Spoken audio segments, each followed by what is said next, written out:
Chapter 1. From memory, it is known that the polluted creatures expelled by the northern sorcerers serve as the primary source of sustenance for the elf tribe during the winter months. Their foul-smelling rat pelts are the only means of warmth for the diminutive underground races, aside from fire. Struggling to his feet, he took a few stiff steps in the dimly lit, confined cave, eventually coming to a halt beside a stone mirror, roughly 1 meter in size, which shimmered with a faint glow. The stone mirror was a gift from his father Elgon, a warrior brought to the children last year, seized from a human village during a summer raid. The tribe's shaman, Wit, claimed that the mirror bore an incantation representing reflection. He sought to exchange it for 3 rat tail bones imbued with a trace of magic or equivalent provisions, a generous offer that Elgon declined. Having secured sufficient food during last year's plunder, Elgon regarded the enchanted stone mirror as a symbol of strength, an emblem of his superiority over the shaman, rendering any exchange with Wit inconceivable. Yet, for the goblins, the mirror held no practical value, and so it was relegated to their cave. The reflection cast by the mirror offered the elf a clear self-assessment. His pale green skin, enormous reddish-brown eyes, a height less than that of the mirror itself, and garments fashioned from the pelts of rats. Fortuitously, his bodily proportions appeared relatively normal, though his fingers and toes bore long, hardened nails. His features were distorted, with a nearly invisible nose reduced to mere nostrils. Occupying the lower half of his face was a mouth filled with sharp teeth, complemented by disproportionately large pointed ears and sparse grayish-white hair. He was an adolescent goblin on the cusp of maturity. The sharp pain pulsing in his brain jolted the young goblin from his reverie by the mirror, prompting him to turn around, only to find the spot he had vacated occupied by his 7 siblings. He cautiously navigated around them to find a narrow space to lie down. The next day, the cacophony of noise roused the elf, who lay at the edge of a stone bed. As he slowly opened his eyes, he gazed up at the jagged rocks above, a hint of confusion clouding his expression. He blinked rapidly, sighing inwardly, realizing that he could never return to his former life. The rickety wooden door creaked incessantly as it swung open and shut, producing an intolerable noise. The young goblins exerted themselves to create an even greater commotion, while the elf furrowed his brow, feeling the rat pelt garments upon him, relieved to find the rat tail bones still nestled within the lining. One could not speak of brotherhood to a band of cunning subterranean goblins. Moreover, as they were all still minors, their daily growth necessitated a substantial intake of food, and the rat tail bones could be bartered for sustenance. Theft and extortion were their only options. Before the elf, they had only the first option. Due to Elgon's hubris, an abundance of young goblins had been born, and during the winter, the elf had already lost 4 brothers. The rations provided by the tribe were woefully insufficient, and if Elgon failed to secure food that day, more brothers or sisters would be traded to neighboring tribes for provisions. Yet, this was of little concern to him. He was on the verge of adulthood. As Elgon's strongest son, he would be entitled to the most generous share of food among the numerous offspring.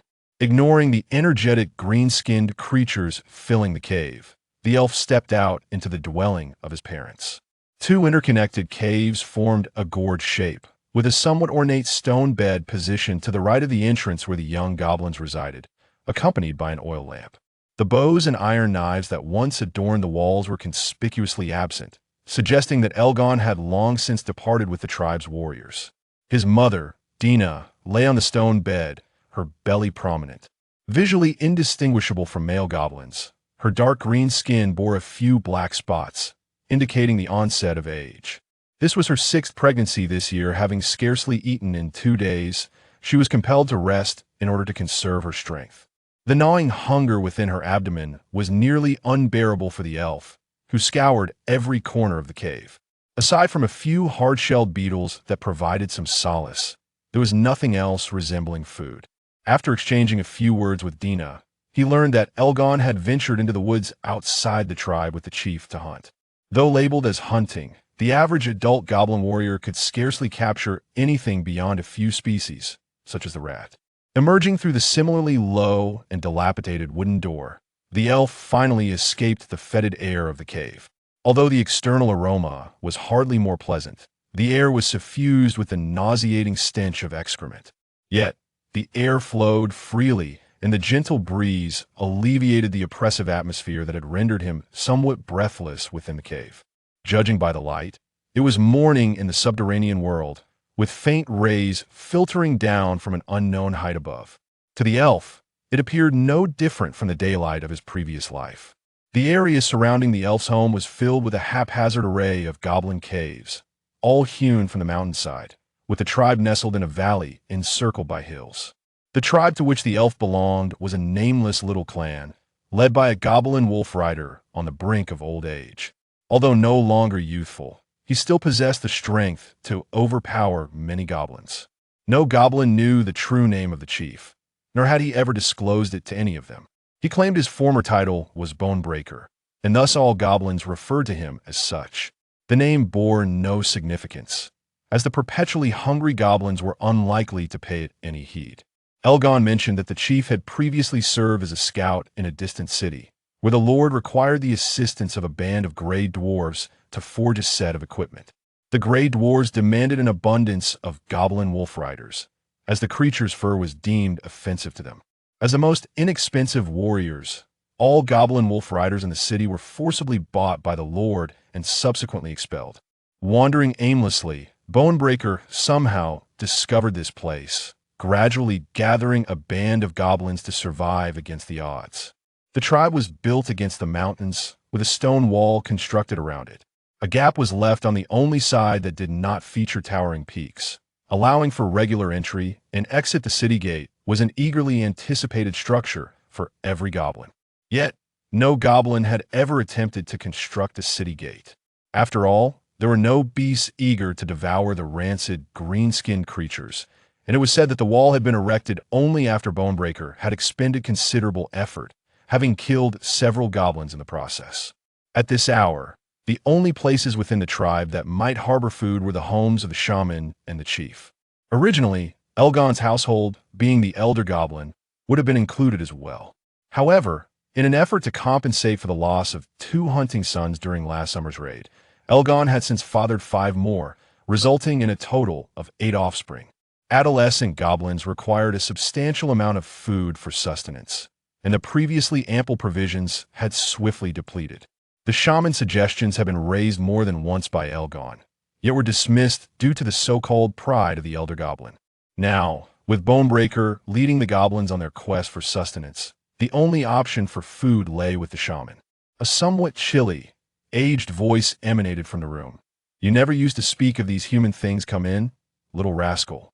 This old fool's words remain as vile as ever. No wonder he is a follower of the instigator Brock, the elf thought to himself, regretting his impulsive deviation from previous habits. He pushed open the wooden door covered with dried shadow grass and stepped inside. The frail, emaciated form was dotted with black spots, and the bald forehead appeared oddly comical. The shaman, Wit, sat in a wooden chair by the hearth, regarding the elf with a mocking expression. "Little one, I do not offer handouts here." Understanding Wit's character, the elf ignored the jest and produced a rat tailbone the size of a finger. "I offer this in exchange," the elf stated plainly. "It seems your miserly father is indeed in dire need of a warrior, otherwise he would not have given you this," Wit said, studying the elf intently. Then, with a heavy undertone of warning, he continued, "Wait there. After I return, do not let me discover you have touched my belongings. I will fetch you some food." Perhaps prompted by his earlier remarks, Wit added as he stood, "Are you certain you wish to exchange this? It is a valuable item that could accelerate your growth." Without further ado, the elf replied decisively, "Exchange." The bag woven from shadow grass contained approximately 10 kilograms of dried rat meat.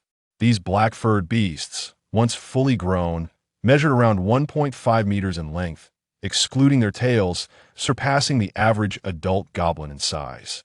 Moreover, their meat was densely packed, yielding about a pound of jerky from just 2 pounds of flesh, while the tailbones possessed a trace of magic that could hasten the growth of juvenile goblins, and their pelts provided warmth. Aside from their superior combat prowess compared to the weaker goblins, they were the most sought-after quarry for the tribe. Based on prior recollections, the elf was certain that the tribe afforded special privileges to juvenile goblins, likely due to the influence of his father, the Elder Goblin. Otherwise, Will, as a shaman among over 600 goblins, would pay no heed to a mere juvenile goblin. There are a total of 4 rat tails previously. Elf utilized 2 to hasten his growth and spent 1 on sustenance, leaving him with but 1. This last tail was generously bestowed upon Elf by Elgon only after receiving the remnants of his 2 elder brothers, intended to ensure that Elf could ascend to the status of a goblin warrior before the onset of summer. It is only through this that Elgon could claim a third of Elf's plunder during the summer raids, and thereafter, by selling off 2 of the children, he could evade the need to hunt, enjoying a comfortable respite through the next winter. This tribute of Elf's bounty to Elgon is expected to persist for 3 years, precisely the duration from a goblin's birth to adulthood, a decree that all goblins are obliged to observe. Should one deviate from this edict, all known deities would forsake him, rendering any divine arts ineffective, and the gods would cease to respond to his entreaties, regardless of the offerings he may present. Elf remains uncertain of the existence of such a rule.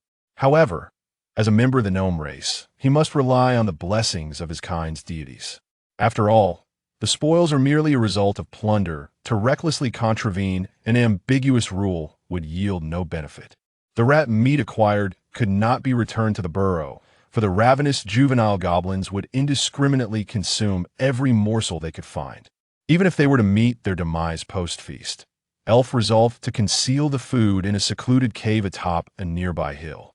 Not far to the west lies a hidden cave, a discovery made by Elf earlier. Due to the constant activity of goblins in the vicinity, the journey bears no peril, and the cave itself is dry, with sturdy rock walls, making it an ideal storage site for provisions. Juvenile goblins are forbidden from wandering freely. Many have ventured out in search of food, only to never return. As the number of deceased juvenile goblins increased, the remnants of their bones have imposed restrictions on their movements. Though these restrictions aim to augment the number of adult goblins in the tribe, the sentinels at the gates are largely indifferent, often apathetic to the fates of the young ones, finding trivial excuses to allow their own departures. Elf initially believed that feigning illness to seek herbs would suffice as a pretext for slipping out, but was met with derisive laughter from the 2 guards. What a foolish little worm! Elgon does not even concern himself with that filthy insect. You truly are a kind-hearted goblin. Ha ha ha. Get lost, we're not interested in your sentimental tales. Elf, with his straw-like frame, was of little consequence before the guards, and while his father's reputation occasionally held sway, it was of no use in this instance. He could not risk a conflict with a seasoned warrior for the sake of a mere son. Such an endeavor would yield nothing. Even in death, he would merely serve to provide Elgon with greater compensation through his influence. Elf comprehends that only strength can ensure survival within the tribe, and it is only through power that one can truly live. Yet at present, he is devoid of strength. The solitary opportunity to gain it will not arise until early summer, when the shaman beseeches Blav for strength to bestow upon the Soontobe adults, akin to a goblin's commingophage ceremony. The acquisition of power is devoid of shortcuts. It is entirely random, typically resulting in the enhancement of strength, transforming one into an ordinary goblin warrior. If fortune favors him, he may ascend to the rank of a rare goblin and receive the boon of wisdom. The aspirations of the elf are modest. He merely wishes to become an ordinary goblin warrior, having no grand ambitions beyond the desire to survive in this world. As he traverses the winding path up the mountain, he is surrounded by lush vegetation. Spring has arrived, and the dark-hued, purple-black grass has grown to over 1/2 meter tall, embodying the essence of the myriad plants flourishing, lush and verdant. The vibrant scenery lifts the elf's spirits, prompting him to frolic freely amidst the grass. After satisfying his hunger at the cave entrance and stowing away the remaining jerky, he seals the cave with stones before descending the mountain. Upon returning to his tribe, he skillfully avoids the loathsome goblins, seeking solace beneath the boughs of a grand, leafy tree where he reflects on how to expedite his growth. The consumption of rotting rat tails cannot be continuous. Intervals are necessary to prevent the excessive energy from causing stunted or deformed growth. Should he develop deformities, the divine would withhold their blessings. Failing to complete the coming-of-age ceremony would result in his expulsion from the tribe. leading to starvation or becoming prey for other creatures. In addition, substantial eating could also hasten his growth, but this does not resolve his utter lack of hunting skills or knowledge to accelerate his maturation. He cannot barter rotting rat tails for sustenance. Instead, he must rely on Elgon, hoping he will procure food today. That he silently invokes the system within, which displays his physical data. Healthy, strength, 0.6 constitution, 0.6 agility, 0.7 soul, a hybrid of human and juvenile goblin. The system emerged during his consumption of food, likely awakened by the energy he absorbed. The elf believes this to be the key to his rebirth. However, the system is somewhat unresponsive, revealing no other functions beyond the attribute box, and shows no signs of intelligence. The criteria for the attributes remain a mystery to him. Leaving him perplexed, he observes the adult goblins within the tribe, noting their robust health. Yet their physical data is represented by inscrutable symbols. In contrast, the juvenile goblins display their data, albeit all with values in the decimal range. The final soul attribute likely reflects his rebirth, but its effect on the coming-of-age ceremony remains uncertain.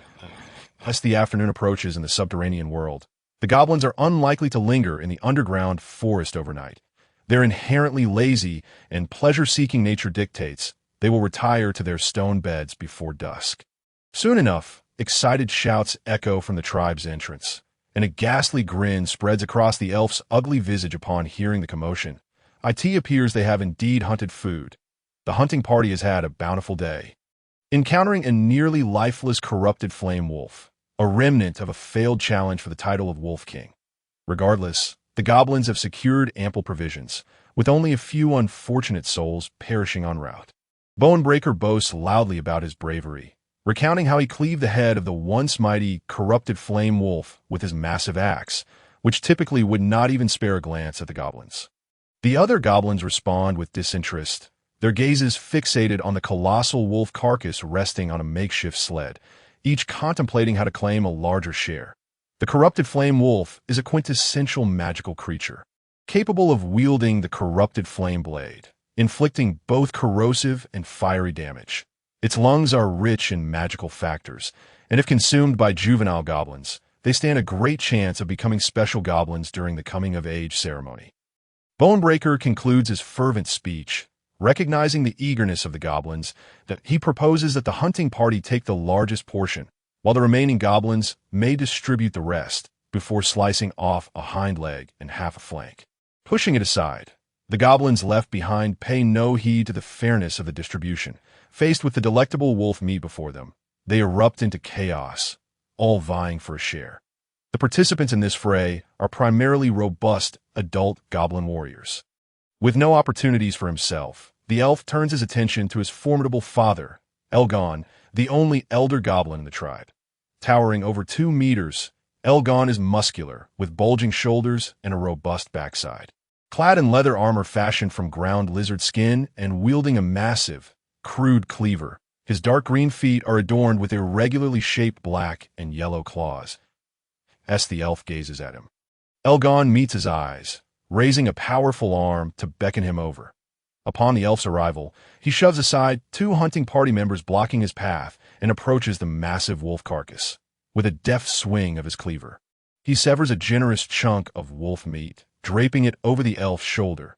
Head back first, and let Dina prepare it, he instructs, pushing the elf away before returning his attention to the fray of goblins fighting over the spoils. The elf utilizes the system to survey the multitude of goblins at the entrance, realizing that the system seems to base its data on his own knowledge.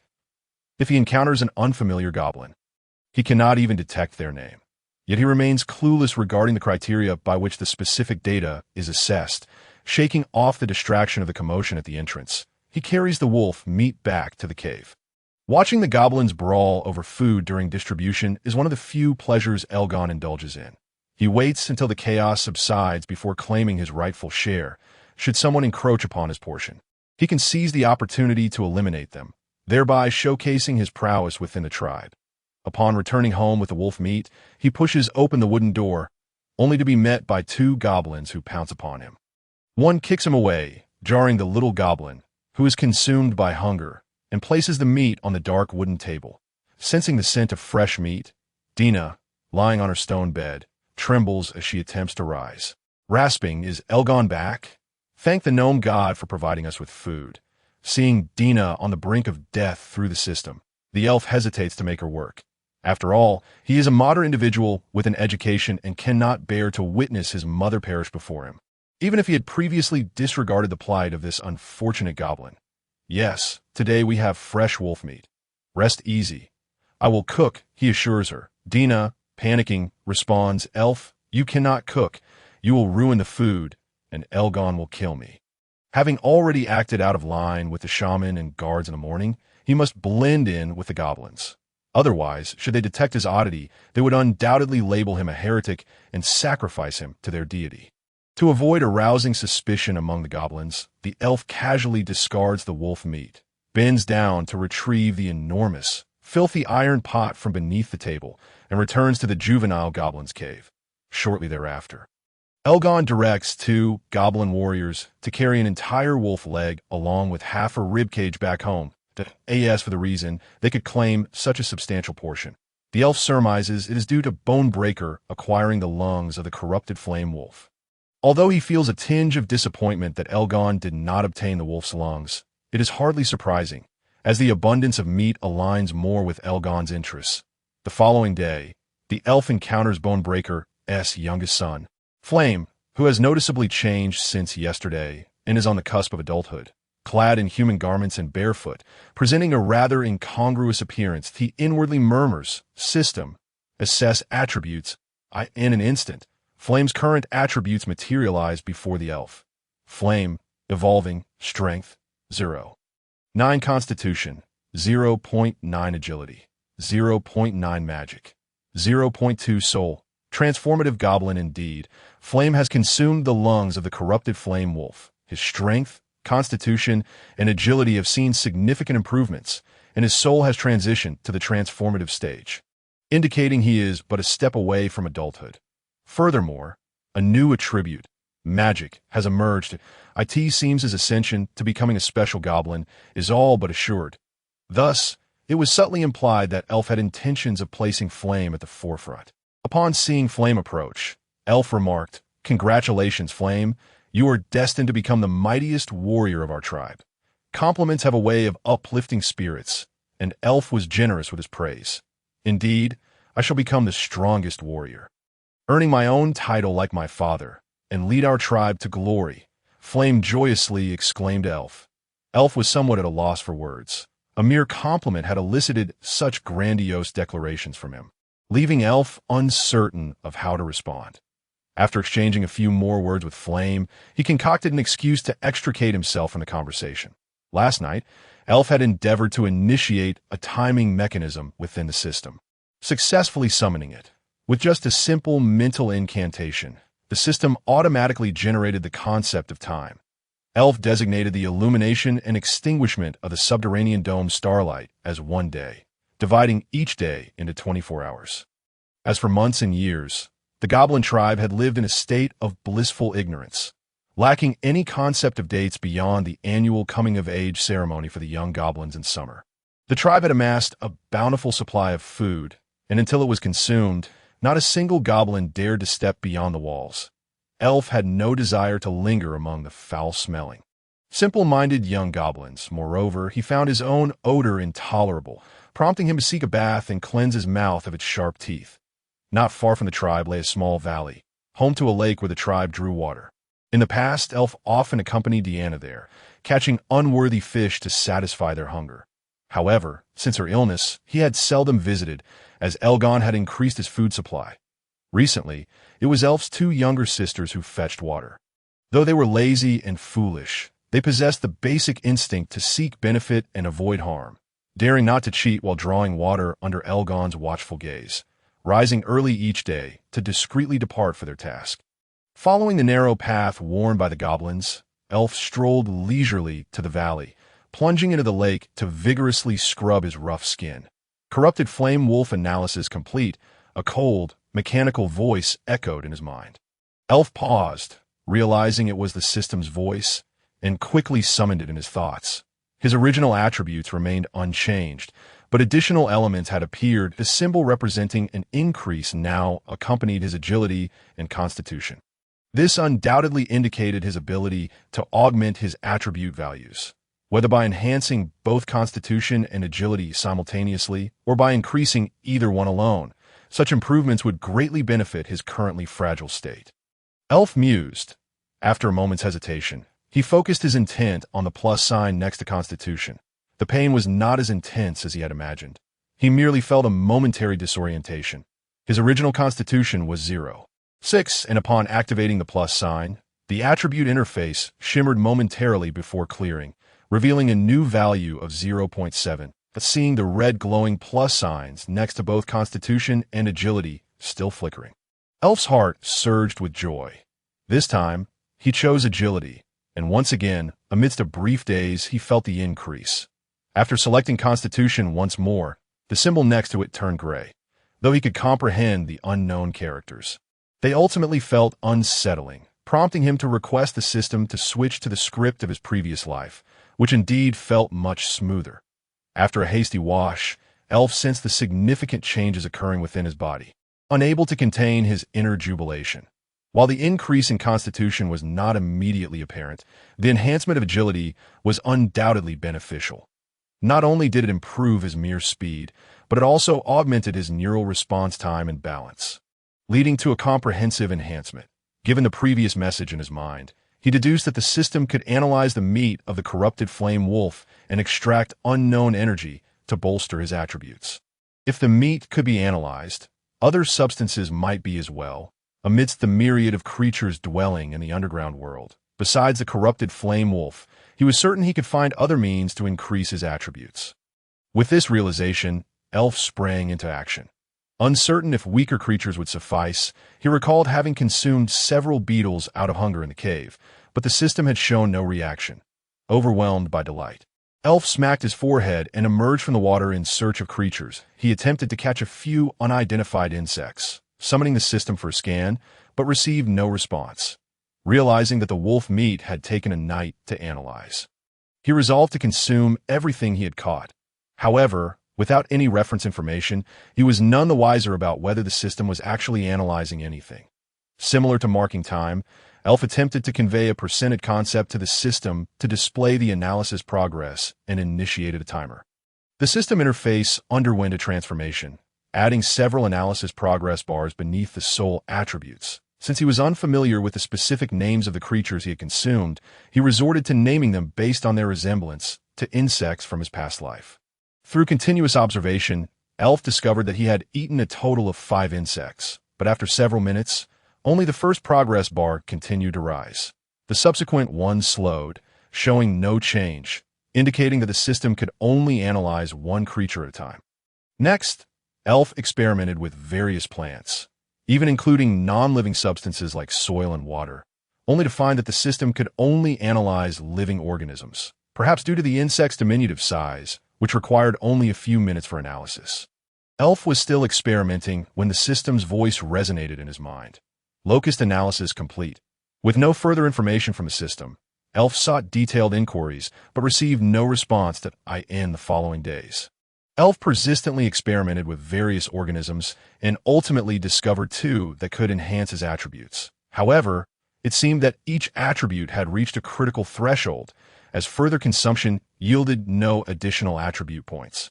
Even though other attributes continued to fluctuate, system, a faint crimson screen materialized before Elf. Health, Strength, 1.0 Constitution, 1.0 Agility, 1.0 Magic, 0.0 Soul. Hybrid of Human and Transforming Goblin, Fusion in progress. 67 completed. From the consumption of the corrupted flame wolf's meat, Elf deduced that there was a limit to how many attribute points a single organism could provide. Further consumption yielded no benefits. The corrupted flame wolf still provided the most attribute points, totaling 0.7, followed by the corrupted rat, which contributed 0.2. That recently discovered were 2 new food sources capable of enhancing attributes. One was a fruit born from a towering tree, bitter and exceedingly unpalatable, yet yielding 0.2 attribute points. The The second was the previously unconsumed tailbone of the corrupted rat, which, while not increasing attribute points, granted an increase in magic, given that the value had consistently been 0. Elf remained unsure of its precise effects. However, it seems that this must be intricately linked to magic. The most significant change is undoubtedly the progress of the fusion of soul attributes. The elf remains oblivious to how this advancement has come about, yet it continues to increase at a steady pace. Ever since Frym consumed the lung of the corrupted flame wolf, he has remained in a constant state of transformation, already nearly as tall as Elgon. Despite not having undergone the coming-of-age ceremony, aside from his name, all other data has morphed into bizarre symbols, and his skin has gradually taken on an orange-yellow hue. Even Frym's father, Shatterstone, can scarcely contend with him. Much to the astonishment of the goblins in contrast, the elf has merely grown slightly larger than a juvenile goblin, and Frym's dramatic transformation has failed to catch the goblins' attention as days pass, apart from Frym's rising prestige within the tribe. There are no notable changes. With no means to enhance his attributes, the elf remains too feeble, occasionally venturing forth to seek new species for analysis, while spending the rest of his time idly waiting in the tribe. Finally, the day of the coming-of-age ceremony arrives. Goblins from the entire tribe gather around the block altar at the center of the tribe. The altar is exceedingly rudimentary, featuring only a peculiar, stooped statue of a gnome whose features are indistinct. Perched atop a rocky platform, inscribed with incomprehensible runes. Every year at this time, the shaman, Weir, leads all the goblins in prayer to the deities. The gods bestow strength upon all immature goblins, a fundamental transformation that confers immense benefits upon each one. In a brief span, both body and soul undergo a dual metamorphosis. Shaman Weir stands before the altar, reciting the sacrificial verses loudly towards the statue of Block. Chief Shatterbone and the elder goblin Elgon bow their heads behind Weir. The soon-to-be mature goblins form a circle centered around the altar, with goblin warriors and juvenile goblins arrayed outward. The elderly and infirm goblins have no right to partake in the rites.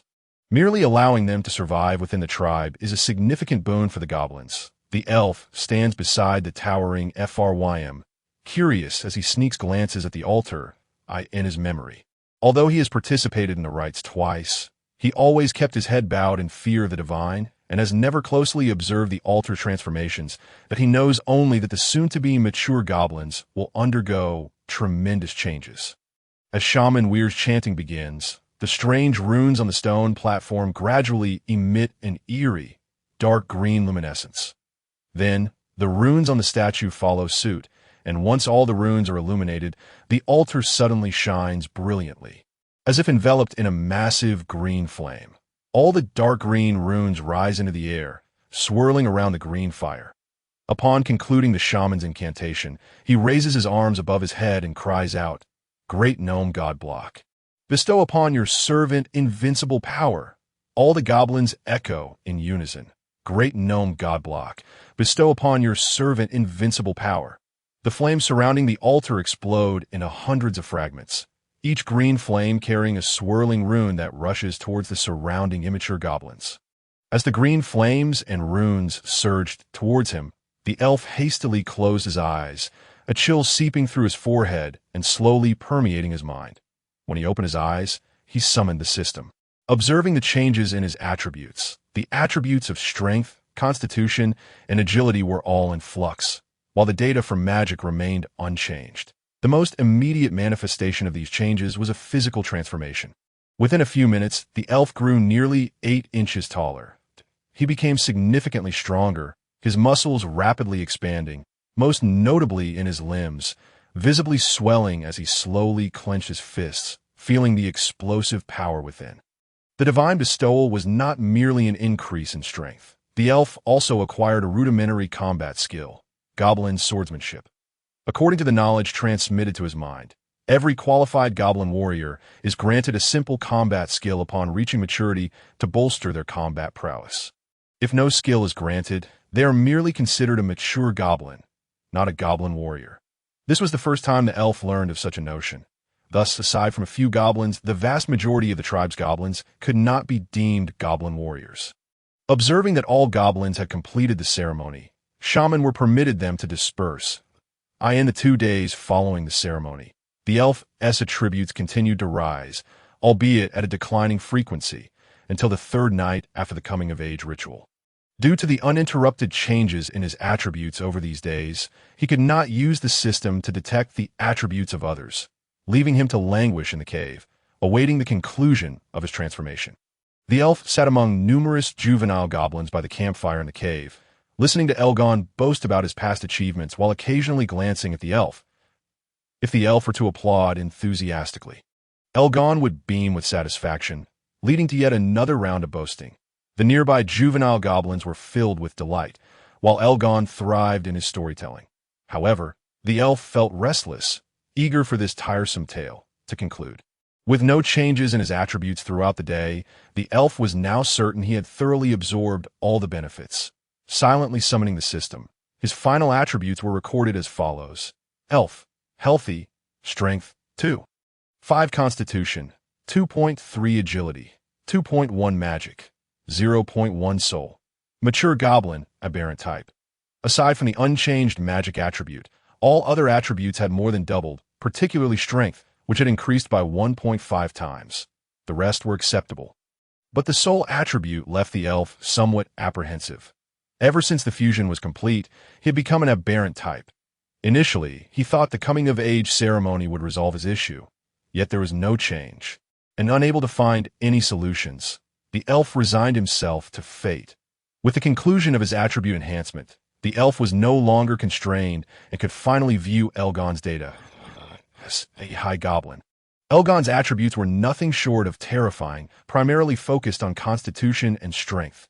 Elgon, healthy, strength, 4.4 constitution, 5.1 agility, 3.0 soul. High goblin skill. Goblin's roar. The skill within Elgon's attributes caught the elf's attention. Having also acquired a skill, he wondered why it did not appear in his own attributes. Skills are only recorded after they have been successfully executed. Once again, the elf received a voice from the system. Elf, the small mountain-like corrupted flame wolf you witnessed was slain by me, was it not? Elgon's coarse voice interrupted the elf's contemplation. Indeed, it was the great and formidable father, High Goblin Elgon, who vanquished it. Faced with the unprecedented earnest gaze of Elgon, the elf had no choice but to fabricate a response. As soon as Elgon received the affirmative reply, he resumed his boasting, while the elf carefully examined his newly acquired skill, goblin swordsmanship. Although it was a skill bestowed by the deity, he had only grasped the method of its application. To truly employ it in combat would require extensive practice. To utilize swordsmanship, one must first possess a knife. Goblin swordsmanship can only be executed with a cleaver. Although the elf was now mature, he remained destitute.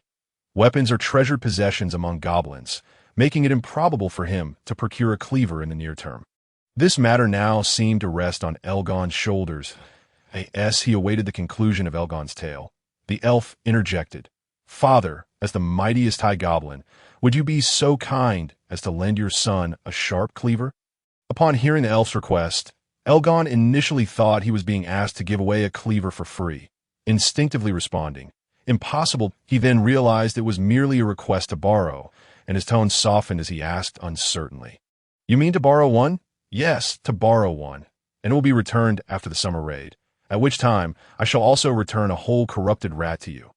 Elgon sat cross-legged by the flickering campfire, his rough hands gliding contemplatively over his thighs. Observing Elgon deep in thought, Elf did not rush him, patiently waiting. This in itself was a mutually beneficial affair. With the acquisition of a blade, his combat prowess would undoubtedly soar, enabling him to seize greater spoils during raids. Elgon would certainly acquiesce. The only matter at hand was the cost of borrowing.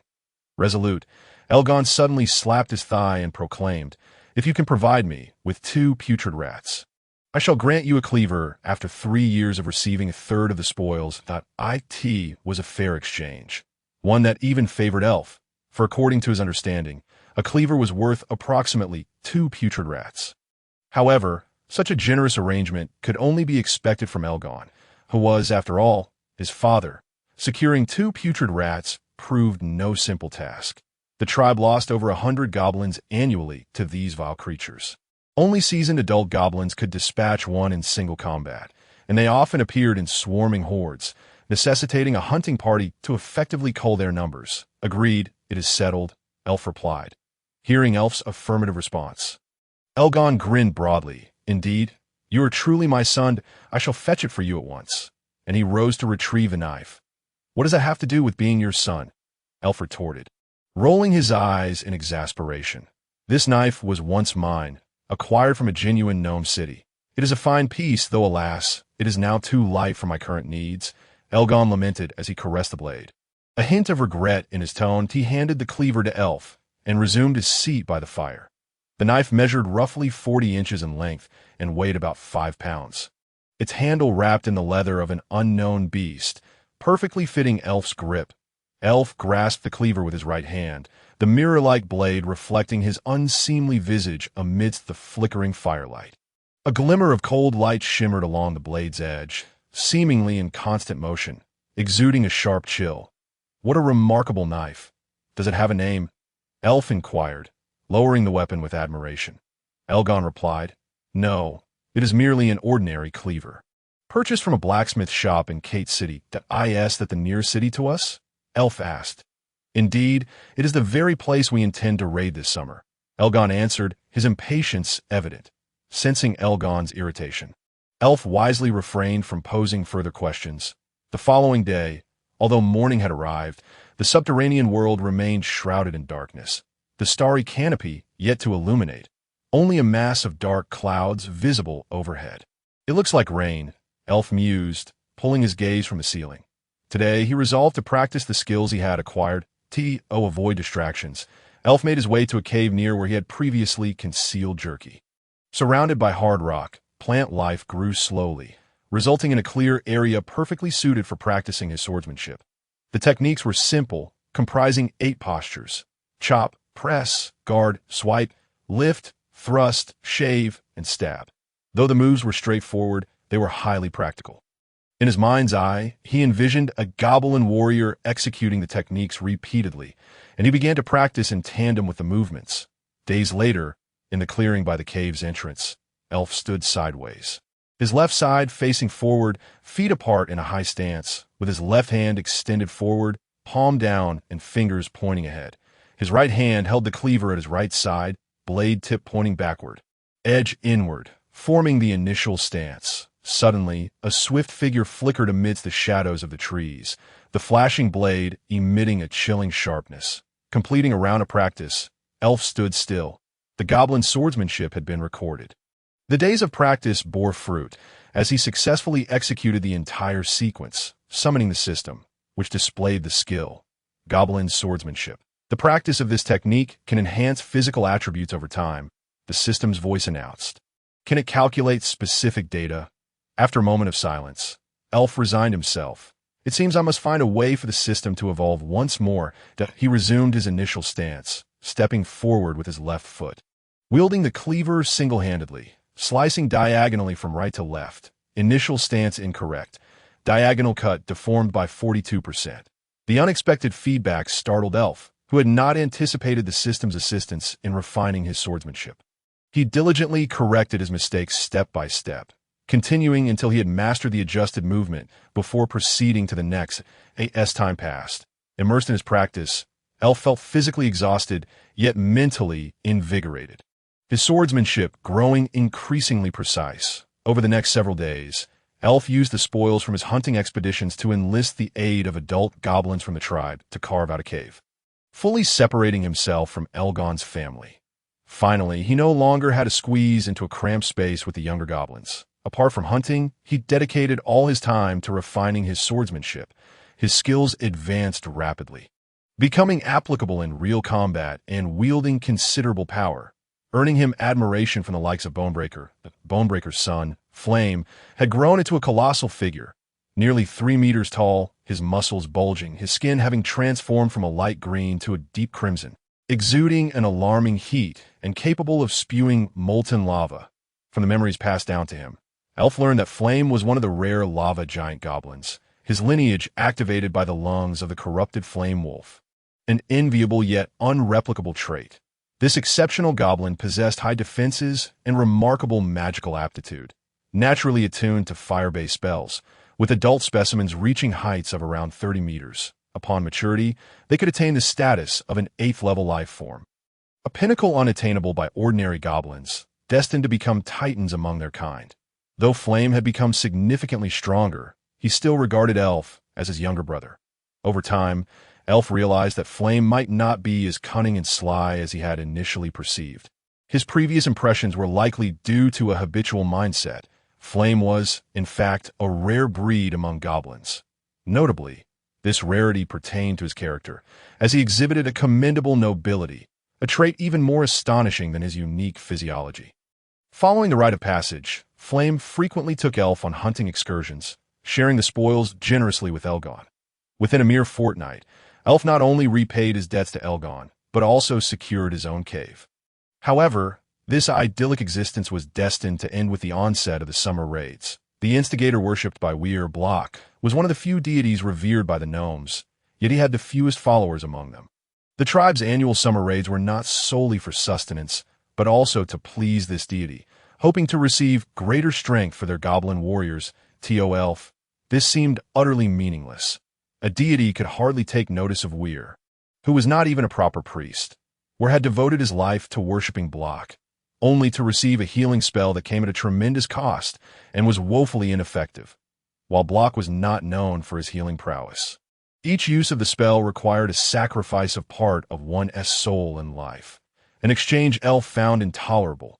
Today, the only priest of Block within the tribe, Weir appeared sprightly, clad in tattered human noble attire that hung loosely on his frail frame. The blue fabric with black edges sagging on his somewhat stooped body he donned a long, rectangular woolen cloak, which looked even more out of place than Flame's previous human garments. Not just Weir, but several other goblins were dressed in human clothing, skirts, leather armor, snug robes, and some even wore long socks. The gnomes of the tribe considered these outfits as symbols of civilization, much to the dismay of the envoy from Kate City, who watched with dismay. After Weir performed a clumsy bow, he, along with Bonebreaker and Elgon, escorted the envoy to his luxurious stone cave to discuss the arrangements for this year's summer raid, allowing the envoy to sit in the cave's sole chair. Weir respectfully stated, "Honorable envoy, our tribe boasts a total of 437 adult goblins this year, and we are willing to deploy 400 of them to heed the summons of Lord Jessera of Kate City." The envoy nodded in satisfaction, remarking, "I have observed a rare lava giant goblin within your tribe." The quick-witted Bone Crusher promptly flattered, "Indeed, my lord, your discerning eyes are remarkable. He is my youngest son this year." The envoy raised his right hand gently, signaling Bone Crusher to refrain from unnecessary dialogue. Now, does he wish to serve the city of Kaitre? Bone Crusher, placing his right hand over his chest, bowed and replied, "It would be his honor." Unbeknownst to Flame, his father had already sold him to the city of Kaitre. He gazed enviously at the 12 cavalry guard beside the statue of Blav, each mounted on stout, armored short-tailed camise. The sight of the well-organized, heavily armored giant goblin cavalry was a profound shock and intimidation to the many adult goblins of the tribe. And no one could doubt that the day these 12 knights unsheathed their massive swords would herald the tribe's doom, as all goblins would be reduced to mere fragments under the blades of these true warriors. The elf instinctively glanced at the data of one of the cavalrymen. Health? Power, 6. 2 Constitution, 6.5 Agility, 5.6 Soul. A typical adult goblin averages around 2 in all attributes. Yet these giant goblins possessed attributes nearly threefold that of an ordinary adult goblin, should they encounter one on the battlefield. Even 10 ordinary goblins would likely falter against a single foe, not accounting for their 5-foot-tall mounts, short-tailed camise. Health, 5.1 Power, 5.2 Constitution, 6.5 Magic, 1.5. A single camise strength far surpassed that of an Elgon. The elf sighed inwardly, realizing that the goblins of their tribe were merely cannon fodder for Kiter's annual plundering. Watching the envoy mount his steed and depart with his 12 guards, the elf felt an indescribable frustration. No one relishes being treated as expendable. Soon, while summoned all adult goblins and conveyed the envoy's intentions beneath the statue of Blav. 2 days hence, except for the 23 adult goblins left behind. The remainder would journey to Kaitre, traversing the subterranean barriers to partake in plundering within a certain kingdom of Midgard as in previous years. All spoils would belong to the individual. The plundering would conclude within 5 days. Should they fail to return by then, they would be left to fend for themselves on the surface, where, due to humanity's disdain for goblins, death would be their only fate. Flame would not participate in the plundering this year. Perhaps not until he reached adulthood. Each lava giant goblin was cherished by magic, regarded as the tribe's most precious treasure, and would be under the strictest protection until they matured as a procession of 400 goblins trailed along a dim forest path, with the elf and Flame positioned amid the throng.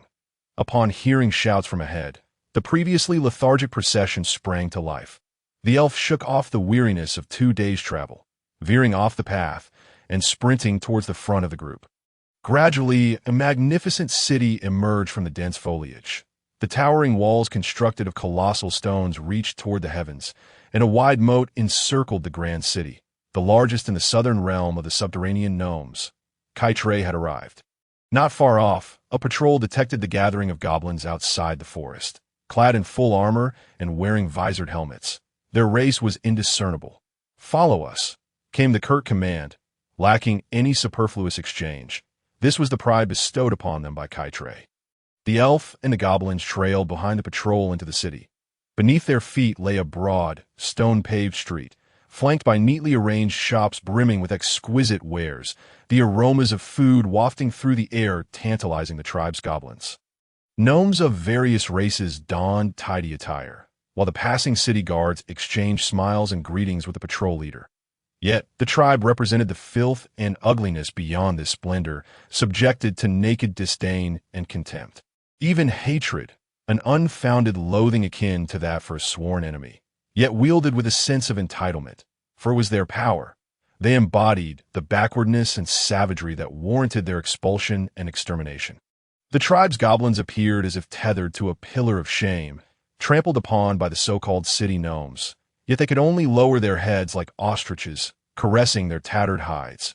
Their usual cunning was stripped away by this more terrifying onslaught, leaving only helplessness and fear. The elf understood the gnome's psyche well. Their concealed terror lurked beneath ornate facades, barely suppressed, only alleviated by attacking the goblins emerging from the jungle.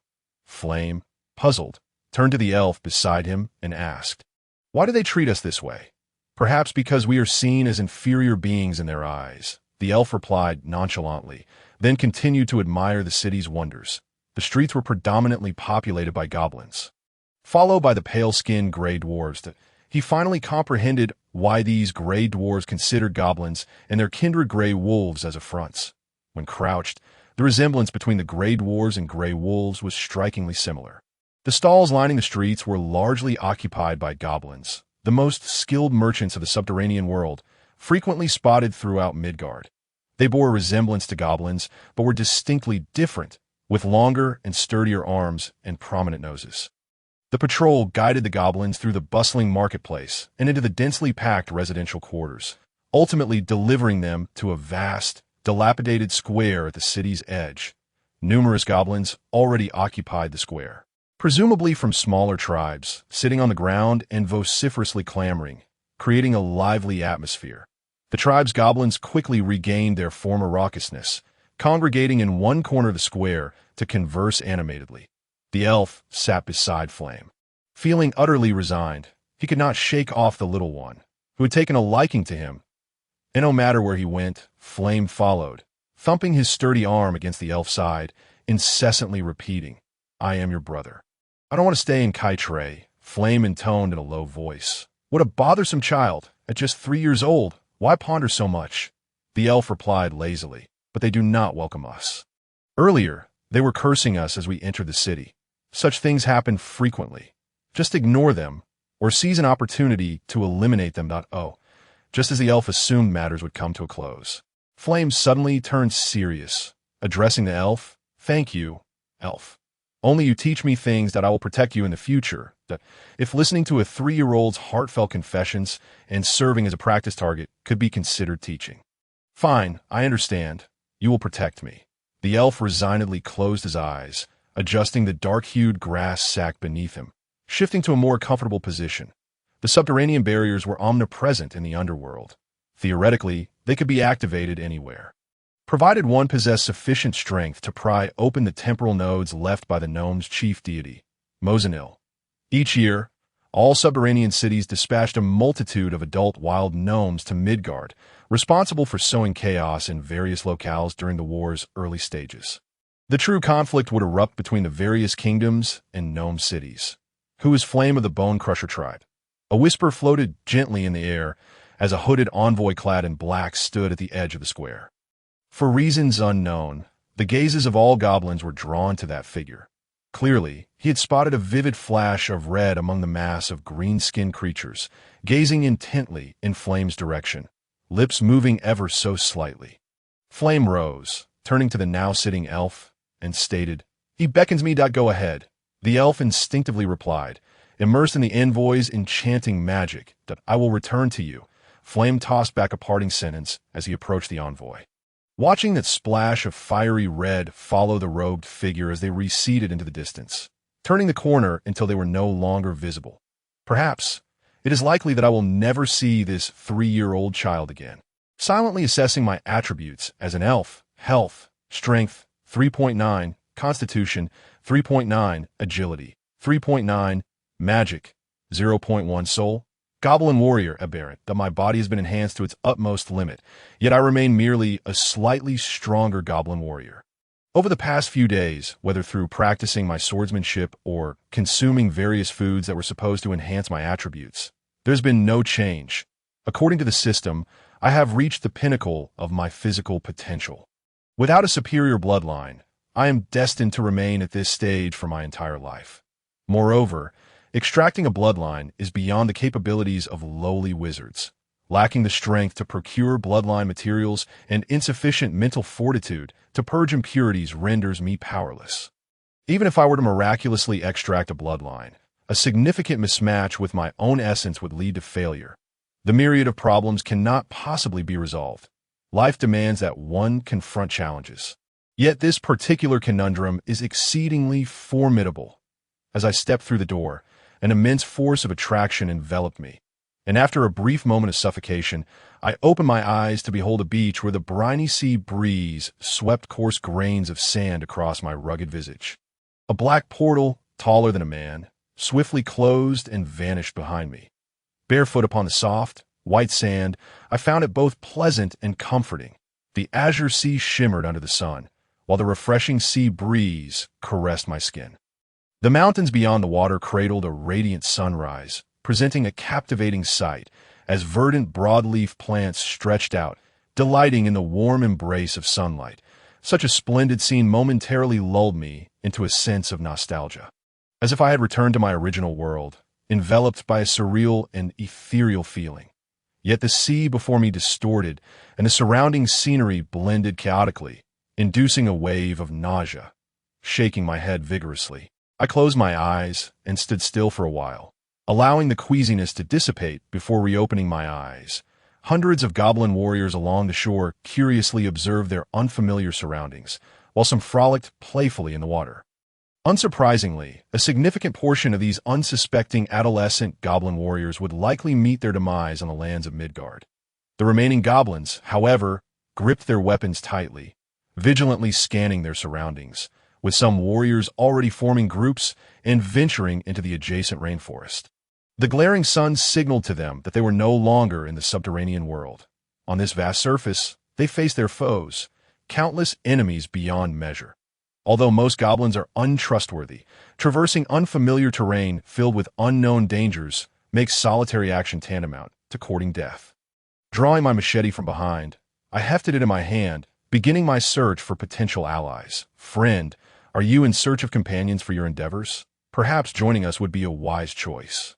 Just as I began to inspect the attributes of the nearby goblins, voices from behind interrupted me. I turned to see a group of over 10 goblin warriors brandishing various weapons, forming a semicircle around me and the goblin who spoke.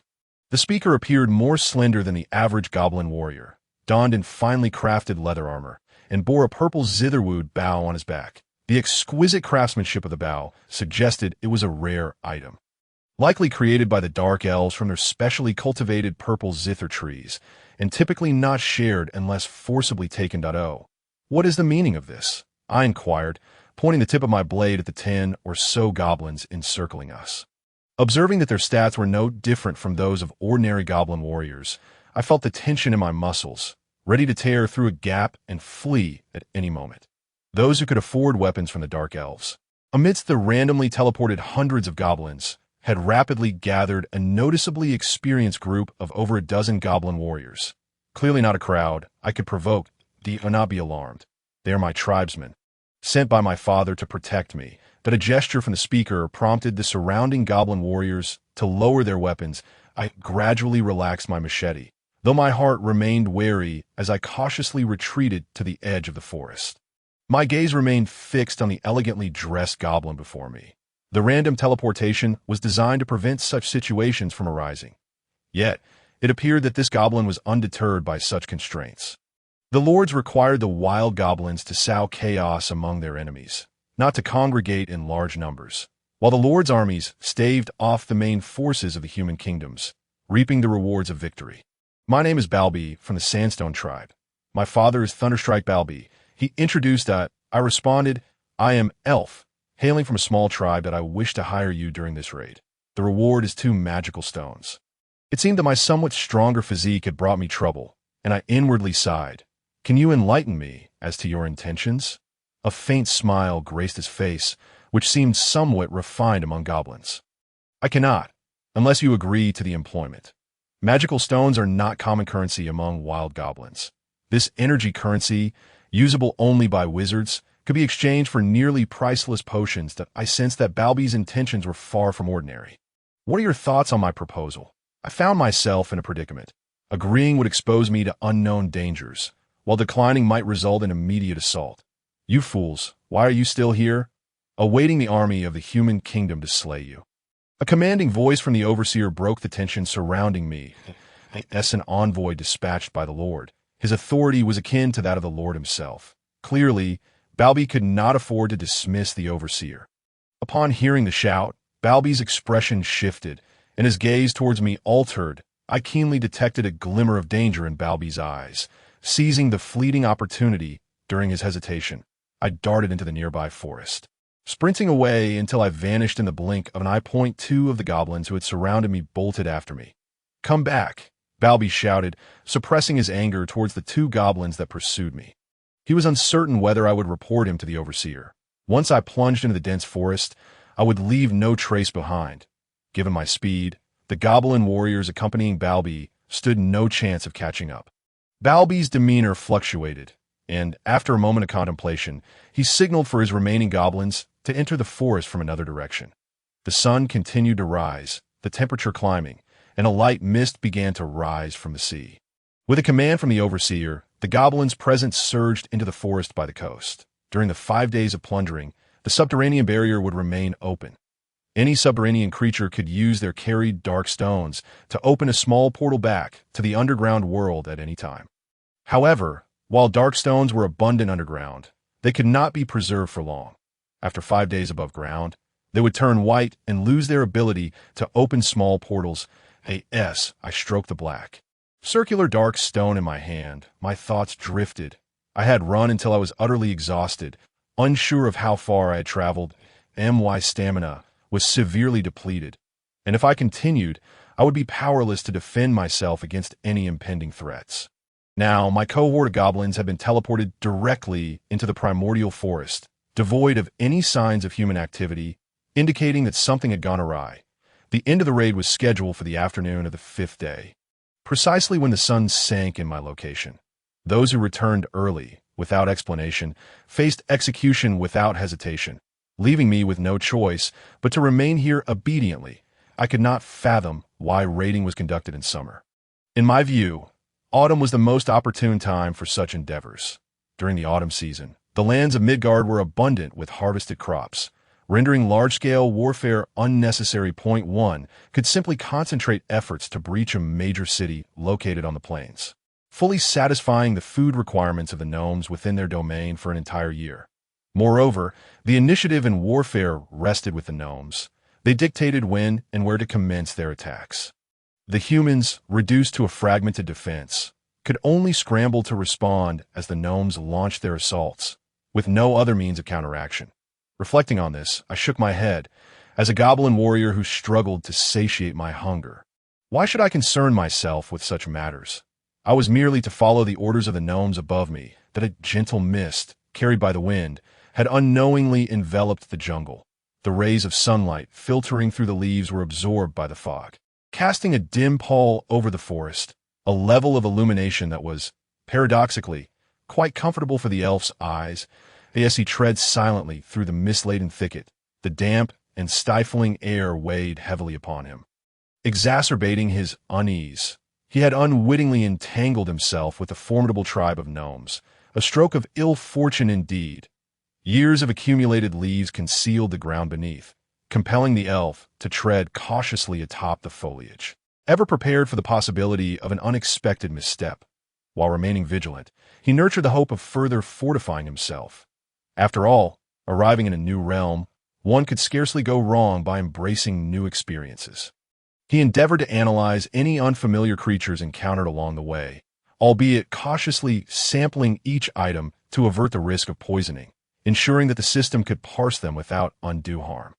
As time elapsed, the fog thickened, gradually limiting visibility to mere meters to avoid losing his way. The elf instructed the system to log the path he had traversed. This precaution was essential to prevent circling endlessly within the jungle. With the system's assistance, although his pace was not swift, he maintained a direct course away from the coast. The menacing aura encountered earlier had not resurfaced, nor was there any sign of that goblin named Balby pursuing him. Aside from the persistently dense mist, no further calamities had befallen him. The forest was sparsely populated with other wildlife, yet various avian species thrived in abundance. Aside from the cunning birds, he seldom encountered the remains or droppings of other animals. As dusk approached, the elf began searching for a nearby refuge for the night. The mist showed no signs of dissipating, and as darkness fell, even the elf's accustomed vision was significantly hindered. The eerie desolation of the forest, coupled with the terrifying presence he had sensed earlier, heightened his alertness to its zenith. Despite the apparent lack of immediate peril, that unsettling sensation incessantly urged him to remain vigilant, but he trusted his instincts. Much like the inexplicable palpitations he had experienced prior to encountering the dreadful aura, it seemed to be a peculiar boon from his distorted soul, warning him of impending danger in this uncanny forest. Possessing such a keen sense of danger undoubtedly afforded him a measure of security, at the very least preventing him from falling victim to unknown threats. Having consumed only a few raspberries during his earlier respite, his robust physique began to falter under the strain of hunger. Situated in peril, he dared not kindle a fire, opting instead to ascend a broad-leaved tree with a commanding view, nestled within its sturdy branches. He rummaged through his handmade pouch, crafted from rodent hide, extracting tubers and bird eggs he had foraged along the way. Sated, the elf returned to the ground, employing resilient branches to fashion rudimentary tripwire traps around the base of the tree, not to inflict harm, but merely to grant himself a moment's notice. The crisp sound of branches striking the trunk resonated through the stillness of the night, startling the elf from his slumber in the treetop. Springing to his feet, he grasped his machete and peered into the distance, where the trap had been triggered. The fog had lessened in density, just enough to discern a figure comparable in size to his own. Prone beside the trap he had set, the elf utilized the system to assess the being's attributes. Balby, severely wounded, on the verge of death, strength, 4.9 constitution, 5.2 agility, 3.5 magic, 4.6 spirit, 2.1 soul. Goblin heavy crossbowman, mutated. It was indeed the Balby he had previously encountered, as the leader son of the southernmost gnome tribe. The Sandstone clan wielded power rivaling that of some remote cities.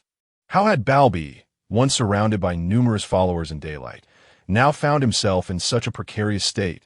The elf cautiously descended the tree, stealthily approaching Balby from behind, regardless of how he had sustained his injuries.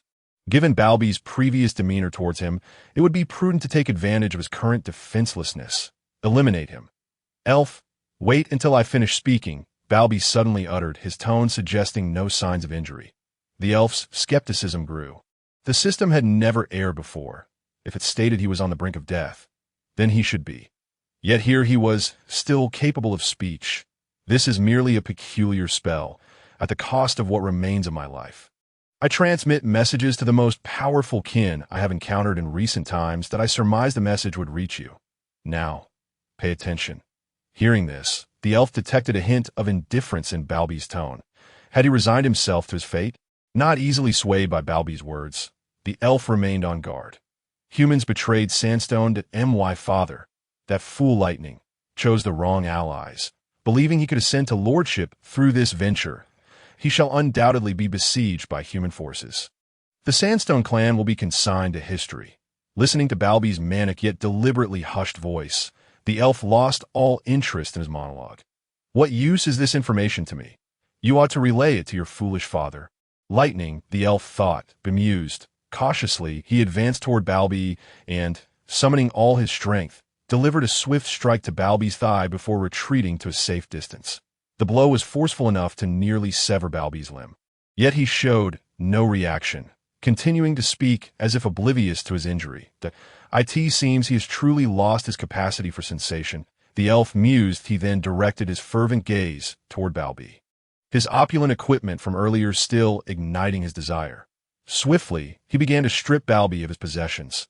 Along with exquisite leather armor, he acquired a purple wood bow, several unique arrows, a small book of unknown material, a letter concealed within the chest lining, and astonishingly, from magic stones hidden within his boots. Evidently, he had intended to employ the elf's services earlier. Had he sensed a shift in fortune? Yet, among his kin, such concealed items were typically stored in one place, either in the chest or beneath the feet. Rather foolish indeed. Upon grasping the letter, the elf was unable to decipher a single character inscribed on its envelope. As a wild goblin, merely speaking the gnome language was a considerable feat. Upon opening the missive, he discovered it contained only a blank, coarse sheet of paper. Another layer of secrecy? He wondered, momentarily intrigued, before discarding it carelessly.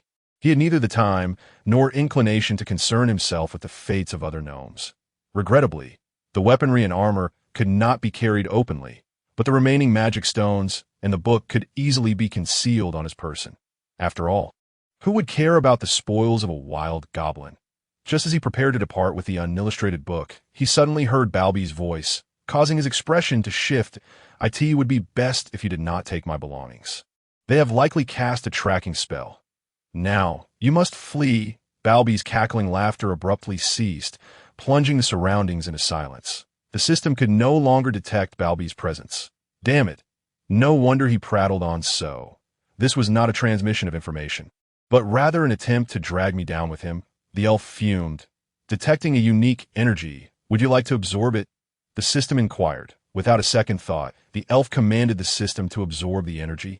Casting aside all other possessions, including the precious magic stones, seizing his machete, and fleeing as the temperature dropped, the mist began to dissipate, and the elf hastened through the jungle. Shortly after his departure, a group of humans arrived at Balby's remains, led by an individual clad in gleaming silver armor, radiating an unmistakable brilliance, even in the inky darkness. One among them meticulously examined the traces surrounding the corpse, retrieving the letter from the ground and presenting it to the armored figure with utmost reverence. My lord, the message should have been transmitted. There are other gnomes awaiting his return. A figure draped in a black robe loomed behind the assembly, stating, not necessarily. They cannot return for 5 days. I detect the scent of subterranean rodents. A repulsive, chilling voice then emerged from the shadows of the robe. Caw, there's another goblin presence here. Master Sorcerer, can you trace him? The figure clad in silver-white armor held the letter in his hand. Turning to face the black-robed man. This is not within the scope of compensation. The black-robed individual replied dismissively. The Woolsong family shall bear all your losses and grant you 50 death row inmates. It would be my pleasure to serve you, Baron Cologne. Although Cologne found the black-robed man's avarice deeply distasteful, he dared not show any sign of disdain. For in this world, wizards epitomized power. Their ceaseless spells left Baron Cologne utterly defenseless. To offend the sorcerer before him could spell a silent demise. Cologne, slightly irked, shook the dew-laden letter. Glancing down at it appeared to be a clever goblin. The letter must have been taken by him. Staring at the blank sheet of paper, Cologne suppressed his fury and calmly stated, "My apologies for the inconvenience, esteemed sir." The black-robed wizard cackled, "Follow me." Under the ethereal moonlight, the forest flourished with verdant abundance. The dense leaves shimmered like polished wax. Casting a soft, lustrous glow, the group vanished into the moonlit thicket, moving with a swiftness surpassing that of elves. Beneath the pure moonlight, Elf wielded his blade to sever the branches obstructing his path. A sense of impending danger had begun to creep upon him, intensifying with the passage of time. His foreboding grew stronger. Elf discarded his cumbersome bee-skin bag and all unnecessary belongings, clutching only the death stone and his cleaver as he pressed onward. Despite the reduction in weight, the ominous aura trailing behind him remained unshaken. Gradually sinking into despair, Elf's mind became a chaotic whirl. It seemed he could not escape death this time as he ran. Elf hesitated, contemplating whether to forcibly return underground or succumb to the lurking peril. Yet, hesitation proved futile. If the powerful Babber could be slain, eliminating him would pose little challenge. Thus, he resolved to wait, considering that if the pursuers were numerous, he might take down a few before retreating underground, but if they were few, they would undoubtedly possess great strength. At that point, escape would be paramount, and if not, he would perish above ground, merely without a cushion. Unexpectedly, the peculiar energy earlier revealed itself to be magical power. Slightly astonished, Elf deactivated his attribute panel. Given the circumstances, he decided to abandon all restraint and sat down to recuperate, awaiting the approach of his pursuers. Meanwhile, the black-robed wizard led Cologne and his party swiftly through the night's shroud. Suddenly, the black-robed figure halted. He must have detected our presence. Cologne, eager to retrieve the swapped letter, urged, "Since you've stopped, let us hasten. You ought to know whom you address. I am not a servant of your Woolsong family, so refrain from using that damned commanding tone with me." The black-robed figure, as if provoked, spun around and shouted sharply at Cologne. He seemed to transform entirely. His cloak billowed as if by an unseen wind, exuding a menacing aura that left Cologne and his companions feeling as though they had plunged into an icy abyss. Cologne and his followers drew their weapons, trembling as they aimed at the black-robed figure.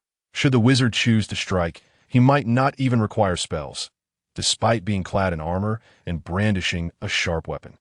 Under the gaze of those chilling eyes, no sense of safety could be found. Gradually, the black-robed figure averted his gaze, turning away as the dangerous aura receded, his tone returning to calm. "It is nothing. I suppose I have lingered in this forest for too long." Recovering from his fright, Cologne lowered his weapon and cautiously inquired, "Was it not said that the remaining powers of giants here only affect beasts?" "Which fool told you that? That you might believe it?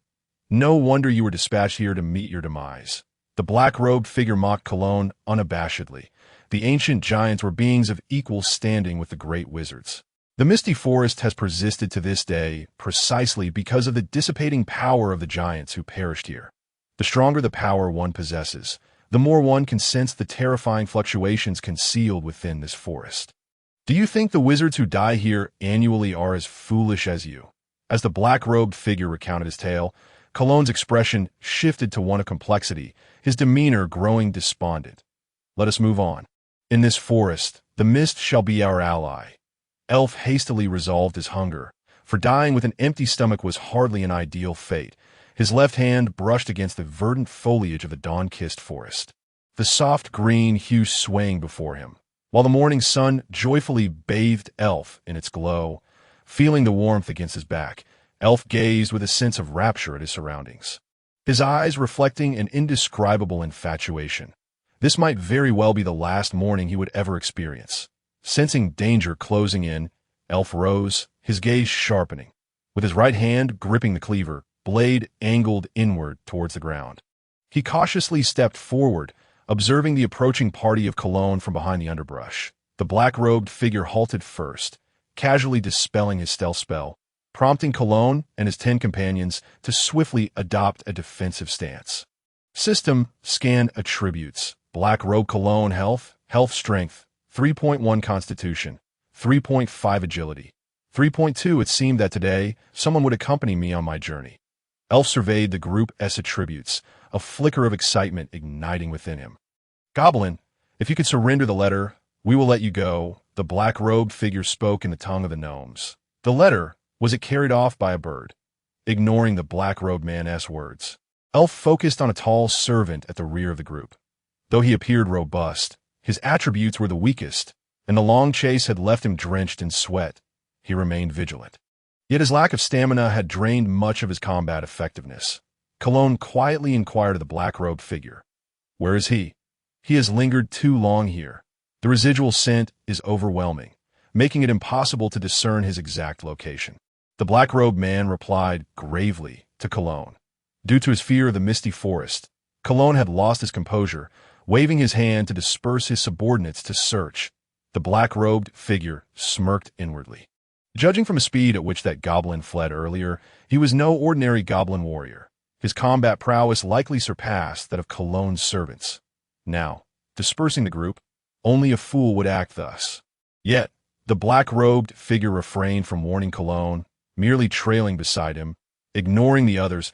If a sleeper had been gifted a pillow, the servant at the end of the line slowly approached Elf. Watching the armored servant draw nearer, Elf prepared to strike at any moment. The tall servant reached the thicket where Elf concealed himself, and in the instant he raised his left hand to shield himself from the morning light. Elf sprang into action. Like a fierce lion, Elf propelled himself over the servant's head, wielding his blade with a reckless determination to strike. With a single downward stroke, he would truly transform into a goblin elf. The 1-foot-long blade gleamed as it sliced through the servant with astonishing swiftness, cleaving him in two. Elf landed back on the ground. He fought against the near-fainting sensation, tossing the death stone. A small portal swiftly opened, and Elf plunged into it, the portal closing instantaneously behind him. When Cologne and the others turned around, only the cleaver lay discarded amidst the thick carpet of fallen leaves. They stood in silence, exchanging glances, and Cologne silently turned away, his silhouette imbued with a sense of desolation. The black-robed figure emitted a chilling laugh as he gazed at the spot where Elf had vanished. Murmuring to himself, an intriguing goblin, in the subterranean realm, before the luminous gateway of Kate City, a multitude of ragged and disheveled goblins congregated in a corner of the stone-paved square. A handful of armored city guards diligently recorded their information, discerning their respective regions of origin. On a high platform beyond the square, a towering figure, shrouded in an enigmatic energy field, instilled a sense of suffocation among the goblins surrounding him. The imposing black armor he donned was a testament to the craftsmanship of the Grey Dwarves. Beneath the obsidian mask lay a visage unknown to any, save for the 2 piercing red lights that struck terror into the hearts of all his foes. Standing half a stature behind him was a formidable goblin, equally imposing in both stature and presence. His form, draped in an unknown brown bee skin, bore countless wounds across every inch of exposed skin, and a massive, broad-bladed greatsword gleamed with a ghostly blue luster upon his back. Reminiscent of a beast poised to strike, the energies of the 2 colossal goblins clashed and communicated upon the high platform. The goblin in front spoke. "Gila's Kate, do you still intend to remain here?" The weighty mask distorted his voice somewhat. "Indeed, I have made my decision. According to the whispers of the sands, this is the point of breakthrough. You must understand, I have reached my limits.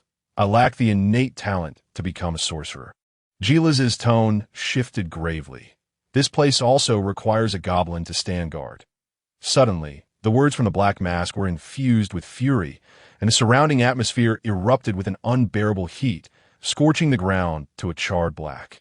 Those lowly, despicable kin do not require the lives of Nidewheel's warriors to protect them.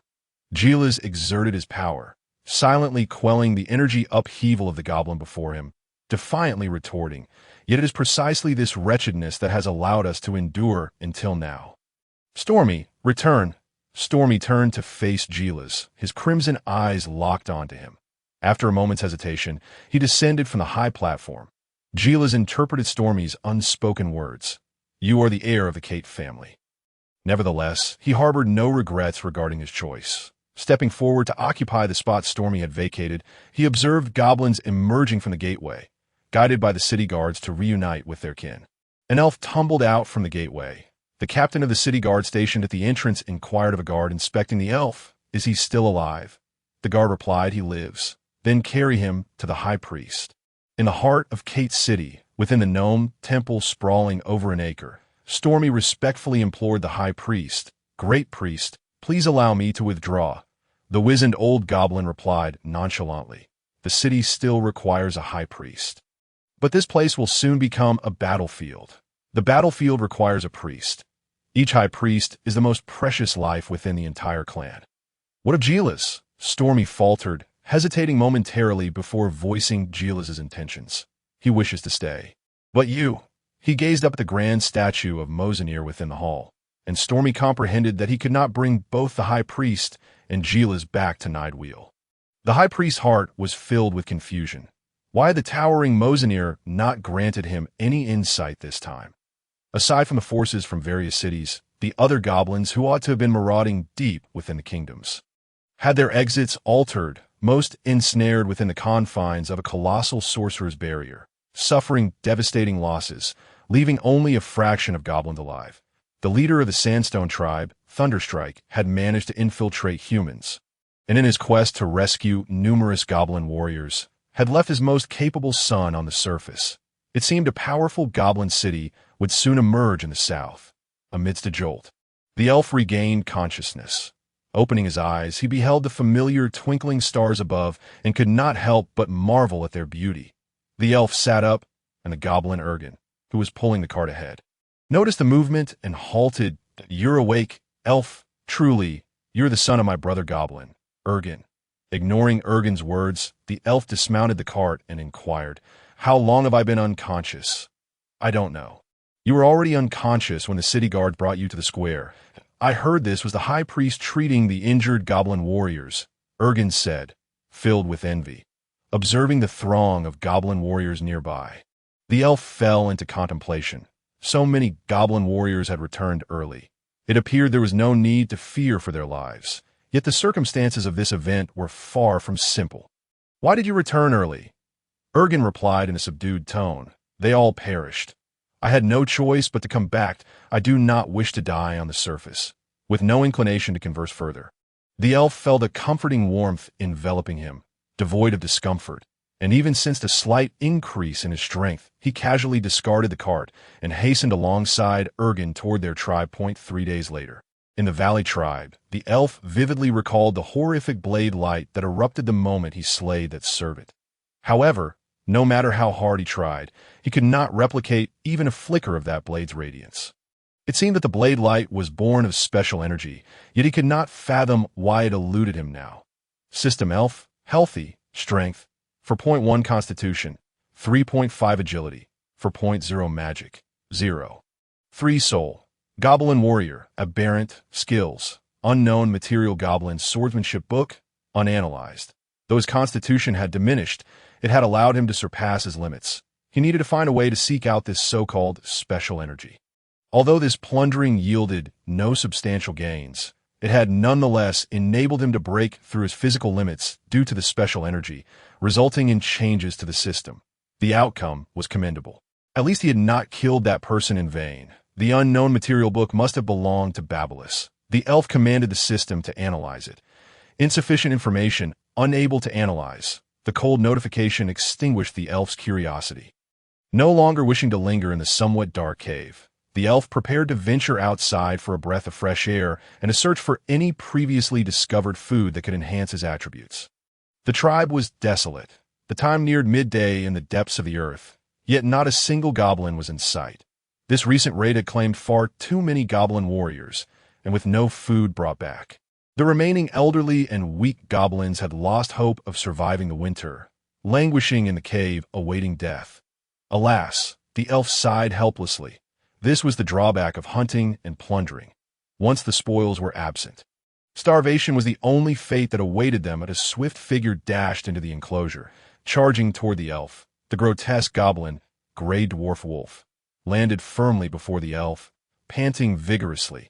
Huff, huff, seated upon the back of the gray dwarf wolf. Bonebreaker laughed heartily and greeted the elf. Ha ha ha. Elf, where are you off to? The elf was aware of Bonebreaker's intentions.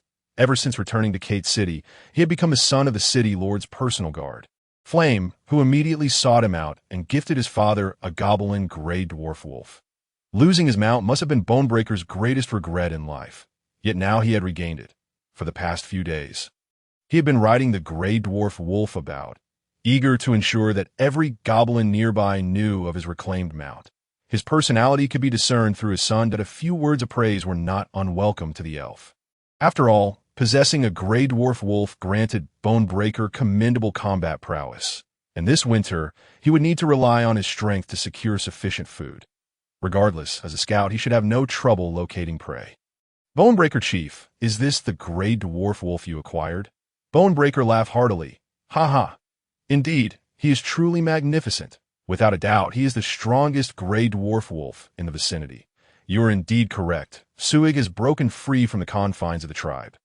Riding a gray dwarf wolf, whose whereabouts remain unknown in truth, that gray dwarf wolf possesses a dull and unkempt coat, with somewhat pale claws, making it a rather weak specimen among its kind, relying solely on its youth for any advantage.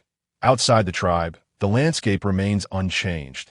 The flora of the subterranean realm is predominantly dark in hue, with vibrant colors being a rare sight, even though it is now summer. The enchanting spectacle of blooming flowers is still absent. Elf took a refreshing bath in the waterhole, sought out the tall tree he had named the astringent fruit tree, and gathered a multitude of fruits, reclining beside the tree to consume them. The fruits were both sour and astringent, lacking in moisture, and chewed like wood. It took down dozens to merely increase his vitality by 0.2 points, which he allocated to his somewhat frail constitution. Rising, he dusted off his backside and prepared to practice his sword techniques once more. Flame had not forgotten Elf, as Suig delivered a finely crafted machete to him, the exquisite hilt revealing its considerable worth. The blade measured approximately 50 inches in length, significantly longer than his previous one, yet weighing about the same, around 5 pounds. The hilt bore an unusual symbol, which Elf speculated to be the mark of the craftsman. Lacking a sheath, Elf sought out Suig and exchanged some of the leftover putrid rat flesh for the hide of a decaying flame giant wolf to craft one himself. Although the result was rather unsightly, it proved sturdy and durable. The machete sliced through the air with a sharp sound. Ha! Ha! After completing a flawlessly executed round of goblin swordsmanship, he inquired of the system whether any enhancements had been achieved. The effect was negligible, with an expectation of gaining merely 0.1 attribute points after an additional 3,000 repetitions. The system's response caused Elf to furrow his brow, although the system had undergone significant changes following his attribute breakthrough. He was now fairly certain that it would continue to evolve alongside his growing strength. However, acquiring attribute points had become increasingly challenging. The previously consumed astringent fruits were predicted by the system to yield at most an additional 0.3 attribute points, and practicing swordsmanship had nearly ceased to be effective. Although the system had yet to analyze the final total of attribute points, it was unlikely to be substantial to augment his attributes. He would need to acquire new items capable of doing so that it seemed a journey to other locales was imperative. In the Gnome Temple of the center of Kate City, Jesra spoke mournfully. High Priest, the southern city of Drammen has fallen to human invaders that I am already aware, the High Priest replied. Before his demise, the High Priest of Drammen transmitted the final vision to all High Priests. Were you able to witness how they breached the barrier of the Lord God? The High Priest shook his head in resignation. Regrettably, a sorcerer interfered with my reception of the vision, and I could only see Lord Corian falling to the onslaught of 5 human heroes. Jesra cursed. Those accursed sorcerers, should we intervene? He further inquired.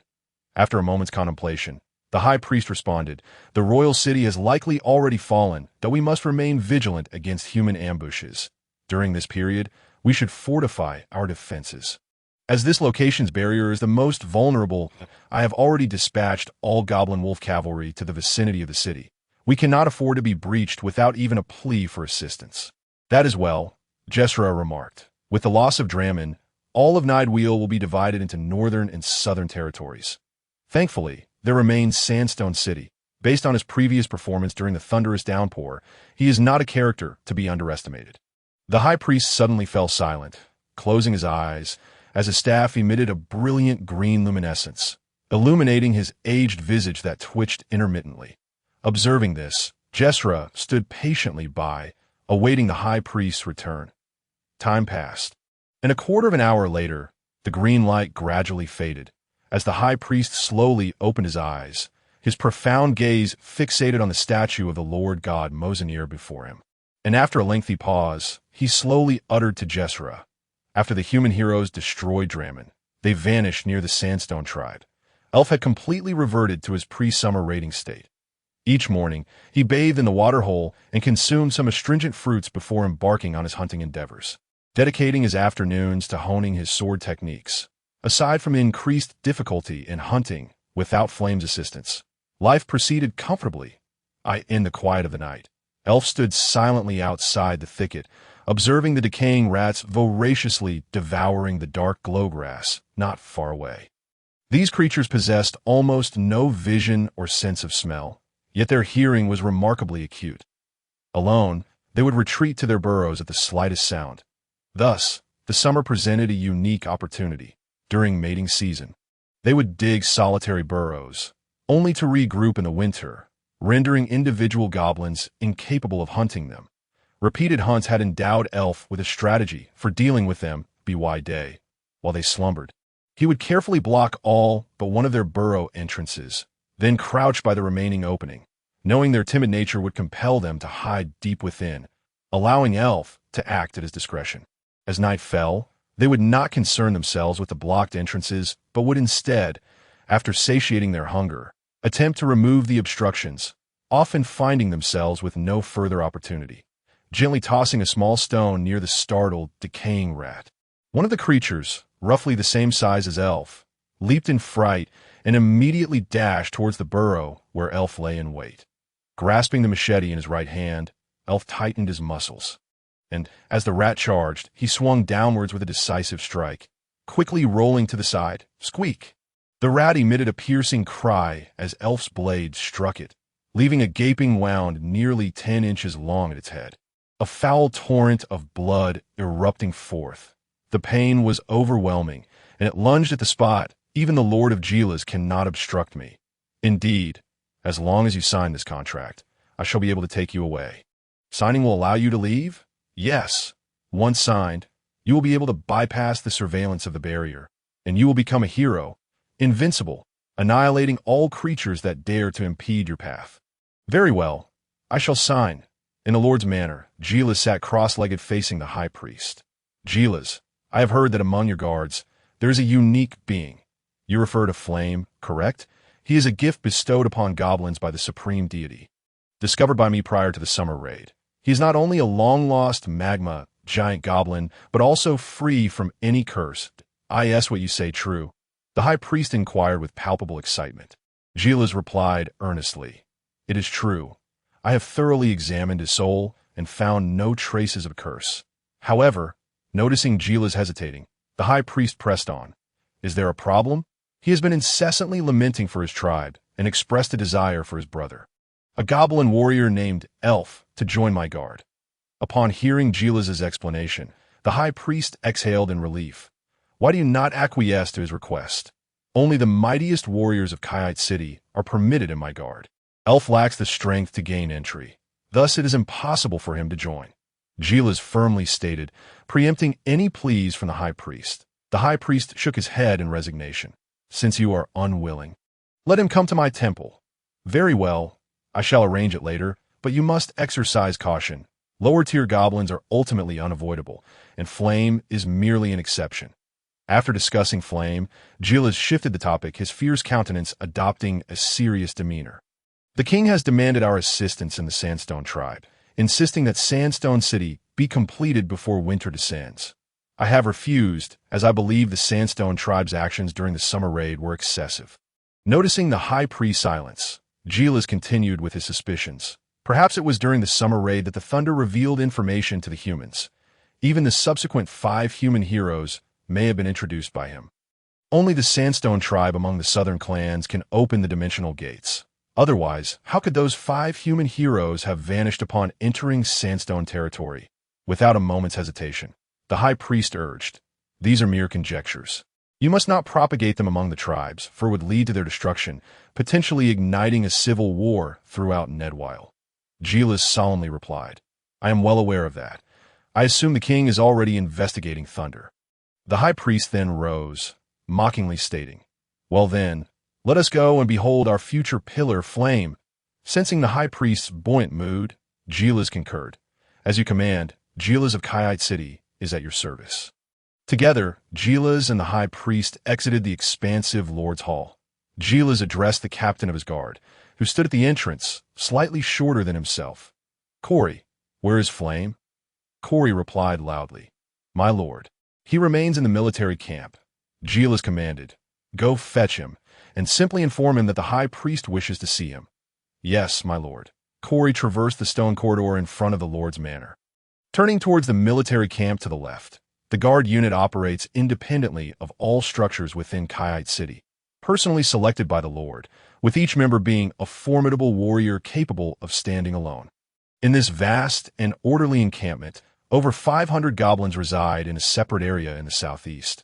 Corey, a solitary and aloof goblin, rarely exhibited emotional fluctuations, yet now, upon gazing at the note in his hand, he felt somewhat taken aback. "Lord Gilas, I have gone to find Elf." The scrawled handwriting was nearly illegible, and Corey could barely discern that single sentence. Defection is a grave offense, punishable by severe penalties for any individual. After hearing his Captain Corey's report, a surge of anger suddenly welled up within Gilas. Did he think he could act with impunity? "I command that every goblin from that small tribe be reduced to slavery. And bring back Flame. He shall not be permitted to leave the city until he has bested you in strength." "Yes, my lord," Corey acknowledged and departed. The high priest cautioned, "Gilas, Flame is fundamentally different from you. No more of this. High priest, we have but one magma giant goblin. Such measures are the most prudent." Gilas turned away from the high priest, his tone somber. "I cannot stand idly by and watch Flame repeat the same mistakes. I only require a living flame." The high priest understood that he could sway most of Gilas's decisions. However, the matter regarding Flame was unchangeable, and moreover, he had no desire to alter it. Flame represented Gilas's very soul, destined to become an extension of his will, fulfilling Gilas's long-held ambitions. And with Gilas's assistance, Flame would achieve his own eternity. Though these methods may seem harsh to Flame, the high priest chose not to linger within the Lord's manor and returned to the temple. Preparing to pay a price to temporarily erase Flame's previous memories, as for Flame's tribe, he would seek them out only once Flame had truly grown and regained his memories. Elf. Elgon's imposing figure squeezed halfway through the entrance of Elf's dwelling. "Do you still desire the little rot rat?" Elf queried, perplexed as to why Elgon, who had always harbored disdain for his offspring, was now so attentive to, "I merely mentioned it casually. Why is he so fervent?" "I have already converted the spoils of the next 3 years into rot rats for him." Unable to comprehend, Elf could only vaguely respond. "If you catch any, place them in that small stone cave outside, blocked by vines, and if not, then so be it. I intend to keep only this many for now, doe." As Elgon turned to leave, Elf suddenly recalled the bedridden Dina. "How is Dina's condition?" Elgon paused, turning back to say, "That foolish woman gorged herself on too much jerky during our summer raid and nearly suffocated. When we returned, those little brats almost devoured her." To his shock, Elf learned that his biological mother had perished, and the reason was so incredulous that it left him reeling. He had left sufficient provisions for her. Yet Dina, in her gluttony, had managed to bring about her own demise. Mentioning Dina evoked a tinge of sadness in Elgon. "Elf, I can see that you are different. You will venture far beyond my reach in the future. But you must remember, goblins are your true companions. This is what our deity, the deceiver Blorov, has proclaimed. He is the only god belonging to us goblins." Soft starlight streamed through the open wooden door, casting a faint shadow upon Elgon. After a glance at Elf, He did not linger at the entrance, but quietly turned to depart. Hearing Elgon's somewhat cryptic words, Elf maintained an outwardly stoic demeanor. Though inwardly he was taken aback, he had not anticipated that this seemingly robust and simple-minded elder goblin possessed such a thoughtful side. Yet it mattered little. He had already undergone the coming-of-age ritual, and all abnormalities could be attributed to divine favor, sparing him from any suspicion among the other goblins. "What exactly are these deities?" When Elf inquired, while refused to utter a single word further. Now, hearing Elgon mention the deities piqued Elf's interest. Just as he was about to delve deeper into the subject, he realized that Elgon had mysteriously vanished. With such a steep cost, how many followers can these deities truly have? Elf pondered, concluding that it would be impossible to worship Blorov. The plan to breed rot rats was a spur-of-the-moment idea conceived by Elf, as the dangers of constant hunting were simply too great. If it were merely a decayed rat, the elf could handle it with ease. However, encountering two of them posed a risk of injury, and, enraged, decayed rat would stop at nothing to maul any creature that harmed it. The elf, weary of living in constant trepidation, contemplated the possibility of breeding some decayed rats. The endeavor progressed smoothly. The young rats were indiscriminate in their diet, consuming whatever was offered, with their sharp claws removed and legs broken. The elf anticipated that, given their rapid growth, they would reach maturity by winter. Next year, he could perhaps rear more alongside Elgon, allowing for a future devoid of hunting. Just as these thoughts lingered, a troop of cavalry burst into the tribe.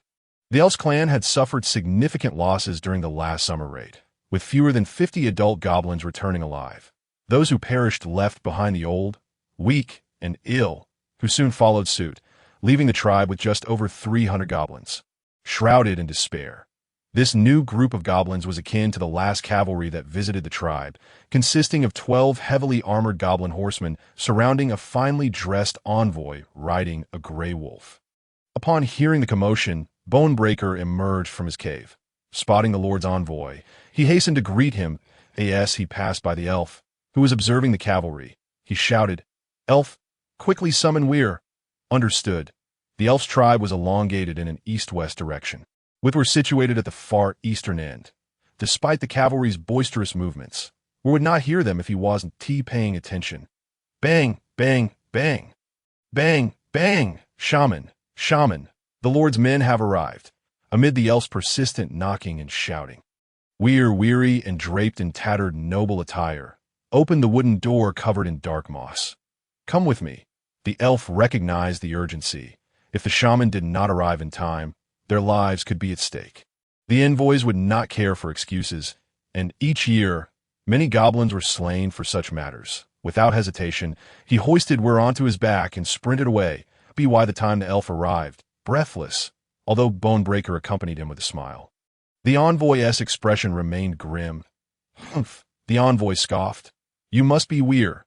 Trembling, Weir replied, "Yes, my lord."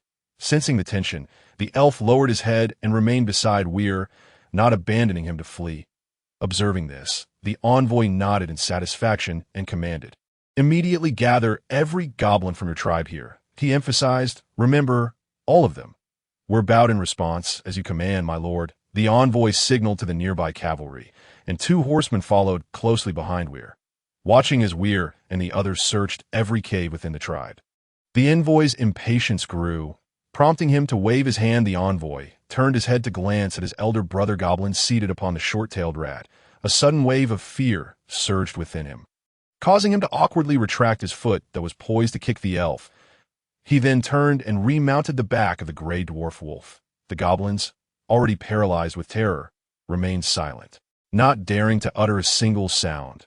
The normally boisterous little goblins were so frightened that they lost control of their bowels, with several having fainted amidst their own excrement.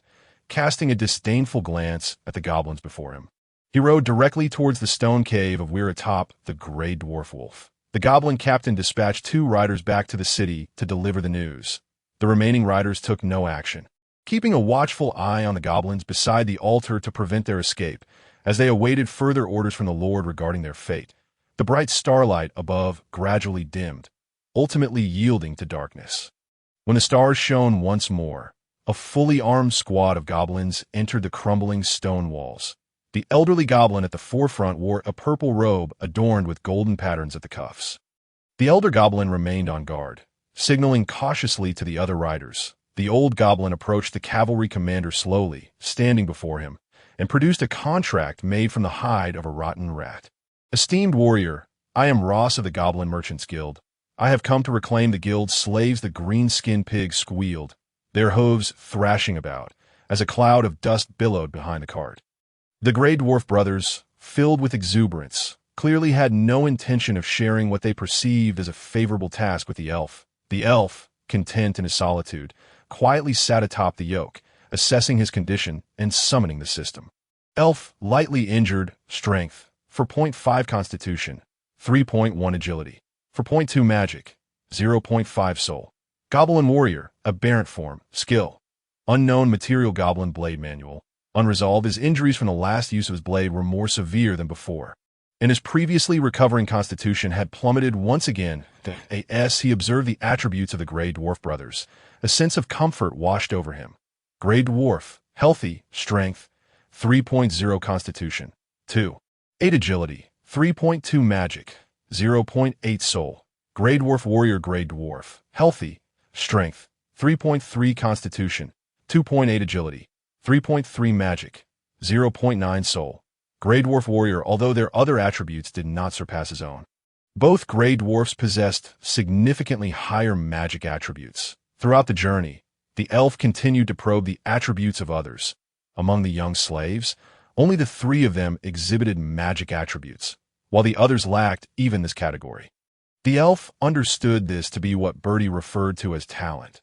From the attributes of the earlier flame, it was evident that this was the source of his ability to spew lava. Initially, the elf also lacked any magic attribute. It had suddenly manifested during what was termed a metamorphosis. Each time Flame utilized his powers, he not only fell into a state of weakness, but also had his magic points reset to 0. In contrast, the elf's magic points had gradually increased to 0.5 through the consumption of rotting rat tails. He had initially wished to experiment with generating an ability, yet after a prolonged attempt, he achieved nothing. The evolved system informed the elf that without a means to harness energy, magic could not be manifested, and thus he desisted. Under the pitch-black night sky, the damp sensation on his hands pulled the elf from his thoughts as raindrops began to fall. Gently tapping against the dark carriage, the winding road, devoid of an apparent end, induced a slight weariness within him. Ugh! A sound akin to someone being throttled jolted the elf awake. It seemed to emerge right beside him, sending a chill down his spine. Clang! The elf swiftly drew his machete, slightly lifting the carriage's curtain, and, with his back to Bertie, spoke. "Master Wizard, there is danger." Bertie coldly replied, "Pay it no mind. Continue onward." The Grey Dwarf brothers exchanged puzzled glances at the ever-vigilant elf, unable to fathom why he remained so cautious with a wizard present. Ignoring their reactions, the elf sheathed his machete only after the sense of danger had dissipated and resumed his position atop the yoke. Indeed, the wizard possessed unparalleled strength. Yet why would he concern himself with the safety of a mere slave? To a life like his, worth no more than a few magic stones, the elf scoffed inwardly. The black clouds above loomed lower, and the air grew increasingly oppressive. Suddenly, a torrential downpour descended, drenching the 3 of them in an instant. The large droplets struck the black carriage, producing a cacophony of pitter-patter. Within mere minutes, both green-skinned pigs were caked in mud, along with the Grey Dwarfs riding atop them, thoroughly soaked. The elf, seated in the rain, observed as they angrily cursed the weather. A blurred silhouette of a structure manifested at the edge of the elf's vision. The muddy, puddle-ridden path finally reached its terminus. Deep within the shadowy jungle, an ancient castle stood, its peculiar vines clinging to the black stone walls in an inexplicable twist. Unbeknownst to him, Bertie had exited the carriage. The rain appeared to part around him as if encountering an invisible barrier, cascading away. Bertie approached the door, softly murmuring an arcane incantation. Clang! A door composed of an unknown material swung open that a sudden gust of cold wind brushed past the elf. "My child, I have returned. Ha ha!" Bertie erupted into a fit of manic laughter, a stark contrast to his usual demeanor. In the dark, rainy night. Flickering, chilling lights adorned the vast castle. Bertie led the elf and the two gray dwarfs into the grand hall, where he reverted to his typical aloofness. Gazing at the three filthy slaves, Bertie waved his hand, causing the mud and rainwater on them to coalesce into a suspended orb in midair. With a gesture of his right hand, he directed the orb to float toward the window. The three dwarfs stood in stunned silence, bewildered by this display. The elf, feeling the dryness of his fur, was astonished that all traces of his previous dampness had vanished. Inwardly, he marveled, "What a formidable goblin wizard! You shall reside on this floor. Do not enter any other rooms." Furthermore, Bertie leaned in close to the elf, his voice cold. "Aside from myself, there are no living beings in this castle." As he watched Bertie vanish around the staircase corner, the sound of receding footsteps urged the elf to take a step forward. The hall was flanked by rooms, devoid of any significant distinction. The elf casually selected a room near the entrance, opened the door, and stepped inside. Inside was a deceptively comfortable large bed, a wooden nightstand, a desk equipped with a bookshelf on the opposite side, and a wardrobe positioned to the left of the door. What appeared to be simple furnishings were akin to paradise for the elf, who had endured half a year in a stony cave and had braved the elements for an extended time. Shedding his putrid rat-skin boots, he reclined on the soft bed, gazing out at the torrential rain, and soon fell into a deep slumber. "Elf, come!" Bertie's distinctive voice roused the elf from his sleep, rubbing his somewhat foggy head. The elf quickly donned his boots, opened the door, and made his way to the hall. The two gray dwarfs stood before Bertie, who still wore an exquisitely crafted black robe, a faint mist shrouding his face. Rendering his emotions indiscernible, "that I will formally assess your qualifications and train you, that in 2 years' time, I shall select one of you as my disciple, the successor of the Spheak Academy. Of course, should you fail to become my disciple, you will return to Los after repaying your debts." As Bertie spoke, the elf suddenly sensed a pricking danger emanating from him. Fixating on Bertie's silhouette, the elf furrowed his brow. Bertie held a colorless, transparent crystal orb the size of a human head in his left hand and pointed with his right at the eldest gray dwarf. "Place your hand upon it." The gray dwarf extended his rough hand to cover the orb. "Look into my eyes. Do not look away," Bertie instructed. As the gray dwarf met Bertie's gaze, a flash of blue light suddenly appeared in Bertie's eyes, rendering the dwarf frozen in place, as if lifeless. The colorless crystal orb began to change, blue particles swirling within, dancing about. "Done. Your qualifications can only be deemed average, yet your attributes are quite compatible. You possess a pure affinity for water elements, making you well-suited for the Spheak Academy's legacy." The elf discerned an unmistakable joy in Bertie's tone. The younger gray dwarf's qualifications matched those of his elder brother, both exhibiting average qualifications with a water element affinity. When it was the elf's turn, Bertie seemed to have lost interest. Commencing the test before the elf was fully prepared, in the pitch-black void, multicolored lights floated around the elf, moving slowly. The majority were black points, exuding an inviting aura toward him. Additionally, some green points radiated a friendly vibe, though they lacked the comfort of the dark points. Bertie, visibly disappointed and impatient, declared, "Enough. You possess an affinity for the dark element, along with a certain variant affinity for the wind element, rendering your aptitude quite commendable. However, it is entirely incongruous with the tenets of the Spheak school." Bertie's implications were unmistakable. Regardless of circumstances, you are destined to revert to being Los's slave in 3 years' time. 3 small crystalline blocks, reminiscent of hexagonal prisms and radiating a blue luminescence, were handed to the 3 elves by Bertie. "These are memory crystals, inscribed with the language of the gnomes. By now, if you touch your forehead with the memory crystal, I shall assist you in transmitting the knowledge contained within." As the elf made contact with his forehead using the crystal, he sensed a faint energy emanating from not exert force. "Release the crystal." Upon hearing Bertie's command, Elgon relinquished his grasp on the crystal. "Close your eyes." Slowly, his eyes shut. The blue-glowing crystal floated upright at the elf's forehead. Bertie began to chant in an unknown tongue. The blue crystal gradually melted away in response to Bertie's incantation, transforming into a shimmering liquid of blue light that swiftly penetrated the elf's brow. External information reception in progress. 0 completion. The system's voice echoed in his mind. Before the elf could assess the situation, 2 cries of pain erupted from the nearby gnomes. A sudden thought crossed the elf's mind. It must be an issue with the system. Thus, he feigned excruciating pain, emitting cries of distress. This is a normal reaction to the memory crystal. Your mental fortitude is simply too low to withstand such intense stimulation at this moment. The memory crystal can only impart knowledge to you. How much you can truly grasp depends on yourselves. That I shall review your progress in 2 days. By the way, the base memory crystal costs 1 magic stone, Bertie added. The elf, feigning agony, covered his head with his hands and retreated to his chamber. System, he inquired, external information reception in progress. 22. How much longer until completion? Estimated time remaining. 15 minutes and 40 seconds. The elf feigned unbearable pain, pacing back and forth in his room, that he could not ascertain whether Bertie would be monitoring him, especially since Bertie had made several remarks seemingly directed at him. The wizard was shrouded in mystery for the elf, leaving him entirely unaware of the other's capabilities. The long wait finally came to an end. Information received, currently sorting, 0 completion. The elf listened in astonishment to the system's voice in his mind. With no other recourse, he abandoned his pretense and seated himself at the desk to wait.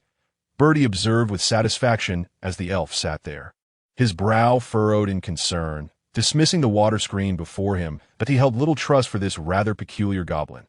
He had not intended to involve him initially, but could not resist Los's fervent pleas. After all, only Los was willing to deliver a substantial number of slaves to him each year. Other slave traders would outright reject his business upon hearing his name. His plan was nearing fruition, and any minor misstep could lead to complete failure. Therefore, he decided to test the elf with a memory crystal today, that if the knowledge he possessed overlapped with that within a memory crystal, an evident rejection response would occur, making absorption impossible. After careful observation, Bertie had ruled the elf out from his adversary's schemes. With everything in place, he resolved to proceed as planned, allowing the elf to follow his own course. Information sorting complete.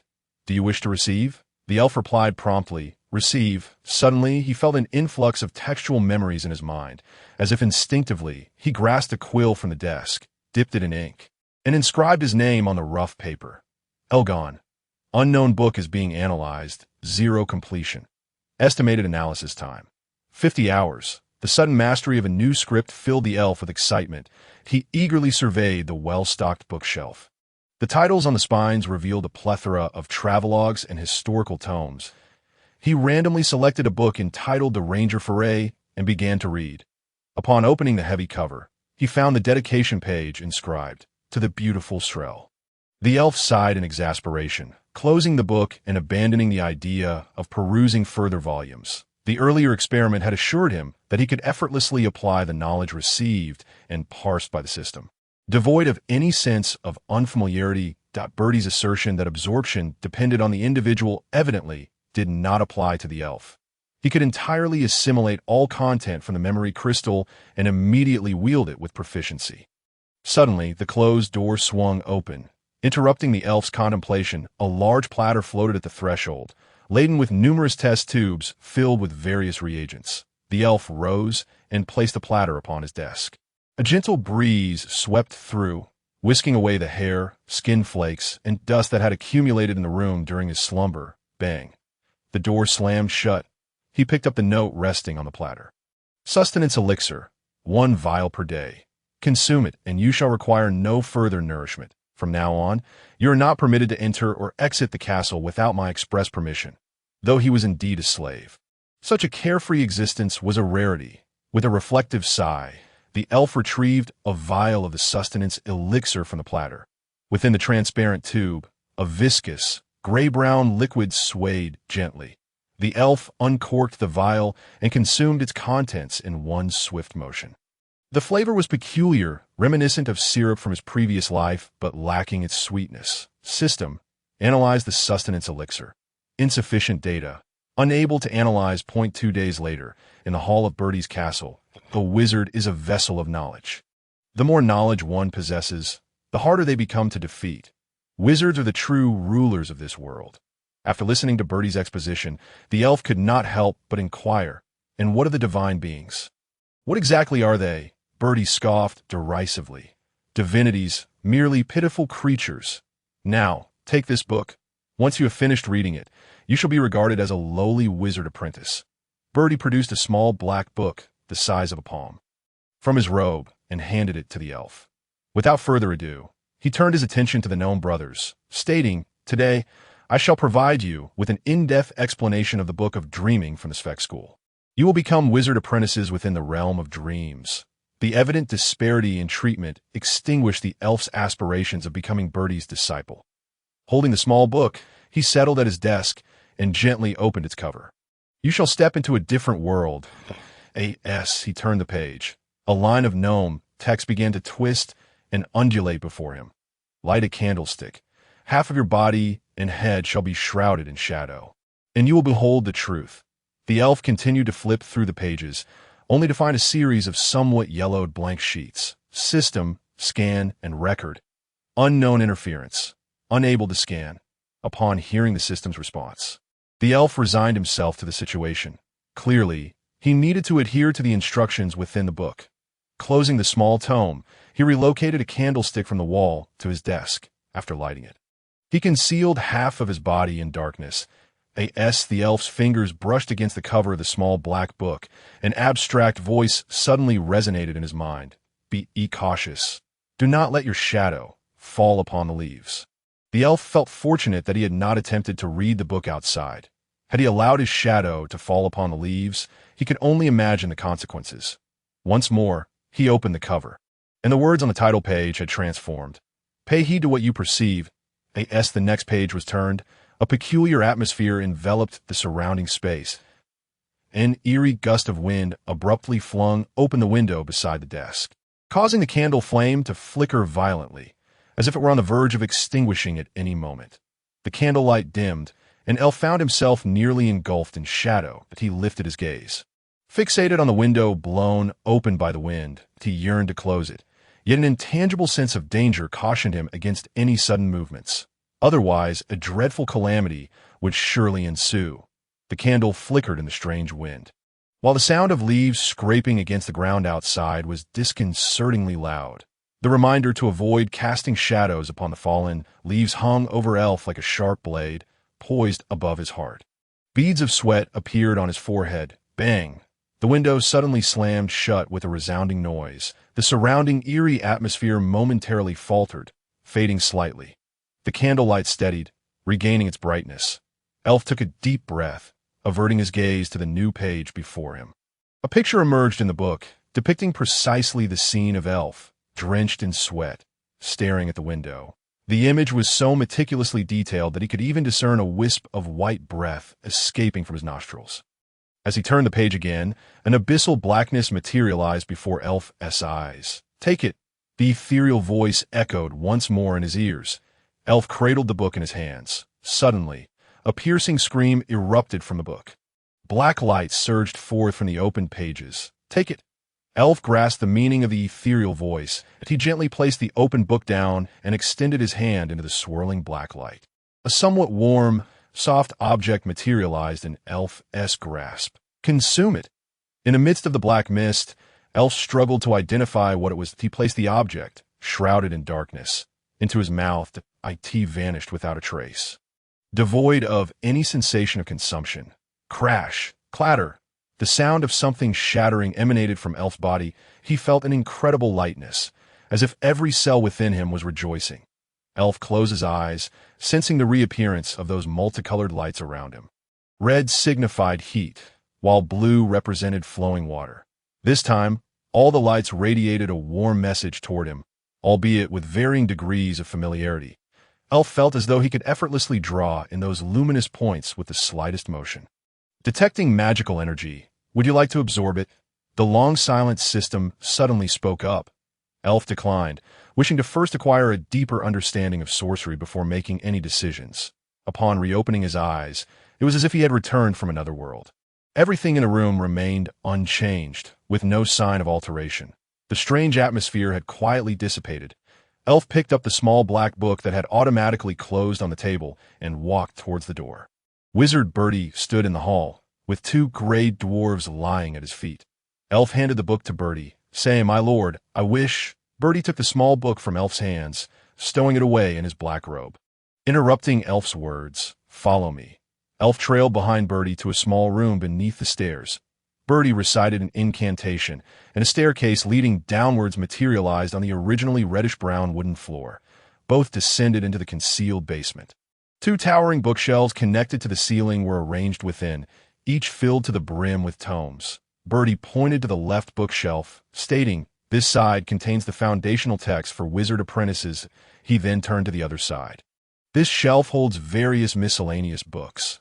You may peruse the miscellaneous ones for free, but each foundational book costs 1 magic stone.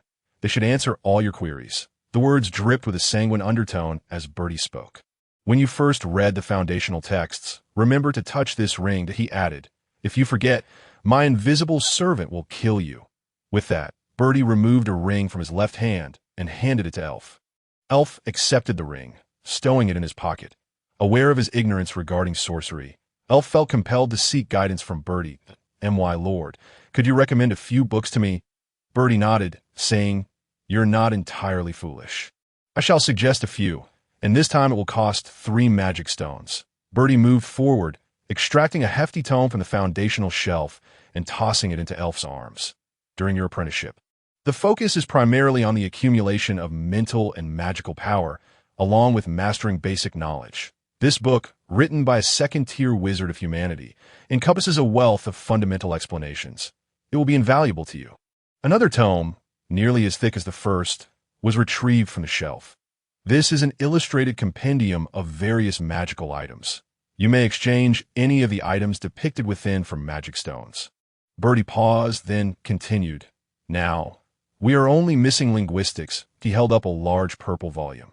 "The runic language is foundational to sorcery and serves as a vessel of wisdom.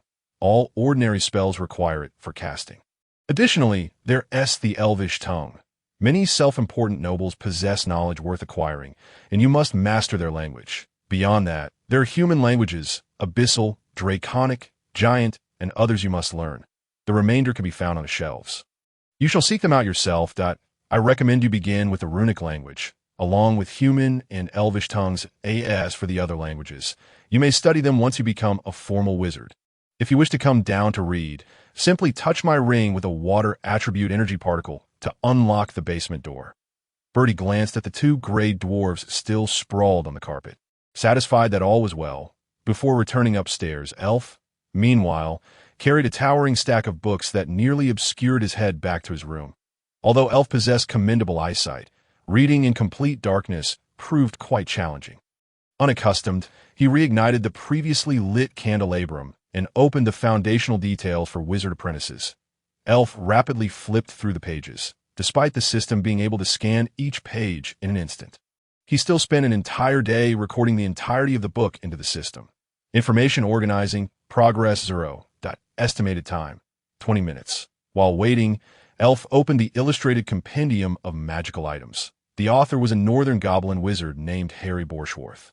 A cursory glance revealed detailed entries on various common spellcasting materials and magical creatures that thrive in the underground world, most accompanied by images, with descriptions of their characteristics provided beneath. There were also descriptions of surface, spellcasting materials, and magical creatures, though largely incomplete, offering only limited reference value. The small book by Babir had also been deciphered.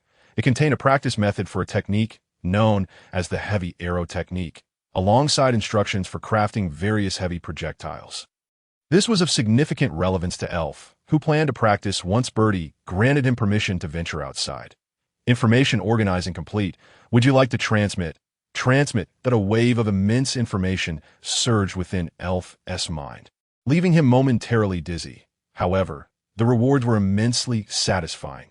From this authorless tome, Elf learned that the small black book he had previously perused was the first step toward becoming a wizard apprentice. Concealing oneself within shadows was a part of the ritual, and once initiated, it could not be halted. Should one fail to follow the book's spirit's commands, malevolent spirits communicating with Elf would be released. This ritual served to allow Elf to shatter his limitations, enabling communication with the fundamental energies of the world and granting the ability to converse with the remnants of ancient beings' wills. The malevolent spirits were peculiar life forms established to facilitate communication with Elf at that moment, sacrificing a part of their own essence to free him from his constraints. When Elf is on the verge of becoming a wizard, there is one task that must be accomplished. The initial ritual is essentially a ceremony akin to a contract of equivalent exchange. Elf closed the book and gazed out at the grotesque vines adorned with enchanting purple blossoms. He stared silently for a while, as the memories of his past life faded into obscurity. Those once vivid smiles had, unbeknownst to him, grown increasingly distant and blurred. Elf averted his gaze, extinguished the candelabrum, removed his garments, donned a nightgown from the wardrobe, and quietly lay down to sleep. A few days later, the system awakened Elf punctually in the morning. Today, Bertie would instruct him in the art of meditation. Since the completion of the initial ritual that morning, Elf had acquired a mental attribute, with a value of 2.5, that regarding the establishment of this value, Elf inquired in detail with the system, which provided an answer defined solely by standard energy units. During these past few days, Elf had committed to memory the books recommended by Bertie, yet he dared not take any further actions. Following Bertie's instructions, he remained confined to his room, perusing those texts he had long since memorized. In the ancient castle's hall, an aura of historical depth enveloped him. Dappled starlight streamed through the windows, casting shadows upon the portraits adorning the walls. Elf treaded upon the purple carpet, grasping the staircase railing as he ascended to the upper floor. The decor on the second floor mirrored that of the first, with expansive purple embellishments.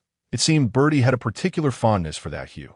Following Bertie's directive, Elf did not knock, but instead bowed before the opulent wooden door, inlaid with numerous purple agates. Master Wizard, to his surprise, the door was of a push-pull design, and as Elf stood upright, he watched in silence as the grand door seamlessly retracted into the walls. "Come in." Bertie's voice came from within, his back turned to Elf. The meditation method differed from the book of initial understanding. It demanded a greater sacrifice. Upon hearing Bertie's words, Elf's expression darkened slightly. However, faced with Bertie's formidable prowess as a wizard, he suppressed his dismay. Taking 2 deep breaths to regain his composure, he spoke in a neutral tone. "Master, aside from magic stones, is there anything else I can assist you with?" Bertie replied coldly. "Indeed, you can assist me. I require your help with some experiments in basic potion refinement." "What specifically must be done?" Elf queried. "Test the effects of the potions." Elf realized he had not misjudged. Bertie desired him to be the test subject. Yet, why was he requesting this of him in such a manner? The vast chasm of their power would easily allow Bertie to disregard Elf's reactions. "Very well, take the meditation method from the table and proceed." After Elf departed, Bertie muttered under his breath, "What a troublesome creature."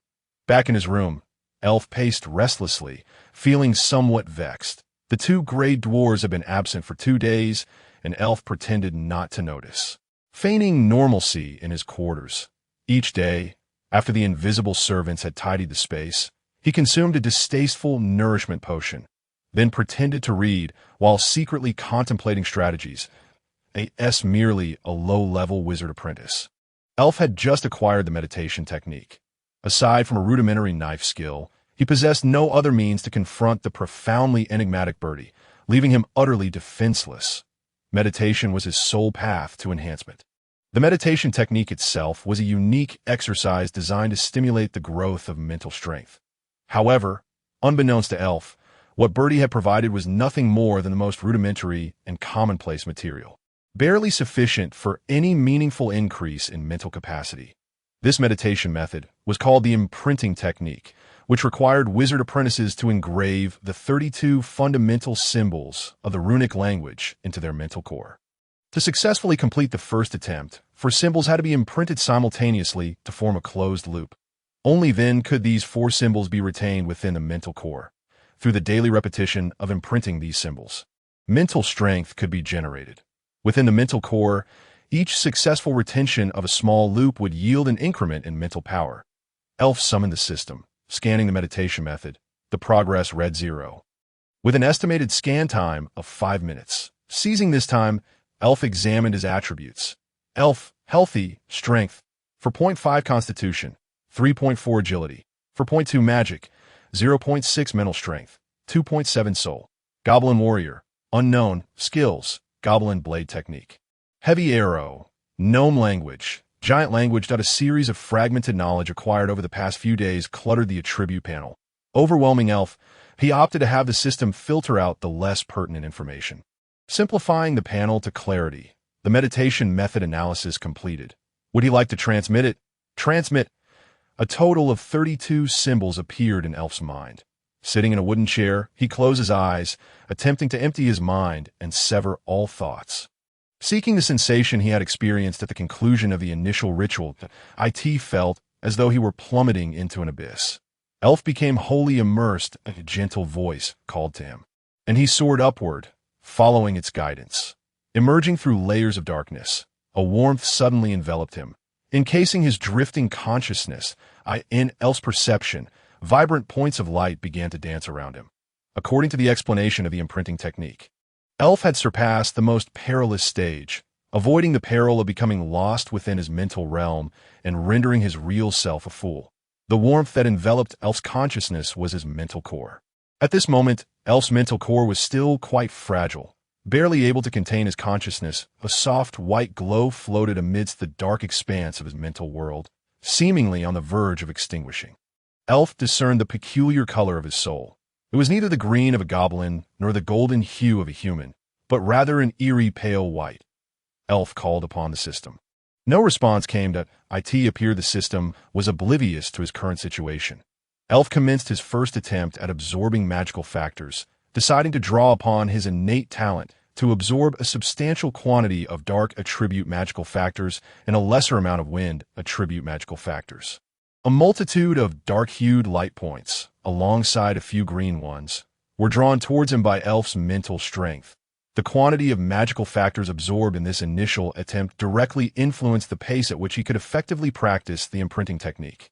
Thus, Elf refrained from any negligence, absorbing with utmost diligence until he felt a sense of saturation before pausing. Feeling mentally fatigued, he resolved to take a brief respite before resuming his study of the engraving technique. Controlling his consciousness to detach from his mental core, he experienced a swift sensation of descent. In a fleeting moment, Elf opened his eyes while seated in his chair. A discernible weariness lingered in his crimson gaze. He closed his eyes once more, leaning against the backrest for rest. The system's notification tone echoed in his ears, prompting Elf to open his eyes again. The dull ache throughout his body, causing him to shift uncomfortably in his seat. Upon summoning the system, he realized that it was already the following morning. To his surprise, he had fallen asleep. Evidently, the absorption of magical factors was no trivial endeavor. Elf extended a finger, channeling the dark attribute particles within him to conjure a small flicker of black flame above his fingertip. He moved his finger towards his desk, attempting to ignite the paper. However, he inadvertently brushed against the edge of the desk, the acrid scent of charred wood wafting into Elf's exposed nostrils. Instantly, he withdrew the dark attribute particles from his fingertip, observing as the wood he had touched rapidly darkened and continued to spread. The stench of burning intensified. Elf opened the window and employed a wind attribute spell to expel the odor from the room. Although the blackened area on the desk ceased its spread, it had left behind an unsightly blemish. The sheer destructive potential of such simple application of energy factors compelled Elf to marvel at the prowess of wizards. After a brief physical stretch, Elf returned to his seat, determined to complete a small cycle in one go. The second descent into his mental core posed no significant danger. Using it as an anchor, he easily entered with his mental strength as a guiding force. He began to imprint the first rune character with his mental energy. Yet, as he truly engaged in the task, he found it far more arduous than anticipated. After numerous attempts, he could only manage to sketch 3 complete characters. Upon reaching the 4th character, his mental energy stagnated, and the dark attribute particles slipped from his control, preventing him from completing a small closed loop. With his magical energy nearly depleted and no signs of success, Elf reluctantly withdrew from his mental core. He resolved to search the basement for a potential solution. Elf opened the door, only to find one of the gray dwarfs, thought to have perished, standing with its back turned at a short distance from him. The two gray dwarfs bore an uncanny resemblance, and he was unable to discern which one stood before him based solely on their silhouette. Eager for clarity, Elf called out his brother's name. Golden. The gray dwarf turned to face him, revealing itself to be Gorid. Just as Elf was about to express his apologies, he suddenly noticed that the positions of Gorid's eyes had transformed into two swirling black vortices. Elf seemed to forget his purpose, uncontrollably drawn to the gray dwarf's eyes, and was soon engulfed in a haze. He lost all control over his body. The gray dwarf moved ahead, its broad feet silent upon the soft carpet. Elf followed closely behind, passing through identical rooms, his heart racing with dread as portraits seemed to chase after him. Through his observations over the past few days, Elf understood that the more bizarre a phenomenon, the more powerful the life force behind it. Birdie's words, aside from me, there are no living beings within this castle, echoed relentlessly in Elf's mind. He forced himself to regain composure and called upon the system. The attribute panel materialized before him, revealing the words unknown interference inscribed next to his name in crimson letters. There was nothing to aid him. Once more, Elf experienced the paralyzing sensation of powerlessness, a feeling that had surrounded him since his arrival in this world, consistently thwarting his efforts and driving him to madness. He longed to scream in rage, but could produce no sound. The muffled cries reminiscent of someone being throttled returned to his ears. Growing ever closer as time passed, a faint gray mist began to materialize beside him, thickening and obscuring his vision, following the gray dwarf like a marionette. Unable to assert control or see anything, all he could hear was the strange sound of struggle drawing near. The sound abruptly ceased, having come perilously close to Elf's ear. He found himself unaware of where the gray dwarf had led him. As the mist began to dissipate, a slender veil remained.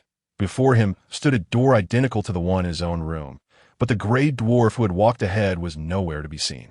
Still under the influence of an unknown force, the wooden door creaked open slightly. Suddenly, a phantom human arm emerged from the darkness, seizing Elf and pulling him into the room that on the brink of decapitation. A crimson mass writhed upon his neck, while a stark white spine stood desolately above a ghostly collarbone. Vivid blood flowed like a stream from the shattered flesh, tracing the delicate blue patterns of a strapless gown. Leaving a stark trail of crimson, the impending blood threatened to fall. It seemed to dissolve into the void, creating ripples that stained the white fabric with deep red, the vibrant hue appearing only to vanish almost instantly. A strange sound echoed once again in his ear. Elf was compelled to bow his head. A crystalline hand emerged into his shifting field of vision as the radiant colors flowing from beneath the hem of the gown gradually coalesced into the visage of a girl with long, wine-red hair. A pallid arm lifted, cradling the head's gaping wound, as swirling black eyes fixed their gaze upon Elf, drawing his attention in tandem with the head's movements. Crimson droplets cascaded from her fingers, vanishing into thin air. "Kill Birdie." A gentle yet unnerving voice resonated directly in Elf's ears. Under the influence of this force, Elf found himself powerless, watching in terror as the figure before him extended another arm, forcing a pulsating, red-glowing creature into his mouth. That he felt the unknown entity traverse his throat and settle within his stomach. "Take it, kill Birdie, and I shall grant you power." The white mist in the room thickened, and once more, Elf felt a mechanical stupor envelop him, returning him to his own doorstep. Regaining control of his body, Elf dashed back into his room, slamming the door shut with a resounding thud. Collapsing onto the floor in a dizzy haze, gazing at the scattered starlight filtering through the window, he placed his right hand upon his left abdomen, where the goblin's stomach lay, now housing this so-called aberrant life. Elf had no intention of reporting the previous day's events to Birdie. Faced with such a formidable spirit, one that evidently bore animosity towards Birdie, Elf felt compelled to assist the spirit, with both paths resembling a gamble.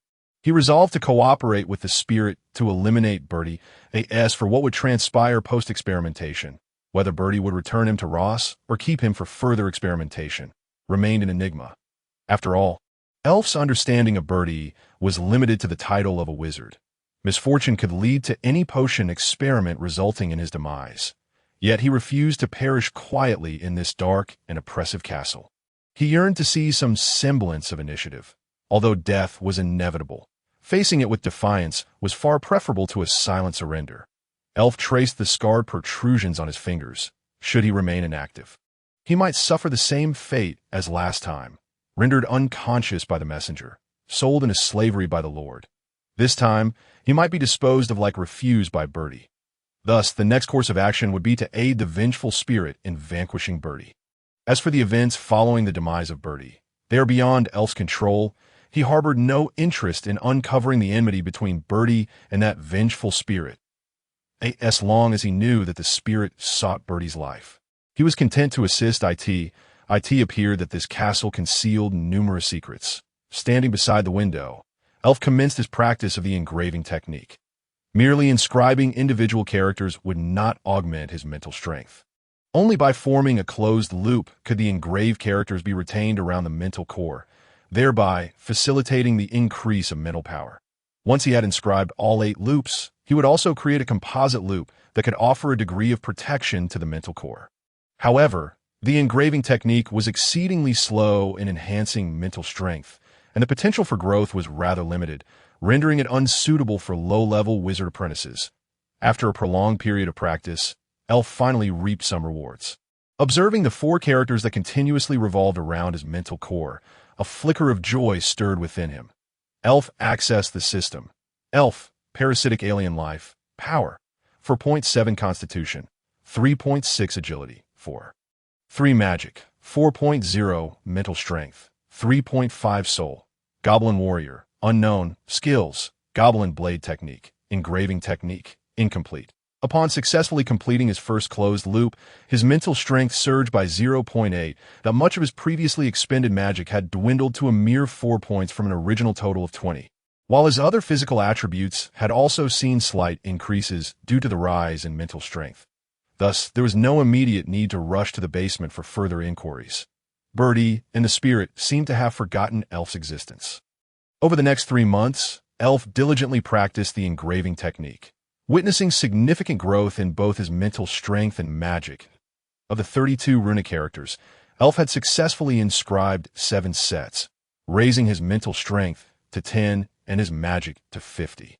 With a total of 7 sets, 28 characters surrounded Elf's mental core. Simply retaining the characters within the core would not generate mental power. Elf needed to continuously engrave these characters, with each successful inscription yielding a slight increase in mental strength. Last night, Elf had successfully advanced to the rank of Intermediate Wizard Apprentice. Upon achieving this status, he was eligible to learn some foundational spells. However, there was not a single spell to be found in Bertie's basement. A few days prior, Elf had attempted to ascend and inquire with Bertie, but received no response, leading him to believe that Bertie had been slain by the spirit. Yet, as Elf cautiously approached the castle's main door, a strong sense of danger dispelled any notions of luck. Elf resolved to document all remaining books in the basement today, sensing that the spirit was poised to strike. Gently touching the surface of a book with his ring, a fleeting pale blue light flickered across its pages. Upon opening Bertie's sealed tome, Elf discovered it was a basic theoretical text on alchemy. He had recorded 7 or 8 books of the same kind, all detailing the fundamental operational points of alchemy, yet not one contained even a single basic potion recipe. Not only did he find no potion recipes, but he also failed to locate any comprehensive texts on spells. After 3 months, Elf had only managed to futilely increase his mental strength and magic, with no enhancement to his actual combat capabilities. Completing the documentation of the last book, Elf exited the basement. To his surprise, he found Bertie in his room, poring over the notes laid out on his desk. Bertie raised his right hand and cast a simple detection spell towards Elf, causing the energy particles near him to ripple slightly. "It seems you have become an intermediate wizard apprentice," Bertie remarked indifferently. "Indeed, my lord, I just ascended last night," Elf replied candidly. "Follow me," Bertie commanded, turning to exit the room. Uncertain of Bertie's intentions, Elf had no choice but to follow. The 2 gnomes returned to the room with the push-pull door, where a massive table occupied the center, adorned with 5 sturdy straps, while various experimental apparatuses cluttered the adjacent small table. "Lie down." Bertie's frigid command jolted Elf from his stupor.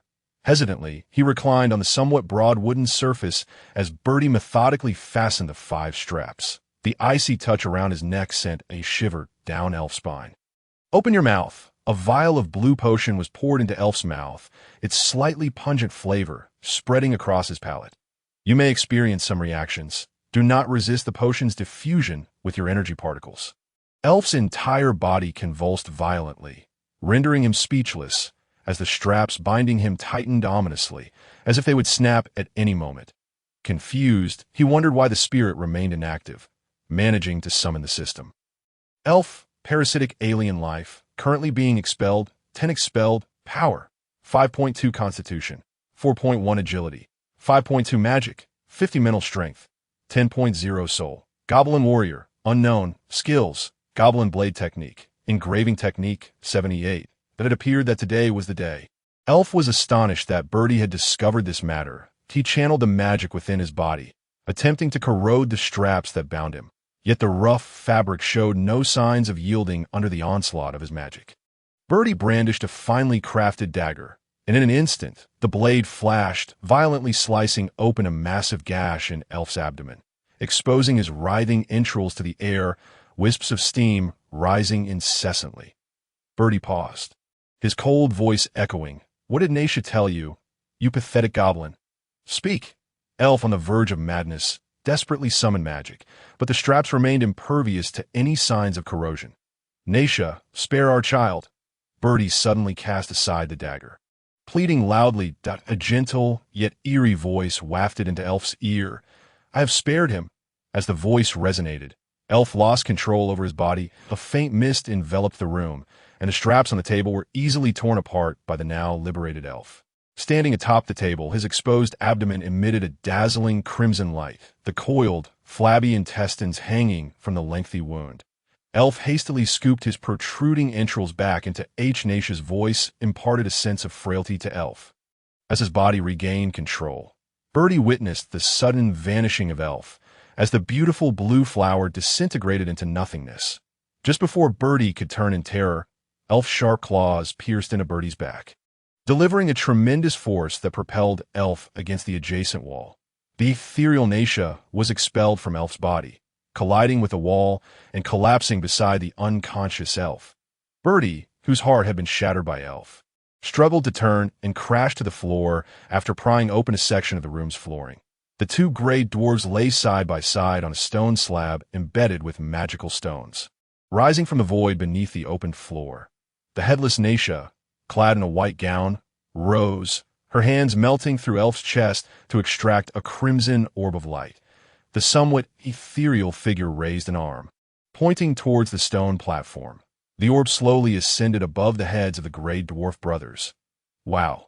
The sound of a baby's cry emanated from the orb, which then split into 2, each diving into the foreheads of the gray dwarfs. Solid heads materialized upon severed necks, perfectly joining together without a seam. A magnificent crimson glow connected Naisha with the 2 gray dwarves like a ribbon. Naisha grew increasingly diaphanous, yet she maintained a red thread linking her to the gray dwarves. The nearly transparent core of Naisha's brain began to petrify, with calcareous material for the boss, upon catching sight of the Elf, displayed a harsh demeanor and rudely shooed him away. The Elf then ventured to the tavern and bakery in the town, hoping to tempt fate, but found that not a single goblin was willing to accept the goblin into their midst. After expending considerable effort in vain, the Elf resolved to head straight for the city of Arios. His physical constitution was likely directly correlated to the severity of his injuries. The more grievously he was wounded, the more his vitality diminished. Even after healing, there would be lasting damage to his constitution. At this moment, the Elf yearned to find a place where he could rest adequately before formulating his next steps.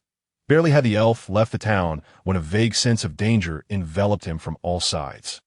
Before he could react, a thunderous shout erupted from the left thicket. "Get him!"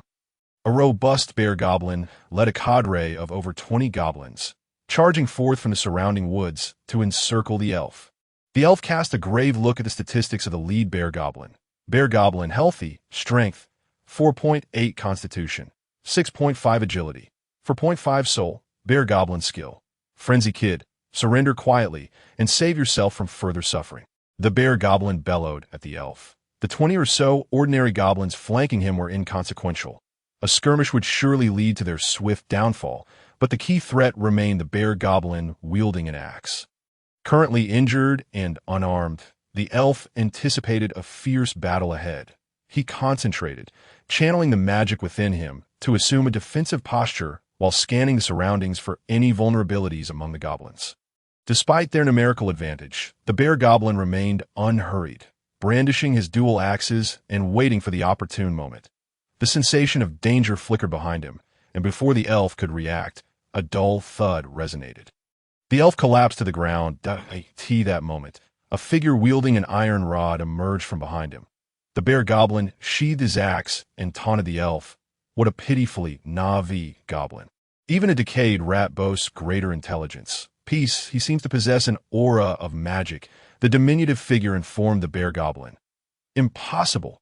How could a wizard apprentice be so easily subdued? Peace countered. Nothing is impossible. Now, what do you intend to do? Are you selling him or not? The small figure, seemingly annoyed by the protracted discussion, pressed onward. After a moment of contemplation, Los replied, "Then let us sell him Belos. I've heard he knows more than one wizard."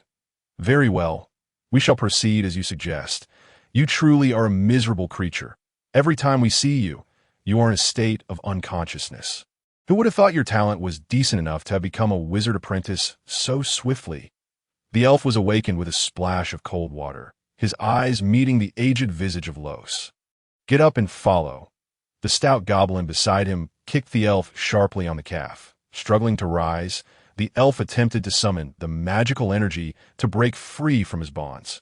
Yet he could not sense the presence of his mental power. "Stop wasting your energy. We have plenty of means to handle wizard apprentices like you." Los cautioned, in resignation. The elf pulled at Birdie's fur. "Are you not afraid that Wizard Birdie will come looking for you? Must every lost servant seek us out?" The goblin merchant retorted, "The Goblin Merchant Association is not a place where any lowly first-level wizard can act recklessly." Standing beside Los, Jarl scoffed, "It seems Birdie is merely a solitary wizard without backing. Let us hope you fetch a better price this time."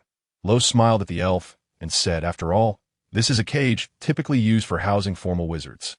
You shall find no escape, so enjoy your final moments." The elf stood within the cage, listening to the receding footsteps of the goblins until they vanished entirely.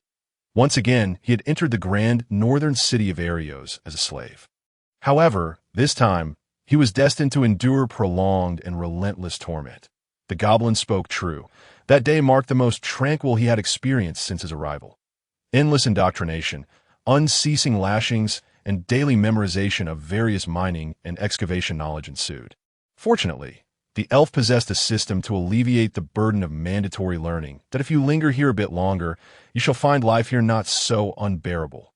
"Look, you are faring far better than those wretched goblins. It is all thanks to Lord Los, though he may be a tad harsh with you. It is only for your own good. Otherwise, why would he insist on imparting knowledge that is beyond our reach? You've been fighting against us all this while, but it is futile. You must exist here, so why not cooperate with us? It merely requires you to utter a few words. Answer me. Who are you?" "I am the property of my master." "No," the elf shouted, awakening abruptly from his slumber, the surrounding cages filled with creatures cursing in various tongues. The elf instinctively disregarded their existence. It appeared the goblin's methods were indeed sophisticated. In such a short span, he had begun to entertain a semblance of agreement with their assertions, realizing that it was not as unwavering as he had believed, having not gazed upon the starry sky for far too long. The elf suddenly felt a sense of loathing for the underground, yearning to spend his fleeting 50 years above ground. "What are you making such a racket for? Is there to be no food tomorrow?" The goblin guard's furious roar quelled the uproar among the creatures. The elf lay in a corner of the cage, closing his eyes, bracing himself for another day of torment and persuasion. The following day, the familiar clang of metal against the cage did not rouse the elf from his slumber. Upon awakening, he discovered a piece of freshly baked bread emitting an enticing aroma beside the cage, its color indicating it contained only a small amount of bran. It seemed today was the day to depart from this place. The elf devoured the food ravenously. Shortly thereafter, 2 goblin guards escorted the elf outside. Along with a dozen other slaves, he was bathed, dressed in coarse garments, fitted with new leather boots, and had his sparse, disheveled hair tidied. They were led to a shimmering cage, pulled by 6 green-skinned pigs. Enveloped in a red curtain that obscured its contents as it swayed, uncertain of its destination. Inside the cage, there were 14 subterranean creatures, including 6 goblins, 3 gray dwarves for goblins, and 1 exceptionally handsome male dark elf. All wizard apprentices, standing vacantly within the confines of the cage. Since leaving the castle, the elf had been unable to practice meditation due to the ceiling of his mental powers, and thus his mental strength had stagnated at a mere 13. After approximately half an hour, the cage was unlatched, and they, along with the cage, were hoisted up, rocking gently before being set down in an unknown location. After a prolonged wait, a sensation of weightlessness surged upward, followed by a deafening roar. What followed was the exclusive product of our Goblin Merchant Association. The mining wizard apprentices, a resounding amplification of sorcery, echoed throughout the expansive auction hall. A renowned mercantile guild within the city of Arios and the entire northern region. The Goblin Guild enjoys unparalleled advantages in Arios, with the city's grandest auction house being a prized asset of theirs. Situated in the economic heart of Arios, the auction house is surrounded by a plethora of well-equipped infrastructure. The thoroughfares around the auction house are spacious and accessible, with minimal large beast-drawn vehicles, predominantly smaller animals such as green-skinned pigs and ground lizards pulling carts. Consequently, the foot traffic is substantial, and coupled with the Goblin Guild's immense influence in the northern realms of Nidwheel. Each auction draws a considerable number of gnomes eager to partake. Additionally, numerous taverns and inns of varying standards and specifications surround the auction house, perfectly catering to the lodging and dining needs of gnomes who have traveled from afar.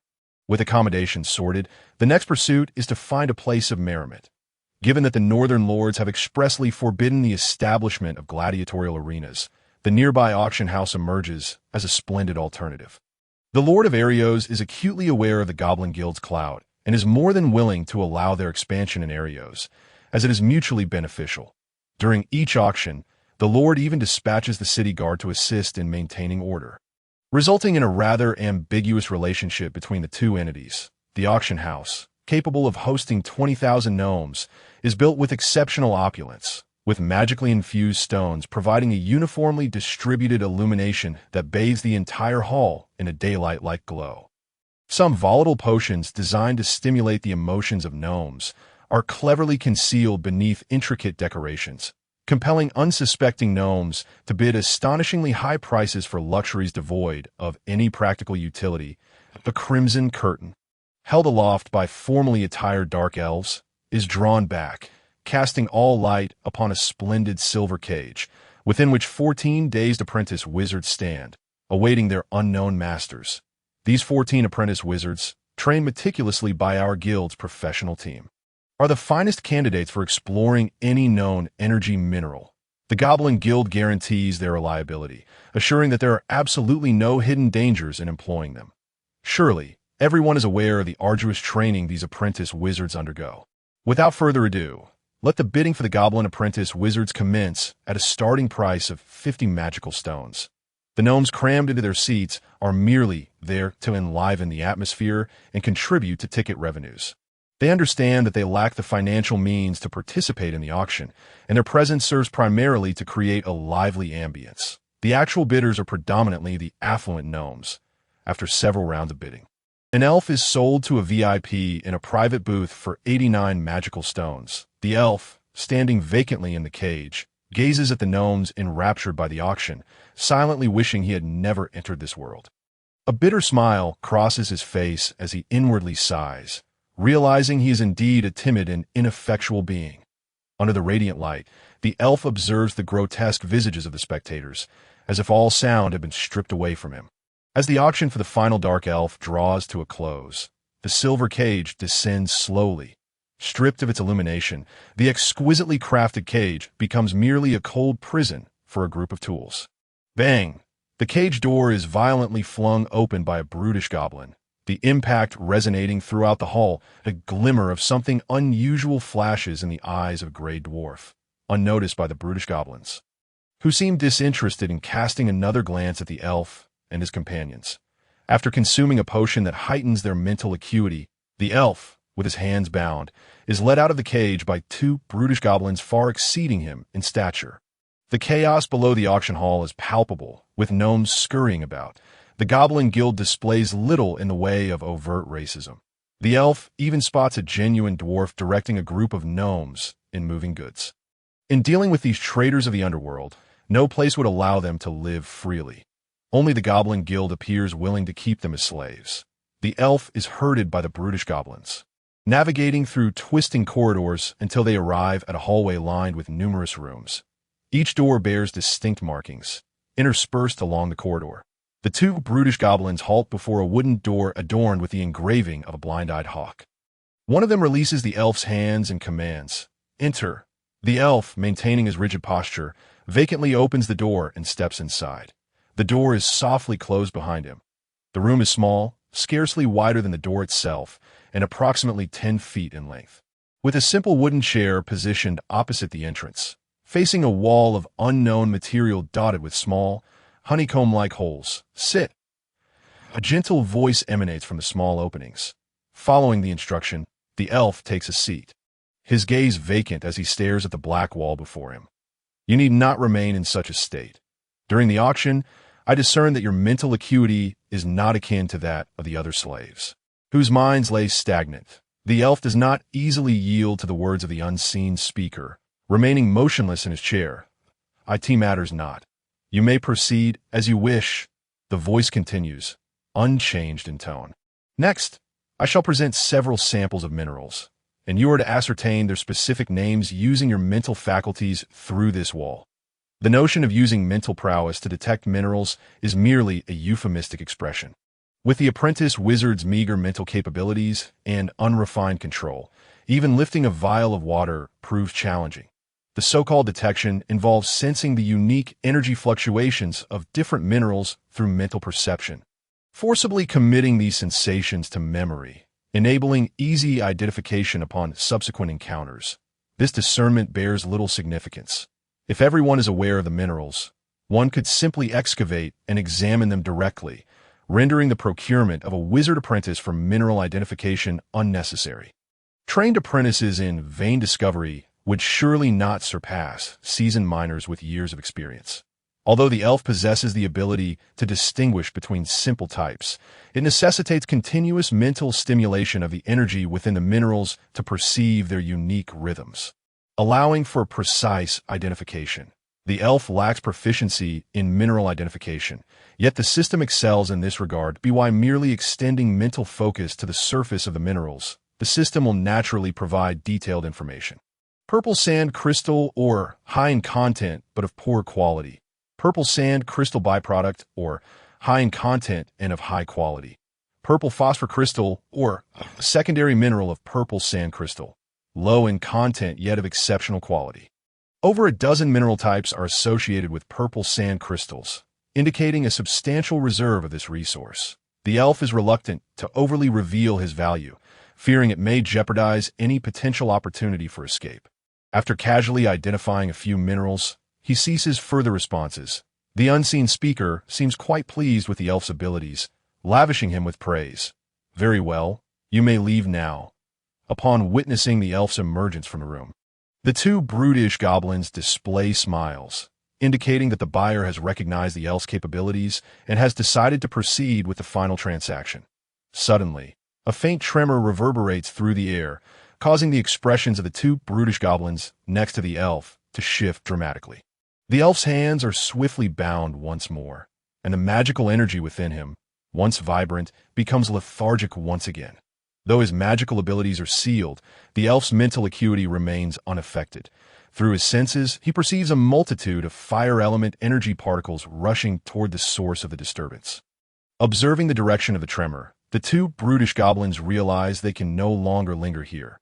Should any turmoil arise that affects their vicinity, it would likely ensnare the goblin before them as well. One of the goblins, following the elf, barks, "What are you staring at? Move!" The elf obediently followed the commands of the bear goblin behind him, hastening his pace alongside the other bear goblin ahead. Though thoughts of escape had crossed his mind, he dismissed them. Attempting to flee in the auction house would be tantamount to courting death. For the moment, he yearned merely to be purchased swiftly, with plans to find a way to escape entirely once he was free. The three gnomes, eager to avoid trouble, coordinated seamlessly, naturally increasing their speed. Just as they were about to exit the lengthy corridor, several hurried figures rushed past them. The leading swordsman, enveloped in armor, emitted an aura of formidable power. "Stop!" A commanding voice, suppressed yet forceful, halted the bear goblin in front of the elf, a wave of immense pressure immediately descending upon the trio's position. What bad luck! The elf cursed inwardly, maintaining his facade of being brainwashed while secretly preparing himself to flee at a moment's notice. He recognized the gray dwarf who had previously shared a cage with him. However, the elf believed that attempting to escape now would be an act of folly. The guards of the Goblin Merchant Guild were not all incapacitated, and it was inconceivable that slaves could simply slip away unchallenged. He certainly did not wish for the gray dwarf to disrupt his plans, ultimately jeopardizing his own life. The only visible gray dwarf observed the elf's vacant gaze and called to the other figures shrouded in dark robes. "Pay him no mind. He is merely a brainwashed fool. Good luck to him. Move." The leading swordsman cast a glance at the elf before issuing the command, and the group brushed past the dazed gnomes. Making their way toward the auction area, the two bear goblins, intimidated by the swordsman's presence, remained silent throughout, hastily delivering the elf to the buyer before departing in haste. Two guards flanked a very young goblin, one cloaked in a brown robe, emanating the unmistakable energy of a formal wizard, while the other, a dark elf clad in sleek black attire, remained gender ambiguous to the elf's eye, though unaware of their precise attributes. The series of questions in the elf's mind had already provided him with an answer. The goblin before him was adorned in the attire of gnome nobility, sporting a circular family crest etched with the emblem of a blind-eyed hawk on his chest. "Albert, and you, sir?" Albert slightly bowed to the elf. "Elf," the elf replied numbly. The wizard behind Albert stepped forward, producing a hide scroll and unfolding it. "Bite your finger and sign the contract." Without hesitation, the elf bit his finger and pressed it against the contract. Revealing any vulnerability at this moment would be worse than fleeing from the earlier gray dwarf. System under attack, requesting the use of special energy. The elf promptly acquiesced to the system's request, realizing that if the wizard's path were to become obstructed, the system's attributes would be the sole means of empowerment. Threat neutralized. "Do you wish to annul the contract?" The elf's heart leapt with joy upon discovering that the system could indeed annul the contract. Akin to the system possessing the power to contend with deities that not annul it, the elf decided against immediate annulment, opting to wait until he was fully prepared before eliminating it entirely.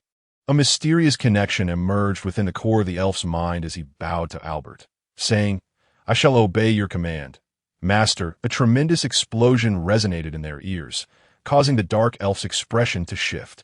With a soft yet neutral voice, he urged, "Albert, we cannot linger here any longer. We must depart." Albert, understanding the gravity of the situation, nodded and followed the dark elf out of the room. The elf was abruptly hoisted by the wizard, his iron-like muscles crushing against the elf's form. Everything in his field of vision shook violently, the explosions growing louder and more frequent. A faint green light began to envelop the wizard's legs, and the cacophony of explosions and the gnome screams seemed to recede into the distance almost instantaneously. Dazed, the elf felt as though he had been thrown onto a soft bed of feathers, followed by a sudden sensation of weightlessness. As the cold wind brushed against him, the elf finally regained his senses. He found himself lying in a basket atop a blind-eyed hawk, the brown-robed wizard seated beside him. The hawk's upper body was a reddish-brown, its head and upper back a deep crimson, its tail a light red, and below its chest a pale hue. It lacked eyes and possessed an incredibly sharp beak. Renowned as a powerful predatory bird in the underground, serving as the hallmark of the hawk family, the elf climbed out of the basket to gaze below. The auction house had transformed into a smoldering fireball. Given the situation, it was indeed plausible that the gray dwarf had escaped. One should never underestimate anyone. Not feign ignorance before me. I am not one of those foolish goblins. Realizing that the wizard had seen through his disguise, the elf understood that continuing the charade would yield no benefits. Restoring his expression to normalcy, he respectfully addressed Blum. Understood, my lord. Blum nodded. Indeed. Is there any special entity among this batch of gnomes? Seemingly recalling something, Blum inquired of the elf. Before encountering my master, I met a unique gray dwarf who was not brainwashed. I asked that so. Blum scrutinized the elf for a long moment before turning away. How curious that a member of Reed's Academy would come to rescue a gray dwarf. He murmured to himself that on the back of the massive hawk, fluffy white clouds drifted by as the elf and the wizard Blum sat side by side in the basket, while Albert and the dark elf occupied another blind-eyed hawk nearby. Blum was far more congenial than the wizard the elf had previously encountered. He explained to the elf that it was a matter of personal philosophy. The earlier birdie likely belonged to a radical faction of dark wizards, whereas Blum was associated with the academic school. When the elf recounted his experiences, Blum surprisingly expressed sympathy for his plight. Altering his previous demeanor, he willingly addressed the elf's questions regarding meditation, upon learning that the elf had yet to delve into spells. He even offered to provide him with a basic spell template. What exactly transforms spell factors into magical energy? The elf inquired. Magical energy is produced when a wizard absorbs spell factors into their being, causing a unique associative effect with their mental strength. Each wizard's magical energy exhibits subtle differences. How he managed to become a low-level wizard apprentice is beyond me. He has no foundational knowledge whatsoever. My lord, every time I practice meditation, I expend a considerable amount of time absorbing spell factors. I ask there any method to expedite this process. Spell factors are attracted through guidance, though utilizing mental strength can rapidly store magical energy. It inevitably impacts the meditation of wizard apprentices. You must construct your own gravitational field to facilitate self-absorption. I can teach you a method for building this field, though it is not particularly rare. Blum's words filled the elf with unexpected joy. In such a short time, Blum had imparted a wealth of fundamental knowledge, greatly benefiting the elf. This is the method I received for constructing a gravitational field during my apprenticeship. Blum handed the elf a somewhat worn hide. The elf accepted it, saying, "Thank you, Wizard Blum." Blum continued, "By the way, your dark attribute talent is more accurately classified as shadow type, a branch of negative energy, while your mutated wind attribute corresponds to the corrosion type. You will need to familiarize yourself with and master their specific functions. Once again, I am grateful for your generosity." The elf expressed his thanks with fervor.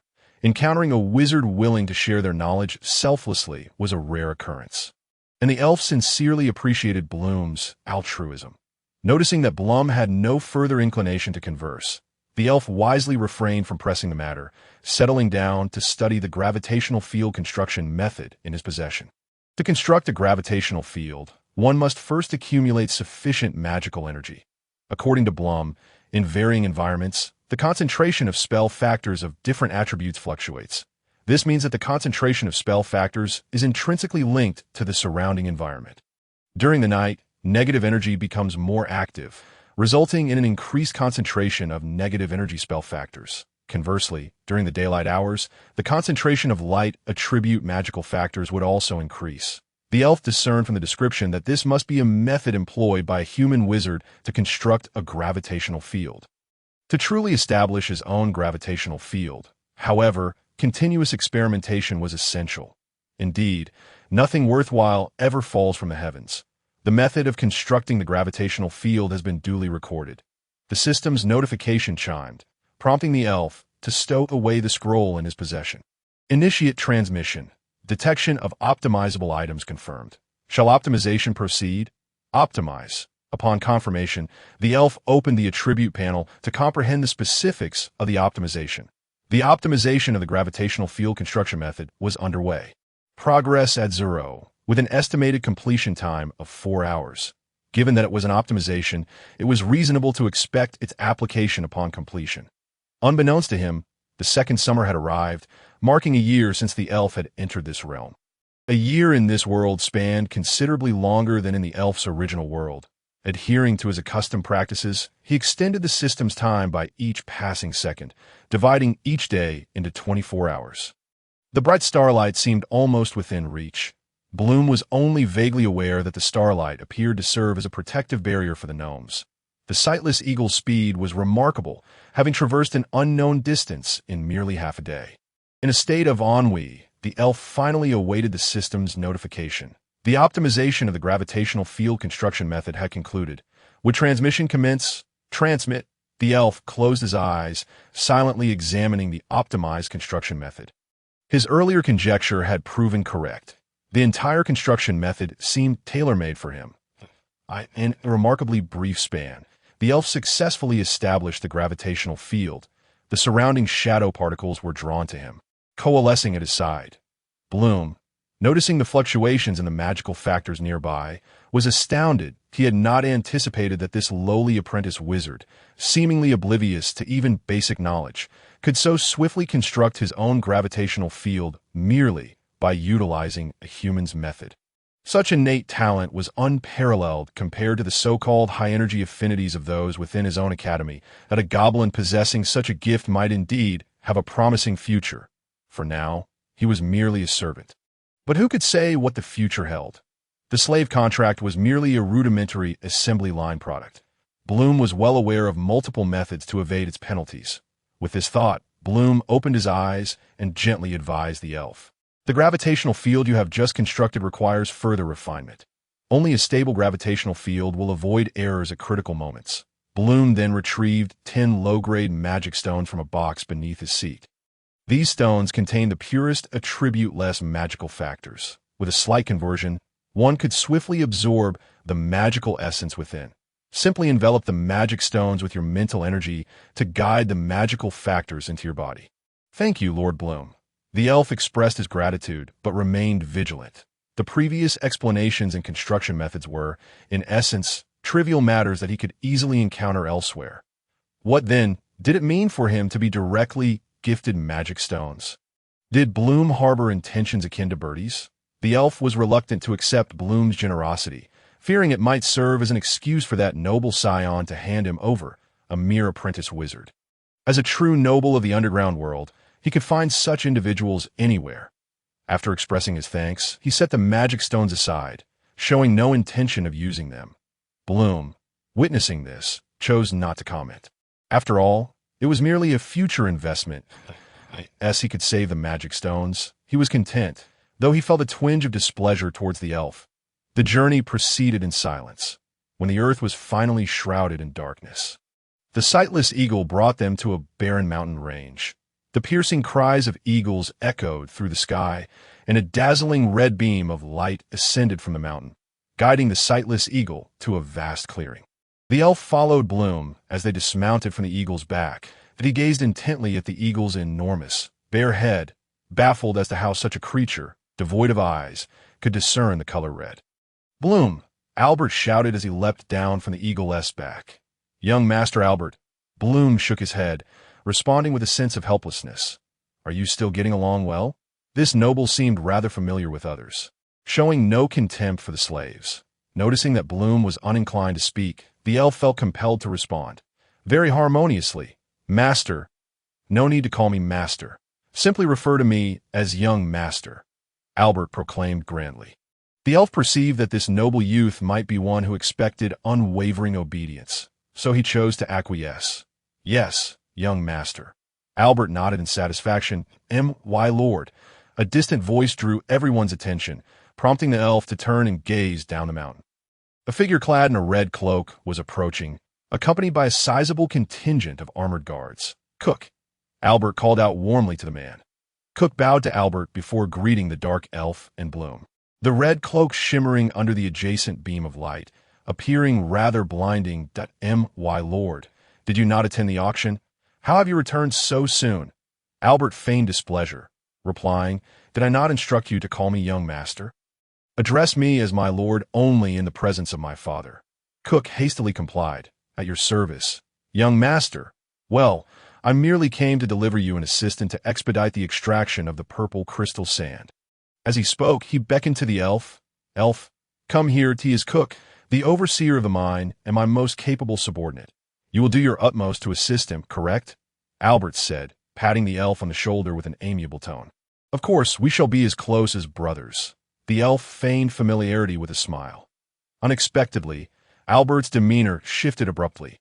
He looked at the elf and, lowering his voice, pointed at Cook with his left hand, coldly stating, "No, you will follow his commands." The sudden change in the previously amiable young master caught the elf off guard, compelling him to respond weakly, "At your command, master." Upon hearing this, Albert swiftly drew his sword, pressing it against the elf's neck, while Bloom instinctively restrained the elf, whispering a warning, "Do not move. I told you to call me young master." The sharp blade grazed the elf's vulnerable throat, and an overwhelming sense of danger washed over him in waves. He realized that Albert had genuinely entertained thoughts of murder. This young master was indeed resourceful. He merely wished for the elf to submit. "Very well. Today, I shall yield to you." The elf gritted his teeth. Steeling himself such a crucial moment. The means to preserve his life was paramount. With a sudden thud, the elf knelt to the ground. "Young master, I shall henceforth be your lowly servant, doing whatever you command." "Ha ha, splendid. I eagerly anticipate your performance." Albert laughed heartily as he sheathed his sword, then walked away without casting another glance at the kneeling elf, striding towards the sightless eagle. The elf remained on his knees, gazing at Albert's retreating figure, a cold glimmer igniting in his squinting eyes. He had grown weary of living in such subservience. Cook addressed the departing figure, "Farewell, young master." Turning back, he glanced at the elf and said to the guards nearby, "Take him to the exploration team and find him a set of equipment."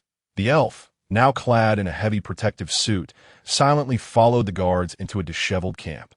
Within the massive stone structure, piles of purple crystal sand were heaped, and on the disordered beds, several goblins, covered in dust, were startled awake by the sound of the door being kicked open, hurriedly putting on their trousers. The guards pinched their noses, attempting to ward off the pervasive stench within the building, and no need to dress. "This is your new miner." Having spoken, he hastily exited the room, that a few goblins, noticing the guard had departed, discarded their trousers and promptly returned to their beds. The elf, holding a protective suit, swept the clutter off the table with his arm and placed the suit atop. He then turned to gaze at the sleeping area of the goblins, which consisted of 2 layers of large bunks. There was only a small space available on the outer edge of the lower level. The elf took a seat on the sole bed that was unoccupied by goblins. During his journey here, he had taken a moment to observe the entire mine. The place where the blind-eyed hawk descended was the highest point of the mountain, with a cliff looming behind it. There was only one path leading down, flanked by numerous guards, though it could very well be a deliberate arrangement to welcome the detestable young master. The camp he found himself in was situated at the lowest point of the mine. He surmised that all the mine slaves likely resided there.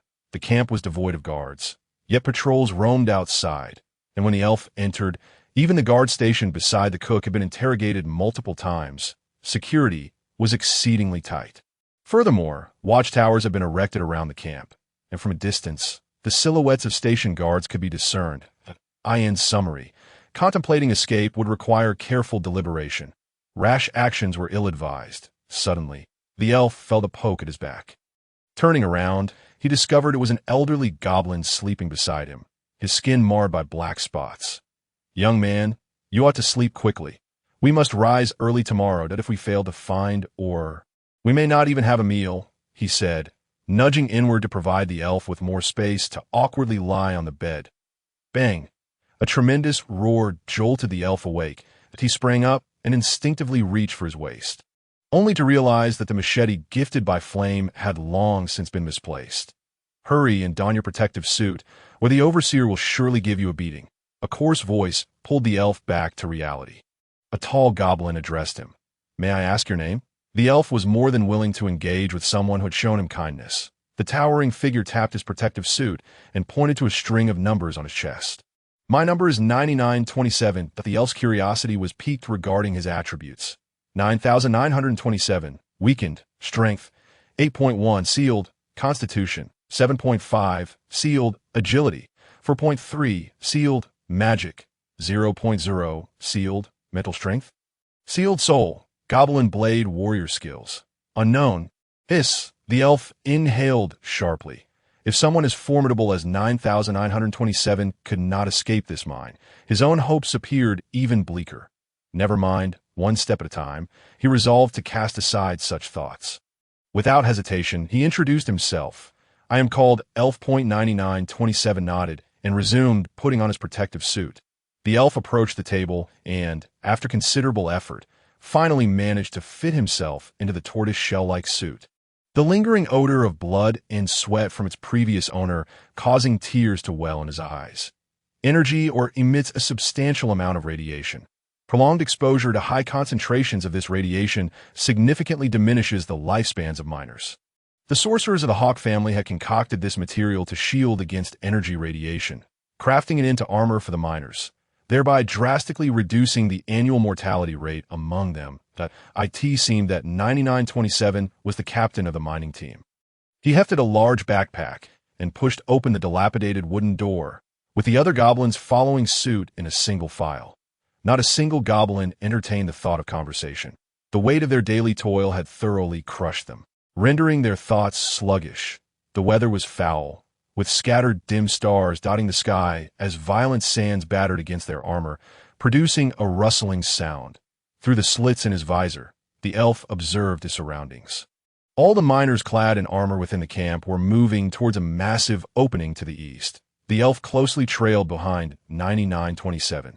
The entrance to the vast mine pit was pitch black, resembling the gaping maw of a ferocious beast ready to consume all miners who ventured inside. The guards maintaining order shouted loudly, driving the miners into the pit. The elf's group was similarly swallowed by the yawning abyss. As they delved deeper, the ordinary goblins could no longer discern the path ahead and began to light torches. Under the flickering glow, specks of purple twinkled beautifully against the walls of the cavern. This was a deposit of very low-grade amethyst sand, devoid of any mining value. Amethyst sand is a rare energy mineral found underground, capable of serving as a substitute for magic stones and energy provision. However, due to its potent radiation issues, it could only be utilized on the airships of the gnomes, with no other applications feasible. Given the exorbitant costs, the primary requirement for collecting this mineral remains the existence of a sales channel. Only then could profit be realized. As they proceeded further into the cave, new shafts continually emerged, and large groups of miners began to diverge into different tunnels. Through inquiries directed at 9927, the elf learned that their team was part of the prospecting squad, primarily tasked with locating new rich mineral sources. If they failed to find any, they would be required to collect a load of ore, an amount that constituted half of what an ordinary miner would gather in a day. Otherwise, upon leaving the mine that evening, they would face starvation, and if the overseers happened to be in a foul mood, they might even receive a beating. Each mine had specific mortality quotas, as long as there were no significant fluctuations. No one would trouble the overseers. However, this came with a caveat. Every prospecting team was required to discover at least one new mineral source each year. Should they fail, the entire team of goblins would face execution by hanging. The elf could be considered a technical specialist, with his task being to extend his mental tendrils to probe for the existence of veins. Only 2 members of the entire squad retained normal cognitive abilities. One was 9,927, and the other was the elderly goblin who had reminded the elf the previous night that, in contrast to 9,927's taciturnity, the old goblin was noticeably more loquacious, observing the elf's persistent inquiries directed at 9927. Perhaps having not encountered an outsider in quite some time, he could no longer restrain himself and interjected into their conversation. "You were called Elf? I didn't notice last night. Your speech is quite an unusual cadence." He remarked, "Indeed. And you?" The elf replied, "I am called Charlie. You may refer to me as Old Charlie or Scrap, whichever you prefer." He rambled. "Well then, if you have any questions, feel free to ask Old Charlie." It appeared that the old goblin was eager to pass on the burden of conversation to someone else. Before the elf could pose a question, Old Charlie began to speak again. "That I was captured along with my entire tribe when I was 4 years old. It has been over 30 years. I am likely the last of my kind. This place was not always the property of that Albert. It was previously managed by another noble. After he arrived, many of the former miners were slain. Suddenly, 9927 shouted at him, "Old Charlie, do you wish to court death?" Old Charlie casually replied, "It matters not. My days are numbered anyway. It's merely nice to chat with another goblin." Stopping in his tracks, 9927 turned to the elf and inquired, "How did you come here?" Aware that 9927 harbored distrust towards him. The elf replied candidly, "I was personally purchased at the Ariano's auction house by that scoundrel." Seemingly possessing his own judgment, 9927, upon hearing the elf's response, turned back and resumed walking, disregarding the conversation between old Charlie and the elf. Unfazed, the elf continued to engage old Charlie in casual dialogue. According to old Charlie, the entire mine comprised 12 mining districts, with their team being a part of the 9th district. Why are there only goblins in the mine? What about the gnomes of other races? The elf asked. Albert has no liking for gnomes of other races, so Cook had them all exterminated. What a ruthless young noble. There should be, or here, 9927's voice echoed from the front of the group as all the goblins followed him into a separate tunnel. Elf, verify IT in this moment. The value of the elf was fully manifested, for he possessed the uncanny ability to accurately discern whether or lay beneath the rock, thus sparing the miners from the labor wasted on erroneous judgments. Extending his mental prowess, the elf meticulously sensed the surroundings. As soon as he made contact with the stone wall, a notification chimed from the system. Detection of attribute-enhancing material. Would you like to absorb it? To his astonishment, he had stumbled upon an item capable of augmenting attributes even within the depths of a mine. Could it be ore? The presence of amethyst sand was unlikely. He had encountered it numerous times before without eliciting any response from the system. It seemed more plausible that it was some other associated mineral. The elf continued to probe deeper into the stone wall, his mental strength allowing him to delve only half a meter within. However, the system could leverage previously acquired information to conduct a comprehensive analysis of the explored wall, thereby identifying energy-rich zones 0.3 meters from the main body. A substantial deposit of amethyst sand was confirmed as a mineral source. Receiving the system's affirmative reply, the elf withdrew his palm from the wall and informed 9927, "There is a significant amount of amethyst sand approximately 3 meters away. It appears to be a new mineral source. Let us depart from this place." After observing the elf for a considerable time, 9927 finally commanded the others. The other goblins promptly exited the mine, leaving the elf puzzled by 9927's intentions, even without reporting. Such an abundant supply, even if only sufficient for daily needs, could sustain them for many days. Why abandon it so readily? He pressed further. Why? A few days ago, we extracted sufficient ore. Today, we must endure hunger. The Hawk family does not require overly capable miners. Cook would even perceive this as a sign that we might carve a passage to the outside world at any moment. The elf ceased his inquiries and exited the mine. Standing at the entrance as he watched 9927 swing his pickaxe to collapse the opening, the elf had no intention of recklessly excavating the pit for an uncertain quantity of attribute points. Being able to detect 3 meters into the rock was sufficient to alert these miners. With the pit collapsed, 9927 turned to the goblins and proclaimed, "What occurred today must remain confidential. We will depend on this for our survival next year. Now, everyone disperse." After dismissing the goblins, 9927 beckoned to old Charlie, saying, "Follow me." Old Charlie greeted the elf with a nod before trailing behind 9927 into the depths of the mine, with no other goblins in sight. The elf decided it would be more productive to find something to occupy himself with, randomly selecting an abandoned pit in hopes of discovering another item that could enhance attributes. After a while, the elf emerged from the pit, having found nothing but a mere abandoned mine. Throughout an entire day, the elf scoured numerous mine shafts, yet remained empty-handed. As darkness fell, he wearily made his way out of the mine alongside a throng of miners. Most carried hefty loads of ore, while others, like the elf, returned without any haul. Goblins with or exchanged their finds at the entrance for coarse cakes made from a mixture of sawdust and meat, while the leaders of each stone dwelling received a barrel of water to distribute among their kin. The overseer cast a sidelong glance as he recorded the elf's number, 9936. upon returning to the stone dwelling. The elf found that the other goblins had already arrived. Old Charlie sat at the bedside, fiddling with a piece of black ore, while 9927 brushed the dust from his own attire. On the solitary table lay a dented iron bowl filled with a portion of water. Hearing the door creak, old Charlie pointed to the bowl, saying, "This is what you deserve.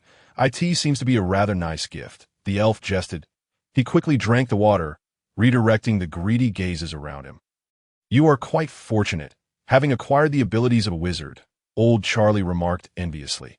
Just as the elf was about to make a self-deprecating comment, he noticed a distinct dent on his leg armor. Unbeknownst to him, 9927 had approached, stating, "This is precisely why we do not attempt to escape. These damn contraptions are utterly useless apart from their weight, and even the slightest bump can damage them." Half a month later, 9927 once again deprived all goblins of the opportunity to eat. Through this period of interaction, the elf finally understood why these seemingly lifeless goblins obeyed 9927's commands. The sole method by which 9927 ensured their compliance was through violence. If they could not kill by night, they would do so in the mines, burying the remains in slag afterward. Old Charlie, a trusted confidant of 9927, had spent the past weeks inquiring about the elf's wizardly matters.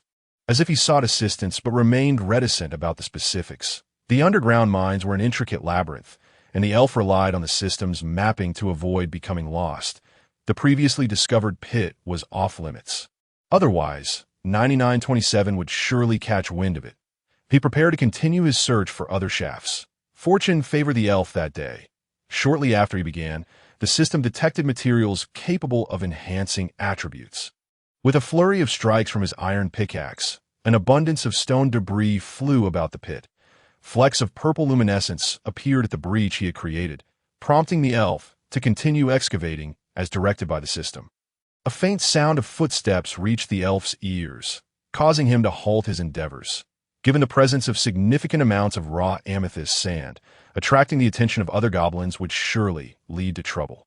Though he ceased his digging, the footsteps grew louder, clearly indicating the approach of more than one goblin, accompanied by their discordant voices that "We know you are inside. You are the one who discovered thee or 10 feet below." The elf's heart sank. Few goblins were privy to this information, and it was a betrayal from those who shared his dwelling that had led to this predicament. From the sound of their footsteps, there were at most 5 individuals. In such a confined space, their numbers did not confer an advantage. The previous encounter with a group of goblins still haunted the elf. He had placed too much trust in his instincts and had become a slave as a result. This time, he vowed to remain vigilant. Otherwise, he would find himself among the countless corpses beneath the mountain. The elf stealthily approached the cave entrance, intending to gauge the enemy's strength before making a decision. When the goblins at the entrance noted his silence, they escalated their threats. "We have seen you lurking about for days. It is clear that you are searching for raw ore, since you have found it. Hand it over or face death here." Utilizing the blind spot of the cave's entrance, the elf peered outside. He could see only 4 goblins. Upon inspecting their attributes, he discerned that they were merely ordinary goblins, with no sign of any unique ones among them. However, he could not rule out the possibility of others lurking in the shadows. "If you refuse to come out, we shall enter." One of the goblins retreated, pushing another into the pit where the elf stood. The danger felt faint. Upon reviewing the attributes again, it was evident they were all ordinary goblins, indicating their inherent weakness and that he could easily deal with them. The entering goblin, not lacking in sense, stood upright, gripping his iron pickaxe with caution as he scanned the cave ahead. The darkness within the cave was profound, limiting the ordinary goblin's vision. The elf stealthily retreated just beyond his line of sight, waiting for the opportune moment to strike. As he neared the end of the pit, the elf realized he could wait no longer. With a powerful push off the ground, he charged forward with his pickaxe. The iron head descended upon the unsuspecting goblin, and the elf turned his head aside, leveraging the vast disparity in strength and speed to seize the goblin's arm, while the opposing goblin was momentarily stunned. The head of the pickaxe embedded itself into his skull. Clang! The viscous brain matter splattered against the cave wall as the goblin instantly lost all strength, the pickaxe slipping from his grasp. Dragging the corpse aside to the stone wall, the elf retrieved the fallen pickaxe. Hearing the commotion, the goblins outside called out in inquiry. "What happened? Respond quickly." After a brief moment, realizing that the goblin who had ventured inside must have met with misfortune, the three goblins at the cave's entrance exchanged glances and ventured into the tunnel together. The passage was inherently narrow, barely accommodating two goblins walking side by side, and engaging in combat within it would be tantamount to courting death. At that moment, the first goblin to enter was utterly paralyzed by fear, its legs trembling as it shuffled forward. "Hurry up," urged the goblin behind, its voice a mixture of bravado and trepidation. Suddenly, with a whoosh, an iron pickaxe hurtled from the darkness, striking the foremost goblin squarely in the face, causing its lifeless body to slump against the goblin behind. The remaining two goblins could no longer withstand their inner terror. They crawled and rolled in a frantic attempt to escape the cave. The elf, well aware of the principle of eradicating threats at their root, dashed forward, swiftly dispatching the two goblins with a couple of strikes from behind. He quickly dragged all the bodies into an adjacent pit, returned to the previous tunnel, hoisted his backpack, and, after covering the excavation site, departed directly toward the mine's exit. The overseer stationed outside, having just enjoyed a hearty meal and in good spirits, noted the elf's early emergence, registered his number, and permitted him to leave. The elf flung open the wooden door, startling the goblin positioned with its back to the entrance, causing it to tremble uncontrollably. A few crumbs of food fell onto the dust, standing out conspicuously. He had intended to return and inform 9927, seeking assistance in investigating the matter, but it appeared that he had returned just in time. Goblins were permitted to claim a single meat pie each day. However, some goblins would resort to stealing from others to fulfill their own desires. The goblin before him was one of the friendliest, and it would undoubtedly consume its allotted meat pie as soon as it was distributed. Moreover, 9927 always limited the amount of resources goblins could gather, allowing only a single basket, and at times, to avoid raising suspicion, would specifically instruct them to gather only half a basket. As he was unable to compete with other miners, the prospect of obtaining a meat pie was understandably enticing. Fearing 9927's wrath, the goblin settled for betraying the elf. A surplus meat pie was more than enough to awaken his greed. Without directly exposing the truth, the elf scoffed, "I didn't expect you could manage to acquire extra food." "That's quite surprising." The goblin hastily swallowed the remaining meat pie and stubbornly retorted, "It's just a basket of, or, there's plenty of it in the cave. Aren't you afraid that 9927 will come back and kill you for mining without permission?" The goblin's gaze darted nervously. "This is leftover meat pie from before. I was just starving and decided to eat it," he insisted. The elf, masking his cold demeanor with a smile, replied, "I thought you had been secretly mining. It turns out you were just consuming your stash. Regardless, you won't be able to escape your fate tomorrow, whether or not you betrayed me. That I cannot simply be hunted down without consequence. It seems 9927's method works quite effectively." The goblin appeared to genuinely believe the elf's words, wiping his mouth before collapsing onto his bed to sleep. The elf was left speechless. He picked up a morsel of food from the ground and examined it closely. The flesh of the rotten rat was dense, and during the preparation of the meat pie, little water was added, making it ideal for long-term storage. However, the mine's daily consumption was significant, and food was typically prepared and consumed on the same day. At least, the elf had never encountered a meat pie that had been kept overnight.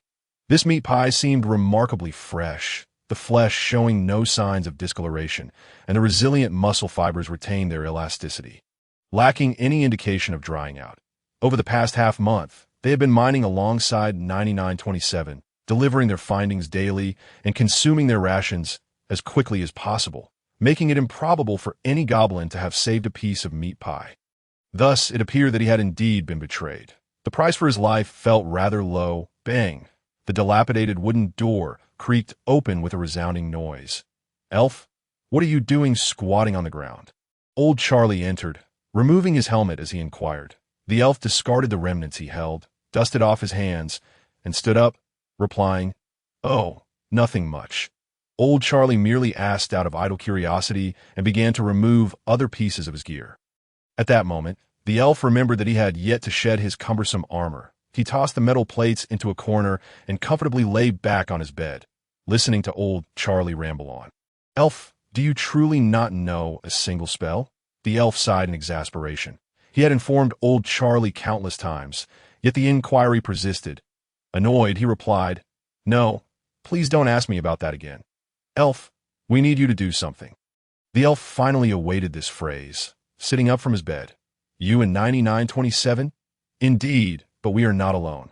Suddenly, old Charlie sprang into action, leaving a trail of afterimages in his wake. Before the elf could comprehend, a geyser of putrid blood erupted from the chest of the goblin still lost in slumber, indicating that his assistance was unnecessary. The elf abruptly realized that he had never once checked old Charlie's attributes, nor had the thought ever crossed his mind. Staring stiffly at old Charlie as he returned to his side, the elf issued a probing command to the system. Old Charlie, healthy, aside from that. A string of question marks. The realization struck him. He had unknowingly shared a dilapidated stone dwelling with someone of such formidable strength for half a month, all while believing him to be merely a frail, elderly goblin. There is no need for astonishment. Tomorrow, accompany me to meet the commander, and he will enlighten you. Is it all right to kill him now?" The elf inquired, expressing concern. "This will no longer be Albert's property. The Hawk family's assets will require other goblins to manage. What about your previous intentions?" The elf hesitated. Thankfully, old Charlie grasped the implication, responding without a hint of remorse. It was merely to ascertain certain matters. "I hope you won't take offense." Other goblins gradually returned. As usual, 9927 nodded at the elf before commencing the distribution of water among the goblins, following 9927 and old Charlie into a forsaken pit deep within mine. The elf encountered the so-called commander. His physical attributes bore no extraordinary qualities, appearing just like any ordinary goblin, save for his opulent attire. His countenance hardly suggested that he was a figure of significance. However, the ability to withstand radiation unaided obscured the elf's perception of his true capabilities. The commander, with a grave expression, inquired, "May I ask which lord lifted your curse?" Observing the commander's demeanor, it did not seem as though he was attempting to deceive him. Now that they had arrived here, there was no point in testing the waters. Their fate rested in their hands. Yet he possessed no curse, and had such a system existed, it would have been detected long ago. The commander's expression suggested he was convinced that a lord had assisted him in lifting some curse. Thus, the elf decided to play along. Fortunately, he knew the name of the lord, Gilas, the lord of Kaido City. The elf could clearly observe the commander's expression change dramatically upon hearing Gilas's name. "So, what did he tell you?" The lord of Gilas might know this goblin. It was prudent not to fabricate an elaborate story. Should he provoke the commander, this place could easily become his grave. The elf lowered his head, saying, "My lord, the lord did not disclose anything to me." The commander glanced at 9927 nearby, who nodded, and suddenly his tone shifted to a more relaxed manner. "In that case, come back here tomorrow at this time. Someone will assist you in escaping this mine. For now, return as usual and avoid arousing the suspicion of the other goblins. Oh, take this that a uniquely designed ring was tossed to the elf by the commander. You truly are a fortunate fellow." Observing the retreating figure of elf, the commander murmured softly. Elf departed from the pit and made a beeline for the previously discovered pit that could enhance attributes. Initially, he believed he would have to remain here for an extended period, but to his surprise, he could exit so swiftly. The most pressing concern now was to ascertain the nature of the substance that could augment attributes, as this knowledge would enable him to seek it even upon leaving the mine. The accumulated rubble was swiftly excavated by elf, with chunks of amethyst sand or being cast aside continuously. After a half-day's toil, a fist-sized pink ore was unearthed, and as he grasped it, attribute points began to surge into his body. Within the crystalline ore, wisps of pink mist danced gracefully to his astonishment. It turned out to be the primary material for crafting the Dark Blessing Potion, a concoction utilized by formal wizards to enhance mental acuity. Elf had only known the name of Dark Blessing from the introductory text on the Mist Crystal. The term Mist Crystal refers to a category of crystalline ores of various hues, said to be products of souls and energy particles under unique conditions. When refined into potions, they would bolster the mental prowess of formal wizards. Such crystals were not typically expected to appear outside of large-scale battlefields. Their presence in a mine was indeed peculiar. What could the commander possibly be scheming? Previously, 9927 had been planning for the coming year. Had their plans encountered a hitch? Regardless of their intentions, the paramount priority was to vacate this mine as swiftly as possible. Having resolved these thoughts, Elf commenced absorbing the attribute points from the ore. Each absorption took approximately half an hour, and the system provided no indication of how many points he could acquire. After half an hour, while allocating points, Elf noticed a peculiar distinction. The points absorbed from the mist crystal could only enhance his mental strength. With no effect on other attributes, he had intended to bolster his power during this time, so that he could escape with greater assurance the following day, but it seemed his efforts were in vain. Given the immense value of the mist crystal, he considered searching for more while the opportunity presented itself. However, he quickly dismissed this perilous thought. No matter how valuable the item, one must ensure their own survival first. Exhausting his strength now would jeopardize his chances of fleeing tomorrow. Having made up his mind to escape, Elf knew he needed to prepare thoroughly. He stuffed the few mist crystals he had into the seams of his armor and filled a backpack with amethyst sand or before exiting the mine. The previously excavated ore was nearly depleted, insufficient for a second load, and if he wished to sate his hunger, he would need to devise a plan. After exchanging the ore, he devoured the meat pies in mere bites, and collected the iron picks from the deceased goblins, seeking out solitary goblins to seize their gathered ore. With a precise throw, the iron pick soared, smashing a goblin's helmet and brain, leaving the creature in darkness as it collapsed in the tunnel. This method was remarkably efficient, requiring little skill. After several attempts, Elf had become adept at it. He poured half a basket of ore into his backpack and concealed the body in a hidden corner. The second load of ore took Elf just over half an hour to acquire. What had once required considerable effort to mine now could be easily achieved by dispatching a few more goblins. After delivering the ore, Elf swallowed the meat pies whole. It had already filled him to twice the capacity of ordinary sustenance. Yet he remained unsatisfied, recognizing that maintaining ample energy was best achieved through proper nourishment. Elf was not inclined to place all his hopes on the commander. Given their last attitude towards him, they would only assist him to a limited extent. Should an unforeseen situation arise, abandoning him would be a foregone conclusion.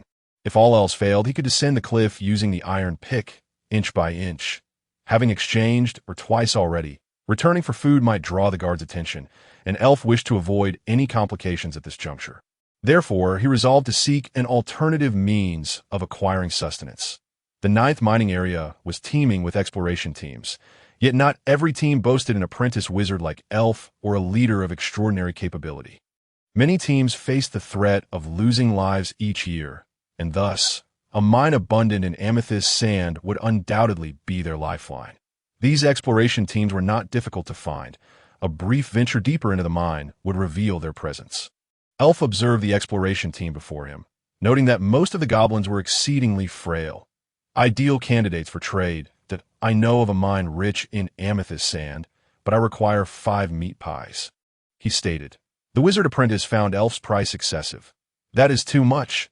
Elf stood his ground, replying, 5 meat pies could save your lives. With Elf's firm stance and their urgency to discover a new ore source, the apprentice begrudgingly proposed, could we perhaps settle for a partial payment? No, it must be today. Elf insisted that we do not possess that much raw, or you could lead us there to mine, and once we obtain food, we will compensate you. What kind of absurd arrangement is that? Once you've reaped the benefits, would you return? Elf cursed inwardly, and no need for that. I will accompany you to seize the ore, and all the meat pies obtained will belong to me. Only then will I reveal the location of the mine. Realizing they could gain something for nothing, the wizard apprentice quickly acquiesced, fearful of Elf's potential reversal. Deal. Let us proceed at once. Time is of the essence. Elf urged. The act of seizing raw ore occurred daily, and Cook never bothered with such trivial matters. As long as sufficient raw stones were collected on time, he would refrain from any unnecessary actions. Profit invariably ignited the goblins' potential, and with more than 10 goblins assisting, Elf soon helped them gather a full basket of raw stones. Elf refrained from accompanying them to deliver the ore, wishing to remain inconspicuous. He trusted that the promise of a mine filled with amethyst sand would ensure the greedy goblins returned promptly. As anticipated, the goblins returned in full, presenting Elf with all the meat pies they had. "Thank you for aiding us." The sense of danger flickered briefly within the apprentice, yet Elf's keen perception detected it. Was there an ulterior motive lurking beneath their gratitude? He had initially intended to genuinely offer assistance. Maintaining a facade of composure, Elf smiled as he accepted the meat pies, wrapping them in a previously clean scrap of cloth. "We are all of the same kin. Mutual assistance is only natural." The wizard apprentice smirked inwardly, thinking, "I shall ensure my kin learn that my meat pies are not so easily obtained." A throng of goblins followed Elf deeper into the mine. Upon passing a corner, Elf suddenly called out, "Wait!" Then, as the goblins paused in confusion, he turned and plunged the pick into the apprentice's chest. The apprentice's helmet clattered to the ground, his face a mask of astonishment, mouth agape, as if to utter something. Elf drove the pick deeper, preventing any incantation from escaping his lee as he spoke. The elf charged towards the nearest goblin, effortlessly driving his pickaxe into the creature's neck. With a swift kick, he sent another goblin sprawling backward, its large backpack abruptly halting its advance. He flung away the bloodied pickaxe, its head embedding itself into the skull of a goblin that stood frozen in place. The remaining goblins, regaining their senses, shouted and rushed toward the elf, but he bent low, narrowly evading a horizontal swing aimed at his head, and deftly drew another pickaxe from where it was sheathed at his waist. Stepping back, he sought refuge around a corner, the goblins hot on his heels. S1 turned the corner. The elf plunged the pickaxe into the side of its head, forsaking the pickaxe lodged in the goblin's skull. He seized the weapon from its grasp and charged out from the corner once more. Gripping the pickaxe with both hands, he used its wooden handle to parry an incoming strike, pulling it forward just as the handle wedged into the curve of the pick's head, causing the goblin to lean forward. The tremendous force propelled the pickaxe from its grasp. Raising his knee, he slammed it into the goblin's abdomen, the armor crumpling under the impact, while the elf's knee pad shattered at the joint. Falling to the ground with a resounding clatter, the struck goblin writhed on the ground, clutching its aching belly. Witnessing the elf's prowess, the remaining goblins hesitated, a flicker of retreat crossing their minds. However, the elf was not inclined to let them escape. He plunged into their midst, his overwhelming strength rendering each punch and kick capable of inflicting severe injuries. In mere moments, goblins lay scattered across the ground. Having committed to the act, the elf resolved to leave no loose ends. He casually picked up another pickaxe and smashed it into the heads of the defeated goblins, ensuring their demise. With the bodies piling up, he moved a couple aside and heard the distant voices of other goblins. Glancing at the time, he noted it was approaching 8 o'clock. A large number of goblins would soon emerge from the mine. Instead of risking detection by other goblins, he decided to exit immediately. The elf cleaned the blood from his hands, donned his backpack, and took a meat pie before leaving the mine. Upon returning to the stone house, he found 9927 kicking a goblin across the room. A casual glance confirmed it was yet another attempt to steal water, causing the elf to lose interest. Old Charlie took a deep breath, dusting off his armor, and remarked, "Such a heavy stench of blood. It seems you've dispatched quite a number." The elf feigned ignorance, placing his backpack down and retrieving the meat pie he had acquired earlier. "Hey, Old Charlie, take a look at this, if you're unwilling to share." "That's fine." Old Charlie shook his head in resignation as he accepted the package and untied the knot. Upon seeing the contents, a glimmer of surprise appeared in his eyes. "That I never expected you could procure so much food." The elf removed his helmet and sat beside Old Charlie, his expression serious as he inquired, "So, can you tell me about tomorrow? I'm afraid we can only allow you to leave at the appropriate time. We cannot disclose any further information. What if I offered all of it to you?" "That won't do. In fact, we aren't particularly short on food. 9927 has other means. Can I request your assistance on a personal basis?" Seeing no room for negotiation, the elf ceased his pursuit, merely hoping Old Charlie would lend him a hand. Sigh. Old Charlie sighed deeply, producing a sealed wooden tube from his inner lining. "This is a map of the surrounding area. Once you leave the mine, head north. It's relatively friendly territory for wizard apprentices, Understood. The elf asked, "Can you reveal your true name? I am known as Old Charlie. I require no repayment from you. Take these items." The journey ahead will not be easy. In the early morning, a few stars provided a glimmer of light to the subterranean world. The elf traced the black ring on his finger, shaped like a serpent devouring its own tail. Feeling its icy touch, clad in his armor and donning his helmet, he followed 9,927 out of the stone house. The dimly lit mine was devoid of life, thousands of goblins moving like soulless husks. Trudging heavily into the pit, the carnage from the previous day had indeed caught the attention of the mine's guards, and there were noticeably more at the entrance. Upon entering the mine, 9927 dispersed the other goblins, leading Old Charlie and the elf toward the commander's chamber. In the distance, faint sounds of clashing echoed from the dark tunnels, and a neatly organized formation came into view. Black cloaks emanated a subtle magical aura, concealing soft chainmail beneath. The leader's cloak was adorned with blue embroidery, and beneath it, a black robe concealed a chest marked by a large, circular serpent motif, half hidden in shadows. The elf sensed a fleeting wave of mental energy, which dissipated upon brushing against the ring in his hand. The wide cloak concealed the leader's features entirely. The elf could only infer from the sharp, dark nails that he was a goblin. Attempting to probe his attributes yielded no results, nor could he discern the attributes of the other goblins behind him. 9927 nodded at him, continuing deeper into the tunnel with Old Charlie and the elf. Along the way, numerous goblin corpses lay piled at each tunnel entrance. The cloaked figures brushed past them repeatedly, and by the time they reached the commander's chamber, they had encountered no less than 30 such groups, each consisting of around 50 goblins. This amounted to over 1,500 unknown strength goblins infiltrating the mine. To the tunnel's end, the commander stood with his back to the elf, cloaked in black. Gazing into the seemingly newly manifested darkness, a muffled voice echoed from somewhere concealed. "They're coming." 9927 remarked. Once the miners finished clearing, "We can begin." The commander turned, his pitch-black heavy armor obscuring his form, while the edges of his small arm shield glinted with a sharp gleam. Slowly removing his hood, he revealed a peculiar serpentine carving adorning the sides of his helmet. "You may leave now." The elf remained silent, bowing deeply in respect.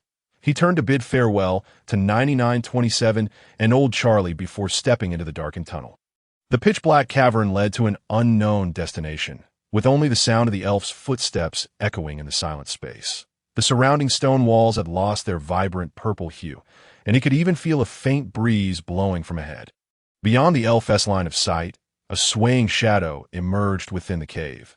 The elf withdrew his pickaxe, standing alert. Soon, a bloodied mouse-skin scroll wobbled toward him, only to be knocked to the ground by his pickaxe. After a careful examination, he sensed no danger emanating from the scroll. He picked it up, unfolding it, and with his vision, he could barely make out the text. "Quickly report to the commander. The plan has failed, and the perimeter has fallen." This was certainly unwelcome news. Closing the scroll, he removed his cumbersome armor. Boom!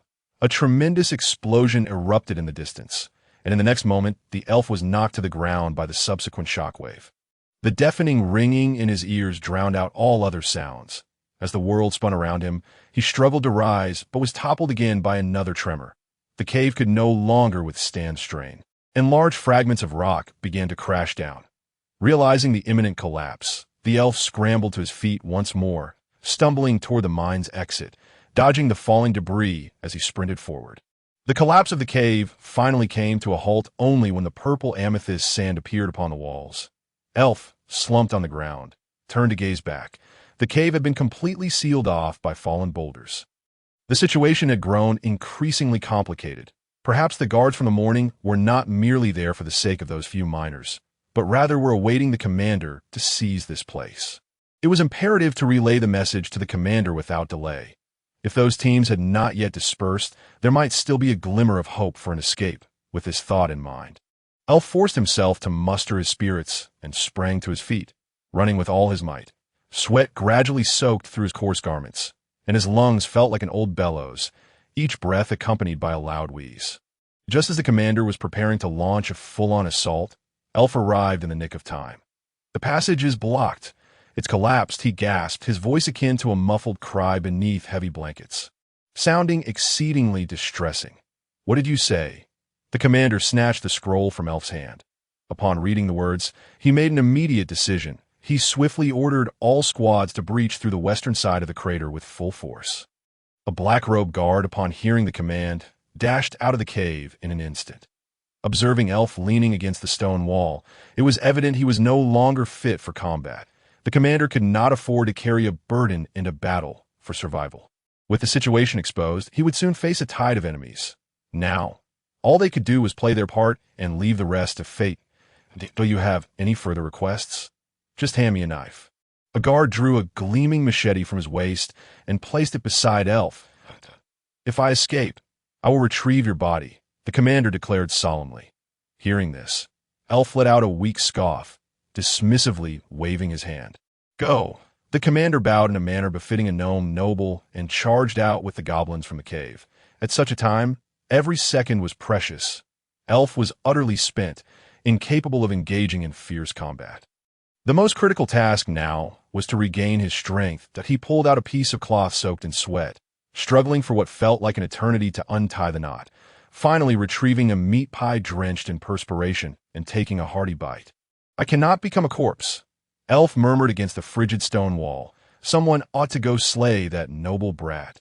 Gripping the machete at his side, he steadied himself against the ground, growling in determination as he stood up.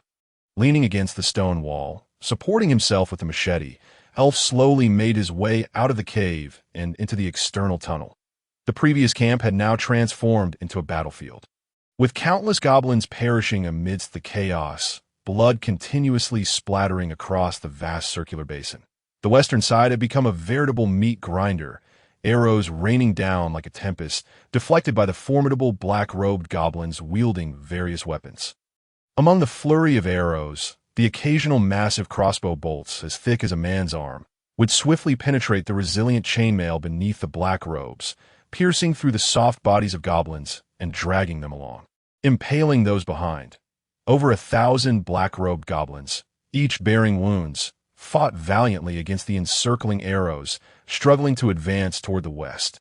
Suddenly, thus, there remains no understanding of the precipice's height. Each iron pickaxe used diminishes the stock, and there lies the fear of exhausting the supply before reaching the valley below, which would necessitate a perilous descent. As time gradually elapsed, the 100-meter-long rope had been employed 6 times, yet Elfew still perceived no signs of the cliff's base. With only 11 pickaxes remaining, Elfew resolved to abandon the rope once he had used 3 more and instead rely on the pickaxes to descend slowly, after forcefully embedding the pickaxe into the cliff face once again. Elfew turned and sat upon the wooden handle, preparing to close his eyes for a moment's respite. The commander had repelled Cook, forcing him to flee with injuries, yet was cornered by the multitude of mine guards. Over 1,000 elite warriors from the organization perished on the journey of less than 2 kilometers. The commander's mind echoed with Cook's frenzied words as he fled. "You will never reclaim your sacred mountain." He could already discern the figures of the mine guards through the gaps between the warriors. Turning to 9927, even in unconsciousness, he clenched his fists tightly, as if ready to rise and charge at the enemy at any moment. The commander sighed in resignation. "You were born at the wrong time." Then he questioned himself with a hint of uncertainty. Perhaps I should have brought that Elfew, just as despair enveloped the commander. A violet beam of light suddenly pierced the midst of the encircling guards from above, interrupting his chaotic thoughts. A straight purple line swept across, incinerating all goblins along with their weapons and armor in its wake. With but a single strike, it shattered the morale of all the guards, plunging the battlefield into an instant silence, before the guards began to scatter in panic, no longer paying heed to the enemy that could be utterly vanquished in mere minutes. For they faced an insurmountable weapon, the main cannon of the top-tier goblin technology airship, capable of breaching a second-tier wizard shield. Cook was already preoccupied with his own plight, having narrowly escaped with his life after sustaining severe injuries. Riding a blind red hawk towards the nearest stronghold of the Hawk family to seek a priest's healing. The remaining goblins lacked the imposing presence of Cook, their fervent shouts quickly drowned out by the chaos among the goblin guards. Thus, a single strike from the airship's main cannon shattered the spirits of all the goblin guards. Amidst the turmoil, the airship descended to the ground, and the commander had the severely wounded old Charlie retrieved. As he prepared to enter the cabin, Elfew's sorrowful smile once again halted him. Forget it. He brought the news. He will surely take care of himself. Finding a reason he scarcely believed, the commander abruptly shut the cabin door. Through the crystalline window, the vast mine steadily shrank, encircled by a towering ring of mountains surrounding that blood-soaked land. Standing in silence for a moment, until the mountains vanished from view, the commander exited the cramped cabin. At this moment, atop the precipice to the north of the mountains, a diminutive figure opened its eyes to his astonishment. He had fallen asleep. Glancing at the time, it was already 6 in the evening. As night fell, visibility would be limited, making the descent from the rocky wall even more perilous. Having regained most of his strength, he decided not to delay any further. At 8 o'clock in the evening, Elfew discarded the rope. Bereft of starlight, he exhausted the last of his pickaxes and could only grit his teeth and descend. By the latter part of the night, Elfew had lost track of how high he had climbed. Forcefully embedding a pickaxe and resting upon it to regain his strength. After refreshing himself, Elfew continued his descent. Finally, at 8 o'clock the following morning, he beheld the ground below. Elfew sprawled out with limbs extended upon the colossal rock at the cliff's base. An overwhelming sense of joy at regaining his freedom surged within him. In a state of relaxation, he fell into a deep slumber. Upon awakening, Elfew commanded the system to eliminate the slave contract. Departing the mine, Elfew journeyed northward, in contrast to the extremely insular and ill-tempered goblins of Arios City. The northern gnomes exhibited a higher degree of integration among various races, and the slave trade was not rampant. The influence of the northern lords over the territories north of Arios City gradually waned. This did not imply that the region had descended into chaos.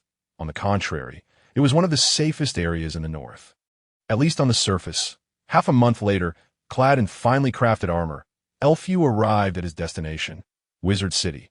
Though the name sounded grand, it was merely a gathering of neutral wizard academies seeking mutual support.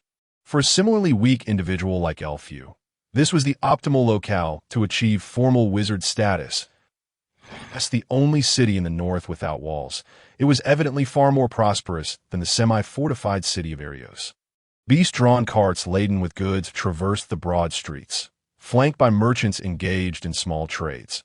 The gnomish nature was perpetually irksome, yet Elfew felt satisfied with their generosity, given his armor. Observing Elfew, standing in the street, seemingly lost in thought, a small goblin from a gathering of gnomes hurried over. "Sir, do you require a guide? I know every corner of this city. And what is your fee?" Elfew inquired, cautious not to trust the child merely due to his youth. The small goblin, clad in tattered clothing, displayed a cunning glint in his red eyes. Upon hearing Elfew's question and assessing his attire, the small goblin replied without hesitation, "1 magic stone." Elfew immediately retorted coldly, "Scram!" He despised such presumptuous behavior, scolding the goblin before turning to leave. Seeing Elfew attempt to depart, the small goblin panicked and knelt before him, pleading loudly, "Sir, I beg you, have mercy on us, and what good would my pity do for you?" Elfew lowered his gaze to the goblin, disregarding his pleas, and pushed the kneeling figure aside with his foot, resolved to seek a genuine guide. A nearby employment agency along the street, Elfew accepted a thick ledger from the hands of an elderly goblin and casually flipped it open. Noticing Elfew's unfamiliar attire, the old goblin slowly explained, "Each gnome's skills are detailed within, and those employed bear the seal of the guild." Elfew nodded in comprehension. After reviewing a few pages, he made his selection. "This one will do. Algernon." "Very well, sir. Algernon's employment fee is 5 white stones per day. White stones served as a common currency among subterranean gnomes and were a form of energy or, albeit lacking practical use. Moreover, the royal family controlled nearly all white stone mines. Thus, the royal family processed white stones to serve as a base currency. With the royal family's credibility, the majority of the subterranean regions could facilitate transactions. Elfew produced 5 white stones, placing them upon the wooden counter. The old goblin examined the stones before depositing them into a cash box, From beneath the counter, he retrieved a small stamp and an elf used perception. The energy fluctuations momentarily flickered. A blue seal now adorned Algernon's name. Please wait a moment. Algernon will be here shortly. Elf took a seat beside the counter and awaited his arrival, with no business to attend to. The old goblin idly inquired, "Are you looking to join a wizard academy?" "Indeed. Do you have any recommendations?" Elf seized the opportunity to ask. "That depends on your capabilities. However, the contract for a mid-tier wizard apprentice is exceptionally stringent." To Elfew's surprise, the old goblin had discerned that he was also a wizard apprentice. This revelation left him astonished. The old goblin had remained in the city, thus possessing far greater familiarity with it than he. Rather than arbitrarily joining an academy, it would be wiser to heed his counsel that I am well versed in mineralogy and basic botany. Which academy would suit me best? The elderly goblin extended 4 fingers, a beaming smile illuminating his visage as he regarded the elf. Upon realizing the situation, the elf promptly retrieved 4 white stones from his pocket. The elderly goblin accepted the stones and immediately proclaimed, "Rubino Academy, renowned for its expertise in potion making, supplies a substantial portion of the alchemical goods found within the city, and they're currently recruiting numerous apprentice wizards with a foundation in potion making to assist their alchemists in crafting potions. Is there anything else?" Noticing the goblin was about to extend his fingers again, the elf interjected with a warning. "I trust you can rein in your avarice." The elderly goblin, slightly embarrassed, retracted his fingers, cleared his throat, and continued, "You might also consider Ihauta, famed for a creation of magical artifacts, where gnomes well-versed in mineralogy are highly sought after." "Where might I find information regarding these academies?" the elf interrupted, unwilling to rely solely on the one-sided view of a goblin. He wished to gather all pertinent details before making a decision that, in truth, such information is no longer available.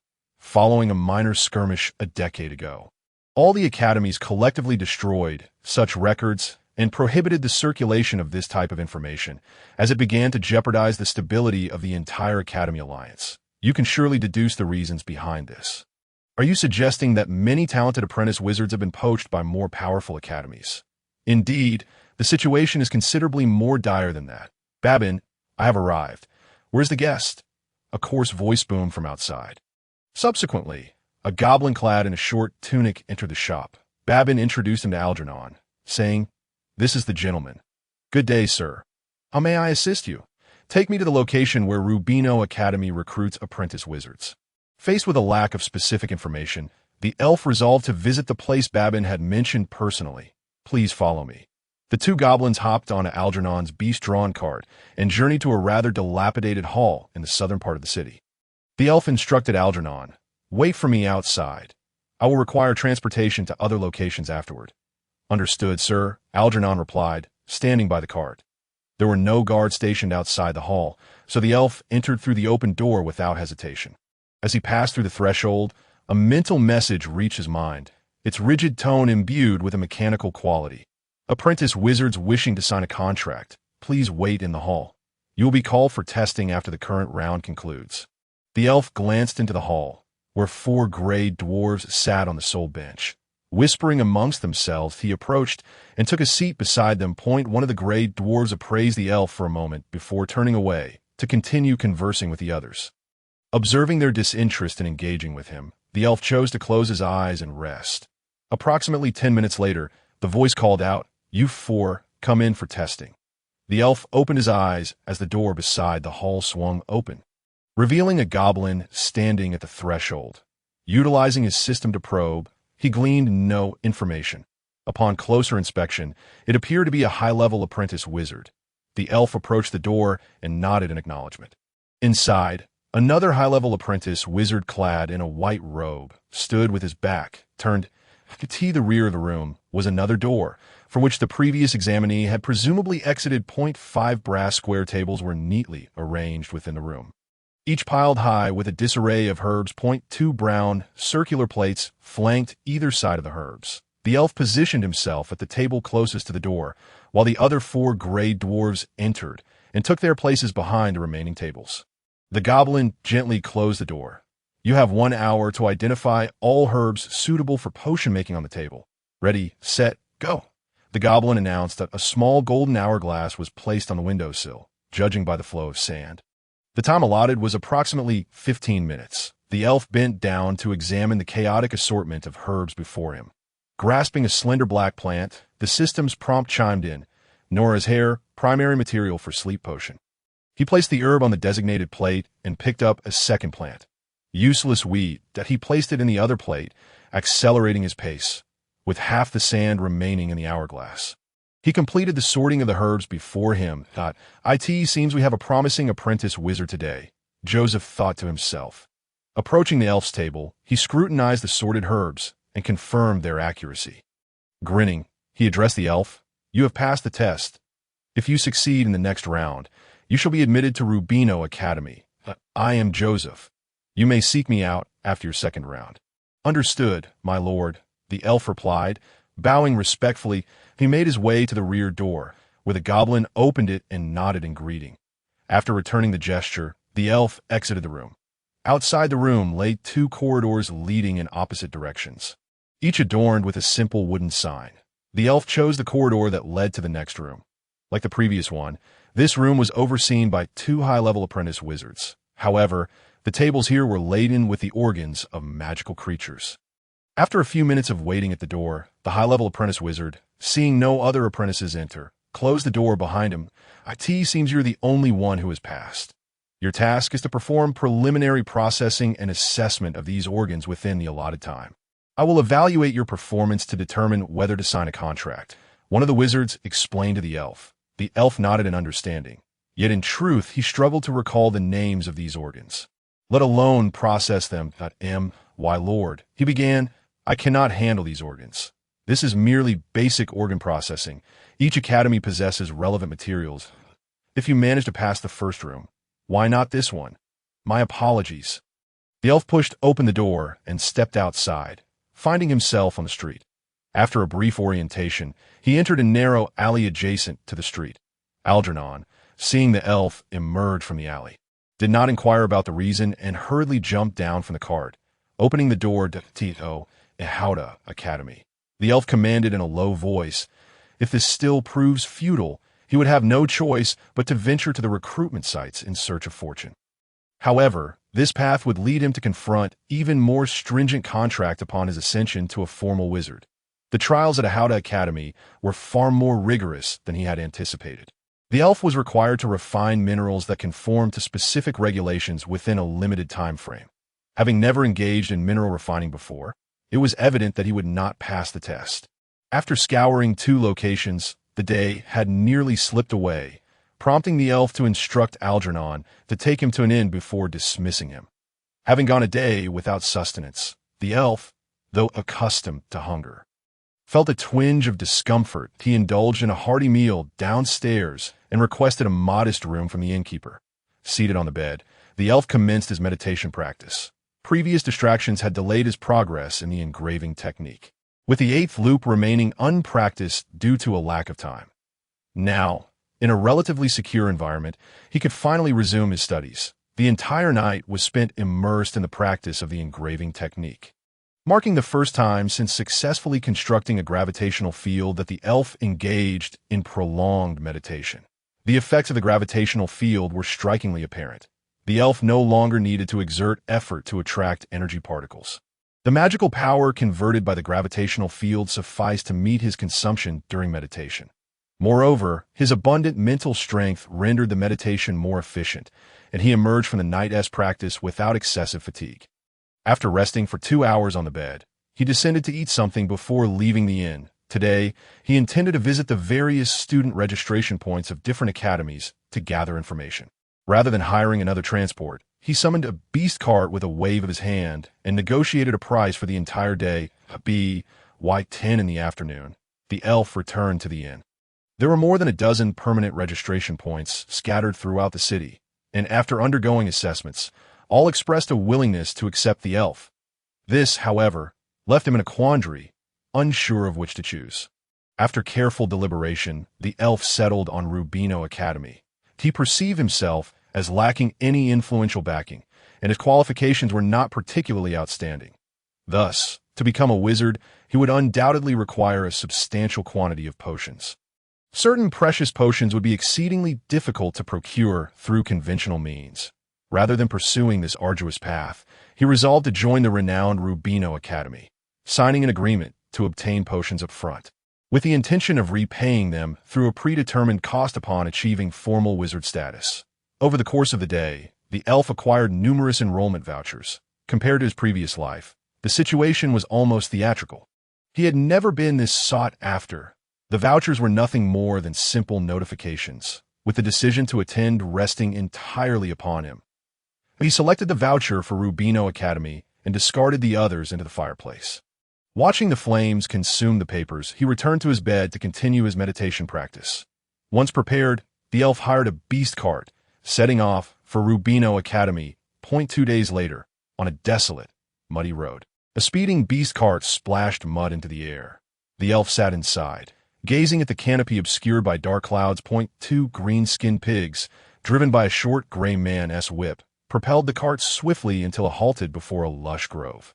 "Sir, we have arrived at Rubino Grove." The elf opened the cart door, tossing a bag filled with white stones into the driver's arms before leaping out. The sensation of his iron boots sinking into the slippery mud was quite uncomfortable. After receiving his payment, the driver shouted and turned the cart around, retracing his route. Following the directions provided at the registration point, the elf meticulously searched the grove's perimeter as he passed a towering tree. A faint magical fluctuation emanated from the academy voucher tucked within his chest. The elf retrieved the voucher, noticing an additional green pattern had appeared upon it, so there were spells attached to it. He marveled, gently pressing the front of the voucher against the smooth, dark brown bark. Releasing his grip, the voucher adhered to the tree's surface, and a dark green glow gradually enveloped it in a fleeting moment. The light contracted sharply, and the voucher floated down from the trunk. The elf caught it deftly, preventing it from landing in the muddy path. The contents of the voucher had transformed. The slightly abstract runic script posed a challenge for the elf to decipher. "Please wait here. A wizard will arrive within an hourglass's time to greet you. Welcome to Rubino Academy." The elf tucked away the voucher and stood quietly beside the tree. After approximately 10 minutes, a wizard apprentice clad in white robes appeared somewhat abruptly from the nearby grove. As he approached, the goblin spoke first. "You must be the new wizard apprentice?" "Indeed, my name is Sharp." "Greetings, Sharp. I am Elf. I'm an alchemy apprentice to Lady Minnie. May I see your voucher?" The elf produced the now altered voucher from his robe. Sharp examined it, a glimmer of green light flickering in his eyes. "Excellent qualifications. Come with me." Sharp handed the voucher back to the elf and turned to retrace his steps. Upon reaching the place where he had first appeared, Sharp paused and explained, "This is a temporary portal established by the academy. Simply jump into it to reach the school." Observing Sharp's figure vanish before him, the elf mimicked his actions and leaped down. As the scenery shifted, the elf found himself in a dim cave. The familiar forest still visible above. Was this merely a simple illusion? The elf pondered with some uncertainty. "Elf, hurry out. The spell's duration is nearly up. It will soon be sealed," Sharp called out urgently. The elf quickened his pace. Exiting the cave, outside lay an expansive space, where numerous apprentices in white robes moved seamlessly between countless arches, yet no sound accompanied their passage. The arches emitted a soft glow, illuminating the entire area. "What do you think? Rubino is the true master of the wizarding city," Sharp exclaimed proudly as he noticed the elf's awestruck gaze at the surroundings. The tremor behind him caught the elf's attention. He turned to see the previous cave had transformed into a stone wall. "This is the Academy's teleportation effect. You will utilize it whenever you enter or exit the school," Sharp explained from behind. "Now, follow me." The elf trailed behind Sharp, who greeted various fellow apprentices warmly as they passed. Each interaction met with a smile. It appeared that Sharp was quite well liked. The elf followed him into an archway, radiating with white light. "This is where the academy handles matters pertaining to new students. You may come here with any questions in the future, of course." Sharp paused briefly before adding with a chuckle, "provided you have magic stones. Now, you may converse with the responsible apprentice." Sharp halted beside a counter marked for new students. "Hey, Sharp, how have you been?" A somewhat rotund goblin behind the counter leaned over, extending his long arms as he greeted loudly. Hello, Cole. I'm doing well. This is our new arrival for today. Sharp turned to introduce the elf. Cole is also a high-level wizard apprentice. Greetings, Cole. The elf replied with a smile that he refrained from using his system to probe, as he observed that any entity with mental strength surpassing his own would likely be impervious to such scrutiny unless circumstances were extraordinary. Greetings, young goblin. Cole tossed a magic stone to Sharp before addressing the elf. I've completed my task. I'll take my leave now. Sharp accepted the magic stone with a nod, called out a farewell, and swiftly disappeared from view. What a fortunate lad. I wish I had a formal wizard as my mentor. Cole muttered enviously. Where is your voucher? Right here. The elf presented the voucher once more. Cole scrutinized it intently before turning to retrieve a dusty crystal ball from a shelf behind him. Cole regarded the elf with a serious expression and inquired, Are you certain about working for a formal wizard in exchange for your advancement? Indeed, I am certain. The elf responded with unwavering assurance. The wizard apprentices in this academy are indeed a rarity among gnomes. Now, channel a fragment of your mental energy and direct it into the crystal ball. The academy must remember your essence. Remembering your essence need not be so cumbersome. It is merely a precaution against my potential departure from the confines of the contract. The elf chuckled inwardly, but dutifully allocated a sliver of mental energy into the crystal ball that a searing pain, deep within his bones, caused the elf's eyelids to tremble violently. Cole nodded, producing a package, and stated, This is your parcel. New students are required to pay an enrollment fee of 300 white stones. Should you lack the funds at present, you must repay it within 3 years. Otherwise, you shall be expelled from the academy. For every year of delay, an additional 50 white stones or half a magic stone will be required, as the torment of his soul gradually subsided. The mere slight damage to his mental energy did not inflict significant harm upon the elf, that I choose to settle the debt in 1 year, that up to this day, 3 official wizards are willing to enter into a contract with you. You may examine them one by one. Cole then presented 3 black contracts in a single gesture. Intricate patterns intertwined and twisted upon them. Amidst the chaotic designs, the benefits to be gained by the elf and the cost to be incurred were clearly delineated. I trust you have acclimated to the mental anguish. Now, take a look at these contracts, and if all is satisfactory, proceed to sign. The elf glanced at the first contract and, upon reading the stipulation regarding assisting in experiments, promptly discarded it. He did not wish to endure a similar fate a second time. The second contract offered remarkably favorable terms and required minimal effort, yet the elf also chose to reject it. Massanir would not look after a goblin with a distorted soul like his. The conditions of the third contract were exceedingly harsh, mandating not only continuous assistance in potion crafting, but also an obligation to serve the academy for 50 years upon becoming an official wizard, during which time he could forego his 20-year service requirement. Audaciously undermine the academy. This individual must be quite formidable. The official wizard typically enjoys an extended lifespan of 400 years. Thus, 50 years could be deemed acceptable. The elf felt a sense of satisfaction with this contract, as it appeared more genuine and explicitly stated that it would not endanger his life. Be prudent. The elf sought Cole's opinion. Cole shook his head in refusal. He did not wish to offend an official wizard on the elf's behalf. This is a contract witnessed by the divine, once signed. There is no room for regret, and the system may also be powerless. The elf dared not be careless, wary of any hidden stipulations, after meticulously examining it several times and finding no discernible issues. He once again channeled a sliver of mental energy into the contract. An invisible force seemed to manifest upon the contract and vanished moments later. This time, the system provided no indication, leaving the elf unaware of the contract status. Upon witnessing the contract's completion, Cole retracted the other contracts and regarded the elf with an approving gaze. A wise choice. With Cole's affirmation, the elf knew he had made the right decision. Cole, holding the contract signed by the elf, glanced around before calling out to a nearby low-ranking wizard apprentice. Todd, come here. What is it? Todd appeared somewhat intimidated by Cole, bowing his head and inquiring softly. Take him to see Wizard Gernard, and upon your return, you shall receive 5 white stones. Cole gestured towards the elf. Follow me. Todd cast a fleeting glance at the elf before quickly averting his gaze, whispering to him, "This lad shall guide you to the wizard with whom you will sign the contract." The elf secured the contract and took his parcel, trailing behind Todd. The goblin before him was evidently still in his youth, and his frail physique seemed utterly vulnerable in the elf's eyes. Exiting the so-called new student office, Todd led the elf through an unusually large archway. "This is the domain of the official wizards. It is perilous for apprentices, so avoid this area unless necessary." Todd kindly cautioned.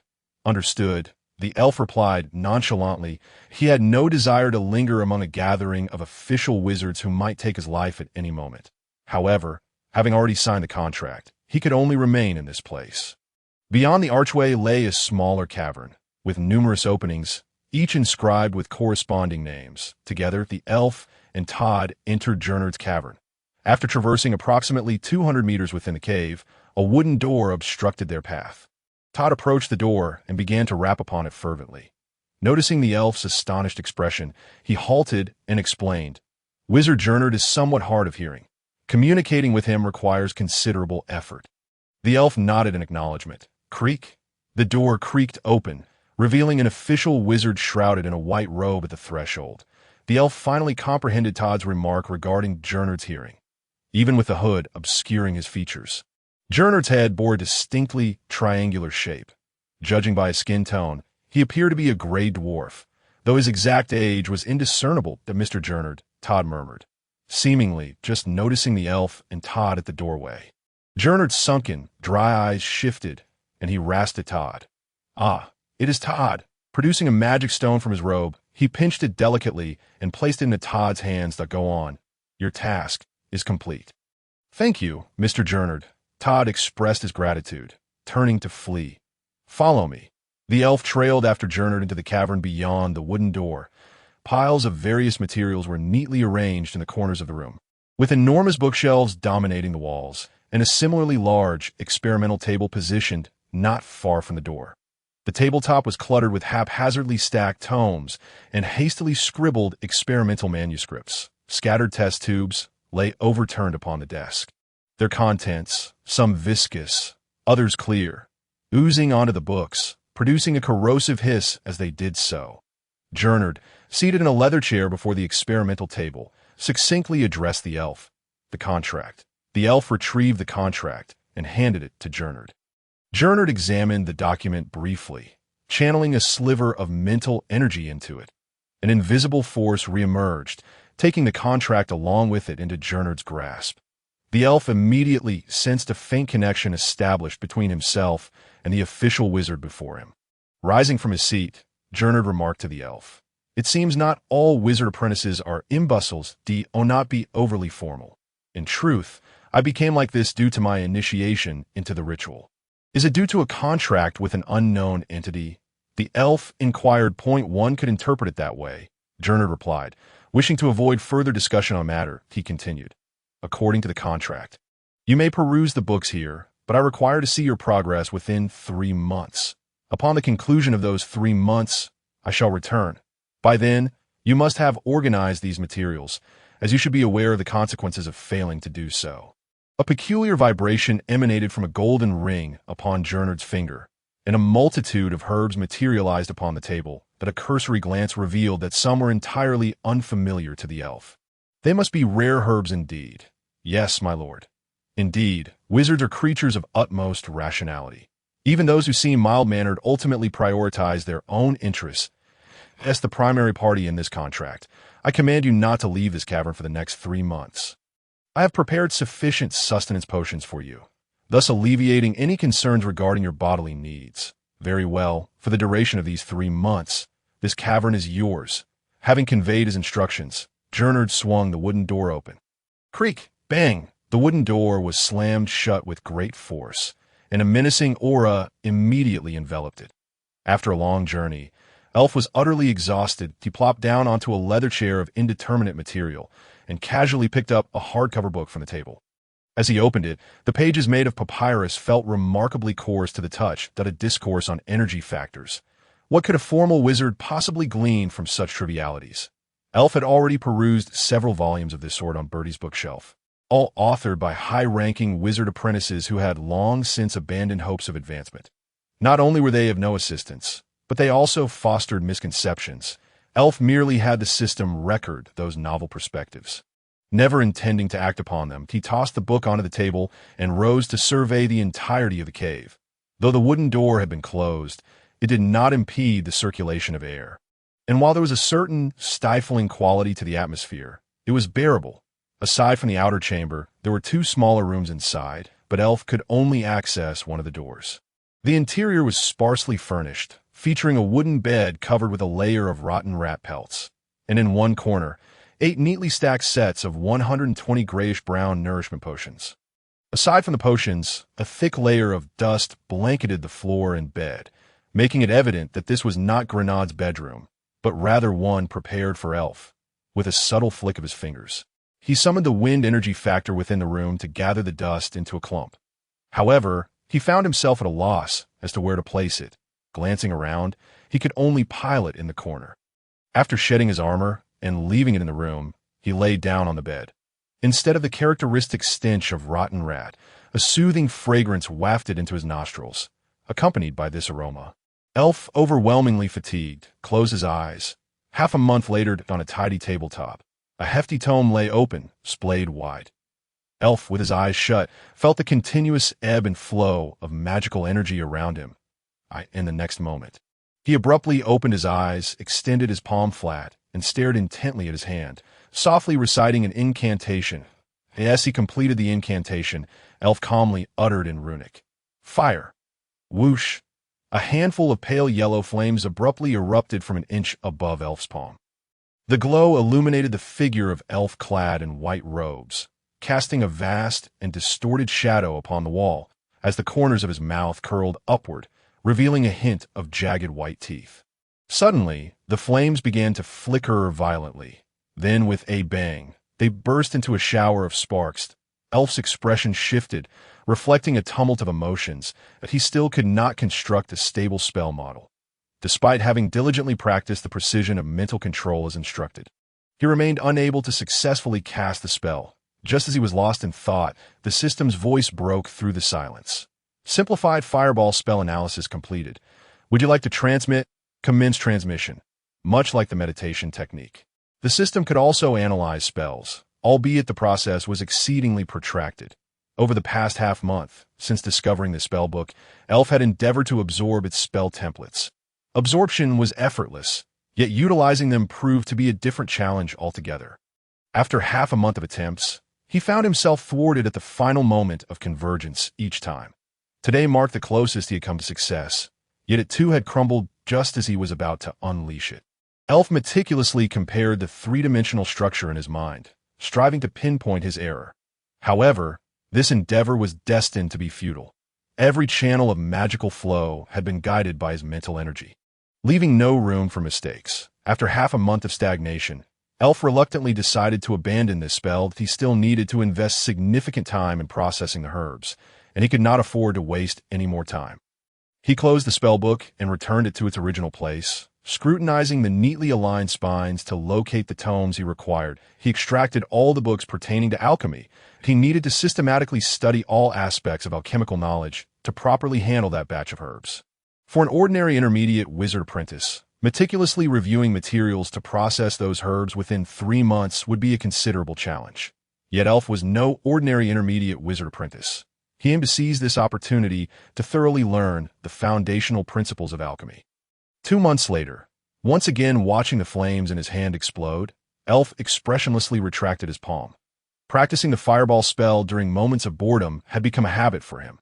After all, it only consumed 20 points of magical energy each time. He opened his attribute panel. Elf, parasitic life form, currently being expelled, 10 expelled strength, 6.2 constitution, 5.1 agility, 5.9 magic, 5 mental power, 15.3 soul. Goblin warrior, unknown, skills, goblin knife technique.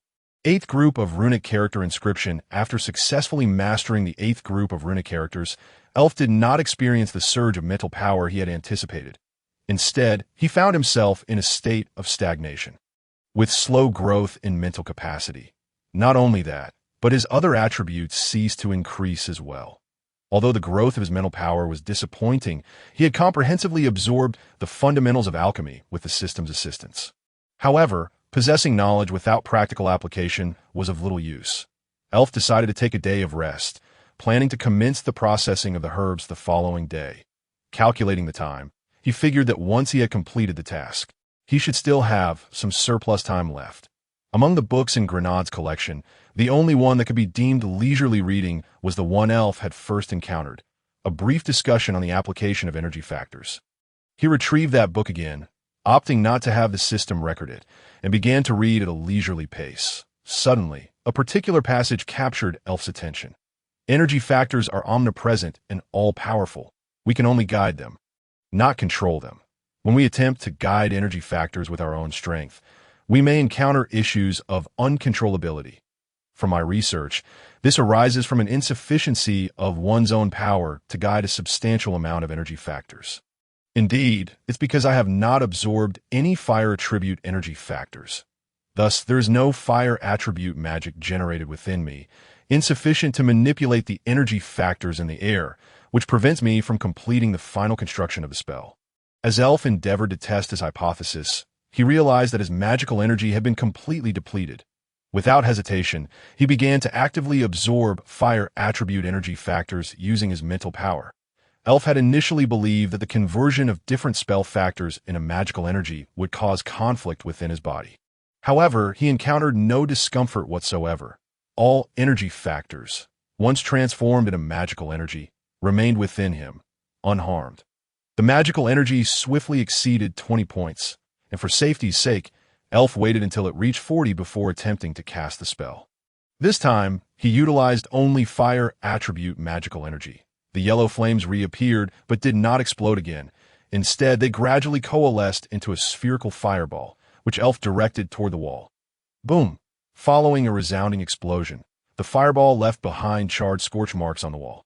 It appeared as though the wall had been reinforced by magic, as the fireball caused no damage whatsoever. Elf used water attribute energy factors to cleanse the wall before returning to his room to rest. The crafting of potions was an intricate endeavor, relying not solely on herbs, but also necessitating a variety of other magical materials. However, Elf had only learned to identify herbs at the registration point, which was why Grenade had tasked him solely with processing the herbs. 3 months slipped by in the blink of an eye. Grenade returned as scheduled. Creak! The wooden door's groan roused Elf from his meditation within the room. Upon stepping outside, he found Grenade already inspecting the herbs on the table. 3 months had passed, yet Grenade appeared unchanged, while Elf himself had undergone significant transformation. Prolonged exposure to negative energy factors had rendered him somewhat shadowy. Grenade continued to sift through the processed herbs on the experimental table. Suddenly, he halted his actions, his nostrils flaring. "You have practiced that fireball spell?" "Indeed, my lord," the elf's somewhat awkward response, combined with his prolonged silence, ultimately left a subtle impact on him.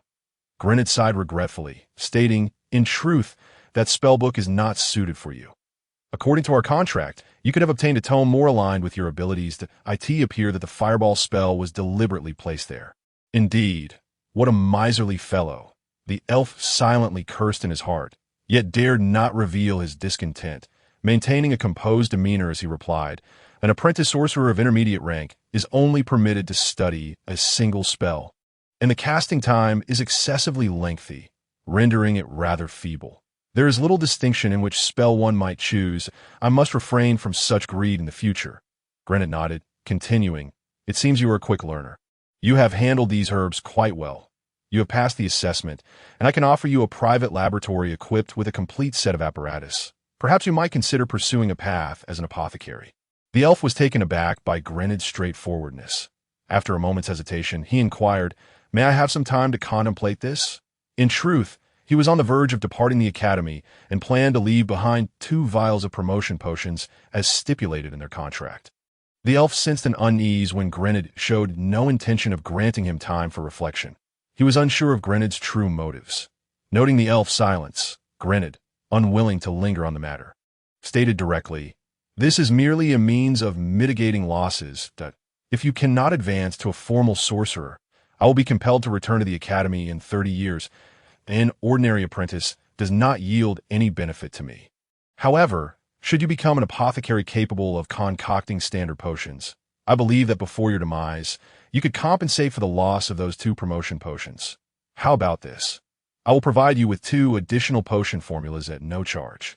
Consider it. Being a formal sorcerer coupled with the skills of an apothecary could yield numerous advantages. Under Grenad's relentless persuasion, the elf was ultimately convinced, and the bright prospects made him forget his prior lessons. I agree.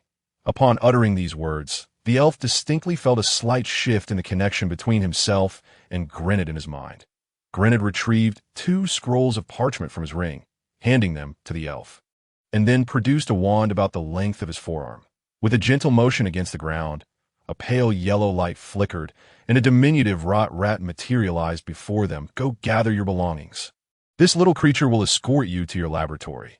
The elf had little to pack. The bundle he received from Cole contained merely 3 items: a sturdy white robe, the foundational manual of Rubino Academy, and a map of the institution.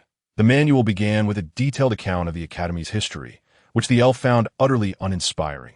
The latter sections detail hundreds of institutional regulations, all of which he had recorded in the system. He had no desire to be the first to challenge the established rules. Lacking any additional belongings, the elf could only clutch the armor he had previously removed. After bidding farewell to Grenad, he exited the area designated for formal sorcerers. The laboratory Grenad had provided was located within the living quarters of the apprentice sorcerers. Once the little rot rat guided the elf to the door, it transformed into a black key. Using the key to unlock the door, he stepped inside.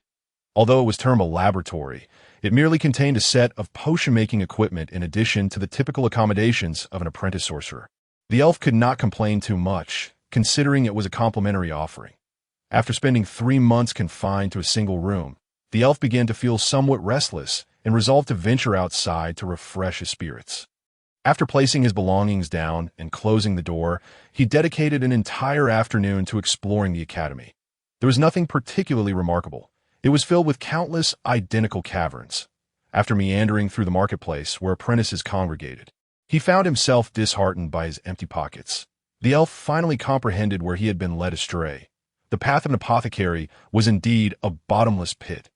Take, for instance, the formula for the energy potion that Grenad had given him. 10 units of raw materials required half a magic stone. Given the success rate of a novice, it was unlikely he would succeed even once out of 100 attempts. Rather than alleviating his spirits, he found a means to earn the funds required for enrollment fees by accepting tasks.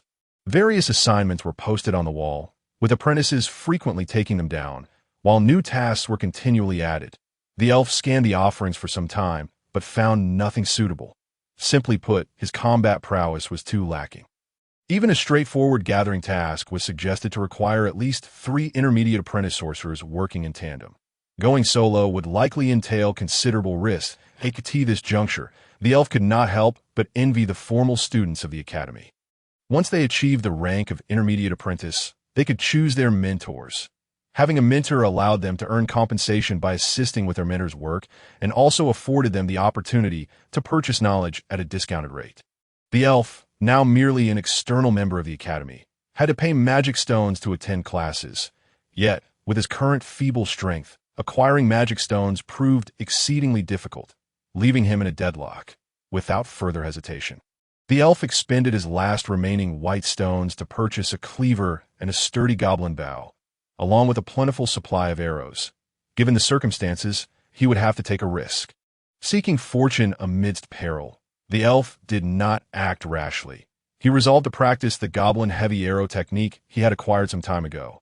Comparatively, with the aid of the system, he faced almost no obstacles while honing his archery skills. The system automatically provided a reticle in his line of sight while he shot, estimating the arrow's landing point and adjusting the angle as necessary. Even with the difficulty significantly reduced, the elf still expended considerable effort correcting his erroneous habits during archery practice. He was determined to avoid any complications during critical applications that might jeopardize his life. Likewise, he diligently practiced his swordsmanship daily. After completing his routine archery drills, the elf began to practice infusing magical energy into his arrows. This was the most valuable aspect of Babir's heavy arrow technique. There were 5 methods of infusion, and the elf was currently focusing on the simplest. By merely infusing wind element energy, he could enhance the arrow's flight speed. And coupled with his unique attributes, he could bestow a slight corrosive quality upon the arrows. To his surprise, the task reception was handled by a female goblin apprentice sorcerer, which caught the elf off guard. Female goblins were considered the lowest tier among the gnomes. Compared to the gray dwarves and the female gremlins, goblins were often viewed merely as reproductive entities. The emergence of a female goblin as an apprentice sorcerer was indeed astonishing. It was unclear why such perceptions had arisen among the gnomes. Speaking of which, it was curious that he had never encountered any records detailing the history and origins of the gnomes. If deities existed, why were there no texts extolling their virtues? He even lacked knowledge about the deities themselves. What exactly did worship signify? Why was the figure responsible for imparting traditions, Bloroff, labeled a deceiver? This world was filled with perplexing mysteries. Shaking off the chaotic thoughts, the elf recognized that such musings held no significance in light of the incomplete information. The task he accepted involved collecting 24 limbs from the mirror night beetles. These beetles were roughly the size of a gnome's head, not particularly formidable, and they were solitary creatures. The elf could easily handle them alone. During daylight, their elytra absorbed energy from starlight, storing it night. They utilized their elytra to mimic the colors of their surroundings, concealing their presence to evade predators. Their forelimbs were their sharpest weapons, useful for potion making or crafting specialized magical items. If he could gather a substantial quantity of elytra, he could commission other gnomes to forge a highly practical piece of armor. The elf was indeed motivated by the prospect of acquiring that armor. Apprentice sorcerers generally possessed weak combat abilities. Prior to becoming advanced apprentices, the most practical spells were those of defense. The elf did not even possess the magic stones required for ordinary meditation techniques, let alone the spellbooks that often cost dozens or even hundreds of magic stones. After searching the task wall for an extended period, he promptly accepted this task. As soon as it was posted, he had 5 days to complete the collection, with a total reward of 4 magic stones. The female goblin presented the elf with a circular emblem of the Rubino Academy. To the center of a rounded arch floated a staff. The elf affixed the emblem to his chest.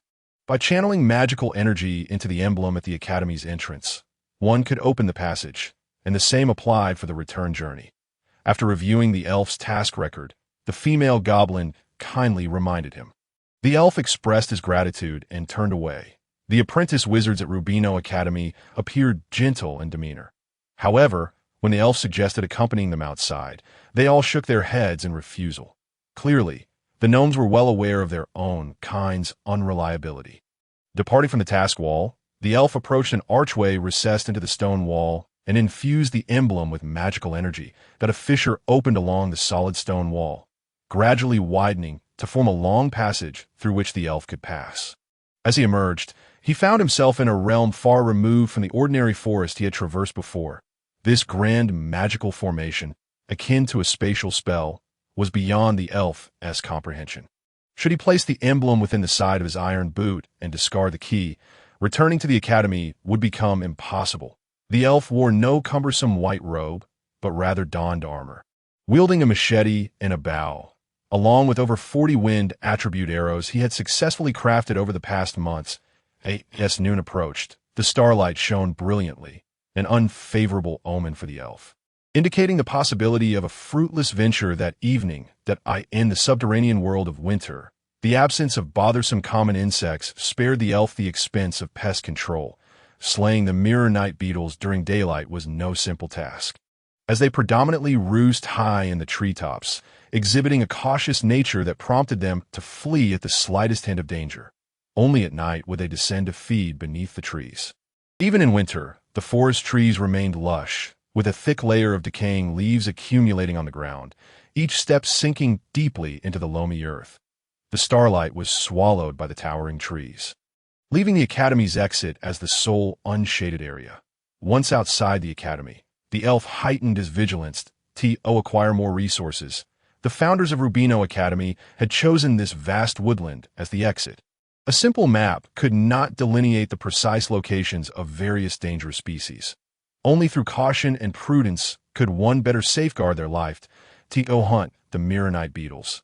The elf needed to venture south for approximately 10 kilometers. He treads silently, moving quietly along his path. Run, the elven tongue. Dark elves? While struggling through the underbrush, the elf suddenly heard a faint CRY. In a moment of distraction, hurried footsteps swiftly approached him, not wishing to attract trouble. The elf nimbly ascended the nearby towering tree, concealing himself amidst the lush foliage. Peering through the gaps in the leaves, he observed a group of dark elves clad in black leather armor rushing out of the woods with remarkable speed. The leading male dark elf abruptly halted, shouting, "Form a circle! Protect the lady!"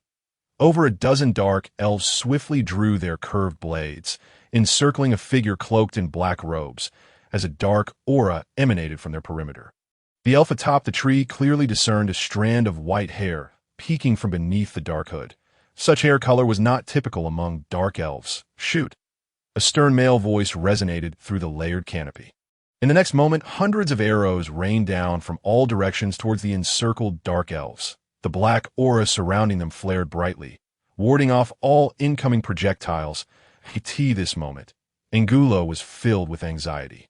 The family's battle formation appeared robust, yet consumed a significant amount of magical energy. If the stalemate could not be broken, it seemed everyone would perish that day. "Angulo, do not concern yourself with me any longer. You all must flee." Samantha's lively eyes sparkled with a brilliance akin to starlight. "Lady, do not worry. I shall ensure your escape, no matter the cost," Angulo hastily reassured her. If even the lady herself relinquished all hope, the fallen guards would become mere jesters in retrospect. "Angulo, I know you. As a guardian of the Abar family, will you truly sacrifice your life for a tarnished hybrid?" The previously commanding male voice echoed once more through the woods, its tone intermingling with the barrage of arrows, making it impossible for Angulo to discern its precise origin as the black shield teetered on the brink of collapse. Angulo understood that waiting was no longer an option.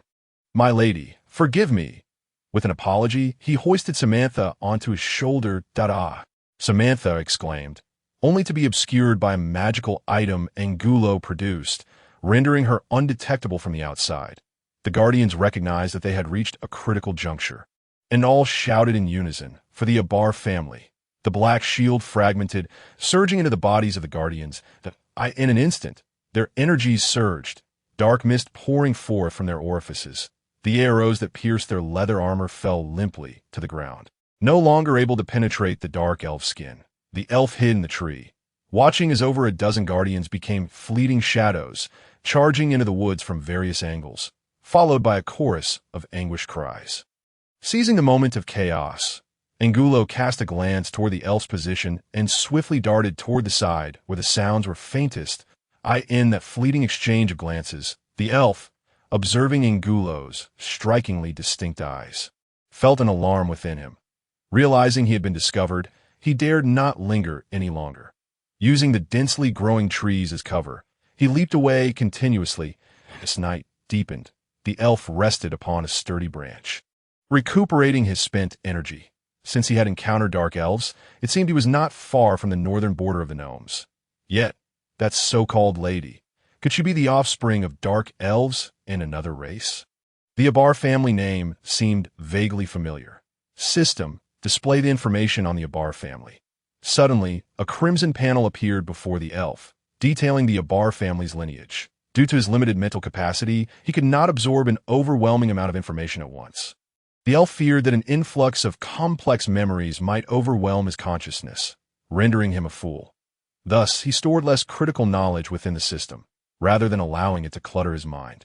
The Abar family, a prominent noble house of dark elves, led by the head, Wendlin Abar, a hereditary marquis among dark elves, given that Angulo was a guardian of the Abar family and referred to her as my lady. It followed that the so-called hybrid was Wendelin's daughter. Truly, a chaotic nobility that traversed species.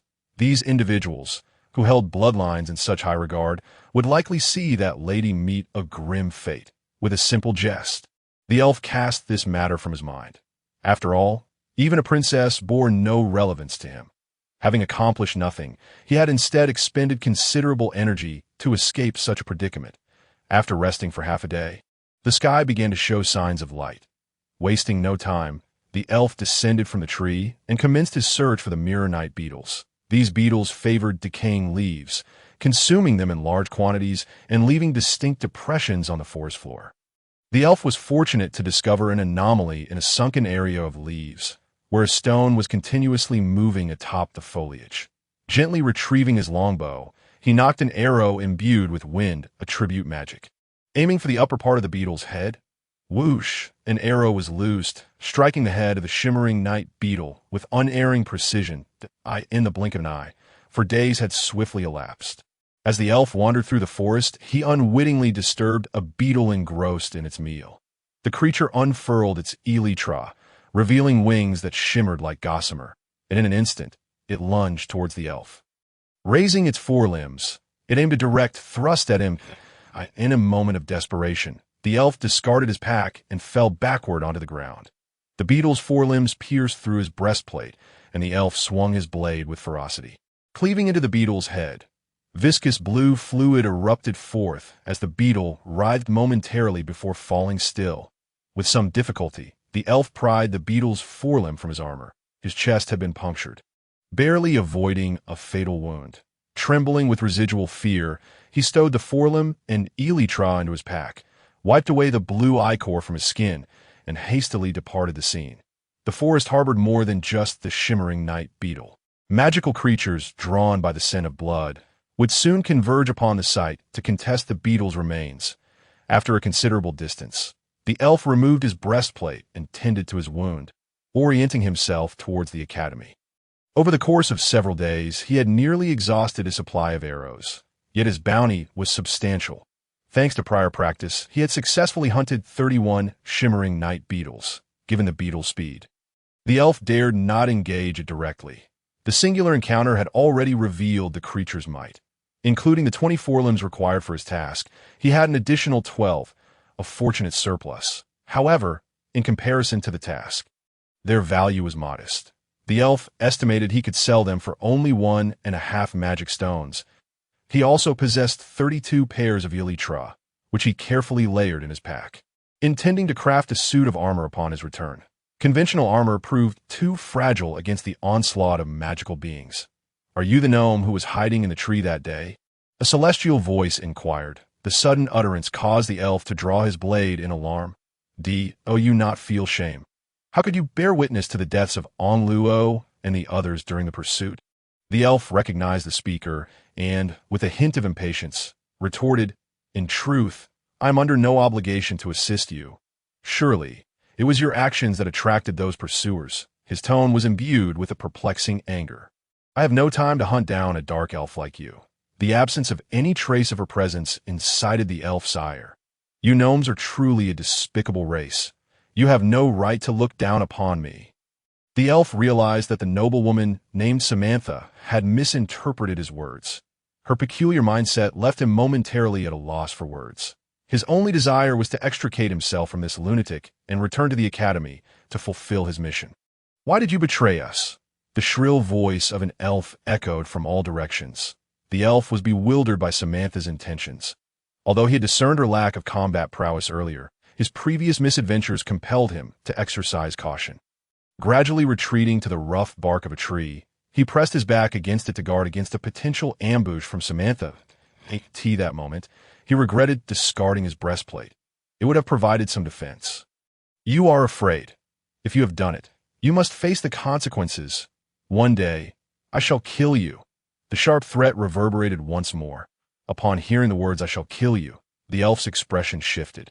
No creature had the right to threaten his life, and he did not wish to meet his end so swiftly. He resolved to quell her menace before it could flourish. The elf, who had initially contemplated fleeing, altered his course of action as Samantha's threats had finally ignited a faint sense of danger within him.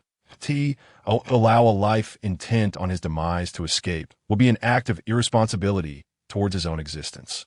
With all his strength, he hurled his blade towards the direction from whence the threat emanated. A piercing scream echoed as a figure collapsed not far away, a blade embedded in its chest. After releasing his weapon, the elf pursued with utmost urgency. Just as his hand reached for the hilt, a white barrier materialized around Samantha, deflecting his arm away, her pure white eyes fixated on the elf, emanating a frenzied intensity that "I will kill you. Kill you." The blinding white radiance rendered the elf momentarily sightless. When his vision returned, only a bloody blade lay on the ground, smeared with dried leaves. Such abilities. Yet she chose to withhold them, leading those guards to their untimely demise. Truly a benevolent noble. The elf's countenance darkened. The joy of his recent triumphs had been utterly eclipsed by Samantha's intrusion. Luli neatly arranged the forelimbs of the shimmering night beetles into a box after inspection. She retrieved 4 magic stones and handed them to the elf. "Thank you." He expressed his gratitude before retreating to his lair. He treated his chest wound with herbs gathered from the forest and sat quietly in a somewhat unstable chair, gazing at his workbench. His excursions had earned a definitive label of rejection. Apart from the annual task that he was obliged to complete, he had no intention of embarking on another mission before becoming a full-fledged wizard. The meticulously arranged apparatus on the workbench was now his primary focus. "Is Mr. Elf present? I have a letter for you." The continuous enhancement of his attributes had transformed the elf from his previously frail state. Now standing nearly 2 meters tall, his figure concealed beneath a white robe exuded an air of intimidation. Judging by the demeanor of the previous gnomes, the goblin before him might possess a different tale, and cultivating a rapport with him could yield benefits. The elf extended a gesture of goodwill, donning a self-assuredly gentle smile as he greeted the creature. "Hello, little Todd." "Hello, elf," the small goblin replied in a hushed tone. "This is a letter from Mr. Nard," just as the elf pondered how to reward Todd for his assistance. The goblin swiftly thrust the letter into the elf's hands and scampered away. His personality, reminiscent of Flame, was quite peculiar. Returning to his seat at the table, the elf tore open the envelope. Within, he discovered 2 transparent vials filled with a mesmerizing blue potion that danced within. This was the promotion potion, a coveted item that all advanced wizard apprentices yearned for. The color was utterly enchanting. After observing it for a while, he secured the potion close to his person. He then retrieved the letter from the envelope. "Dear elf, in 3 months, you may not learn much. To prevent my potion from going to waste, I have enrolled you in a year-long alchemy course. I believe that in a few years, you will become a successful alchemist. Yours, Nard." The elf set down the letter and retrieved a hefty tome with a deep purple cover from the bookshelf. Extracting the potion formulas previously provided by Nard from its pages. Energy potion. Insufficient information, unable to analyze. Healing water. Insufficient information, unable to analyze. This had been the primary reason the elf had been reluctant to engage in potion making previously. The formulas lacked any precise measurements, with all ingredients quantified in portions and all time measured in sand timers. Achieving success with such vague recipes necessitated countless attempts. Only through thorough familiarity with each ingredient's specific properties might he attain a reasonable success rate. This implied a significant initial investment of magic stones for learning. However, acquiring magic stones without venturing outside was the elf's sole option. In contrast to healing water, the energy potion was evidently more suitable for novices. It required only 4 simple ingredients and had a higher margin for error. Correspondingly, its selling price was relatively low, with a single vial worth just 1 magic stone. A bustling market had spontaneously formed among the apprentices. The elf made his way back to the general store he had previously visited. The store's proprietor was a gray dwarf named Kieran, an advanced wizard apprentice, after failing to ascend to full wizard status. He had leveraged his connections to open a general store within the academy, converting the magic stones he earned into white stones for expenses in the wizarding city. "Hello, are you prepared to concoct potions?" Kieran distinctly recalled the goblin who aspired to brew potions during his apprenticeship as a novice wizard. "Indeed, I seek the materials for the vitality potion I observed last time." Kieran retrieved a wooden box from the shelf, opened it, and handed it to Elf. "A total of 20 sets of materials, and I shall charge you merely half a magic stone." Kieran offered a modest price, not wishing Elf to abandon his potion-making endeavors due to material costs. "You may also provide me with 50 white stones, without needing to factor in any conversion." Having done his homework, Elf recognized this as a fair transaction. can I substitute the forelimbs of the Mirror Knight beetle? Certainly, Kieran readily agreed. There are 4 pairs in total. Please verify. Elf produced the remaining forelimbs of the beetle from his satchel. Oh, you have any more materials for the vitality potion? Elf inquired further. You see, there aren't many apprentices practicing potion making, and most of them have the support of gnomes from the wizard city. Thus they do not come to me for materials, if you truly require them. You may place an order with me, which necessitates a certain deposit. Then, I shall order 20 more sets. Elf once again retrieved 4 pairs of forelimbs. The materials should arrive next month. I wish you success. Kieran accepted the items, his face beaming with goodwill towards Elf. Exiting the general store, with the wooden box tucked under his arm, Elf prepared to attend today's potion-making class, as it was free of charge. The first-hand experience imparted by a formal wizard would undoubtedly be more practical than that gleaned from books. The 3-hour session proved immensely beneficial for Elf. Although he joined midway, he had already self-studied all the content, and the explanations deepened his understanding of that portion of knowledge. Recognizing the advantages of attending classes, Elf resolved to participate in the weekly potion-making course. Upon returning to his cave, Elf practiced meditation for a while. Clearing his mind, he then retrieved a processed material.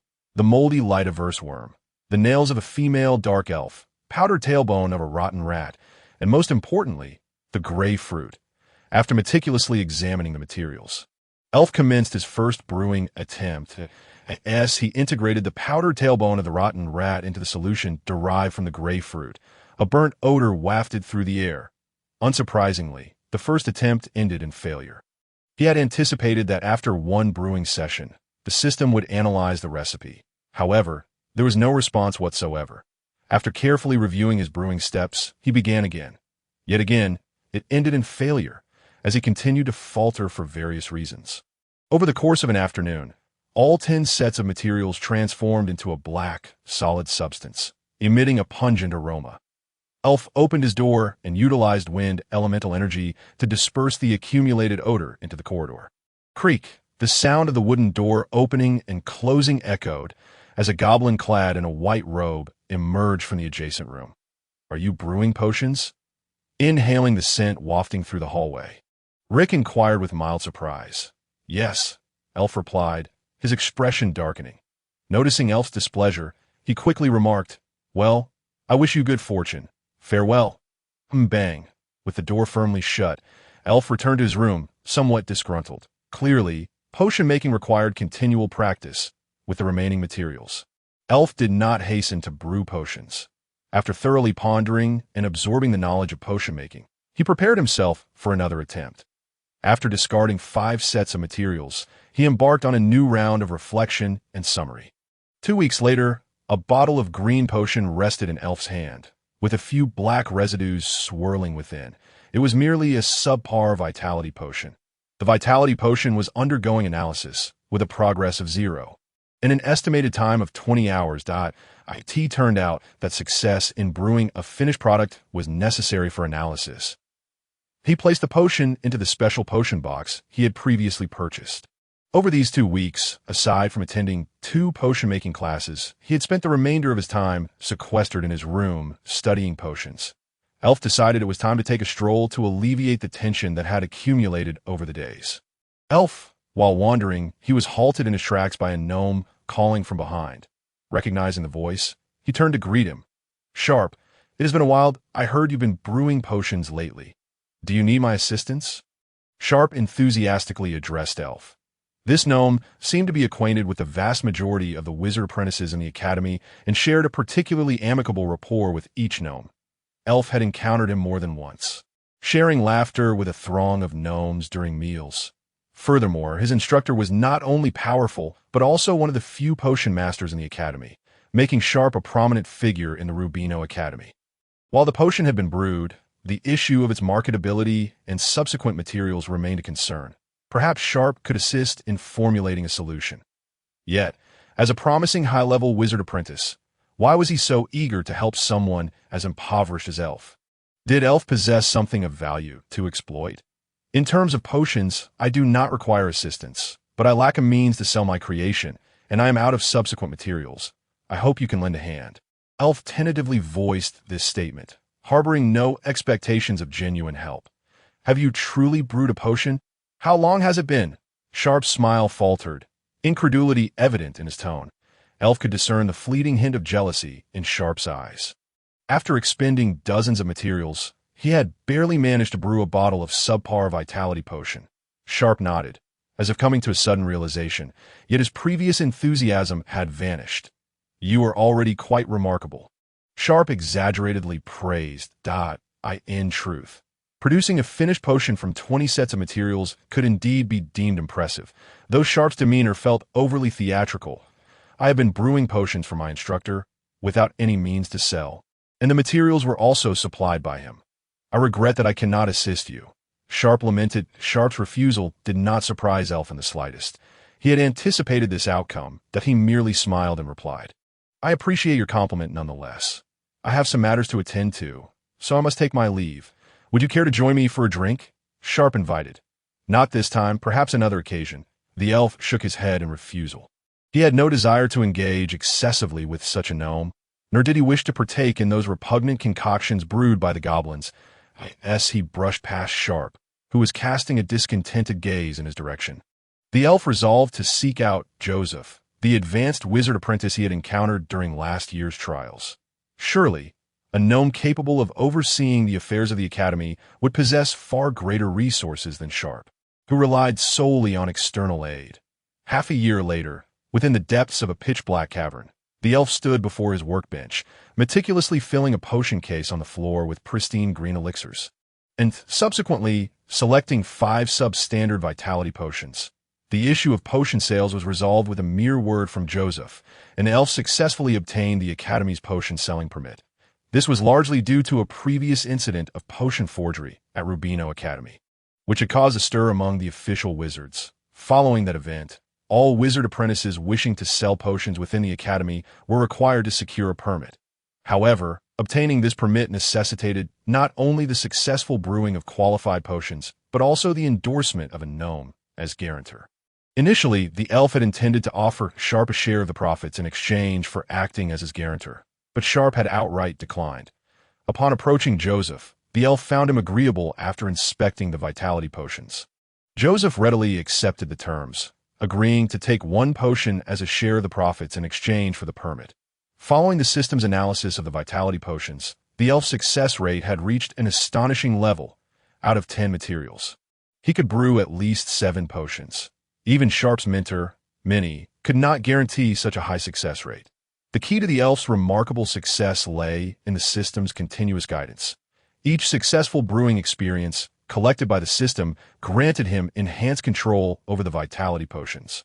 The system would meticulously analyze the properties of each material and provide more precise ratios, gradually correcting any errors made during the brewing process. After 6 months of diligent effort, the elf had finally achieved his current level of proficiency. Eager to sell a batch of his recently brewed vitality potions, the elf knew he could not sell them all at once. As a novice in potion making, an excessively high success rate would raise suspicions among other gnomes. The formal wizards would not hesitate to eliminate a mid-tier wizard apprentice if sufficient profit was at stake. After placing the potions into his satchel, the elf made his way to the market. Although Joseph had resolved the sales channel issue for him, the elf still needed to procure materials on his own. The throughput of the small market sufficed for his needs, and he primarily sold potions and purchased materials at the previous general store. Upon arriving at the general store, he found Kieran lazily leaning against the counter, dozing off. "Greetings, Kieran," the elf said, removing his hood as he greeted him. "Hello, elf. Have you come to deliver new potions?" Kieran asked drowsily. "Indeed. Have you encountered any troubles?" the elf inquired while retrieving the potions. "Not quite," Kieran replied, taking the potions. "Perhaps I can assist you." The elf ventured tentatively. "Recently, a considerable number of dark elves have flooded into Wizard City, and I've had several shipments intercepted by them," Kieran whispered. Upon hearing dark elves, the elf immediately recalled the group of guards from the Ober family he had encountered and quickly asked, "When did this happen?" "Within this month alone, I have lost 3 shipments, and your materials for next month have also been taken." Although Kieran was somewhat greedy, he still possessed a basic sense of integrity. Making it unlikely he would deceive the elf, especially since a significant portion of Kieran's profits stemmed from him.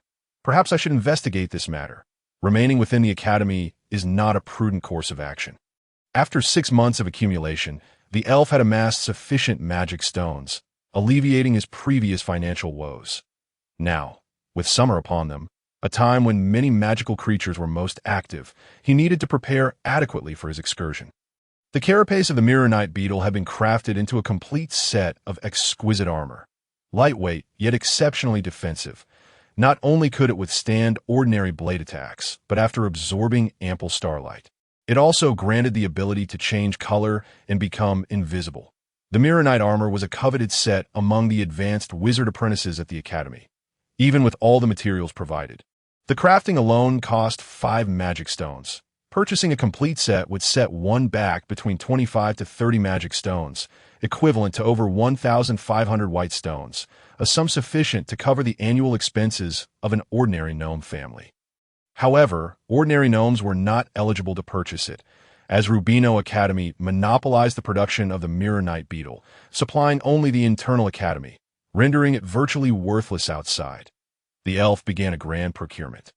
Healing potions at 2 magic stones each could only treat external injuries, and he purchased 5. He also acquired 1 explosive potion capable of generating a magical explosion with high damage against magical creatures, costing 7 magic stones. Although he initially sought a better cutting knife, he found no stalls selling weapons and thus abandoned that idea. The elf specifically bought 50 genuine enchanted arrows, all imbued with swiftness and resilience runes.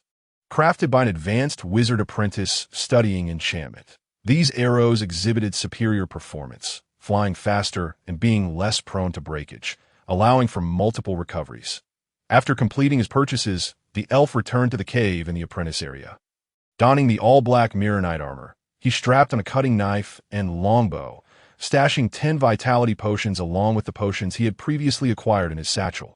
With all preparations in place, he headed towards the mission board, intending to accept a task while gathering intelligence in Wizard City. The sleek, dark armor of the beetle drew gasps of admiration from onlookers. Possessing a set of Mirror Knight armor was the aspiration of every wizard apprentice at Rubino. The elf resided in the academy's junior area, where there were few advanced wizard apprentices, and even the beetle armor had become a rare commodity. Most of the intermediate or lower-tier wizard apprentices struggled to thrive in the academy. Lacking the aptitude to advance and unwilling to relinquish their hopes for promotion by returning home, merely wasting their already limited lives, as the elf traversed the archway of the junior area.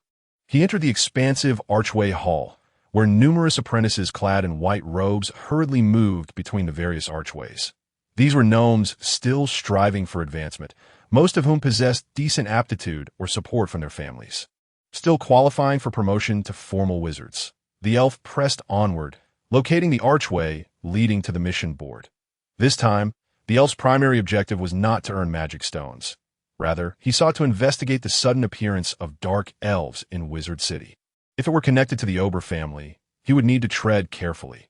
After all, he had interacted with the Lady Samantha, and should he encounter a powerful wizard, it was possible that Samantha's direct bloodline could locate him through prophetic magic. The mission board contained only one task regarding Wizard City: the need to escort a low-tier wizard apprentice back to Wizard City, requiring a minimum of a mid-tier wizard apprentice, with a hiring fee of merely 1 magic stone. Judging by the layer of dust that had accumulated, this task had been posted for some time. The elf took the task from the board and presented it to Lully, who stood nearby. "Greetings, Wizard Lully. Could you please register this task for me?" Upon hearing the elf's voice, Lully looked up and took the wooden board from his hands. "To be frank, I do not recommend you accept this task. Regardless, he will return to Rubino Academy, and the wizard apprentice who takes the task will also return in a few days, without exception." After reviewing the elf's task, Lully commented, "Is it really that troublesome?" "Indeed, very much so. Then, are there any other tasks leading to Wizard City?" "There may not be any lately. With the influx of dark elves, the formal wizards believe this signals an impending conflict between gnomes and dark elves. They ceased issuing tasks to Wizard City just last week. That it appeared the Academy was quite concerned about being drawn into the fray. If there is no urgent matter, I suggest you wait a while longer." I am apprehensive that what awaits us is the full-scale pursuit of the Academy and the noble Ober family. That aristocratic young lady is certainly not a person of magnanimous spirit. The regulations of this academy are indeed rigid, forbidding apprentices from venturing out at will. Let us proceed with this task. I have pressing matters that require my swift journey to the city of wizards. As you wish, very well. Upon noticing Elf's resolute determination, Lily ceased her counsel, promptly attending to the task formalities and handing a badge to Elf. Remember to take the route you used to arrive at the academy. Understood. Thank you. Elf's employer resided in the same vicinity, and with the information provided by Lily, Elf quickly located his chamber. Knock, knock. Elf gently rapped on the door. After a brief wait, a disheveled goblin opened it.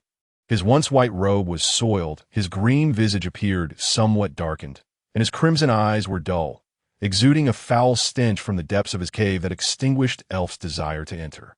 He waved the task notification before the goblin, urging him to focus on the matter at hand.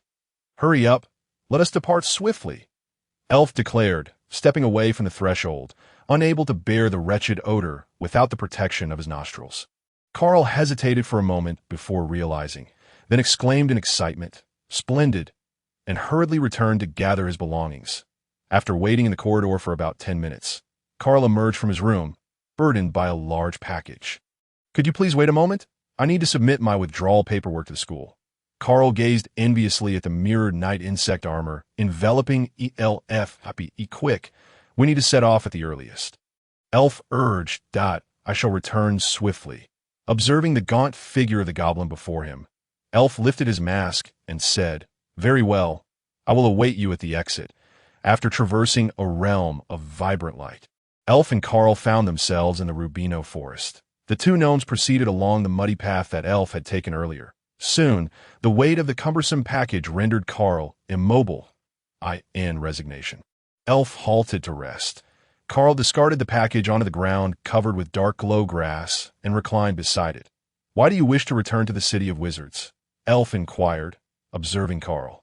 Drenched in sweat, with curiosity, Carl fell silent for a moment, his face contorting with terror. "I encountered a calamity during my initiation ceremony. The entity I was communicating with seemed to have been slain at that moment. My mind was filled with anguished cries until the ceremony concluded.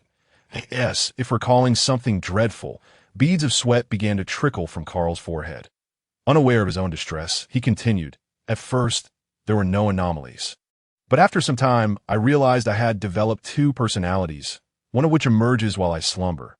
Sweat accumulated near his hollow nostrils, creating an itch, and Carl brushed it away, shivering from the cool breeze wafting through the forest. "I require the assistance of a wizard apprentice with greater mental fortitude to suppress his emergence." Carl's demeanor grew despondent. However, my mentor abandoned me after that, leaving me to fend for myself in my chamber. The sweat continued to fall, and Carl no longer wiped it away, staring blankly at the dark, muddy path leading into the unknown. "I do not wish to perish in that wretched cave," Carl murmured softly. For a moment, both gnomes fell silent. Elf, reluctant to undertake another task, understood that for the mission to succeed, he must ensure the safety of his employer and prevent a recurrence of prior events. Noticing Carl's profoundly poor mental state, Elf ventured, "How can I assist you?"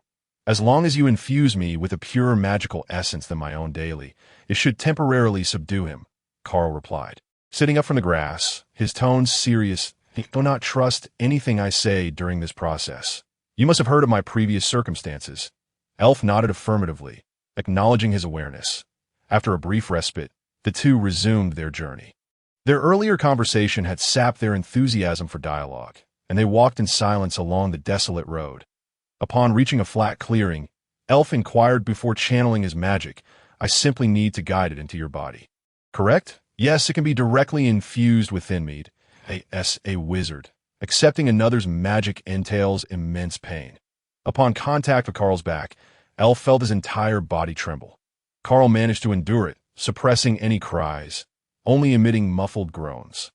Suddenly, Elf sensed Carl's body grow alarmingly cold, the previously trembling figure now motionless. Realizing something was amiss, Elf swiftly withdrew his hand and drew a long knife from his waist, pointing its tip at the diminutive figure, turned away from him. Do not infuse any more magic into me. He is on the brink of breaking the contract to enter this world, but a voice entirely different from Carl's emerged, resonating with a stark contrast. Who are you? Elf asked coldly. I am Carl. Then, who is he? I do not know, but he's about to shatter the constraint of the contract. Carl replied hastily. A wretched scream startled a multitude of birds from the forest. Realizing that another version of Carl might awaken, Elf quickly inquired, how much time is left? Half a month. Observing Carl, who seemed to have returned to normal, Elf murmured, that is sufficient time. Are you all right? Elf asked. Glancing at the nearly exhausted Carl, Elf was indifferent to the matter of breaking the seal. He simply wished to avoid any interruptions to his plans. Carl gazed at Elf, his lips twitching as he struggled to articulate a single word. You should rest well. We can converse tomorrow. Elf watched as Carl drifted into a deep slumber atop the package, while he himself felt no inclination to sleep. The gnome's constitution appeared more suited for survival in the wilderness. Even an ordinary gnome, when sleeping outdoors for extended periods, remains unscathed. This advantage became even more pronounced after becoming a wizard apprentice. Reflecting on this, Elf meticulously deliberated on his plans upon reaching the city of wizards. This excursion, while seemingly well prepared, was in fact a reluctant choice made under the burden of ignorance regarding various intelligence. He needed to ascertain the precise motives of the Dark Elves. It would be fortuitous if they were unrelated to Samantha. However, if Samantha truly mobilized her family's power to seek him out, he would need to flee at the earliest opportunity, for the Dark Elves' noble families could extinguish him as easily as one would crush an ant. After pondering the pitch-black night sky for an extended period, Elf lowered his gaze to the sleeping Carl, feeling somewhat agitated as he reclined on the lush, dark-glow grass beside him. Let us first deliver this troublesome matter to the city of wizards. The following day, shortly after they resumed their journey, Carl cautiously asked Elf, Elf, did he say anything to you yesterday? Deep down, Elf sensed that the Carl before him was not the unknown entity on the verge of breaking the contract. Perhaps his acting was simply too convincing. Elf was filled with doubt. He casually replied. He did not say much. Regardless of the circumstances, Elf remained cautious, believing that neither of the Carls could be trusted. Carl refrained from mentioning the events of the previous night. In the subsequent days, it appeared that Elf's magical prowess had effectively suppressed the other persona within Carl. Energized, he regaled Elf with an array of fascinating anecdotes, many of which were entirely new to Elf, broadening his horizons. Yet, the second personality seemed to have vanished, as it no longer communicated with Elf, and Carl's body exhibited no further changes than on the eve of their arrival at the Wizarding City. As Elf channeled magic into Carl, he once again felt a notable fluctuation in Carl's body temperature. Pouring a pre-prepared potion around Carl, he slowly rose and stepped back, coldly inquiring, how many days are left? You still haven't heeded my warning. Within a week at most, he will emerge, Carl replied, his voice tinged with urgency. Indeed, Elf coldly acknowledged from behind Carl. Since he refused to listen, I shall return on my own. The unsettling sound of bones grinding echoed as Carl's head twisted a full 180 degrees, his blood-red eyes stark against the inky night, but a rustle of wings emanated from somewhere within the forest. Grah! A bizarre cry followed. Carl's gaze fixated on Elf, who stood frozen and unable to move. System, scan attributes. Carl, health, strength, 7.1 constitution, 4.5 agility, 6.5 magic, mental power, 17.8 skills. Unknown, so he was merely a charlatan, successfully deceiving even my danger perception. It is time for harvest. Haha. Carl turned his head back with a renewed smile. Yet when he attempted to rise, he was astonished to find his limbs devoid of sensation. Both gnomes were inexplicably immobilized.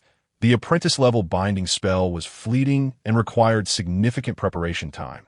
Carl had cast the spell directly onto the ground behind Elf, compelling Elf to step into it.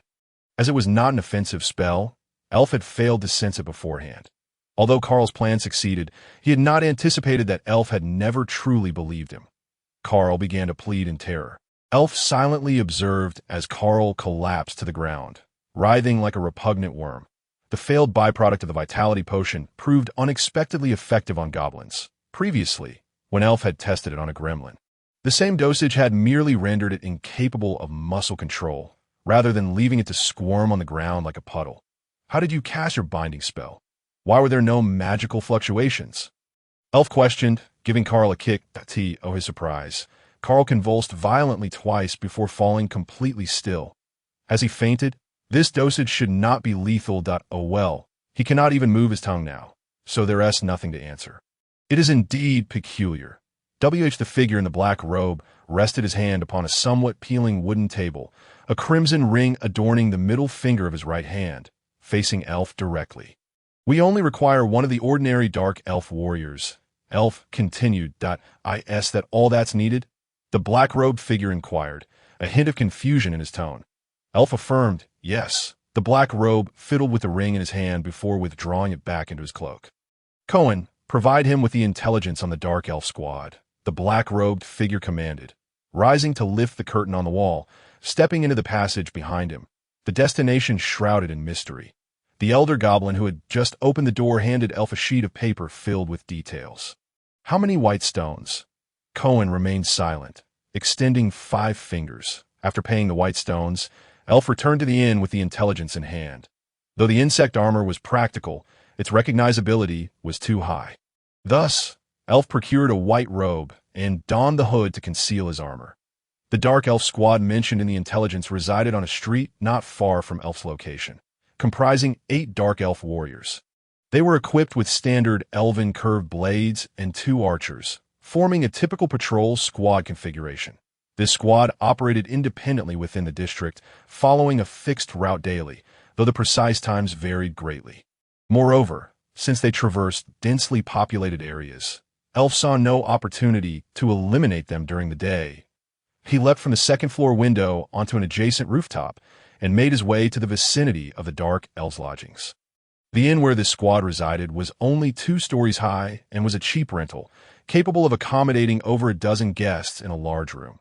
The dark elves occupied the room at the far end of the second floor.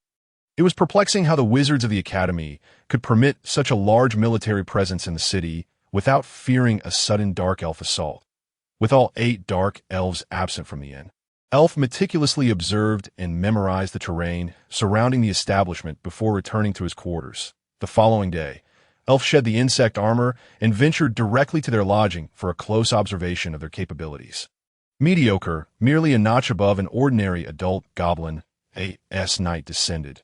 The stars vanished, and clad in black armor, Elf gradually melded into the shadows of the inn's chamber.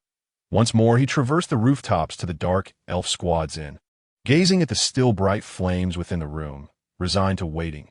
Time passed slowly, and the surrounding lights gradually extinguished, leaving only the street lamps powered by energy stones and the dark elf's room aglow. Checking the time, Elf noted it was already the latter half of the night. If that group of elves had yet to rest, he would have to postpone his actions until the following day. Lost in thought, the flames in the inn abruptly extinguished. After waiting silently for another hour, Elf quietly rose from the rooftop. His primary objective was to ascertain their intentions if they were indeed searching for him. Even the most basic soldier would likely possess information about him, and, at the very least, they would recognize him. Conversely, if the dark elf's objectives did not involve him, it would be simpler. He could simply return to the academy. Elf had confirmed that no spellcasters were present among the dark elves in the room. After a brief moment of preparation, Elf employed life detection that a faint, transparent ripple swept across the entire room under his control. In his mind's eye, a simple image materialized, depicting 8 blue phantoms lying in the positions of the beds within the room. Life detection was the most a wry smile inevitably crossed the delicate lips of Ao. Of course, they were not responsible for this. Aside from a trace of life detection, there was no way to trace the origins that it seems that the authority of the Ober family has long since faded from this place.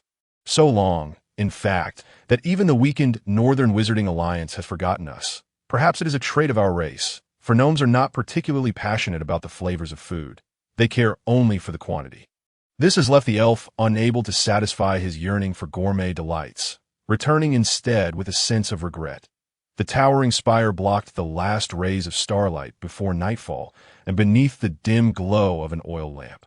The old goblin was calculating the day's earnings from his employment. The incessant numbers were making his weary mind feel somewhat foggy. He inserted his quill back into the inkwell, approached the windowsill, and gazed at the vanishing starlight atop the chimney, tugging at his overcoat. Summer was drawing to a close. From somewhere to the north of the city, a sound emerged, reminiscent of distant ritualistic chanting. Gradually, it faded away, becoming a mere whisper. But then the sound grew louder, more powerful, akin to the thunderous crash of waves upon rocks. An inexplicable chill swept through, causing the eaves and fence to creak ominously. The clatter of wooden shoes from above echoed, and the windows along the street were driven violently against the ancient stone walls by the cold winds, producing a resounding bang. The sound of windows slamming against the walls drew nearer. And just before the cold wind could invade, the old goblin abruptly shut the window, retreating into the warmth of his abode.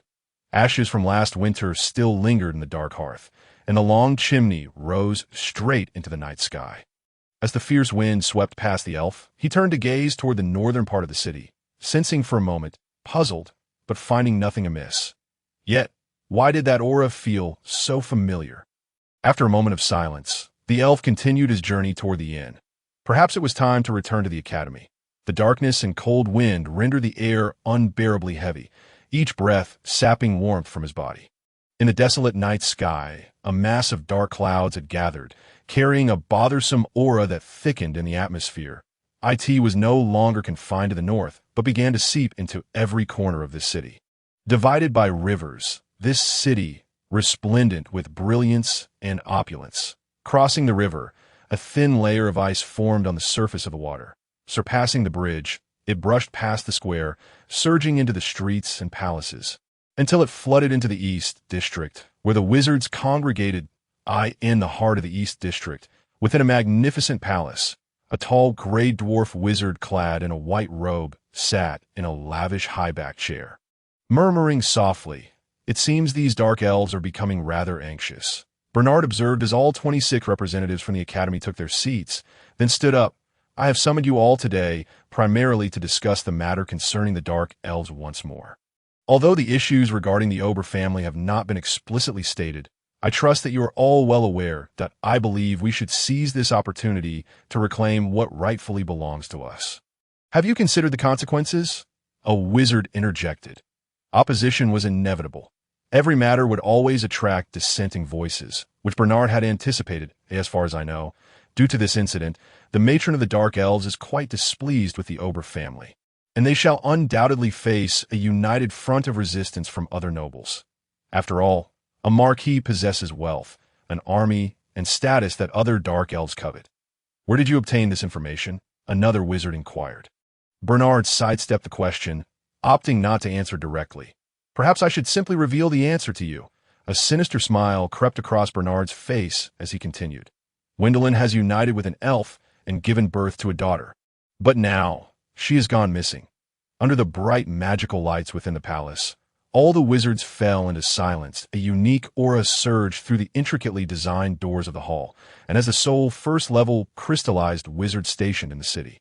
Bernard's expression transformed the moment he sensed it. "Quickly, activate the magic circle. It will be too late if we delay."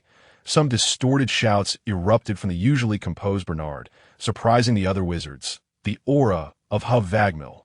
"Hurry!"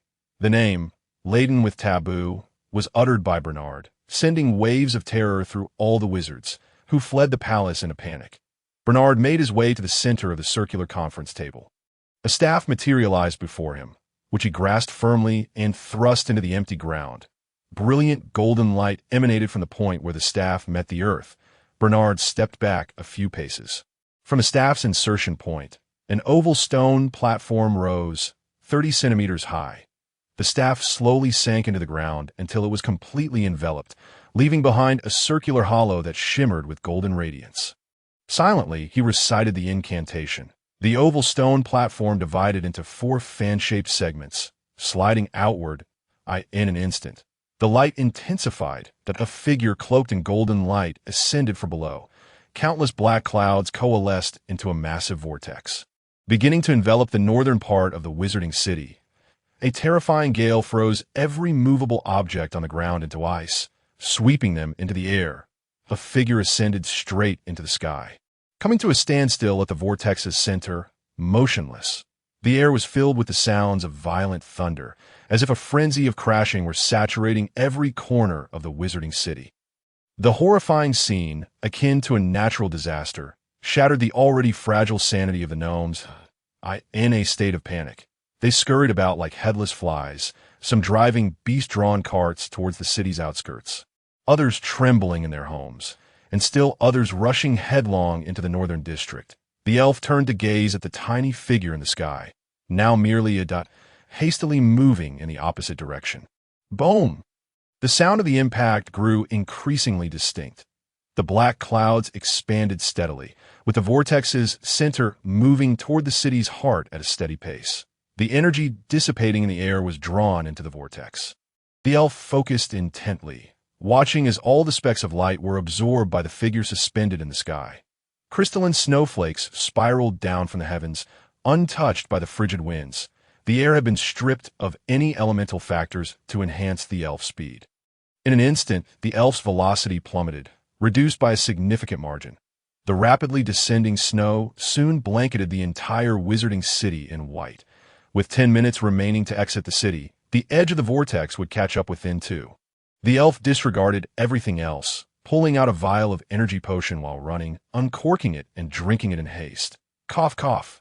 Having swallowed too quickly while in motion, some of the potion was accidentally inhaled into his windpipe. Cough. A pervasive sensation of sharp pain coursed through every muscle, a consequence of the forced consumption of a vitality elixir. While it briefly augmented his speed, it inevitably inflicted damage upon his physique. The elf darted forth, accelerating towards the outskirts of the city. The eastern district of the Sorcerer's City, illuminated with over 20 brilliant orbs of various hues. In a mere instant, they emitted luminous lines that intertwined with one another. The orbs expanded in the biting wind, ultimately forming an indeterminate-colored light shield. The moment the shield took shape, it began to sway violently in the tempest, continuously contorting and reshaping, struggling to endure beneath the shroud of ominous clouds. As for the ordinary gnomes, they had long since perished in droves, their bodies swept into the air by the fierce winds, colliding with one another and transforming into bloody shards of flesh, which subsequently rained down from the sky. Ahead of the elf, a cadre of dark elves encircled a figure clad in white robes, advancing southward with speed far surpassing that of the elf. Suddenly, the elf sensed a powerful surge of energy behind him. Before he could react, a shadowy figure brushed past him, cradling a silvery orb of light. In the instant he turned, he caught sight of a red ring upon the figure's hand. Almost instantaneously, the black-robed figure caught up with the preceding dark elf at a flash of silver light erupted. The white-robed figure, along with the surrounding dark elves, was engulfed in darkness without uttering a sound. Collapsing amidst a flurry of bloody snowflakes, the black-robed figure remained stationary, beckoning towards the fleeing elf before sprinting towards the city's exterior. The slender spear, shimmering with chaotic hues, gradually coalesced from the light shield, pointing towards the shifting figure suspended in midair. The area enveloped by the shield had become the sole source of illumination within the Sorcerer's City. The chaotic spear solidified, accompanied by the howling of tearing clouds. It seemed as though all radiance had converged into this single strike, casting light across the entire eastern district. With a resounding buzz, the spear pierced the figure floating in the air. The incessant rumbling abruptly ceased. All within the Sorcerer's City, including the howling winds, fell into a profound stillness. Crack, crack, the sound of shattering glass echoed through the stillness, reaching the ears of the gnomes, frozen in their flight. Clatter, the resplendent spear gradually vanished from sight. Inch by inch, within the heart of the dark clouds, an ethereal silhouette emerged, adorned with hundreds of eyes scattered across its irregular body, a colossal maw cleaving in twain, while numerous insubstantial tendrils writhed about. The diminutive goblin emanated a faint azure glow, slowly rising in the air. The gentle breeze swept by, revitalizing everything as the air resumed its flow. The fleeing gnomes and the remaining dark elves stumbled, and fell to the ground. Caught in the inertia of their escape, the elf dropped to the ground. Glancing back, an ethereal tendril lashed out at the barrier formed by the sorcerers, and without the slightest delay, the chaotic shield shattered upon contact. A frigid wind, capable of freezing souls, enveloped the soul sanctuary in the eastern district, encasing all the sorcerers in ice. The tendril continued its downward strike, aimed at the resplendent palace. Yet, before it could touch the main structure, a golden figure erupted from within the palace, shattering the tendril with a single punch, causing it to dissipate into the air. In the next moment, the figure appeared high above, not far from the monstrous entity. The sound of a sonic boom reached the elf's ears, pulling him from his stupor as he finally recognized this aura, reminiscent of the essence emitted by Carl during the night. With this realization, the elf swiftly rose from the ground and fled towards the city's outskirts. He did not believe he could withstand the monster's retribution.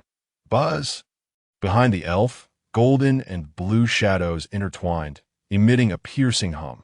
The radiance they exuded during their combat illuminated the entirety of Sorcerer's City as though it were daylight. Two disproportionate figures collided at an almost imperceptible speed.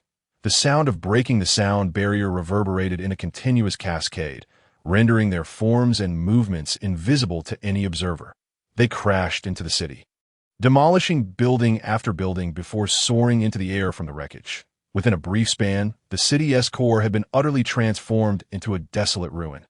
Towering structures collapsed, heavy wooden beams embedded firmly within shattered boulders. The tempest swept through every inch of space cloaked in the dark clouds. Fragments of the remaining buildings occasionally flew past the panicked elf or overhead, crashing down upon the fleeing gnomes. The relentless chill pursued the remaining lives with increasing velocity, devouring all those lagging behind. Suddenly, the golden figure halted mid-air, allowing the tempest to rage around it for a fleeting moment. The figure radiated a brilliant golden light, completely enveloping the immense shadow beneath the dark clouds. The blinding brilliance rendered all remaining life within Sorcerer's City momentarily sightless. After a brief period of blindness, the two figures floated in opposition. The wind ceased and a crimson hue began to descend from the heavens. The silhouette's form began to disintegrate in large fragments. Layered roars emanated from within Carl's ethereal form. One day, Nibelheim would, under the leadership of Vergelmer, reduce everything to nothingness, and the silhouette vanished entirely from sight. Carl lost his azure glow and plummeted from the air, caught by the golden figure and gently set upon the ground. The unique aura in the air dissipated with the silhouette's disappearance. Feeling the shift in energy beside him, the elf turned to see that the danger had passed, and he hurriedly turned onto a side street. His recent sprint had drained him of considerable stamina. He intended to seek refuge within the city to rest for a while, waiting for the aftereffects of the vitality elixir to subside before making a wide detour back to the academy. The golden figure fixated on the elf as he turned the corner, pursuing him while leaving a trail of fleeting images in its wake. "Stop!" A voice brimming with authority rang out behind the elf. An immense pressure pinned him in place, rendering him immobile. "How could you possess the aura of Vergelmer?" As the voice spoke, the elf realized he had regained his ability to move. He dared not conceal anything, divulging the entirety of his employment under Carl. The golden light radiating from him faded, revealing a goblin clad in golden armor. His golden eyes shone like the dazzling sun, making it difficult for the elf to meet his gaze. "You have been marked by them. Do not move. I shall expel his aura from you." The elf stood rigidly, allowing the figure to place a hand upon his head. The figure suddenly inquired, "Why do you lack the Lord's blessing? It appears you are one of them." Before the elf could respond, the figure exclaimed, "Let me assist you." Soul sublimation in progress. Zeroed intense pain caused the elf to lose consciousness in an instant, as blinding light surged from the figure's palm into his being. After what felt like an hourglass's worth of time, the figure propped the elf against a wall before soaring away from Sorcerer's City with Carl. Direction unknown. The city, once thriving just yesterday, had been reduced entirely to ruins. Nearly 100,000 gnomes had transformed into bloody snowflakes, blanketing the remnants of the city in crimson that a gentle breeze swept through the streets, carrying the blood-red tide into the air, lingering without falling. In the corner of the northern district, the elf groaned, awakening to find his surroundings drenched in crimson, appearing extraordinarily enchanting and resplendent under the starlight's reflection. Creak, creak, the sounds emanating from beneath his feet filled the elf with a sense of revulsion, pushing him into a state of agitation. Clang, the elf suddenly drew his machete with a swift motion, swinging it forward as a brilliant white blade of light surged forth, dispersing the surrounding crimson haze and revealing the excessively white pavement beneath. The elf paused momentarily before sheathing the machete once more, silently proceeding towards the northern terminus of the sanguine expanse. On the circular white clearing, 2 vivid crimson footprints were left behind. The wind gradually intensified, howling through every crevice of the ruins. Woo, woo. It was as if countless departed souls were lamenting their demise, wailing with a heart-wrenching sorrow. The half-collapsed roof of the merchant guild bore the grand entrance of the palace from within the city. Twisted metal extended onto the street, absorbing the warmth of starlight, melting the frost that clung to it. The droplets fell onto the pavement, rendering the ground even more resplendent. A faintly sweet metallic scent wafted into the elf's exposed nostrils, prompting him to quicken his pace and bypass that area. The blood-soaked city was now left behind as he walked unturned, stepping lightly upon the delicate snowflakes, heading southeast.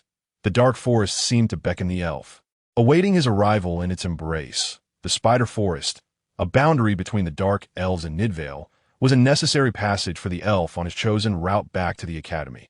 The northern path had been instinctively overlooked by the elf, while the southwestern route held the treacherous Borton Canyon, through which no gnome had ever traversed.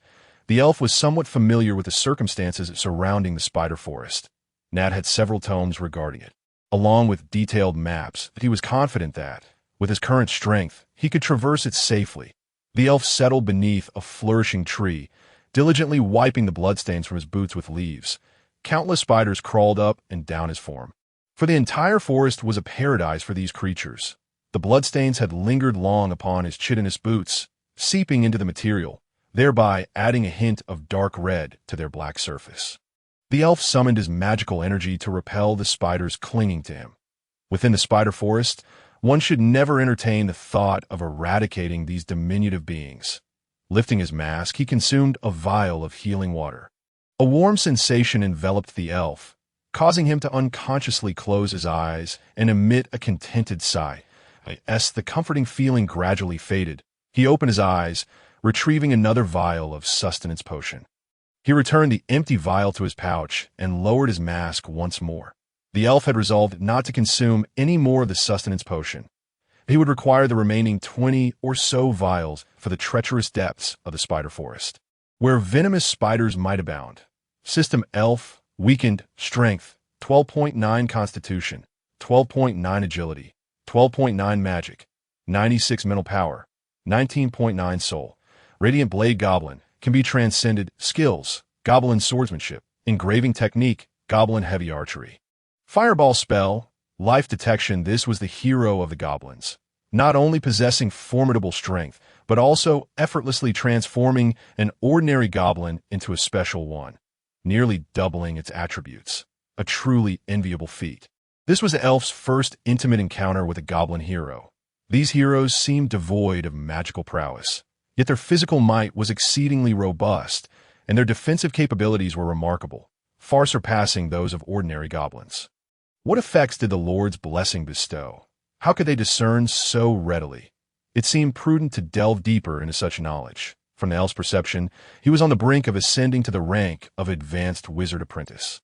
Based on the data, an Advanced Wizard Apprentice possessed precisely 20 points of mental power. The apprentice stage bore no significant bottleneck. Continuous practice of meditation sufficed. The elf had a premonition that within 3 more nights, he would attain the status of Advanced Wizard Apprentice. To traverse the Spider Forest would require at least another fortnight. Given the dangers within, the elf resolved to linger at the periphery for a few days. Awaiting his advancement before delving deeper. 2 days later, the elf sat cross-legged on the ground, his eyes firmly shut. A sudden surge of magical energy erupted from within him, annihilating all ordinary spiders in his vicinity. The elf opened his eyes, carefully sensing the changes within his body. Remarkably, his mental power had increased by 2 points in one go, a consequence of his previous soul transcendence. Following the elevation of his soul, his meditation speed had considerably accelerated. The previously sluggish pace of his engraving technique had also seen a significant boost, nearly matching the speed he had experienced upon first acquiring the meditation method. These were the benefits bestowed by the soul's elevation. The 2 days of experimentation had elucidated the elf on the most significant change following his soul transcendence: the unique ability of the Radiant Blade Goblin. This so-called Radiant Blade Goblin could unleash a blade of light while wielding a weapon, capable of inflicting forward strikes. Once the blade of light departed from the machete, its direction could not be controlled. Yet its power was formidable, easily capable of severing a tree that one could embrace. However, proximity was essential, ideally within a span of 2 meters. Otherwise, the blades of light unleashed would swiftly lose their potency. The blades consume the stamina of the elf, and given the elf's current physical condition, he can unleash up to 15 blades when fully energized. Furthermore, with the addition of several vials of energy potions, the number could be virtually limitless. Having become an apprentice of the high sorcerers, his mental acuity has solidified significantly, allowing him to practice the technique of instant spell casting. Once he masters this skill proficiently, his magical prowess will significantly enhance his combat capabilities, instilling him with unwavering confidence as he ventures into the heart of the spider forest. After familiarizing himself with archery and swordsmanship, he proceeds directly into the depths of the forest. In the initial days, the elf keenly observed the various species and forms of spiders, marveling at the wonders of nature.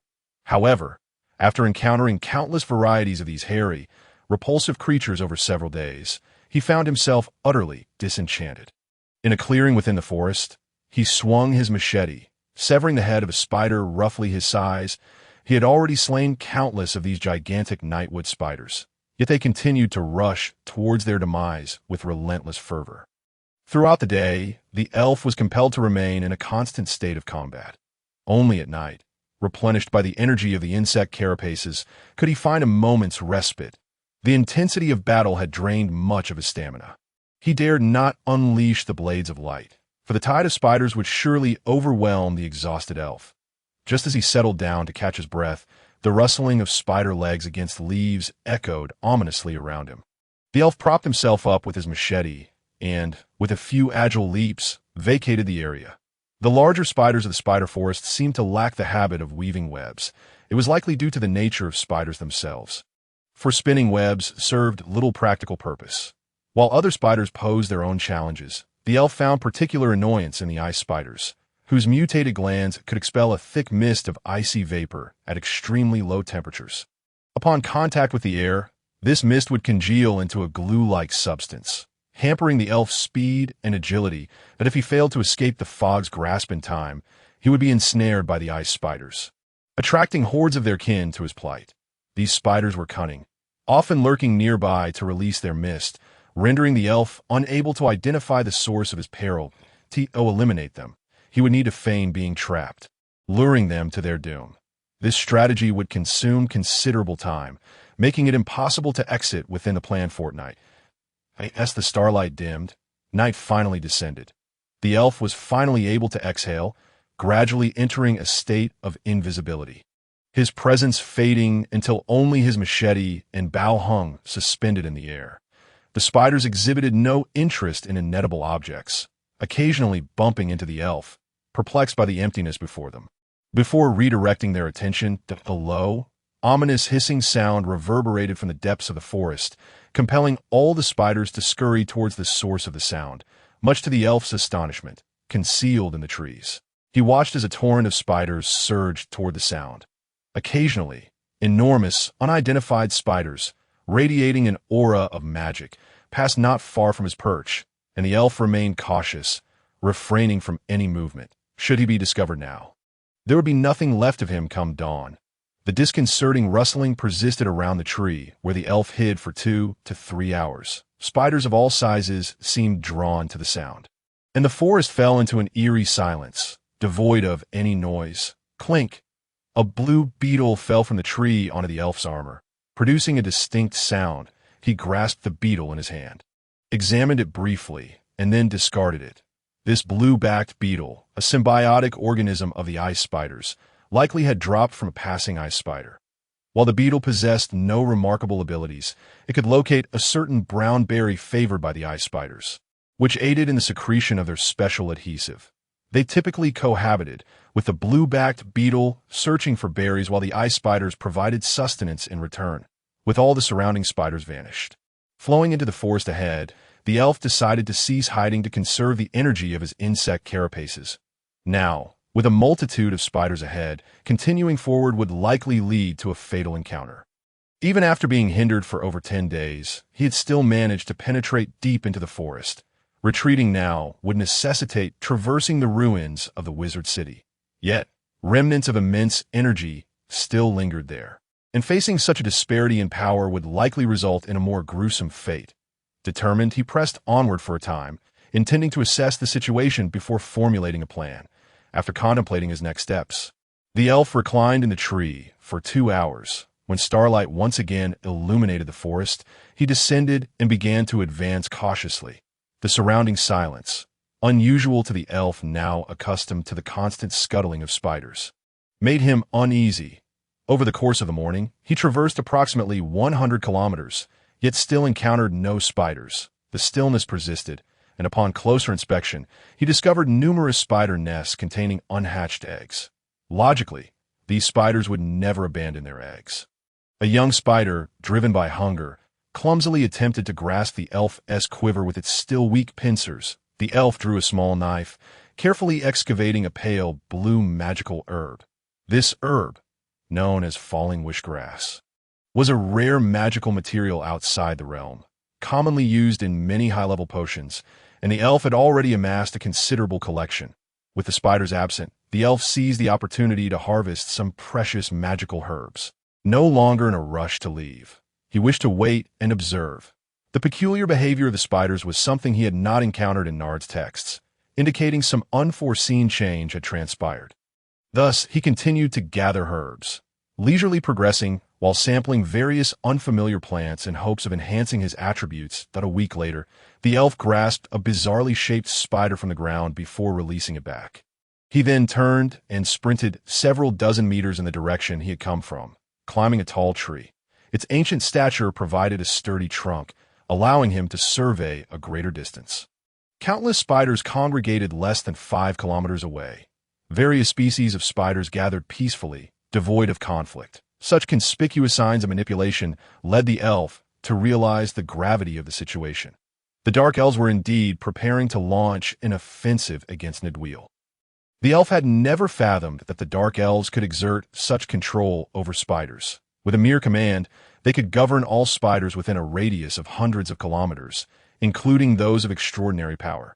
Given the assembly of such formidable forces, war became inevitable.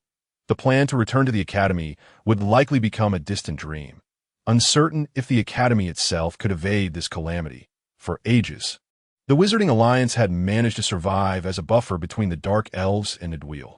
While there were Dark Elven Wizard Academies within the Alliance, nothing was absolute. At any moment, one party might devour the other, satiating its own voracious appetite. If war was to be waged, the Dark Elves must breach the gnomes' stronghold in the north, the great city of Arios. In turn, the gnomes would undoubtedly fight tooth and nail to defend Arios.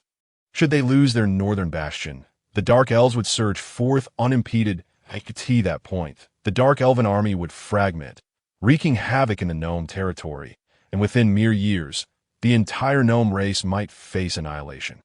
The elf made a swift decision, abandoning any illusions of returning to the Academy.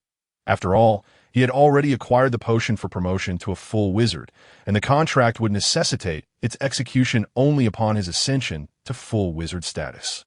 By the time that moment arrives, the existence of Rubino Academy remains an enigma. At worst, I could officially become a wizard and return quietly. As time passes, the war will inevitably devolve into a protracted struggle. Who would allocate substantial military resources to guard a desolate forest? At most, a few soldiers would be posted as a warning to deter large numbers of enemies from infiltrating. Moving through the jungle is notoriously slow. Previously, Caution was paramount, but now that I have discerned the source of the turmoil, there is no longer any cause for concern. The elf leaps directly from the trees, determined to escape the forest with utmost haste. Should the dark elves launch a sudden assault before the elf has exited the woods, the consequences could be dire. The elf travels by day and rests briefly at night, continuing to advance stealthily, far faster than upon entry. After 10 days, the elf returns to the forest's edge. Here, the elf refrains from being overconfident and begins traversing the ground. After all, one can never be certain whether those dark elves will expend effort to dispel the chaotic energies emanating from the wizard city. The periphery of the spider forest shows little sign of disturbance. Countless spiders continue their carefree existence. Only 5 hunger potions remain, and beyond the spider forest lies an expansive wasteland, based on the elf's experience. It is prudent to retain some supplies for unforeseen circumstances that a glaring reflection catches the elf's eye amidst the grass ahead, prompting immediate investigation that a commonplace potion vial lies quietly on the ground. Its starry light the source of the reflection. The vial appears pristine, free from dirt, and still contains a trace of a pale green liquid, clearly discarded not long ago. The elf dips a finger into the potion, lifts the mask covering the face, and inhales deeply. This is a hunger potion specially crafted by the Dark Elves wizards, one that the elf had previously purchased at the academy, slightly more expensive than ordinary ones. However, its flavor and efficacy are significantly superior. Rumored to be a unique concoction of the Dark Elves, it seems that I have arrived a tad late. A patrol consisting of 8 individuals is stationed every kilometer. Given the open terrain, it would be imperative to eliminate at least 6 squads in a minimal time frame to render the Dark Elves in this area temporarily blind, allowing safe passage through the expanse. The precise length of the Dark Elves' defensive line remains unclear to the elf, but he cannot afford the risk of being devoured by spiders while attempting to circumvent it, should the spider horde catch up before he manages to circumvent the Dark Elves' defenses. He would be left with no choice but to await his doom or charge the line unprepared. Preparation for the worst is a lesson the world has imparted upon the elf. For 2 full days, the elf remains within a 6-kilometer radius, meticulously analyzing the patrol patterns and shifts.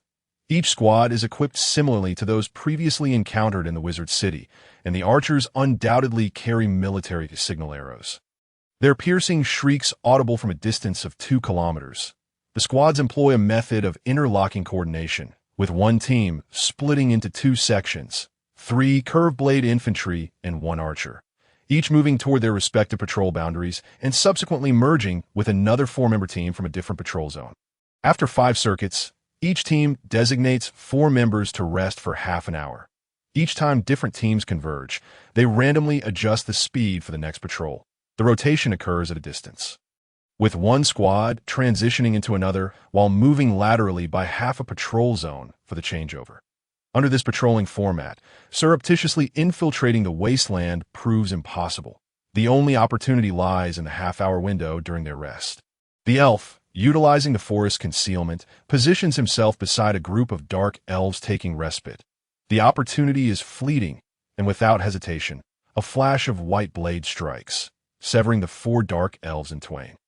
Before they can utter a cry of despair, swift strokes of the blade take their heads. A cursory examination of their belongings reveals a few hunger potions, which the elf promptly stows in his potion pouch. The curved blade infantry lacks signal equipment, but caution is warranted regarding the archer, who possesses a crude enchanted signal arrow capable of alerting foes beyond 2 kilometers if launched. The elf hoists the archer's longbow onto his back and collects all the arrows. The enchanted arrows are overly conspicuous and could attract unwanted attention from the extraordinary, so they must not be utilized unless absolutely necessary.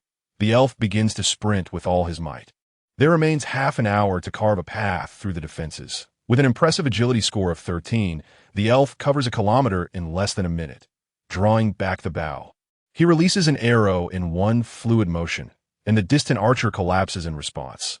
The elf continues to knock and fire.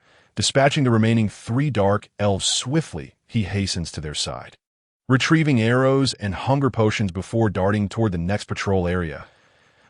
In a mere 20 minutes, all 6 squads lie vanquished. The elf consumes a potion of vitality and bursts forth from the jungle. Racing toward the wasteland he initially traversed on the vast expanse of grassland, the elf sprints with abandon. Moments later, a faint shriek echoes behind him. The dark elves have finally discovered the corpses.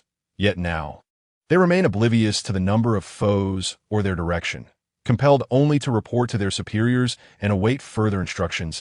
That be why the time the dark elves assemble a substantial force to breach the spider forest. The elf has already vanished into the desolate wasteland. The dark elves' commander, growing impatient, opts not to wait any longer and orders an immediate assault. Within the vast expanse of the wasteland, the elf, clad in black armor, advances with remarkable speed. That a gray-brown subterranean lizard senses the vibrations in the sand and suddenly bursts forth, lunging at the elf. With a swift flash of the blade, blood sprays as the lizard collapses lifelessly to the ground. The elf's pace remains unimpeded as he forges onward. The Hawk family's mine is not far off, and as the dark elves are hindered by their massive forces, the elf feels it necessary to return once more. In the span of less than 2 years, the elf has matured considerably.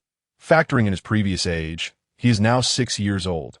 His enhanced vision allows him to faintly discern the towering cliffs in the distance, as swirling dust incessantly lashes against the still figure of the elf. Moments later, he approaches the cliff's edge, and changes have transpired below, and the elf quickly locates the spot where he descended. Lying once more upon that great stone, the pervasive dust obscures the pitch-black expanse above, veiling the elf's sight. At dawn the following day, the elf rises from the stone and begins his ascent to the cliff's summit. The solid rock yields effortlessly to the elf's insect armor, enabling him to climb swiftly, as if traversing flat ground, encountering several iron picks he had previously embedded in the cliff wall along the way. By the afternoon, the elf has reached the precipice of the cliff. That he does not emerge recklessly, but first employs life detection toward the cliff top, confirming the absence of any life signs. He then ascends to the surface. Although it is beyond the elf's solitary strength to obliterate the entire mine, he can certainly eliminate Albert's confidant, thus adding to his woes. While Cook oversees the mine, his dwelling is far from opulent. After all, it is situated atop a mountain, making it challenging to transport many items up the slope.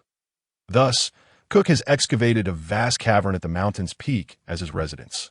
The past 2 years have been particularly difficult for Cook. Ever since the goblins of the Soul Ring caused a ruckus, not only were all the mine slaves slaughtered, but the guards also suffered significant casualties. Albert, though furious, did not direct all his ire at Cook. After a token punishment, he entrusted the mine back to him.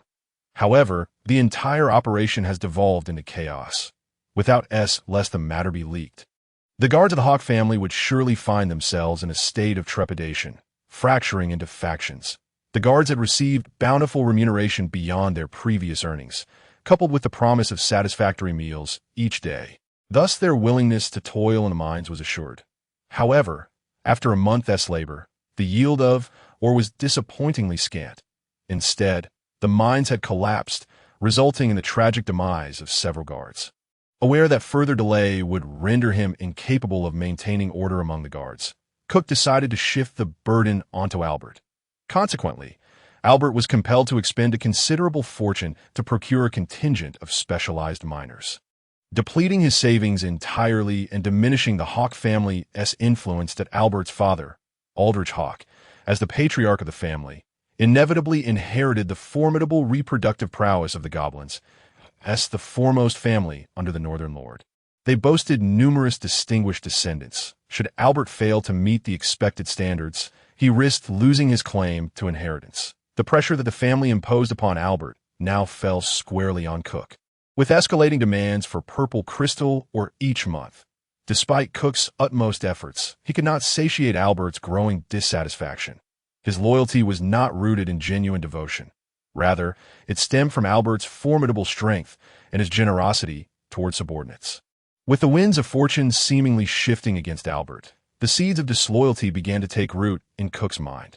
Not one to dither, Cook resolved to take decisive action to him.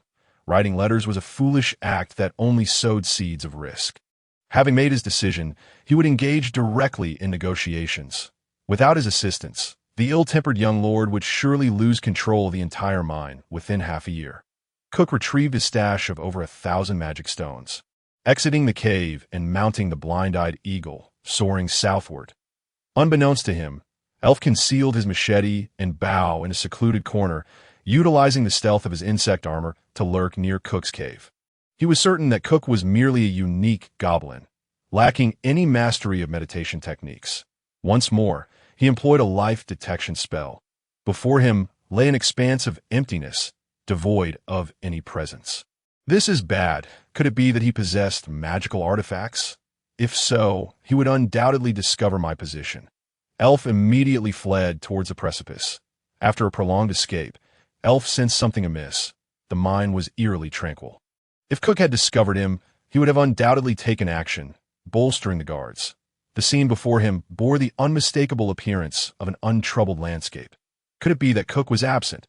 After waiting for a considerable time and observing intently, Elf was relieved to find no signs of activity within the mine. He ventured back inside. Climbing through the open window, he found Cook conspicuously absent. Avoid leaving traces, Elf affixed a thin layer of energy particles to the soles of his boots. The cave bore no lavish adornments, featuring merely a bed, a desk, and a cabinet. Exuding simplicity, upon detecting a substance that enhanced attributes, he pondered whether to absorb it. Absorb. A small quantity of attribute points was directly absorbed by the system. An elf opened his panel to find his attribute points gradually increasing at a rate of 0.01 seconds. Clearly, he had not erred in his choice. The mist crystals indeed resided here. Elf meticulously searched for areas that would yield a swifter increase in attributes. Eventually pausing before a stone wall where the rate of enhancement noticeably accelerated, he scrutinized the vicinity for mechanisms. But despite his efforts, he found nothing. With no other options available, Elf resorted to damaging the stone wall. Gently tapping the surface, he located a hollow section. Bang! Bang! After a few muffled thuds, the wall gave way. Behind it, nestled on a recessed stone pedestal, lay an exquisite wooden box intricately carved with the likeness of the blind-eyed eagle. Upon extracting the box and opening it, he discovered 4 pink mist crystals neatly arranged within. The translucent pink crystals housed swirling wisps of mist, emanating an ethereal aura. Elf swiftly removed his breastplate, stowing the 4 mist crystals in the pocket of his lining before re-donning his armor and stealthily departing from Cook's cave. He could already envision Cook's furious expression upon his return. With Cook absent, Elf abandoned his intentions to continue the destruction. Even though he alone could not inflict significant losses upon the mine, his ignorance of the terrain would lead him into perilous situations. After all, he was but one, and a single misstep could spell disaster. The formidable forces of the Dark Elves were soon to traverse the trade route nearby, that a mine of considerable value would not escape their notice. Contemplating this, Elf armed himself and descended the cliff under the cover of night on the endless Gobi Desert, where yellow sands swirled and vegetation was sparse. He occasionally encountered stunted, waterless branches. Elf paused before a dark red thorny plant. Based on the distribution of water attribute energy particles in the air, he deduced that water must lie beneath. Although the nutritional potions could sustain him for a day, traversing the desolate Gobi at a swift pace exceeded his normal consumption. The starlight above, though termed as such, radiated a considerable warmth, albeit less intense than the sun's brilliance on the ground. Kneeling, Elf removed his arm armor and began to dig, his sharp nails proving to be excellent tools for excavation. Before long, he struck damp sand, eliciting a surge of excitement within him as he realized he had found the right spot. He continued to dig downward, yet despite the increasing moisture of the sand and the rising concentration of water attribute energy particles, water remained elusive. After burrowing over 2 meters deep, Elf was nearly entirely submerged within his excavation, with only his head above ground. When murky water finally seeped from the surrounding sand, he fashioned a small circular pit and retrieved a coarse cloth from his quiver to filter the muddy water. Holding the not-so-clean water in his hands, he drank eagerly. Given his current physique, he had little to fear as long as it was water. Tui, spitting out the sediment, Elf regretted not having packed a few water skins from a mine. After quenching his thirst, he settled into the shade of a small earthen mound. Contemplating his next move, to the north of Arios City lay several other towns, yet none held significant importance. being mere fiefdoms of several families that had largely broken away from the Gnome Kingdom's rule. It was likely that the Dark Elves would not divert their course to attack, granting Arios City ample time to prepare. They would probably wait until Arios City fell before returning to besiege those towns. Elf had no intention of seeking refuge with those families. Once Arios City was breached, it would become ripe for the taking by the Dark Elves. Given the ferocity of their advance, Elf resolved to escape directly to the area south of Arios City. With his mind made up, he lay down to rest briefly before resuming his journey to the Gobi. Resources were scarce, and life was even scarcer. Encounters invariably led to conflict. Over time, Elf noticed an unanticipated improvement in his swordsmanship, his movements becoming fluid and precise, a stark contrast to his previous clumsiness, leading him to appreciate that practice is indeed the finest teacher. Crack, the sound of shattering stones emanated from Elf's embrace. He withdrew from his bosom a fragment of fog crystal, now reduced to an ordinary crystal. The 2 pieces of fog crystal had scarcely provided him with 5 points of mental strength. An Elf was reluctant to squander such precious materials further. He resolved to wait until he became a full-fledged wizard before purchasing a formula for a dark blessing potion, hoping that the effects of consuming the potion would surpass those of direct absorption. His mental strength had increased to 26.5, yet once he departed from the academy, acquiring new spells would prove to be a formidable challenge. According to old Charlie's map, not far ahead lay a small gathering of gnomes. An Elf intended to enter and rest, for the prolonged journey had left him both weary and mentally exhausted. He conjectured that the Dark Elves would require at least half a month to emerge from the Gobi Desert, while only 3 days of travel remained to Arios City. Thus there was little cause for concern in taking a moment to recuperate. A myriad of earthen and stone structures haphazardly dotted a modest expanse, where the gathered gnomes appeared largely dazed, their bodies coated in dust. Following the dirt path, Elf advanced, but the gnomes, upon seeing his gleaming black armor, the blade at his waist, and the quiver on his back, remained motionless, devoid of any reaction. In the distance, a robust goblin came tumbling towards him, clad in relatively clean garments. Elf halted his steps, observing the creature. The goblin clumsily bowed before Elf, respectfully inquiring, "My lord, you have come from the wizard city beyond the barren wasteland, have you not?"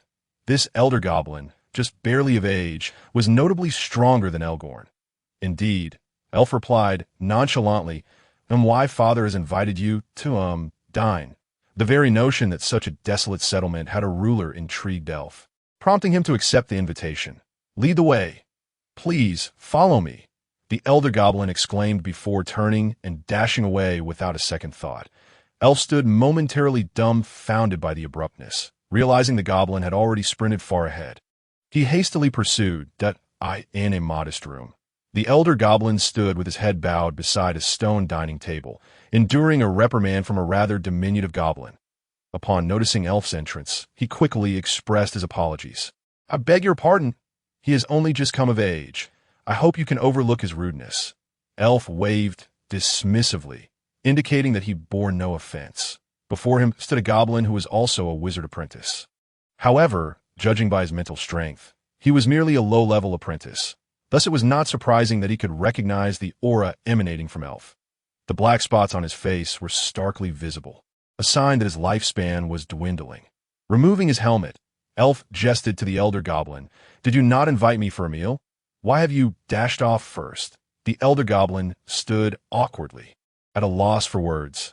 Elf chuckled softly and took a seat on a nearby stone bench. "Quickly now, close the door behind you."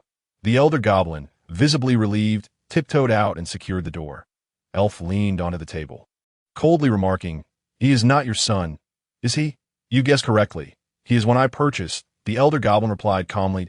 Elf's expression shifted as he replied with a smile. "I am Elf. I am Jose," the elder goblin said with a warm grin. Elf surveyed the barren table and inquired of Jose, "So, what is your purpose?" "Concerning my son." Jose's dim red eyes fixed intently on Elf, instilling in him a sense of being scrutinized, causing him to awkwardly turn his head. Jose squinted and continued, "Perhaps you could share your intentions." "I possess no particular intent," Elf answered nonchalantly. Then I may share a matter regarding full-fledged wizards, Jose remarked, diverting his gaze as he casually crushed a beetle upon the table. What do you wish for me to do for Haitai? Elf shifted in his seat, adopting a more comfortable position. Wizards must adhere to the principle of equivalent exchange. This serves as my deposit. Are you referring to the contract for the initiation ritual? Elf inquired with a serious tone. Jose nodded affirmatively. I wish for you to take Haitai with you. His request was more a reminder than a mere deposit regarding Elf's future with Haitai. What if I decline? Elf asked. You will perish, Jose replied in a flat tone, yet the weight of his words bore down heavily upon Elf. He recalled the formal wizards he had encountered at the academy. The likes of Gernard and even Bernard, whom he had first met, each a testament to success, yet they had all paid a steep price. Elf himself could not ascertain what fate awaited him.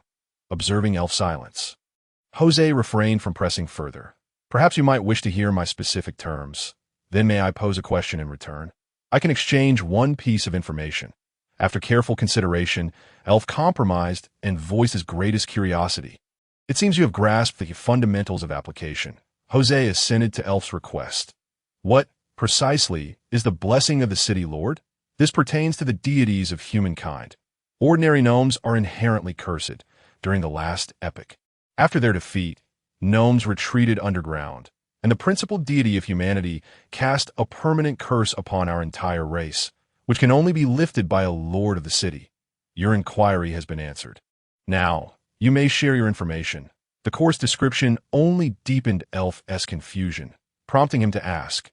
Then, Jose interrupted, Cease. You will learn these matters in due time.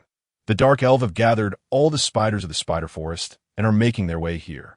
I suspect they intend to assault Ario's city. Elf voiced his speculation, anticipating at least a flicker of surprise from Jose, yet he received no reaction whatsoever. When it comes time to take Haitai, allow him to depart as he wishes, Jose stated calmly. Why choose me? Because he is akin to you. Take this, consume it upon becoming a full-fledged wizard.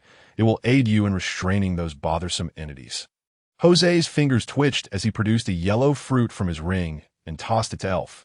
Elf caught it swiftly, having never before encountered a yellow fruit from the depths. The fruit was elongated, roughly the length of a finger and less than half its width, which Elf stowed away in his waist pouch.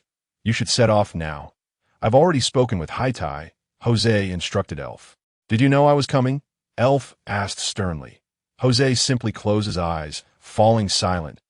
As Elf turned to leave, he queried one last time, Does failure in promotion inflict such damage upon all wizards? Without exception, Jose replied. Remember, the future of the gnomes lies in your and Haitai's hands. Perhaps, Elf sighed inwardly, disagreeing with Jose's assertion. He turned and exited the dim room. At this juncture, Elf had abandoned any thought of resting, for he was beset by too many unanswered questions. Jose, who might hold the key to those answers, seemed reticent to reveal anything.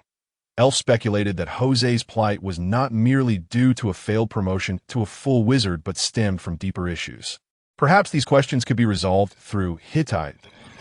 That moment, Haitai was brandishing a massive sword in the street, the weapon stirring up clouds of yellow dust that nearly obscured her figure. Haitai, healthy, strength, 6.1 constitution, 6.5 agility, 6.1 soul. Elder Goblin, transcending, skills. Unknown upon seeing Elf emerge from the room, Haitai eagerly called out, My lord, where are we headed? Ario's city, from now on. Simply call me Elf. I am no lord.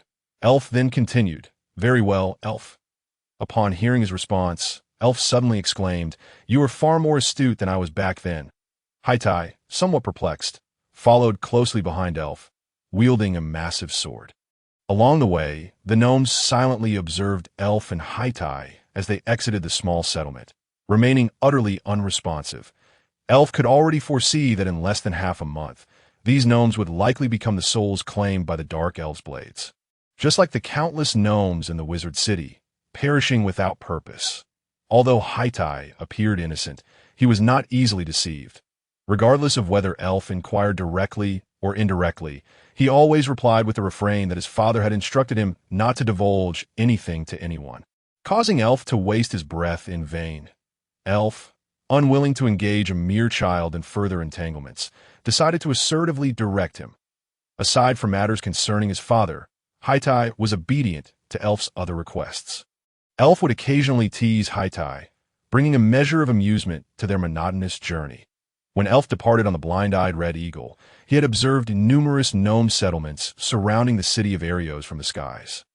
However, as they traveled, these settlements lay deserted, suggesting that the city of Arios had already detected the presence of the Dark Elf army and had evacuated the gnomes to safety. The gnomes had fled. Yet their belongings remained behind. Judging by the scattered rooms, it appeared they had left in a great hurry. "Elf, look what I found." "Yes, yes, I see." Elf responded dismissively to Haitai. Each time they passed a settlement, Haitai would collect what he deemed treasures. Yet, in Elf's eyes, the total worth of these items scarcely equaled a vial of energy potion. Haitai, however, held a different opinion, insisting on keeping every find and eagerly displaying them to Elf. Initially, Elf was indifferent, allowing him to indulge, but now he found himself regretting that decision. Perhaps it was the influence of those words. Elf gazed up at the dark starry sky, pondering to himself. The Lord of Arios placed great importance on agricultural production, annually driving large numbers of gnomes to cultivate black star wheat, a crop akin to human wheat, yet yielding far less. Each year, a vast expanse surrounding Arios was cultivated to compensate for the grain shortages resulting from summer raids. Originally, the post-summer period was the harvest season, but the arrival of the Dark Elves had turned these fertile lands into charred wastelands. As Elf and Haitai journeyed, their eyes beheld scorched wheat fields stretching for miles. The acrid scent of burning black star wheat mingled with black ash filled Haitai's nostrils. "Achoo! Achoo!"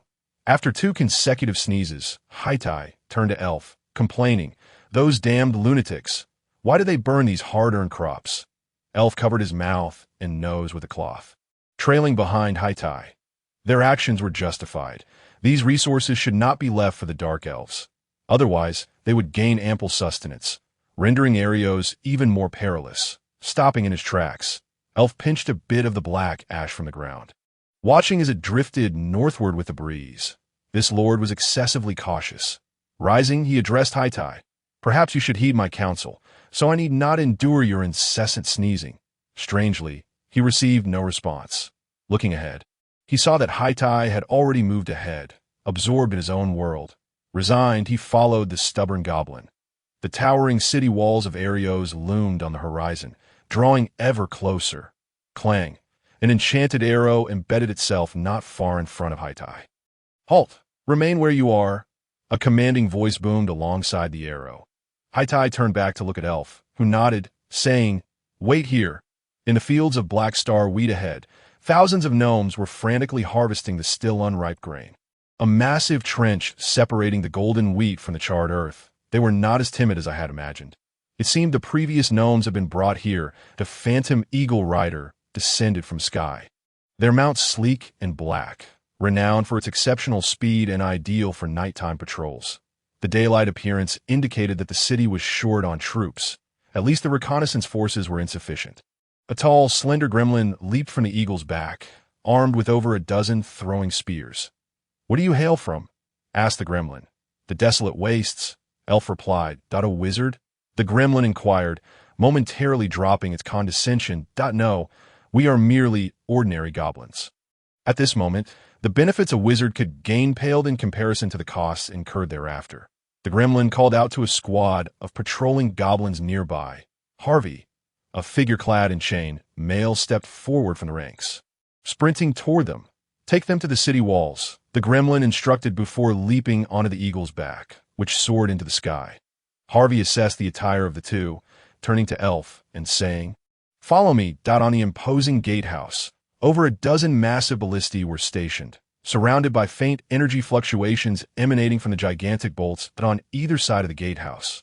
2 projection towers housed large energy cannons crafted by the gremlins. Countless gnomes busily scurried about the walls, transporting various defensive implements. Harvey led Elf and Haitai into the gatehouse, the cold gleam of arrows casting a shadow over them, causing Elf to feel a surge of alarm.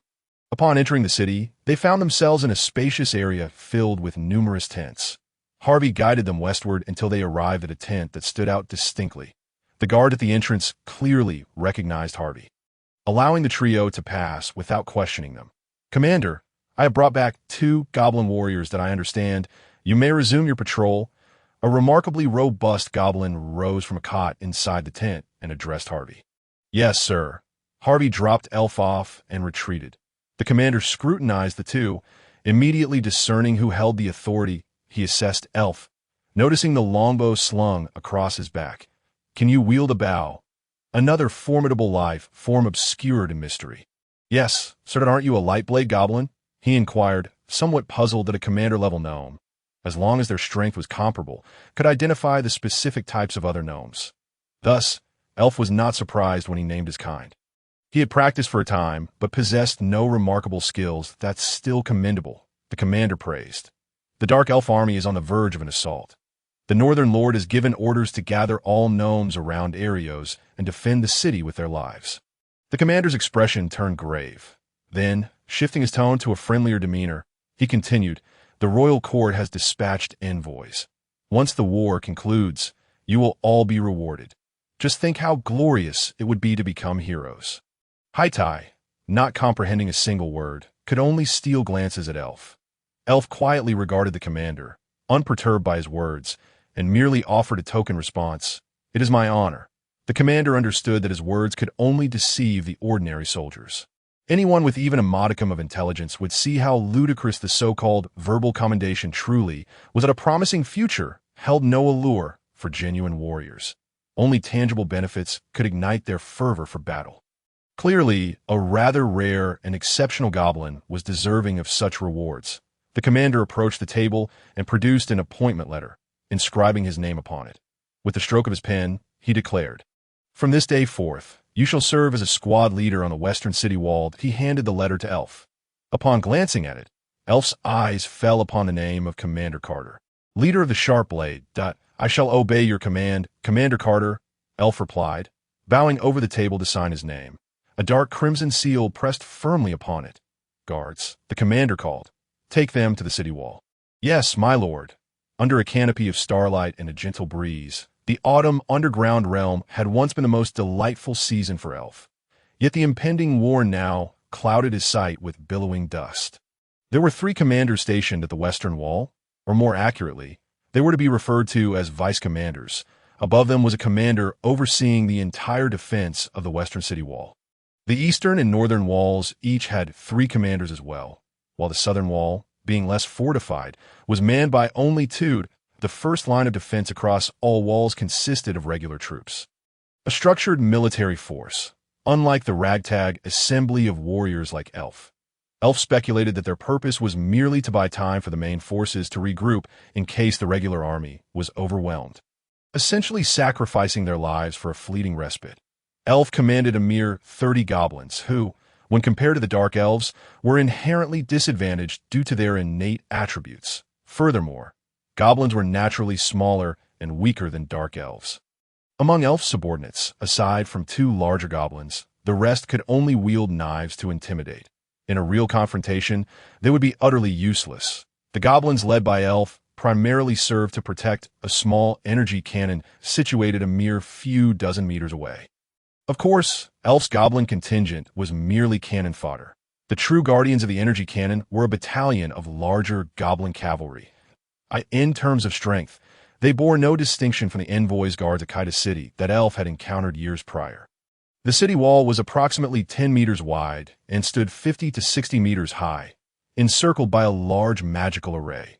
As long as the energy crystals remained intact, the risk of collapse was negligible.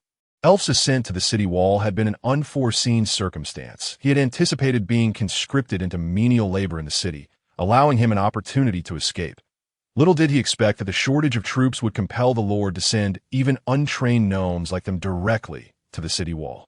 In a war of this magnitude, surviving as mere cannon fodder would not prove to be an easy feat. Carter's issuance of the appointment letter was merely a means to bind him to the warship that was Ariano City. To escape now would depend on the outcome of the battle. That to flee recklessly in such a scenario could result in execution, a grim measure to maintain troop morale during these days of guarding the city. Elf had enjoyed a rare period of tranquility. After daily indulgences in food and drink, he found himself idly passing the time. With no one to oversee him, he simply reclined on the city wall, allowing time to drift by. However, Haitai had taken an interest in the goblins. She relentlessly urged them to train, putting them through their paces while assuming the role of Elf's adjutant. Elf himself did not mind, allowing Haitai to have her way. Clop, clop. The rhythmic sound of footsteps captured Elf's attention, prompting him to rise and glance towards the staircase. A goblin approached, burdened with several quivers of arrows, calling out to Elf. Elf! The goblin leaned the quivers against the parapet beside Elf. These are the bows and arrows specially issued to you by the commander. It was evident that Carter recognized the unique magical imbuement on the arrows within Elf's quiver.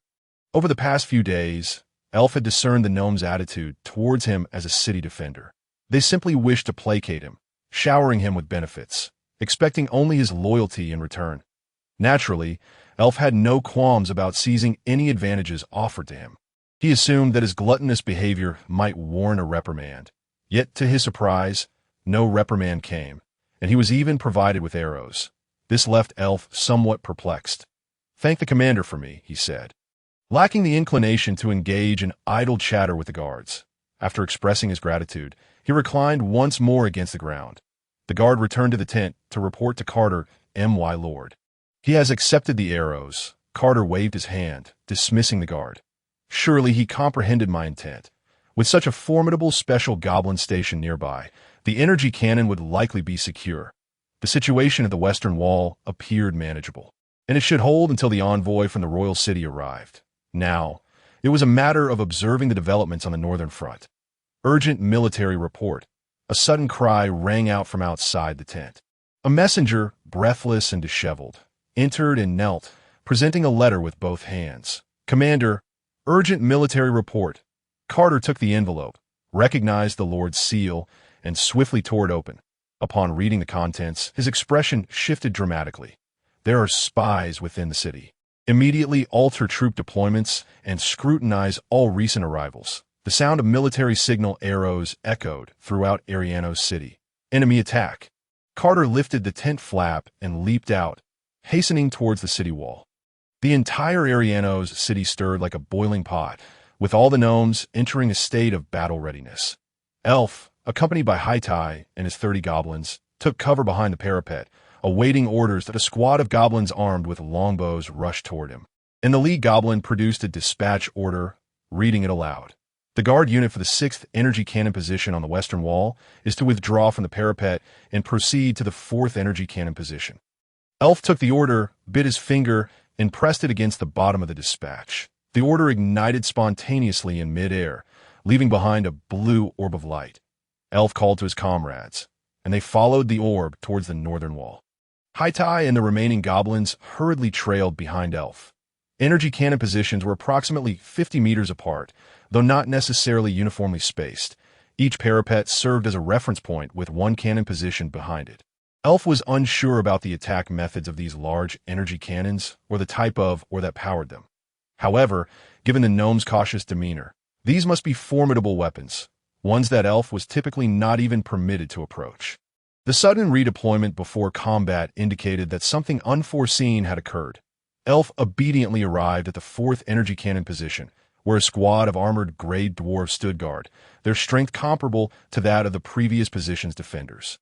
The blue orb of light gradually seeped into the brain of the gray dwarf captain, who opened his eyes. Without unnecessary words, he nodded towards Elf before returning to the vicinity of the energy cannon. Elf peered through the embrasure of the wall. Gazing into the distance, a dark cloud of avian creatures approached Ariano's city from the north. Buzz. The resonant drone filled the air, and a pale blue magical array enveloped the entire wall. Carter stood upon a watchtower, observing the approaching fowl in the sky. The Dark Elves had indeed dispatched their bloodthirsty vultures, demonstrating their disregard for losses. "Signal messenger," he commanded. "Order all troops to concentrate their fire, aiming to bring down as many of these beasts as possible. Their corpses can be exchanged for white stones." "Yes." 2 goblins dashed down from the watchtower to relay the orders to the other forces. "The commander has issued orders. Full assault." exchange corpses for white stones. The speed of the vampiric vultures is astonishing, and in the blink of an eye, they soar into the defensive zone of the city of Arios. A squad of over 20 phantom eagle cavalry swiftly maneuvers to the flank of the massive flock, while the goblin javelin throwers atop their mounts rapidly hurl their javelins into the midst of the vultures. Hundreds of javelins descend like rain upon the swarm of vampiric vultures, yet not a ripple is stirred. Instead, the vultures seem to be incensed, with several breaking away to charge directly at the phantom eagle cavalry. The vampiric vultures are colossal, their size dwarfing that of the phantom eagles by nearly twofold. They are an overwhelming force that the eagles cannot withstand. The phantom eagle cavalry flees in panic, while Elf observes as they do not look back, soaring over the northern wall and into the city. Although the vulture swarm suffers minimal casualties, their assault is thwarted, their aerial formation disrupted, granting the walls precious time to react, thereby nullifying the element of surprise. Elf turns back, leaning against the city wall once more. The war machine of Arios has fully mobilized. Various troops rush to the battlements, commands echoing down from above, and the forces coordinate seamlessly, with dense movements occurring at every moment. However, none of this concerns Elf. Once his squad arrived at the 4th energy cannon position, they have not been redeployed. Another group of heavy shield warriors rushes past him, and Elf can no longer afford to observe. The piercing cries of the eagles are now resonating in his ears. The protective enchantment merely shields the walls, and with the gnomes on the battlements, there is no surplus energy to sustain them. Should the walls fall, the city shall be lost. Thus, close-quarters combat is inevitable. The vulture swarm has entered the gnomes' archery range, and in an instant, a barrage of arrows is unleashed. Interspersed with hundreds of magically infused crossbow bolts, the arrows rain down upon the vast cloud of vampiric vultures. Their chilling cries reverberate throughout the battlements as thousands plummet from the skies. Their fates uncertain. Countless vultures are struck by arrows, crimson blood cascading from the heavens, painting the northern land in a torrential downpour of gore. Waves of arrows continue to soar from the walls into the air, the dark cloud overhead visibly thinning. Prepare the energy cannon. The gnome's voice rings out across every corner of the battlements. A dozen goblins surround the enormous energy cannon, diligently inserting the prepared energy ores into the base's grooves. Aiming the cannon skyward at the approaching vultures, in an instant, the vultures are less than 200 meters away, and the cry resounds again. Fire! Boom! A tremendous roar echoes through the heavens. Hundreds of blue beams flash from the walls. The energy blasts create numerous hollow columns within the vulture swarm, and countless vampiric vultures vanish into the onslaught of the energy cannon. Those struck by the residual shock waves crash to the ground, their mutilated bodies plummeting. The horrific casualties seem to provoke the vengeful ferocity of the vultures, who, filled with a savage rage, charge toward the walls. Elf draws his bow and swiftly releases enchanted arrows into the wing of an injured vampiric vulture, which, with a piercing scream, spirals down from the sky. Placing the bow at his feet, Elf draws a long blade from his waist. The blade, approximately 1 meter in length and 15 centimeters wide, is perfectly suited to his towering height of over 2 meters. Weighing 15 kilograms, the blade features 3 blood grooves, 1 long and 2 short, and is embedded with an energy-absorbing gem that can store a blade's radiance for immediate use. This weapon is known as the Tooth of White Nori. Forged several years ago for Commander Carter by the Smith Guild of Arios. Carter's prowess has since evolved beyond measure, rendering the Tooth of White Nori unsuitable for him, and it has been relegated to a decorative piece in his tent. Upon discovering it, Elf exchanged 3 vials of stamina potions for the blade, a transaction previously deemed impossible.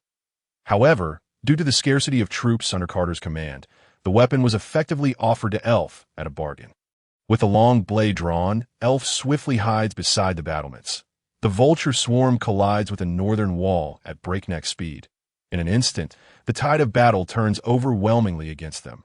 Gnome warriors, clad in armor weighing hundreds of kilograms, are hurled into the air by the impact of the vampiric vultures. The vultures' sharp beaks pierce through armor, draining the life force within, as countless corpses, grotesquely mangled, plummet from the walls. Elf feels a tremendous rush of wind overhead. He immediately rolls out from beside the wall, spotting a vulture's position, and unleashes a blade of light that arcs through the air, striking its neck. Scalding blood erupts forth, drenching Elf in crimson. The massive carcass collapses onto the battlements, its head severed. Elf glances at the nearby goblins, nearly half of whom are paralyzed with fear, trembling against the wall. However, Haitai remains unfazed, dragging one of the vulture's talons aside. For Haitai and these goblins, engaging the vampiric vultures would be tantamount to courting death. Haitai, disregard that. Keep them hidden here. Do not emerge. Elf commands, before as the moment of apex was reached. A fierce shout erupted. With both hands gripping the blade, it was brought down in a vertical slash. The razor-sharp white light of the sword severed through the air, plunging directly into the exposed abdomen of the blood-sucking vulture. The blade pierced swiftly beneath its feathers, and, as Elf landed, a long gash appeared on the vulture's belly, its innards churned into fragments by the blade's ferocity. Instantly, the vulture lost control of its body. Collapsing against the city wall, a deluge of blood mixed with internal organs spilling forth from the wound. Without hesitation, Elf struck again, severing its head from its body. The vulture ahead remained oblivious to the chaos surrounding it. Lost in its own slaughter, Elf circled around to its rear, and in mere breaths, he mounted its back, positioning himself near its head. The vulture sensed the goblin above and, in a frenzy, crashed against the wall. Elf drove his blade straight into its brain, yet the vulture, with its last ounce of strength, continued its reckless assault against the wall. Elf yanked out the long knife and leapt into the air. The vulture's head crashing down to the ground as he landed atop its lifeless form. With the death of this one vulture, only one final obstacle remained between Elf and the energy cannon. Without a moment's hesitation, he turned and ran forth, charging towards the last barrier amidst the fearful gazes of the injured gnomes.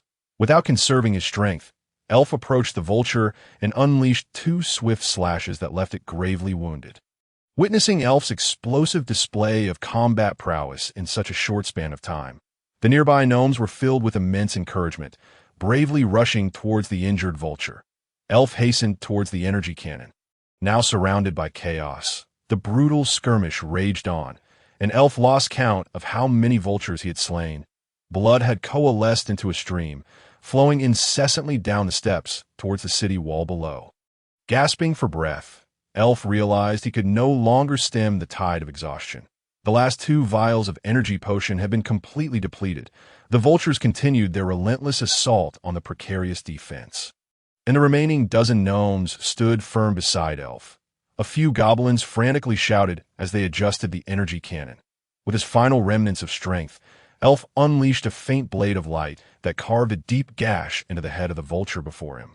Undeterred by its injury, the vulture fixated its blood-red eyes on Elf, its sharp beak lunging toward his head.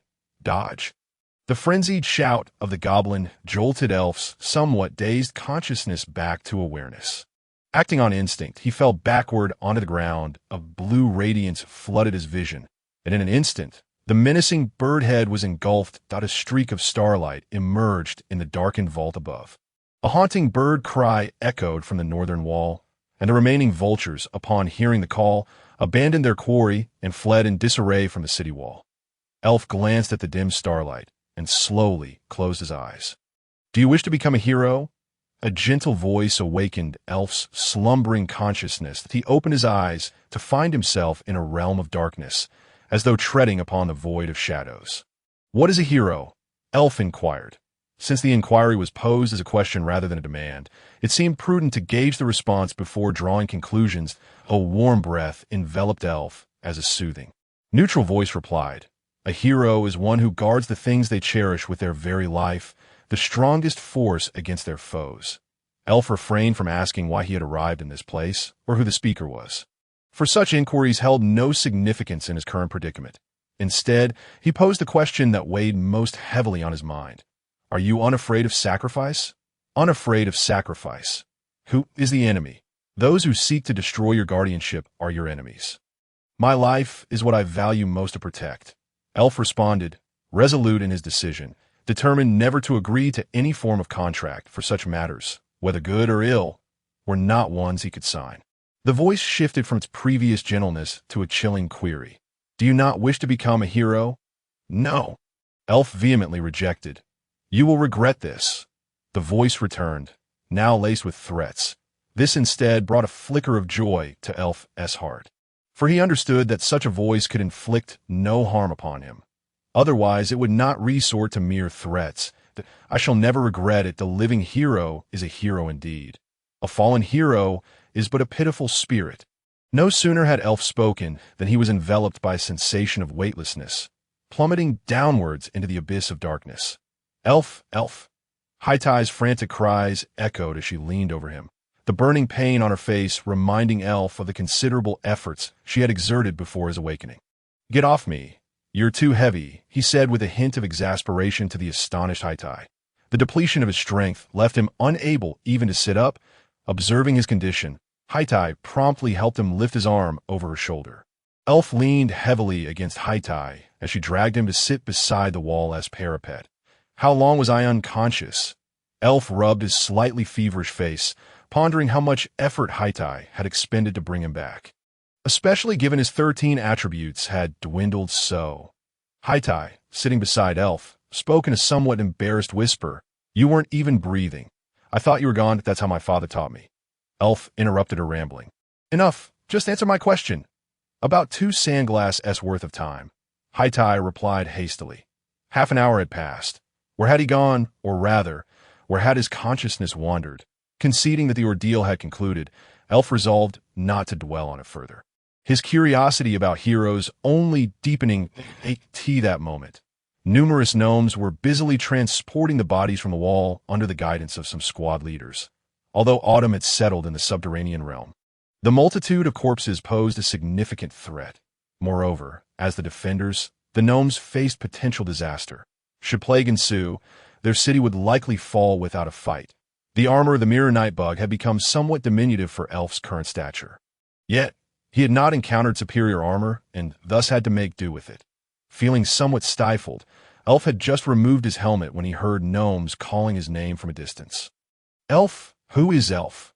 Haitai shouted, Over here! A cleanly attired messenger pushed through the throng of gnome warriors, somewhat disheveled as he approached Elf. Captain Elf of the 4th Energy Cannon Guard Squad, for your valiant combat and service in defending the energy cannon. You are hereby promoted to the rank of Deputy Commander, overseeing the defense of energy cannons 1 through 5. The energy cannon, spanning a remarkable 300 meters, stood ready from the 1st to the 5th.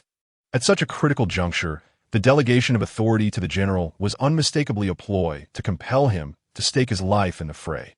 Should he emerge victorious, the aftermath of war might afford him some fleeting rewards before being cast aside. Yet, should he falter, he risked losing everything, including his very existence. Following the onslaught of the bloodthirsty vultures, it was likely that a plethora of junior officers would soon emerge, with the support of Haitai. Elf accepted the insignia of the vice commander.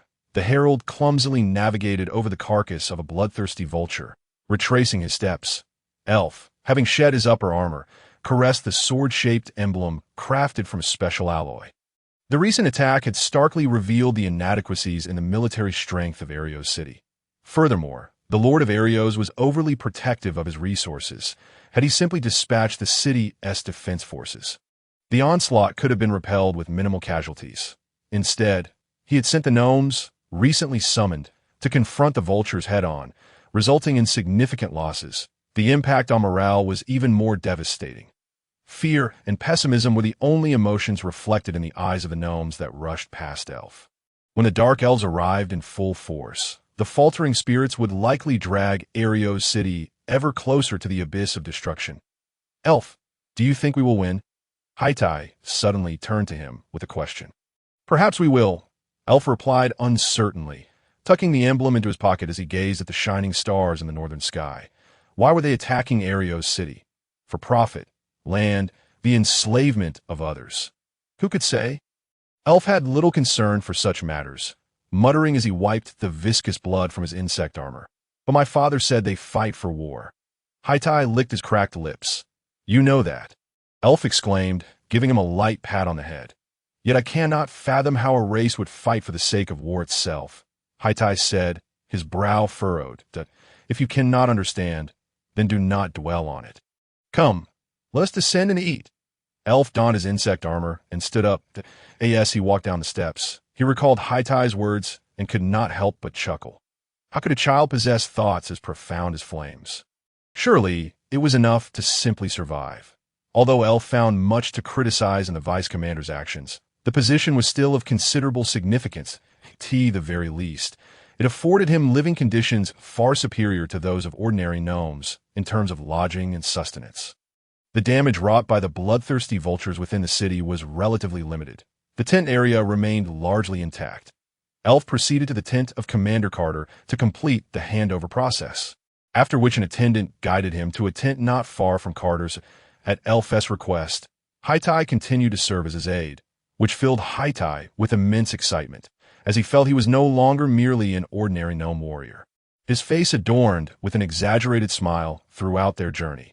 Now that he was vice commander, Elf no longer had to remain atop the city walls, contenting himself with coordinating the gnomes under his command, ensuring they rotated their defenses. Even as vice commander, however, Elf was still excluded from the meetings convened by the lord of the city. That it was evident that he was sidelined from the affairs of Arios City. Needed during wartime, he would be promptly disregarded once the fighting ceased. Haitai, with Elf's permission, became utterly enamored with the role of vice commander's aide, tirelessly engaging the gnomes in what Elf deemed futile training exercises. Elf, Haitai's booming voice echoed early into the tent. The flap was abruptly thrown open, and Haitai, sporting a bald head, entered, his shirt damp with sweat. Elf observed his condition, words forming on his lips, but he held back, unwilling to dampen Haitai's enthusiasm. Haitai plopped down beside Elf, causing him to pause his practice of instant spell casting. Mastery of instant spell casting required meticulous control of mental energy, a skill Elf had prioritized since becoming a mid-level wizard apprentice, and he was now nearly proficient. Yet he still lacked a certain finesse, unable to achieve true instant casting.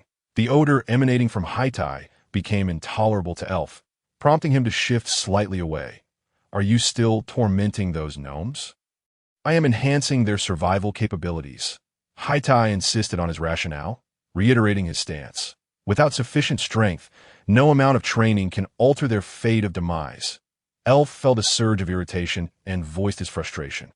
However, with diligent training, there is always a slight hope for survival, Haitai retorted, his own temper flaring in defiance. You're not a person of great importance. Tend to your own affairs. Elf rose and fixed Haitai with a piercing gaze.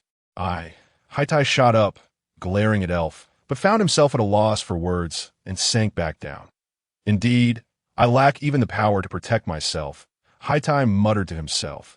Seeing Haitai sit down, Elf made his way to the tent entrance, peering outside through a narrow gap. After a moment of silence, Haitai lifted his head and asked Elf's back, What do you think my father is doing now? You should know his situation better than I. Elf replied in a low voice, I will fulfill my father's dying wish and revitalize the gnomes. Ambition is commendable. It remains to be seen whether you can achieve it. Elf said, falling silent as he lifted the flap and exited the tent. Ascending the city walls, Elf began to survey his defensive sector. After a thorough inspection, finding nothing amiss, he returned to the tent. Haitai lay fast asleep on his bed. A slender black line appeared on the horizon, signaling the imminent arrival of the Dark Elves. Elf was jolted awake by the piercing sound of arrows whistling through the air. Haitai, follow me to the walls. Haitai sprang from his bed, seizing his great sword to catch up with Elf. Since that fateful day, Haitai had grown considerably quieter, yet he remained steadfast in his daily training of the gnomes. Unaware of the curse that afflicted them, they were compelled by Elf's formidable strength to practice various combat techniques, too fearful to slacken their efforts. The slumbering Arios city finally bared its fangs as the Dark Elves' forces approached. A tide of elite troops surged towards the northern walls, while a vast swarm of phantom hawks shielded a significant number of blind red eagles as they soared towards the city outskirts. Standing beside the third energy cannon, Elf observed as a battalion of well-equipped archers took their positions atop the battlements, Stalwart shield-bearers raised their massive shields, forming an impenetrable wall of steel before the archers. From afar, Commander Carter gazed upon the distant, sprawling mass of spiders, his heart sinking deeper with each passing moment. In that instant, he yearned for the emissary of the gnome court to stand upon these walls. For perhaps there lay a glimmer of hope for victory. Elf had never subscribed to the notion of hope. Much like he dismissed the so-called heroes of gentle voices and Haitai's approach, he believed hope to be a form of irresponsibility towards one's own life. Any attempt to sacrifice life in the name of hope was utterly devoid of meaning. The flocks of hawks and the swarms of spiders finally converged, a relentless barrage of javelins hurled into the tide of spiders. Vast numbers of spiders perished, yet the relentless wave of arachnids showed no signs of faltering, undeterred by the hawks' assault, maintaining their charge towards the walls. The black and red hawks appeared as beleaguered vessels engulfed by a surging tide. Struggling against the tumultuous waves that, in the blink of an eye, the leading spiders breached the archer's range. Draw your bows. Loose arrows. The shrill whistle of arrows slicing through the air filled the atmosphere, blotting out the stars above. Casting the sky into shadow, arrows clashed violently with the spiders. This assault yielded remarkable success, as the leading swarm of spiders was nearly annihilated beneath the deluge of arrows. Screech. A sharp, piercing cry suddenly erupted from above the elf's head. Thousands of bloodthirsty vultures burst through the clouds, descending from the heavens. Unbeknownst to them, the sanguine creatures had stealthily infiltrated the skies above the city of Arios. The aerial forces were dispatched to intercept the horde of spiders. The vultures launched an unexpected assault on the unprepared gnomes. Archers, prepare. Target the bloodthirsty vultures. Fire at will, commanded the elf. All warriors, hold the walls steadfastly. Prevent the spiders from breaching. The archers and heavily shielded warriors dispersed into small groups, retreating behind the battlements to commence their counterattack against the vultures soaring above. The elf led his contingent to the forefront of the battlefield once more.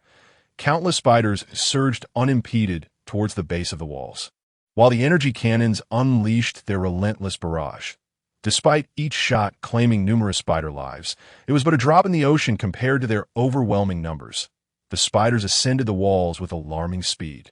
As the elf seized a log piled atop the battlements and hurled it down, sending all the arachnids clinging to the path crashing back to the ground. Continue the assault, the elf commanded. Redirecting his attention elsewhere, a bloodthirsty vulture had already descended upon the first energy cannon, and he needed to clear it away swiftly to prevent it from tearing through their fragile defenses. The northern wall was devoid of gnome presence, entirely overrun by massive vultures. Were it not for the sporadic flashes of the energy cannons, the elf might have believed the northern front had fallen. At a corner of the western wall, stretching several kilometers, Haitai led a troop of cavalry, engaging in a relentless skirmish with a bloodthirsty vulture in front of the first energy cannon. Despite the vulture's superior strength and size, it struggled to penetrate their defenses. Even the elf had to concede that Haitai was a capable leader. Yet a single bloodthirsty vulture was the limit of their capacity. Its surrounding carcasses bore testament to their desperate struggle. Haitai, get clear! The elf dashed behind the bloodthirsty vulture, taking advantage of its momentary distraction to strike its wing with a swift blow. A torrent of blood erupted from the gaping wound. The elf deftly dodged the vulture's retaliatory lunge. Stab! Haitai's voice rang out from behind the avian beast. The rim of the Grand Commander Mare cast a cold, sidelong glance at the goblin in the Grand Hall. He then met Vis's gaze without flinching. Dramatically tossing his black cloak behind him, forcefully pushing open the grand door, and turning to leave, the faint sounds of mockery from the Goblin Trade Association president lingered in the hall, belittling him as merely a lowly goblin, unworthy of ruling the city of Arios. Mare quickened his pace, transforming into a swirling mass of darkness, racing towards the city walls.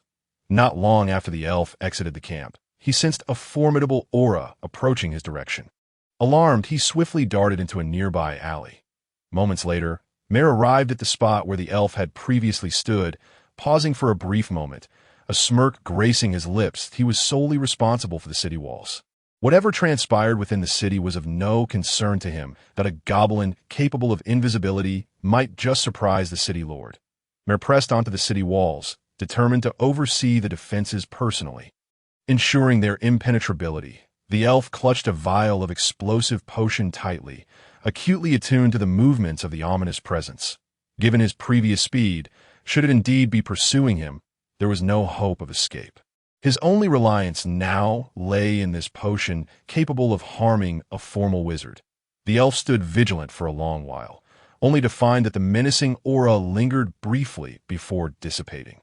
Hastily, he scaled the adjacent rooftop, making his way to his hideout within the city. Arios had utterly lost its former splendor. Under the decree of war, all its inhabitants had been commandeered by the city guard, with every aspect of life devoted to the war effort. Those remaining at home were the frail, the sick, and the elderly, struggling to survive in a city where commerce had all but ceased. Nearly a month had passed, and the remnants of the gnomes began to perish in droves, their corpses occasionally removed from the desolate streets. The pyres established within the city for the burning of bodies were constantly fed with new fuel. The elf arrived beneath a 2-story building in the western part of the city. The low eaves nearly brushed against his head, and the weathered stone walls bore the scars of time. He gripped the window frame and climbed through the open window into the second floor. A thin layer of dust covered the ground once more. The elf made no effort to clean. Hastily descending to the lower level, he turned into the kitchen, its walls blackened from smoke. The wooden boards in the corner bore no signs of disturbance, and his magical aura remained unchanged. The elf approached and lifted the wooden door. A faint creaking sound pierced the still air, starkly evident. Creak! The sound echoed again as the wooden door was gently lowered.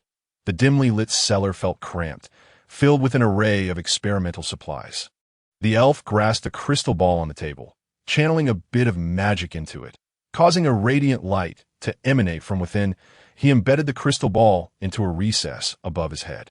Shedding his insectoid armor and placing it in a nearby corner, immediately commencing the potion-making process. Acquiring the materials for potion-making in the current state of Arios was not particularly challenging, though the larger shops had been emptied by the city lord's guards. There remained smaller establishments untouched by their grasp. The ingredients for crafting stamina potions were not rare. After several searches, the elf successfully gathered the necessary components at this critical juncture of the concoction. The colorless liquid began to boil in the small black cauldron. The elf cautiously extended his mental energy into the potion, meticulously sensing its transformations. The instant the liquid turned green, he swiftly directed it into a nearby vial. To his surprise, he succeeded on his first attempt, stashing the potion into his satchel. Peeking into the open bag revealed a multitude of potions filling it to the brim. The elf pulled out a set of yellowish-brown nourishment potions, distributing them across various places on his person. With the anticipated potions fully crafted, the next step hinged on the unfolding of the war. The elf donned his insectoid armor once more and returned to the camp. The spider's shrill cries persisted until the following morning, gradually fading. Once again, the elves were compelled to ascend the city walls, witnessing the black-armored gnomes silently carrying the corpses of their fallen kin down the ramparts. The orderly line exuded a chilling aura reminiscent of their earlier appearance. Leaning against an energy cannon, the elf observed as City directed other gnomes to discard the spider corpses over the walls. City, lacking her usual vigor, casually tossed a few corpses over the edge before sitting beside the elf. He asked bluntly, "Why aren't you helping them?" "You are right. We are but a pitiful bunch," City replied, reclining against the wall. The elf numbly watched as the gnomes cleared the corpses from the walls and transported logs and stones from below. As night fell, City silently followed the elf down towards the base of the walls. "Elf, do you believe the earthworms beneath should not survive? All life in this world possesses the right to exist. However, some must pay a price for their survival." The elf was unsure of City's true inquiry, but articulated his thoughts nonetheless. City responded, retreating into silence. Enemy attack. The elf leaped from his bed, bursting from the tent. Massive red fireballs rolled from beyond the walls towards his position. Countless fireballs illuminated the sky above Arios. City emerged from the tent, wielding a giant sword. "Follow me," the elf barked, leading City towards the walls. Such colossal fireballs crashing to the ground would undoubtedly be catastrophic. No gnome could withstand such an onslaught. Within mere seconds, a fireball several meters in diameter collided with the ground for the first time. Boom! Upon impact, the fireball shattered into countless fragments, igniting a fiery inferno within a 50-meter radius. The cacophony of crashes filled the air. In less than a minute, the entirety of Arios was engulfed in flames, transformed into a hellish paradise. Someone, fetch Mayor. I demand to know how he is defending the walls. Vade bellowed from the lookout of the Lord's mansion, his rage palpable. The searing flames cast a grotesque shadow upon his contorted face. My lord, there's no need to panic, soothed Lauton, the president of the Goblin Trade Association, standing calmly beside him. Vade spun around, seizing Lauton by the collar and demanding to know, where is your slave-catching team? Where are they? Dispatch them all to extinguish the flames. Yes, my lord. Lauton struggled futilely, attempting to break free from Vade's iron grip, yet his feeble frame could not withstand the force of that iron-like hand. The city lord's eyes gleamed with murderous intent. He realized he had fallen prey to the cunning whispers of this goblin merchant, resulting in a grave miscalculation, had it not been for Lauton's remaining influence. The chaos in the city would require the gnomes to maintain order. Vade would have undoubtedly ended his life on the spot. Begone! Vade roared, flinging Lauton from the lookout. The elf and city concealed themselves in the shadows beneath the walls, observing as thousands of black-armored gnomes rallied below before swiftly surging up the ramparts. The flames licked at the besieged city of Arios, and a wave of panic began to spread among the gnomes. The elf witnessed the last of the black-armored gnomes ascend the battlements, leaving behind only the anguished wails of the wounded in the vast western camp. Follow me. He grasped City's hand, intending to lead him to his previous hiding place, only to find himself grasping at air. The elf, taken aback, turned to look behind him.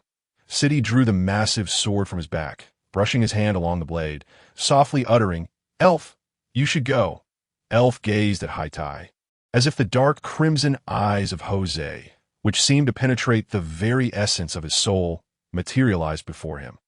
Accompanying Haitai, he would simply allow him to leave when he proposed it. Jose's voice echoed in his ears. The tranquil gaze of Jose gradually faded from sight. Live well. Elf turned and departed. Haitai watched Elf's retreating figure and murmured, Farewell. Under the soaring flames, the colossal sword cast a shadow several meters long upon the city walls. In the ruins of a gathering place beside the wild Gobi, an ethereal figure nearly 100 meters high suddenly emerged. The terrifying pressure solidified the surrounding space, the almost colorless armor adorned with intricate patterns. As the immense silhouette slowly turned to face the direction of the northern city of Arios, a peculiar calmness residing in its dark red eyes, the gentle breeze swept through the wilderness, and the enormous figure gradually faded from the ruins. Elf, clad in black armor, navigated through the shadows of flames, occasionally brushing past gnomes engaged in firefighting. Before they could react, in a flicker of blades, their heads were severed. Elf continued his path of slaughter, expending minimal time to arrive near the southern city gate. Compared to the pressure from the other three directions, the south faced considerably less strain, with even the adjacent buildings untouched by the raging inferno.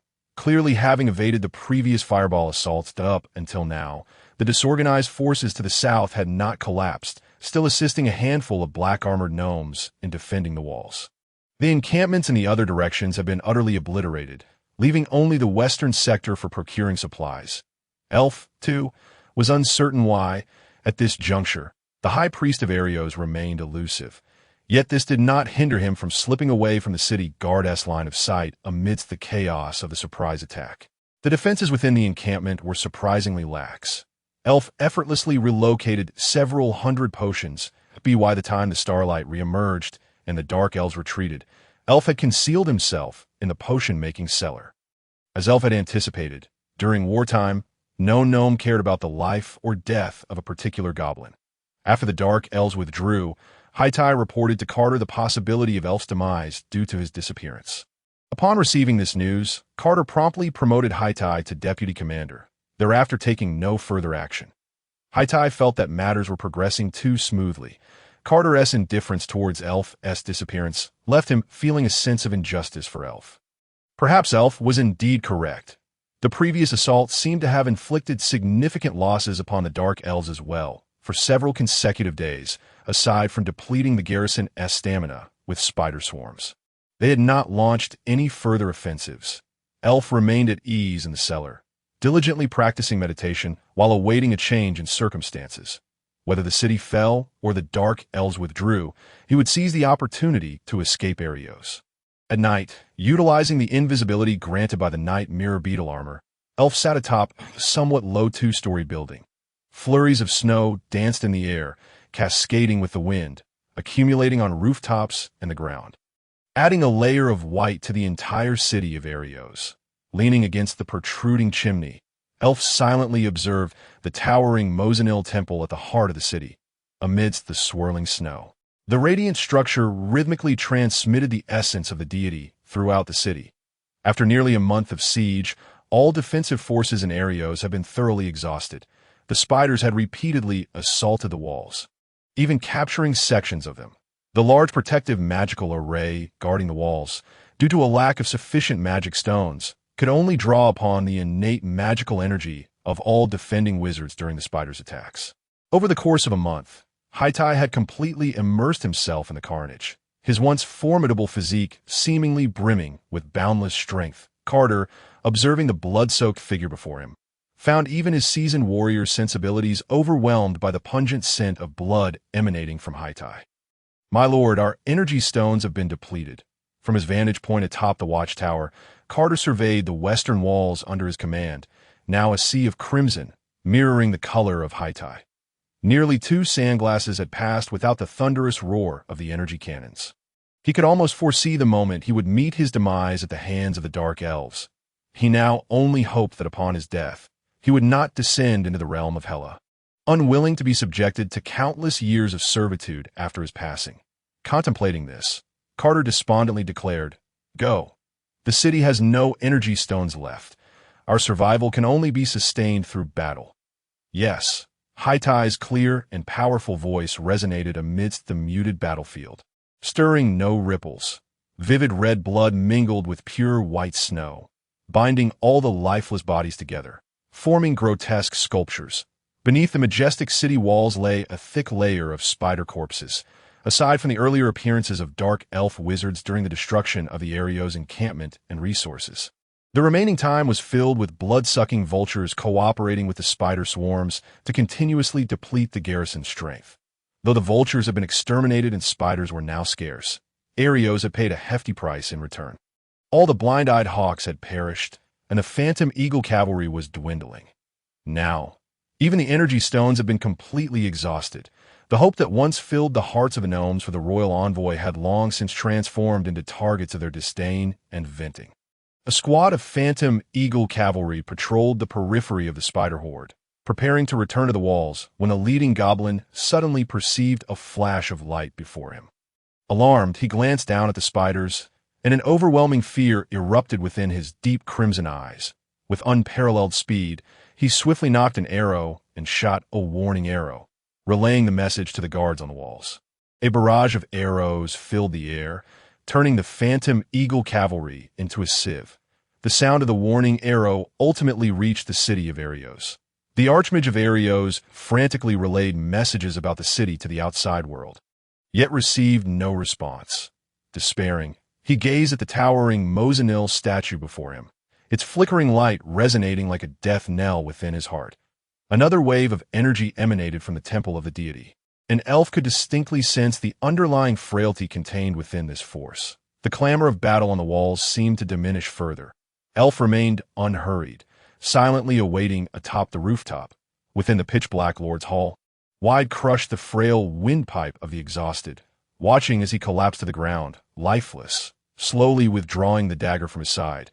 The dark green veins intricately adorned the less than 10-centimeter blade, distorting patterns that even blood could not obscure, ultimately entangling at the hilt like roots of a tree. Clang! The dagger clattered against the ground, producing a crisp sound. Wide staggered out of the hall, suddenly desiring to gaze upon his city once more, to witness it amid its final glow. Haitai fought fiercely against the enemies before him. The power of Mosinil could heal bodily wounds, but could not restore expended energy or alleviate mental fatigue. The colossal sword grew increasingly heavy, once easily wielded with one hand, now felt burdensome even with both hands. Haitai exclaimed in frustration, swinging his sword to cleave a dark elf wielding a curved blade in two. Retreat. All gnomes fall back from the walls. Retreat. The blood-soaked messenger fell to the ground, an arrow from who knows where piercing his brow, extinguishing his life. Haitai leaned against the colossal sword, glancing sideways. Even the black-armored gnomes were few and far between. Several towering siege towers leaning against the city walls, surrounded by frenzied, dark elf warriors attacking them. The city gate groaned under the relentless assault of the battering rams. Where else could they retreat? To die here today would at least honor his father. A blinding glint of blades erupted from the nearby siege ladder, an endless cascade of blades shredding all obstacles in their path. Follow me to break through. Carter's roar illuminated the path for all the dwarfs, transforming them into a surging tide that broke through the barriers of the dark elves and surged down the walls. Amidst the corpses strewn across the battlefield, only Haitai remained on the western city wall, encircled by a multitude of dark elves within a narrow confinement. Suddenly, a gentle voice resonated in Haitai's mind. Do you wish to become a hero? Can a hero vanquish all these dark elves? Haitai wearily inquired. Indeed. Haitai's eyes sparkled with renewed vigor as he exclaimed, I am willing. Go forth, my child. The gentle voice brimmed with an indescribable satisfaction. On the blood-stained wall, Haitai's skin cracked like porcelain, a blinding blue light emanating from the fissures, igniting his armor along with the massive sword in his grasp. The surrounding dark elves sensed the shift in power and hastily advanced, swinging their blades toward Haitai. The sharp curved daggers merely deepened the fissures in Haitai's skin as the blue radiance surged forth from the cracks, swiftly enveloping the dark elves' weapons and spreading to the wielders. After a brief chorus of anguished cries, all the dark elves in proximity to Haitai were reduced to mere piles of white ashes. The blue flames danced around Haitai like maggots, instilling fear in the remaining dark elves, who hesitated, uncertain of how to proceed. The dark elf commander beneath the wall noticed the shift in energy and frantically rushed toward the siege tower. Retreat! Retreat! The distorted roars caused a momentary hesitation among the dark elves, but their rigorous training quickly prompted them to withdraw. Elf, surprised, rose from the rooftop, sensing Haitai's presence emanating from the blue light atop the wall. Having made his choice, it was now Haitai's own affair. And what power did he possess to save him? The elf settled back onto the rooftop, awaiting the inevitable fall of the city. Countless fissures marred Haitai's body, enveloped entirely in blue radiance. Kill! A resounding cry pierced through the blue flames. Echoing across the western city wall, that Haitai's position erupted with a thunderous blast. A massive blue flame sword, measuring over 10 meters long, shot forth from the blinding light, sweeping in a wide arc that incinerated the dark elves who failed to retreat in time. A pungent stench of decay filled the as the explosive light dissipated. Haitai had transformed into a colossal blue flame giant, towering over 10 meters. Roar! The giant bellowed to the heavens, unleashing torrents of blue flames that ignited the nearest siege tower. In an instant, the towering structure became a blazing torch, its occupants, dark elves, perishing without a sound.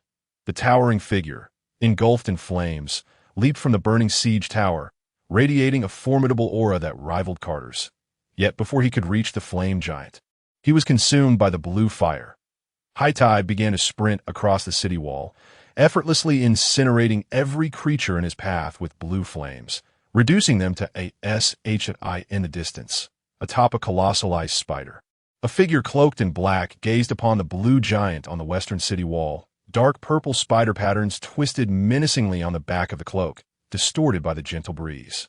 Withdraw! A somewhat hoarse female voice emanated from beneath the cloak. The ice spider retreated, and a dozen similarly cloaked figures knelt silently in the surrounding area.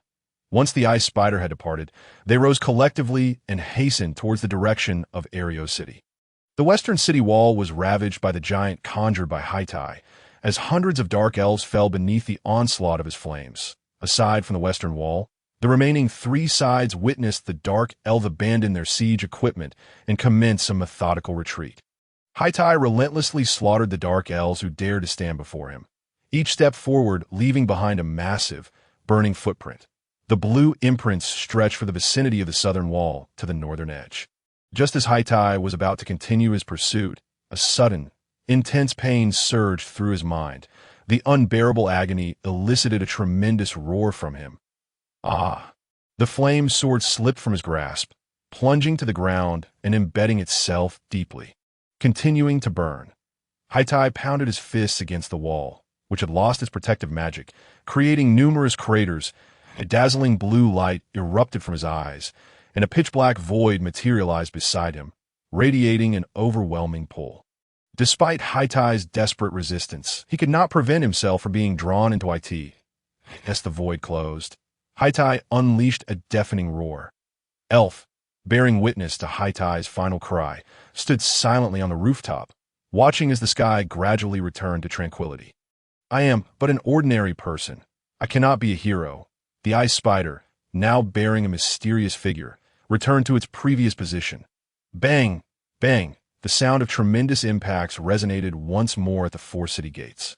Elf sat in the basement, listening as a city gate, unable to bear the strain, collapsed, while the dwarfs fled in disarray, their panicked cries fading into the distance as the clamor of battle resumed overhead. He gently pushed open the basement trapdoor and fled towards the western gate.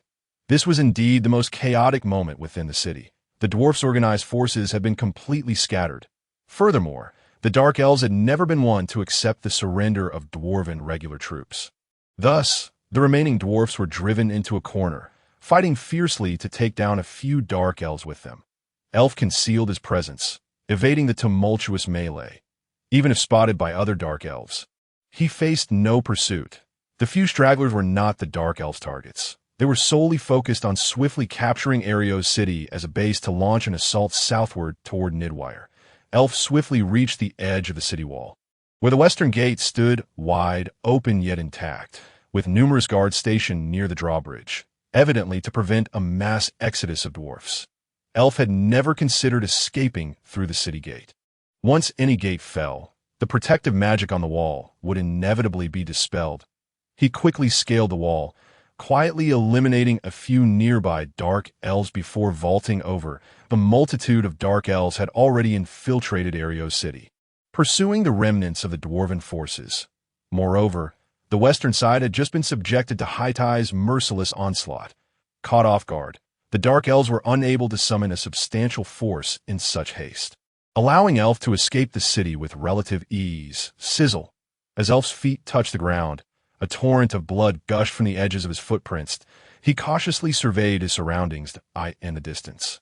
A vast, pitch-black pit loomed, its nauseating stench incessantly assaulting Elf's senses. Numerous Dark Elves were seen hauling away the scattered corpses. Stealthily, Elf donned a Dark Elf's bow and quiver, hoisting a body as he moved away. "Which family do you belong to?" a voice suddenly questioned from behind. Elf calmly turned around, his right hand subtly resting on the hilt of his blade. "Corey, what is it?" inquired another Dark Elf, standing beside the one addressing Elf. "He may just be unfamiliar to you. This is your superior, Baron Corey," the Dark Elf introduced. "Greetings, esteemed Baron Corey." Elf bowed respectfully. "Never mind, proceed with your tasks." The Dark Elf restrained Corey, allowing Elf to depart. Elf observed the Dark Elf's subtle gestures. Have they detected my presence? Nodding to them, burdened by a corpse, he maintained a pace neither hurried nor slow as he gradually distanced himself. A resounding explosion suddenly echoed from within the city. Wide leaned against the entrance of the Lord's Hall, green veins sprawling across his pallid skin, the dim reflection of a figure clad in black armor mirrored in his dull eyes. "You have arrived late." Wide attempted to raise his arm, but it ultimately fell weakly. "I have matters of greater importance." Two piercing red lights gazed through the blackened visor, locking onto Wide's dimmed gaze. "Humans?" Wide inquired uncertainly, yet his eyes shimmered with a glimmer of hope. "The city of Arios shall not fall. The royal court shall remember your name, Wide Calasco." As if finding solace, Wide slowly closed his eyes. A figure adorned with a purple spider cloak suddenly appeared behind Stormeye. Stormeye, why not seek refuge in the embrace of the Spider Mother? The hoarse voice carried an indescribable air of chaos. Stormeye remained silent, drawing forth the long sword from his waist. Boom! A silhouette draped in a black cloak plummeted from above the hall. And as Stormeye gazed upon the aged visage, the red light in his eyes intensified. How do you find this? It is a gift I bestow upon you. The hoarse voice resonated once more, laced with a hint of pleasure. The air around Stormeye began to warp, the rapidly rising temperature causing the dark elf before him to instinctively recoil a few steps. Crash! The sound of the air exploding rang out. And in an instant, Stormeye lunged towards the dark elf, who seemed caught off guard, as Stormeye thrust his sword into the elf's chest. You remain the same, a fool of the Kai family. The dark elf's voice echoed above Stormeye. As a colossal, icy spider descended violently upon him, Stormeye thrust his sword upward, and in an instant, a multitude of heated sword shadows enveloped the abdomen of the icy spider. Feeling the sting of the attack, the icy spider writhed in the air, landing beside Stormeye. Realizing his strike had failed, Stormeye plunged his sword into the ground until the hilt vanished. Boom! Columns of molten lava surged from the earth, crashing against the recently landed icy spider's abdomen. Hiss! The icy spider emitted a piercing shriek, its abdomen releasing a torrent of icy mist, extinguishing the flames upon it and freezing the lava solid upon the ground. A bizarre blue magical circle ignited beneath Stormeye's feet. Ice radiance pattern. Wrathful sea, the hoarse voice announced. Within a radius of several hundred meters, endless seawater gushed forth from the circle on the ground. Upon contact with the searing heat surrounding Stormeye, a significant portion of the seawater evaporated, enveloping him in scalding steam infused with magical energy. Simultaneously, Stormeye swiftly withdrew his sword, allowing the blade to slice his palm. Staining it with blood, clang! He reinserted the long sword into the ground. Lava cataclysm. Countless lava columns erupted from below, colliding with the seawater, causing the surrounding structures to collapse under the onslaught. The distant icy spider expelled all the cold air from its glands. Unable to withstand the dual assault of seawater and frost, it solidified into stone pillars, standing immobile. The chill rapidly froze the seawater, encasing Stormeye within. The dark elf gasped for breath, half kneeling on the waning, icy spider's back. Unleashing a broad-scale spell. For one newly ascended to the rank of third-level sorcerer, it proved somewhat taxing. However, the outcome was remarkable. The renowned Stormeye of Nidewheel was not the indomitable flame guardian as the rumor suggested. He had merely succumbed to the icy embrace alongside the spider. The fiery red lava silently emerged beneath the ice, just as the dark elf's expression shifted dramatically. Boom! The massive ice shattered, and Stormeye leaped up from the molten ground. Inferno Cataclysm. Following the eruption of flames, the dark elf plummeted, charred and lifeless, from the now defunct icy spider. At a moment of semi-elemental transformation allowed the dark elf to evade the lethal heat, yet it also stripped away all her capacity to resist. Stormeye contracted the energy field around him, wielding his longsword to construct a fiery prison beside the dark elf. The royal army had already invaded the city, advancing like a relentless tide, slaughtering the dark elf forces that had fought all day and lost their commander. Sorcerers are indeed sorcerers.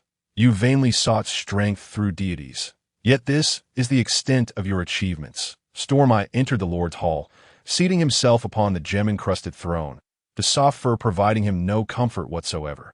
Humans could breach the barrier of the supreme god at any moment. The Dark Elves, for reasons unknown, had once again surged forth from the Shadowed Realm. Coupled with the increasingly sharp discord among the various races within Nidewheel, the Gnome clan found itself in unprecedented peril. Perhaps bringing back a follower of the Spider Mother should warrant a meeting with that true gnome. Elf awoke from his slumber, beads of sweat trickling from his forehead onto the arid rock.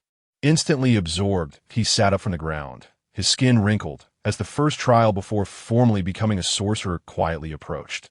Those from Nibelheim, the land of mists, would tempt or intimidate high sorcerer apprentices into prematurely fulfilling contracts before they officially became sorcerers. To relish in the sweet souls of apprentices who failed their tasks. Clearly, the initial contract he signed was under the guise of intimidation, against those who would sacrifice portions of their own souls for the sake of acquisition. No sorcerer apprentice could gain the upper hand. The tome of initiation was crafted from the souls of living beings, and it imposed no stringent requirements on the soul strength of the living. As long as the basic attributes aligned with the user's, it sufficed. Basic energies can be divided into negative energy, nature, and elemental categories, with negative energy further classified into darkness, shadow, and decay. Nature subdivided into plant, thunder, ice, air, and mist, and elemental divided into earth, fire, water, and wind. Except for exceptionally gifted individuals, each life form's affinity for attributes is neither uniform nor singular. Blending various attributes. Point 1 can generally gauge a life's attributes based on its affinity for energy factors. After undergoing the initiation ritual, Elf found that besides his inherent dark attribute, his affinity for wind had strengthened, and he had also acquired the attribute of decay. Based on Jose's guidance, to obtain what one desires, one must be prepared to pay the price. Souls so closely aligned in attributes are likewise coveted by the denizens of the Land of Mists.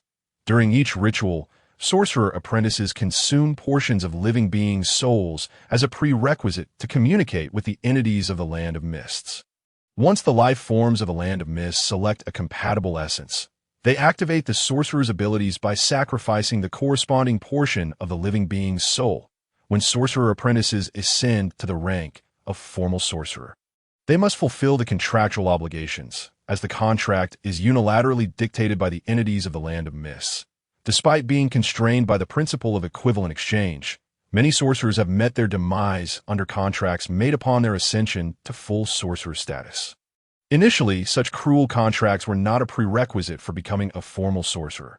However, due to the wars that ravaged the 9 great worlds in the previous epoch, the world, in its self-preservation, altered the original rules. Aside from a select few exceptionally gifted beings who could achieve sorcery through their own efforts, the vast majority of apprentice sorcerers at the dawn of this epoch found their hopes of advancement nearly extinguished. It was only through the binding of a contract based on the principle of equivalent exchange with the prime sorcerers who survived the last epoch's wars and the unquenchable fountain of Wagmeal, the ruler of the Misty Nation, that the legacy of sorcery could endure as time flowed on, while the contract remained in existence. The beings of the Misty Nation began to unearth more and more loopholes within it. Of the chaotic lands, Elf knew little, only that they resided in the farthest north, separated from their ambitions by a vast chasm that imprisoned the tumultuous biospheres within. They sought every conceivable means to breach into other worlds, wreaking havoc, for only through endless destruction could they acquire greater power. Elf retrieved the yellow fruit bestowed upon him by Jose from his waist. Even after an extended period, the fruit retained the luster of having just been plucked.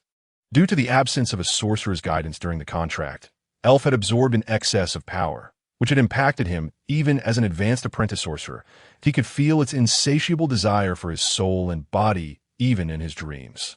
If he did not take precautions, he sensed it could devour his soul before he attained the status of a full sorcerer, potentially even manifesting itself in the lands of Nidwheel. Regardless, the immediate priority remained to find a sorceress organization to join, ensuring a stable environment to better address his predicaments. The sole large sorceress organization in the north was the Sorcerers' Alliance. However, with the Dark Elves waging war on Nidwheel, venturing forth alone as a mere gnome would be akin to walking into a snare. Although the contract on his mental core persisted, Elf harbored his own plans and was unwilling to risk returning. The Sorcerers' Alliance had long since waned, lacking any formidable figures. Otherwise, how could it be that not a single powerful sorcerer emerged even when the Sorcerer's City was destroyed? His target was the city of Solitas, located in the central region of Nidwheel. Elf was unaware of the changes in the city of Arios. He merely wished to distance himself from the quagmire of war and resolve his troubles as swiftly as possible. As winter approached, the dark glimmer grass along the way had lost most of its moisture, becoming brittle and yellowed. When Elf stepped down, these resilient forms of life could no longer stand upright as they had in summer. Clear footprints extended from the forest to the small path leading out of town. Holding his helmet in hand, Elf waved towards the approaching beast cart. The finely crafted armor and the long sword at his waist prompted the old gray dwarf to halt the beast cart. Can you tell me where I am, my lord? This is the small town of Boy, affiliated with the city of Zelrose. The gray dwarf promptly replied that I wish to ride your cargo cart to Boy, and I do not wish to encounter any troubles. You will be generously compensated. Due to the war, entering any town now required proper identification paperwork, and Elf had been denied entry in the previous town for lacking such documentation. Although he eventually gained entry through force, it was still a hassle. This time, Elf opted for a more amicable approach. He lay amidst a pile of tattered beast pelts, with dry, yellowed leaves occasionally falling upon him. Crack! The sharp crack of the whip sounded unusually grating to Elf's ears. Yet he did not deter the gray dwarf, for he longed to reach the town as swiftly as possible. The green-skinned pig was the most commonly domesticated creature among gnomes. Its tough skin and hardy constitution, coupled with ease of care, were key to its prominence among many species. Furthermore, despite its coarse flesh, it remained a rare delicacy for ordinary gnomes, who often found themselves in a state of perpetual hunger. In this ordinary small town, a plate of green-skinned pig meat constituted the finest fare available at the inn. Elf did not mind the traces of blood mingled within the half-cooked pork, for at least it was genuine sustenance that could satisfy his bodily needs. The innkeeper evidently lacked business acumen, yet Elf understood that for gnomes, intelligence was less significant than the ability to wield power over their kin. Moments ago, two bickering goblins had been stripped bare and hurled out onto the street by the burly innkeeper. Typically, in such situations, the fighting gnomes would simply depart, allowing the inn to resume its normal operations. However, today, Elf encountered an unusual circumstance. Nearly 20 goblins on the inn's first floor drew their weapons and stood ready. What do you intend to do? The innkeeper, attempting to project bravado, slowly drew an axe from his back as he approached the counter. Elf had no desire to involve himself in the quarrels of these ordinary gnomes. He donned his helmet and rose to exit. The goblin leader, who had been seated centrally in the inn, cast a glance in Elf's direction and signaled toward the goblins at the door. Halt! The goblin at the entrance, prompted by the leader's gesture, positioned himself before Elf. Elf had no intention of engaging in dialogue with him. With a swift kick, he sent the goblin sprawling beneath a table, leaving the others momentarily stunned. The remaining goblins sprang into action, attempting to surround Elf. He turned to face the leader and, with a simple mental shock, knocked him unconscious. Observing their leader crumble at a mere glance from Elf, the previously enraged goblins froze, too intimidated to impede his path. Elf calmly exited the now silent inn, the earlier events having dulled his appetite. A throng of gnomes had gathered at the inn's entrance, their foolish curiosity compelling them to witness any chaos. Even those among them who might lose their lives would show no concern. In contrast to the filthy, boisterous town of gnomes, Elf relished the solitude of the forest. Reclining against a grand tree outside the town, he watched the diminutive creatures of the woods busily scurrying about, undisturbed in their struggle for survival, and felt a profound inner peace. Unbeknownst to him, Elf had quietly drifted into slumber, in the shadowy realm. A grotesque entity that could barely be deemed alive stood before Elf. A peculiar eye dominated its first limb, the white pupil reminiscent of waterlogged flesh, devoid of a pupil, leaking a viscous, colorless fluid into the surrounding space, in stark contrast to its first limb. The second was immensely larger. Bulbous, decaying flesh haphazardly piled together formed a shape akin to a sphere. 3 leaf-like, bony structures protruded straight from its back, occasionally withdrawing from the bloated mass, spilling copious amounts of blood before rotating in the air and reinserting themselves. Black mist gradually enveloped the bizarre being. Elf wiped the sweat from his brow, an unexpected answer. Elf, you could not gamble with his life on the so-called unforeseeable. It seemed that this could only be regarded as a last resort. System, retrieve attributes. Elfu, health, strength, 12.9 constitution, 12.9 agility, 12.9 magic, 207 mental power, 31.5 soul.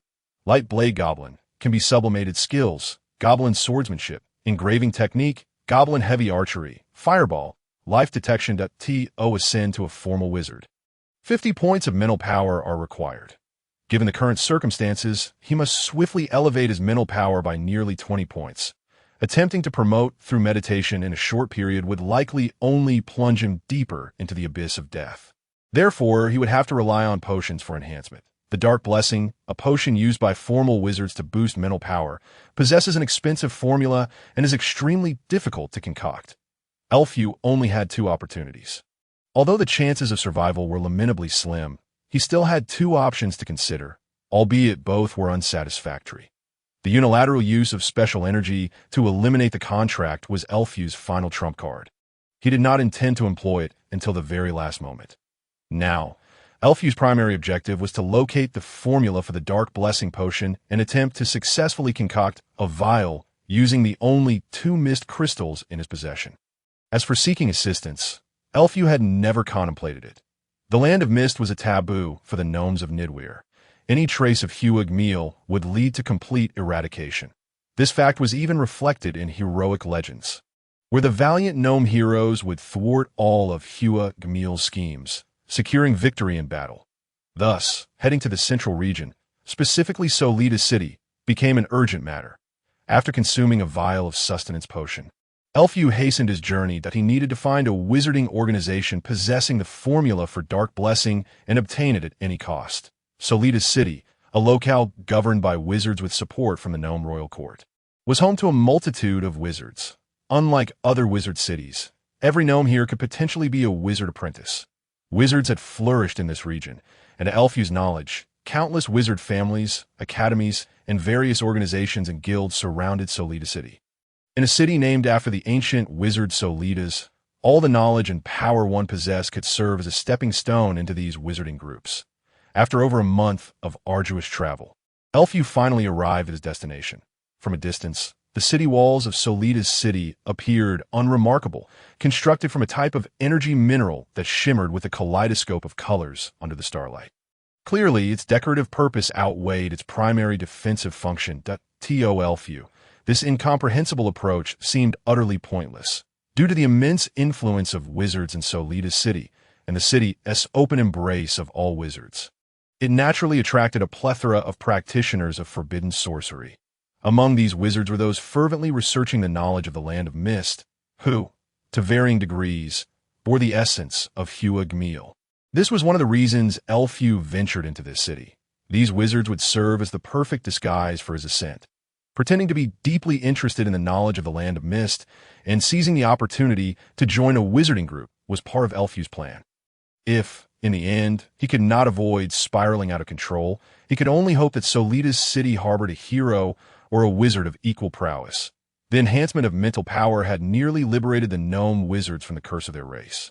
Yet, the greed ingrained in the depths of every wise being's character could still lead them to make misguided decisions. That Elfew's gaze turned icy as he regarded the 2 high-ranking wizard apprentices before him. His right hand subtly reaching for the hilt of his blade. "I feel no obligation to disclose my origins to you," Elfew said, suppressing his fury and speaking in a low tone. "Solita's city is not a place for just any gnome."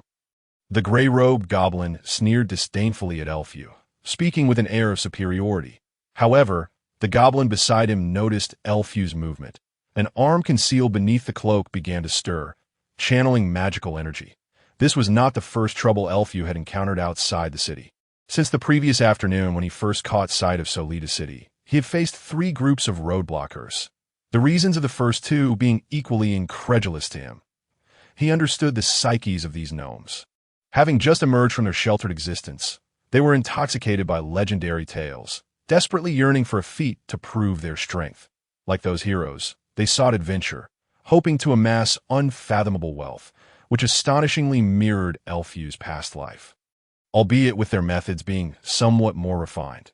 After all, the minds of most gnomes were filled with a significant portion of dark glowgrass, requiring no additional means to compel them to rush to Solita's city with fervent devotion. As if meeting a deity, these young gnomes viewed Solita's city as a launching pad for their success, hoping to carve out their own names within its bounds. Yet in most cases, reality would remind them that life is singular. Any thoughtless actions could lead to their demise. Clang! A flash of white blades sliced through the air, and the heads of the 2 possibly unscathed combatants, wearing expressions of sheer surprise, fell to the ground. Elfew sheathed his white-toothed blade and bent down to search their belongings. Those foolish enough to obstruct the path in a display of strength were often nurtured by small families lacking substantial wealth, entirely reliant on familial support. With wizardly talent, they were spoiled within their families, and upon venturing out, they would act with impunity, consuming the efforts of their entire clan to cultivate a callous soul, often leading to their downfall. Beneath their extravagant robes lay only a scattered handful of magic stones, further confirming Elfew's suspicions. Solita City had finally arrived. The low walls sparkled with vibrant colors under the starlight, and the broad, towering entrance stood wide open without gates. Elfew surveyed his surroundings and quickly sensed the presence of more than one formal wizard. Solita City served as the primary locale for wizarding organizations to recruit members, drawing numerous gnomes each year who aspire to join these factions and become part of their ranks. Within the city, numerous patrols led by formal wizards roamed, strictly prohibiting any fighting. Those caught would be immediately expelled. Elfew's aim was to join the Gene Association, renowned for its research on Hua Gmeal. In truth, among the organizations studying the land of mist in Solita City, the Gene Association was merely the most basic tier. However, as a high-ranking wizard apprentice, it was the only option available to him, given its lenient membership requirements. Joining the association might offer him alternative solutions to his predicament, though the essence of a land of mist was unappealing to gnomes. It had not reached the level of universal condemnation. After all, not all beings from a land of mist possessed terrifying strength. Yet, given the madness inherent in the life forms of that realm, many gnomes were reluctant to engage with wizards tainted by its essence. In reality, wizards were indifferent to the nature of life forms beneath their robes, as long as their interests were not infringed upon. Adhering to the principle of equivalent exchange, even if one were human, these gnome wizards could coexist harmoniously with them. Traversing the well-paved streets, Elfew entered a general store selling potions and exchanged most of his concocted potions for magic stones. "Do you have a formula for the Dark Blessing potion?" Elfew inquired cautiously. The gaunt goblin proprietor, a formal wizard in his prime, scrutinized Elfew before replying, "First time in Solita City. Indeed, there are no potion formulas used by formal wizards here, nor in other places of the city. Can you tell me where I might find one?" Elfew asked, extending a magic stone. "You could join a wizarding group. Each organization has some potion formulas to varying extents. As for their specific uses, you'll have to join them to find out." The goblin placed the magic stone into the drawer of the counter. "Please provide me with a map of the vicinity." The map from 5 years ago, created by the goblins, encompassed most of the structures within a 100-kilometer radius. Although somewhat outdated, it was still reasonably priced. The goblin climbed the shelf behind him and retrieved a dusty roll of parchment from the top. The elf observed him as he commanded the energy particles to brush the dust off the leather. "How much for it?" 20 magic stones, the goblin replied, laying the now-revealed map upon the wooden counter. The elf extracted the map from its leather sheath and spread it out flat on the counter. The map, made from an unknown material, was marked with numerous structures, with a subtle aura of magic flowing across its surface. The elf casually touched one of the locations with his mental energy, and a distinct piece of information appeared in his mind. "Burrito Family Office. Contract required for membership." The goblin explained that the map could provide information about each location. Noticing the elf's silence, the goblin continued, "This map can be considered a simple magical item. By infusing it with a bit of your own magic, it will display your current location." The elf attempted to channel a small amount of magic, and a pinpoint of light appeared near the edge of Solita City on the map. It was a commendable feature, yet in terms of practicality, it seemed rather lacking, almost unworthy of its steep price. The elf placed his palm upon the map, attempting to draw out the magic within. The light dimmed and eventually extinguished as it lost its magical supply. But that is not all. It can also record the places you have traversed, provided you infuse it with sufficient magic. The elf noted the limited blank spaces on the map and remarked, "It can record only up to a 20-kilometer range." Indeed, this was the very reason for the map's affordable price. Acquiring the map was merely a trivial matter. Upon exiting the general store, the elf rented a beast cart and made his way to the location of the Kin Association within the city.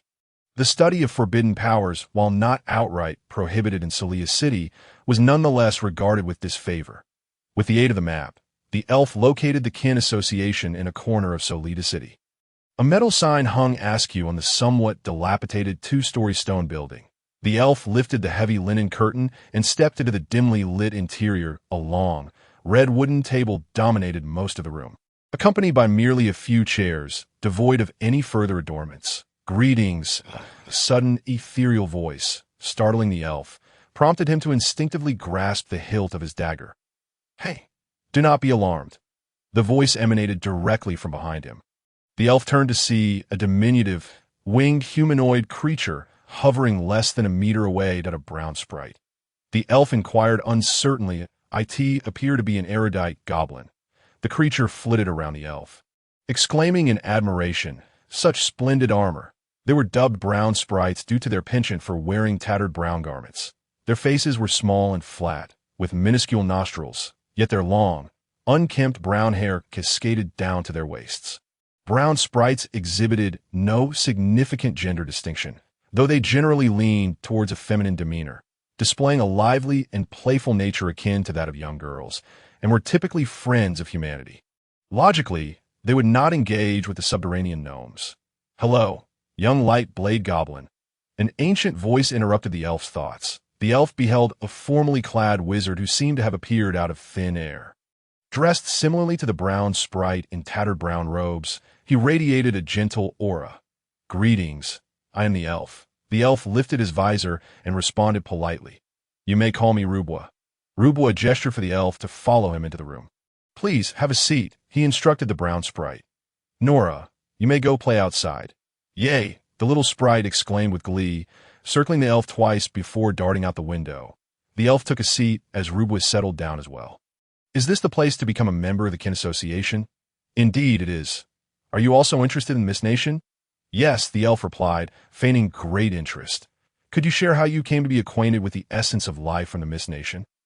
Rubwa's voice remained soothing, yet the elf concealed his previous dismissiveness towards him. The mere ordinary wizard would not so easily detect the aura he possessed. "I hail from the Wizard City," the elf stated, removing his helmet and placing it on the table. This had been the elf's premeditated excuse. He sought to convey his burgeoning interest in the Mist Nation due to the events surrounding the Wizard City. "You must have encountered the vanguard of Havagmar," Rubwa exclaimed with sudden excitement. The unexpected surge of magical energy emanating from him astonished the elf. It turned out that such a formidable entity was merely a vanguard of Havagmar. "In truth, I know little about them. I merely caught a distant glimpse of that powerful creature, which single-handedly decimated the entire gnome population of the Wizard City, leaving me utterly awestruck. This sparked my profound interest in the Mist Nation, leading me to hasten to Solita City upon learning of the kin association, hoping to glean more knowledge about them." Rubwa, taken aback by the elf's genuine encounter with the vanguard in the Wizard City, hastily produced a high-grade memory crystal from his ring, addressing the elf. "If you can imprint your memories of the vanguard into this crystal, I can grant you immediate membership in the kin association. And you may also request one favor from me." "Thank you for your generosity," the elf responded, rising to bow respectfully to Rubwa. "If possible, shall we commence this now?" Rubwa urged, somewhat impatiently. "Of course," the elf replied, returning to his seat and closing his eyes, pressing the memory crystal against his forehead. His mental energy surged into the deep purple crystal, and memories of the Wizard City unfolded before his eyes like a rolling film. The elf transmitted every moment from the appearance of the vanguard to the golden figure shattering the illusion into the memory crystal. Within the deep purple crystal, a cluster of blue particles emerged. Upon closer inspection, one could perceive faint images emerging from those minute particles. The elf, somewhat fatigued, removed the memory crystal from his forehead. "This is your badge." A gray, circular badge was placed upon the red wooden table. The elf set down the memory crystal and picked up the badge. Within the cold emblem seemed to reside boundless mist, dynamically forming myriad peculiar shapes. Inside the badge lay a portion of a purified life form from the Mist Nation. The various parts of its body would attract one another. Once the elf recorded his essence within it, he would sense other members upon encountering them. Following Rubwa's guidance, the elf infused a strand of his magic into the badge. A peculiar sensation emanated from Rubwa across the table. Rubwa scrutinized the memory crystal closely, softly inquiring, "Do you feel it? A marvelous creature. Trust me, once you join the association, you'll learn much more." Just as Rubwa attempted to extract the images from the memory crystal, a fissure abruptly appeared on the surface of the purple gem. Crack! A web-like fracture swiftly spread across the entire crystal that Rubwa's fingers twitched, and the purple crystal shattered into snowflake-sized fragments that slipped through the withered gaps of his fingers. "Is it unrecordable?" Rubwa lamented, gathering the remaining shards in his palm, along with those that had fallen to the ground, and casting them out the window with a wave of magic. The elf watched the memory crystal disintegrate into fragments, his heart sinking into despair. He had initially harbored hopes of acquiring a formula for free through this entity present. It remains uncertain whether he can even retain the badge in his possession. Elf hesitantly placed the emblem upon the table that "My lord." Rubwa lifted his gaze and glanced at the badge resting on the table. "You may keep the badge. Thank you, my lord, that I have some matters to attend to, so I shall not disturb you further." "Very well." Noticing Rubwa's discontent, Elf discreetly bid him farewell and exited the room. Having spent an entire morning, although he did not acquire the formula he sought, he successfully gained admission to the kin association, thereby achieving one of his objectives. Elf resolved to seek out a tavern to unwind, seated in a tavern not far from the kin association. He observed several rugged-looking female gnomes navigating between tables with trays in hand, while apprentice wizards entertained the patrons with dazzling magical performances, eliciting applause from the audience. The bread, baked by the Black Star Bakery, was soft and fragrant. Slathered with butter and accompanied by a few vegetables, it constituted a simple meal that Elf thoroughly relished. Compared to other cities, Solita City offered a notably more diverse culinary experience, indicative of the wizard's greater appreciation for enjoyment than other gnomes. "Sir, please enjoy your meal," that a plate of sliced sausages was placed before him, prompting Elf to halt the departing waitress. "May I inquire as to what the butter is made from?" Upon noticing the hesitation in the female gnome's expression, Elf immediately understood that she had misinterpreted his question, and "I merely wish to know the ingredients, not the method of preparation." The gnome offered an apologetic smile and replied, "It is made from the milk of surface-dwelling cows." Elf nodded in acknowledgement. "Are there not creatures from the depths of the earth? No wonder the taste is so familiar." With this thought, he finished his meal in a somewhat agitated state. "If I can achieve promotion, I shall venture to the surface." The following day, under a canopy of clouds obscuring the stars, Elf emerged from the inn clad in armor, making his way directly to the kin association. Upon lifting the heavy door curtain once more, he found the brown elf Nora absent-mindedly leaning beside a teacup, oblivious to Elf's entrance. "Greetings, Nora." "It's you." Elf's voice roused Nora from her reverie, and she fluttered up from the table, looking at him with mild surprise. "I have come to seek Lord Rubwa." Elf willingly disclosed his purpose. Nora, appearing somewhat disheartened, returned to the table. "He hurried back to headquarters after meeting you yesterday." Tilting her head in thought, she suddenly flitted above the teacup, inquiring curiously, "What exactly did you discuss?" The swirling steam rendered her small face partially obscured. "You may inquire with Lord Rubwa about that." Elf deftly declined, knowing that fostering any ill feelings in the brown elf would be unwise. Upon hearing Rubwa's name, Nora immediately lost interest and settled back against the rounded chair. "Are you here to inquire about the kin association?" Elf removed his helmet and tucked it under his arm, addressing Nora. "Indeed, I hope you can assist me." The brown elf relished the opportunity to help others and was adept at locating lost items and treasures. Though she had many advantages, she was not particularly favored by wizards, for if one were to inadvertently offend them, they would take away one's fortune, an outcome unacceptable to any apothecary, for an extended period following their departure. Apothecaries would struggle to concoct any potions, and this unpredictable influence led most wizards to steer clear of them. The kin association is merely a loosely organized entity, at least for ordinary members, Nora remarked, examining Elf before continuing. "Aside from the headquarters, there are 13 branches, with only 2 currently accepting regular members. The headquarters is located in the Green Curtain Marsh, about half a month's journey from Solita City. Members who have not signed a contract are prohibited from entering. You may explore the other branches on your own. I will primarily inform you about the ones you might consider visiting." The Gap Island is a rather undesirable branch located to the northwest of Solia City, reachable in 5 days. The natural environment there is harsh, and the resources for wizardly cultivation are severely lacking, leading most gnomes within the association to avoid lingering there. Consequently, it always suffers from shortage of personnel, and should you venture there, you may receive some discounts when purchasing association goods, with the opportunity to depart tomorrow. The other branch is considerably more favorable, the East Spring Forest, although it is further away. However, both its resources and members far surpass those of the Gap Island. You will have to wait for 2 previously scheduled members before you can proceed there. Does the association possess any formulas for dark blessing potions? Elf inquired. Yes, but these potions are only usable by formal wizards.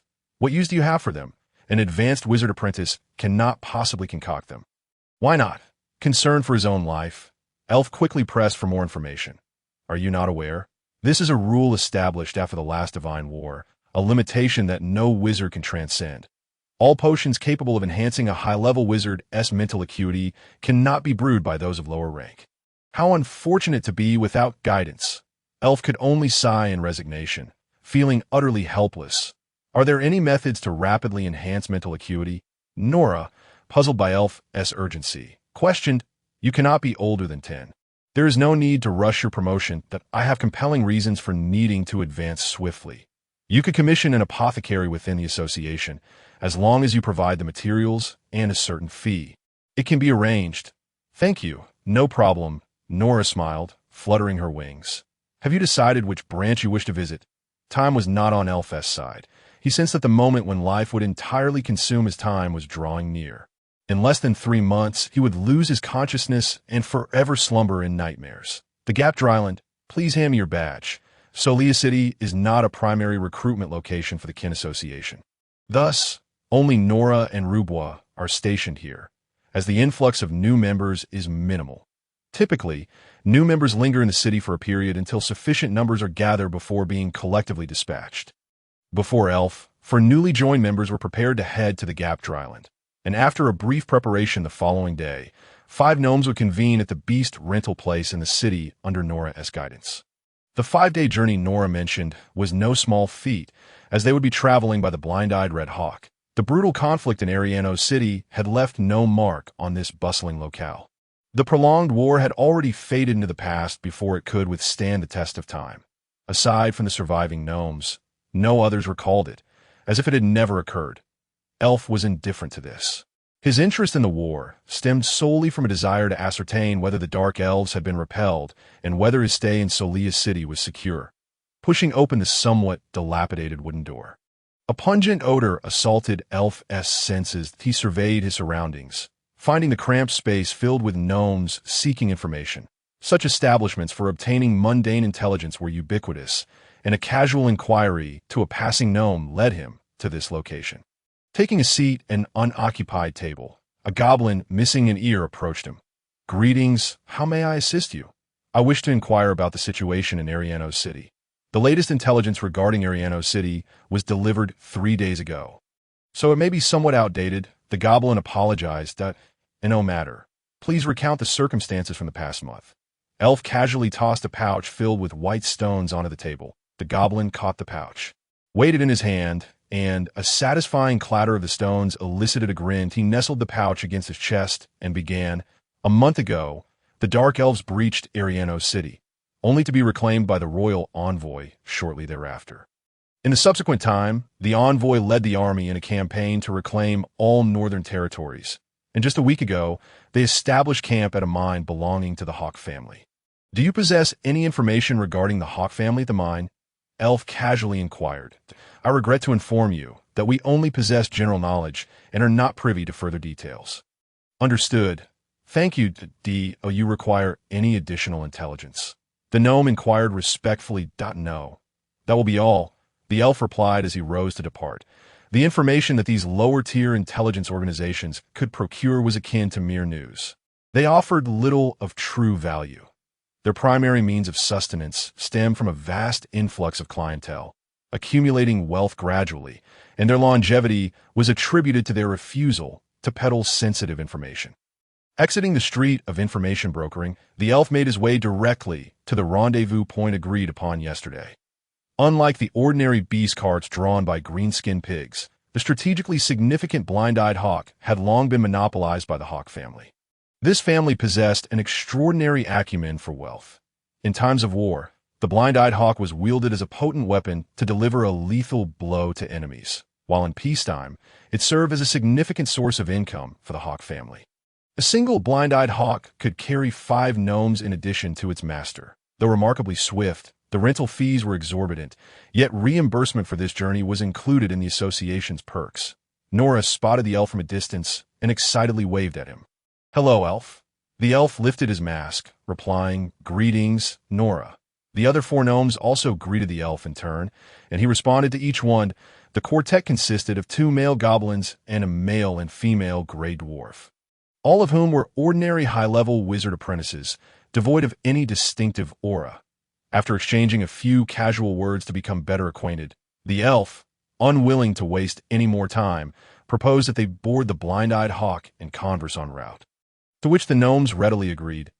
In a vast, fenced-in clearing, dozens of towering blind-eyed hawks lay upon the ground, each one's broad back secured with a massive rectangular wooden crate.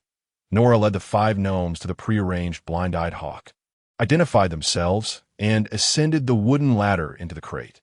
The crate stood approximately 1 meter high, encircled by a row of seats, with a table integrated into the wooden structure, adorned with various fruits from the underground world. The flight of the blind-eyed hawk was remarkably smooth, and sitting within did not subject one to significant turbulence. The hawk was operated by a taciturn goblin from the Hawk family, who engaged in no conversation with the elf and his companions throughout the journey. In contrast, Nora and the other gnomes seemed to enjoy each other's company immensely. After several days of interaction, the elf discerned the burgeoning camaraderie among them. Nora's identity appeared to be quite significant, yet she possessed a rather innocent disposition. Combined with the other gnomes' deliberate flattery, her mindset had subtly shifted over the past few days. The elf found it hard to criticize their sentiments, as they had undergone rigorous trials to gain entry into an organization. Utilizing certain strategies to ascend socially was a common tactic among all sentient beings. Initially, the elf had no intention of intruding upon their friendship, but his indifferent demeanor seemed inadvertently to strike a nerve with some of the gnomes.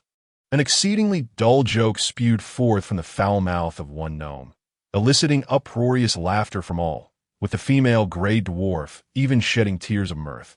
The elf observed their poor performances, remaining unmoved, while a flicker of flame occasionally danced between his fingers. Meditation techniques proved ineffective. He resorted to practicing instantaneous casting, recognizing that strength was the true currency of survival. Noticing the elf engrossed in his training, the joking goblin gradually ceased his laughter, his expression shifting as he discreetly signaled to the other gnomes. "Elf, do you not find this amusing?" The elf, uncertain of Roan's intentions, smiled and replied, "Not at all. I find it quite entertaining." To his surprise, Roan showed no intention of relenting, pressing on aggressively. "Why must you isolate yourself when we could all enjoy ourselves together? Do you look down upon us?" With that, he unleashed his mental force towards the elf. Though the other gnomes refrained from direct action, their cold, disdainful gazes towards the elf made their conclusions all too clear, in terms of mental prowess. The elf indeed fell short of Roan, whose mental strength was perilously close to that of a formal wizard. Yet, Roan was oblivious to the fact that the elf was not merely a high-level wizard apprentice. Nora, sensing the escalating tension, ceased her laughter and flapped her wings. Ascending slowly from the table, she spread her sun-kissed arms. "Enough, you all must cease this quarrel." The elf strained against Roan's mental pressure, locking eyes with his blood-red gaze. "You initiated this conflict. Shouldn't it be you who brings it to a close?" His voice was cold, laced with suppressed fury. Roan showed no inclination to withdraw his mental force, and with a flicker of his gaze, unleashed the full extent of his remaining power. Instantly, the elf felt the pressure intensify. "Elf, why do you not cease this?" Nora glared at the elf, issuing a furious rebuke, under the scrutiny of 5 unyielding gazes. The elf grinned cruelly. "It seems we are no longer comrades. With a swift motion, he drew the white thong from his waist, and in the next instant, her bloodied, severed limbs were flung backward. You have been tainted by the malevolent thoughts of a juvenile brown sprite. Mishaps may occur during potion brewing. The elf nonchalantly returned to his previous position. Were it not for the necessity of remaining with the kin association for a while longer, he would not have hesitated to eliminate these repugnant creatures.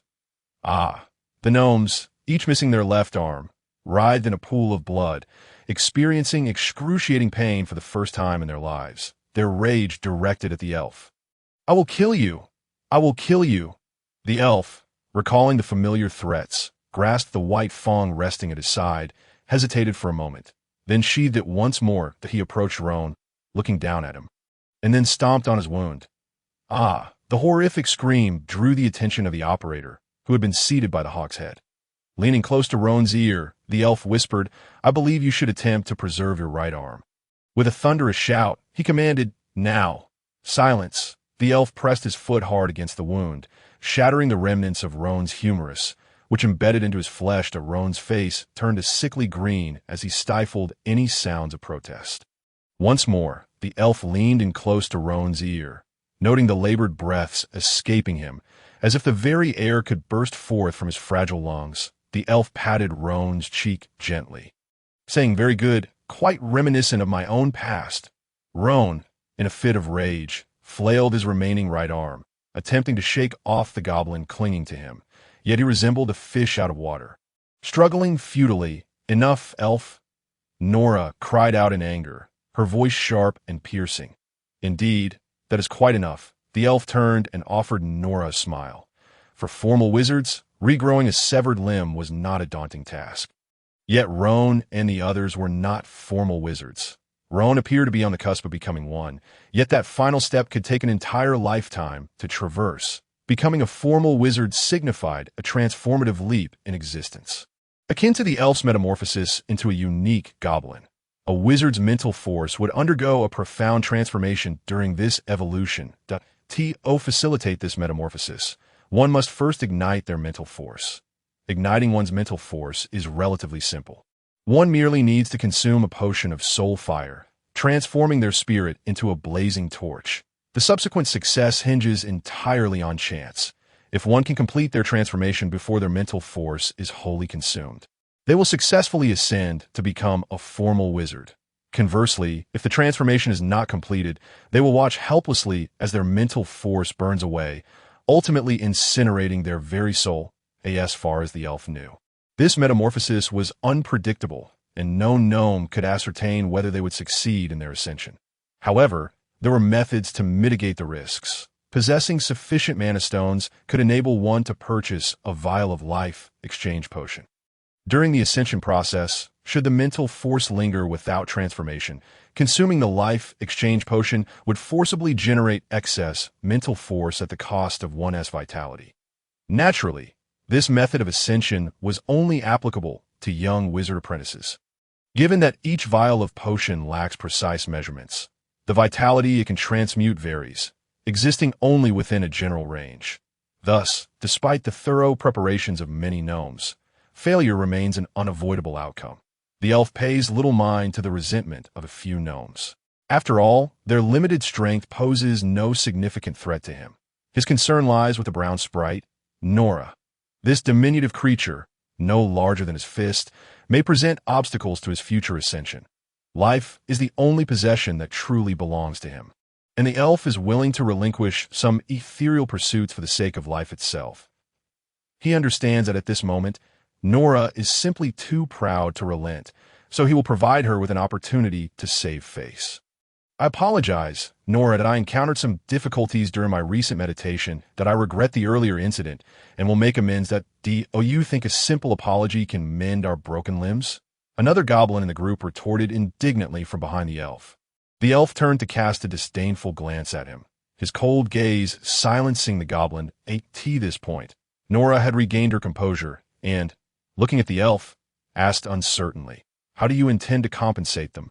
As she suspected, Nora had no intention of defending the gnomes. The terms would naturally be proposed by them. The elf replied generously, knowing full well that the decision ultimately lay in his hands. Then you shall resolve it among yourselves." After uttering this, Nora swiftly flew into a small house placed upon the table. Rone watched in disbelief as the Nora he had relied upon distanced herself from the situation, feeling an increased sense of awe towards the elf. Once Nora departed, Rone and the others grew tense, silently reciting spells, ready to defend against any potential onslaught from the elf, as the elf's speed had left a profound impression on them. "What compensation do you desire? Just state it, and I shall certainly provide it." Rone fixed a determined gaze on the elf, declaring, "Let bygones be bygones. No need for compensation." The elf had intended to continue reprimanding them, but was taken aback by Rone's adaptability. Feeling uncomfortable lingering there, the elf leaped out of the wooden crate, leaving the shield's protection, and braved the howling winds to stand before the blind-eyed hawk. A circular gauge was affixed to the eagle's back, its needle rotating steadily and producing a rhythmic click-clack sound. "This is a billing meter, which calculates the magic stones you owe," a deep voice emanated from behind. Instantly disinterested, the elf turned to the goblin seated on the eagle's back and inquired, "How old is this hawk?" The goblin's demeanor shifted with the elf's question, and with newfound excitement, he responded, "What do you think of my hawk? Its feathers are vibrant, and its plumage is pure, flying smoothly. It is a superb specimen among the red hawks." The goblin tenderly stroked the hawk's feathers, explaining, "It is 4 years old. 4 years ago, when I had just come of age, my family gifted me Bobo." "Is this hawk truly yours?" the elf asked in astonishment. Such strategic mounts like the blind-eyed hawk could not possibly be privately owned within the hawk family. The goblins managing them typically only handled feeding, while true control rested with the direct bloodline. The goblin glanced at the elf and quickly clarified, "There is no need to overthink it. I am merely a collateral relative without any authority. My acquisition of Bobo was solely due to my father's military achievements." The elf found himself rather fond of this somewhat dull-witted goblin. He preferred conversing with him over those so-called companions. The two goblins did not inquire about names, simply engaging in casual conversation. Under the dark night sky, despite the proximity of the crate's interior and exterior, they felt as if they were in two distinct worlds. The goblin directed Bobo to descend from the heights. They lowered. The elf glimpsed the scene of the fissured arid land through the clouds. A slender red canyon abruptly appeared amidst the boundless black forest. As they approached, jagged black rocks peppered the canyon's perimeter, while a fierce wind whipped up the red sands above, obscuring everything within the canyon. The elf and his companions stood silently within the crate, watching as the hawk collided with the wind and sand. The sound of gravel incessantly pummeling against the energy shield of the crate made it increasingly difficult for the elf to discern the silhouettes of the goblins outside. After a moment, shouts from the goblins outside reached their ears. "Prepare for landing." A violent jolt, accompanied by a harsh grinding sound, signaled the blind-eyed hawk's halt on a recessed platform amidst the canyon walls. Whoosh! The transparent shield vanished instantaneously, and Nora promptly flew out of the crate. Amidst the roaring winds, the other gnomes followed suit, leaving only the elf behind. The elf lifted his mask and waved farewell to the goblin, now covered in red sand. "Goodbye." The goblin revealed his relatively clean teeth and smiled, saying, "Until we meet again." The elf observed as the red sand cascaded onto his head with each wave of his arm, a smile creasing his lips as he lowered his mask and leapt from the crate. Nora and the others did not wait for the elf's signal, proceeding directly into the passage behind the platform under Nora's lead. The red rocks above the platform shielded the elf from the ravaging wind and sand, allowing him to walk into the passage on solid ground. Caw. The hawk behind him emitted a piercing cry, flapping its wings and soaring upward, its sharp talons leaving deep impressions on the sturdy ground. The elf quickened his pace to catch up with Nora and the others at the passage's exit. The expansive platform, secured by magic, was clean and orderly, with various-sized openings carved into the towering stone walls surrounding it. A tall cylindrical stone pillar stood in the center of the platform, emanating a dazzling white glow from its apex. Above the platform, the sandstorm continued to rage, yet the elf felt only a gentle breeze caressing his face. A formally robed wizard descended the stone steps along the wall, approaching Nora and her companions. Nora took the initiative to greet the wizard. Laughter rang out as Nora perched herself upon the wizard's shoulder. The elf and the others remained rooted in place, observing the two engage in animated conversation. Oblivious to their presence. Until they formally became wizards themselves, they would never gain the recognition of an official wizard in the eyes of a formal wizard. Ordinary life is deemed inferior, unworthy of equal discourse. After the passage of a sandglass's worth of time, Nora and the wizard veered away, flying towards the stone wall. The wizard approached the elf, scrutinizing his armor, and remarked, "Mirror Knight insect armor?" His bony fingers flicked against the breastplate. Clink! The sound of brittle nails colliding with the insect armor resonated clearly. "Have you been to Rubino Academy?" The black-robed wizard inquired, fixing a calm gaze upon the elf. The elf lowered his eyes to the female gray dwarf before him, uncertain of her disposition. After a brief pause, the elf spoke coldly, "Their armor is quite remarkable, isn't it?" "Indeed, it is quite impressive," the elf replied succinctly. The gray dwarf nodded him, then turned to Rone and the others, stating, "Follow me." With that, she turned and proceeded forward, prompting the elf and his companions to hastily follow suit. After a few steps, the female gray dwarf suddenly halted, adding, "By the way, I dislike speaking to other gnomes while looking up."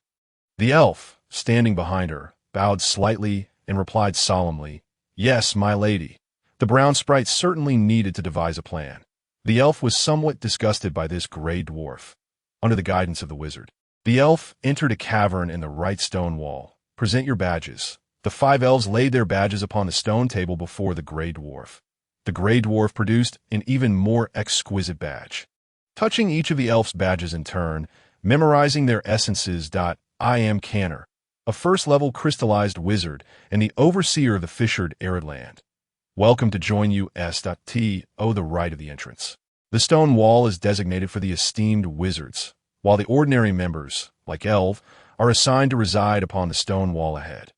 The stone wall to the left houses the branch library, which is interconnected through magic with all the libraries of the Kin Association, allowing members to borrow any desired books at their convenience. The branch of the Kin Association occupies merely a small portion of the arid land along the western bank, with a considerable number of mutant earth elementals scattered throughout the vast expanse of red sand. The elemental orbs crystallized from the demise of these beings are the primary items that the branch seeks to collect. As an ordinary member of the association, Elv is obligated to submit a certain quantity of elemental orbs each year to continue enjoying the benefits conferred by the Kin Association. Failure to timely provide the requisite number will result in expulsion. Elv casually selected a cave and stepped inside. The interior boasted only simple furnishings. He had no particular demands for such decor. He set down his luggage, removed his armor, and donned a white robe. Affixing a trace of his magical aura to the door, he signaled that the room was occupied. Nora was indeed correct. The arid land was scarcely populated with ordinary members. The stone wall comprises 23 levels. And to avoid encountering other gnomes, Elv chose the unoccupied 20th level as he walked. Not a single gnome crossed his path, that a gentle breeze caressed him as he approached the stone pillar at the center of the platform. Illuminated by the dazzling starlight above, he had seen this fusion of gnome technology and sorcery in books before. System, transmit information on the stone pillar. The Sevial Pillar, named after its creator Sevial Quillo, who forged the first pillar 3,000 years ago, serves to commemorate his contributions to the underground wizards. Through the Sevial Pillar, wizards can establish long-distance communication and exchange small items. Elv lightly pressed his left hand against the pillar, guiding his mental energy to flow into it. The moment he made contact, a cacophony of chaotic sounds violently surged into his mind. Despite having prepared himself, the overwhelming influx of information left him with a splitting headache. Elv gritted his teeth and allowed his mental energy to persist until it encountered another mass of lifeless mental energy. The vast, unclaimed mental energy resembled a stagnant pool, passively enveloping Elv's own mental force. As an uncountable stream of information flowed into the ocean of mental energy through peculiar symbols constructed of thought. All Sevial pillars are interconnected. Wizards communicate through the Sevial mental sea with other sorcerers of Nidwheel. The unclaimed mental ocean is formed from the dissipated marks of every wizard who has left their imprint upon it, resulting in a sea of mental energy over time, where communication does not deplete one's own mental reserves. Each being's mental energy possesses a unique resonance, an inherent wave that cannot be altered. The Sevial Pillar utilizes this characteristic to differentiate between various wizards. Elv guided his mental energy to inscribe a circular shape, and the tumultuous information ceased to flood his mind, allowing him to establish a connection with the Sevial Pillar. The pillar could be used to issue and accept tasks, as well as conduct simple transactions. However, all tasks posted are entirely voluntary, with no guarantees regarding their authenticity or reliability. Judgment rests solely upon the individual.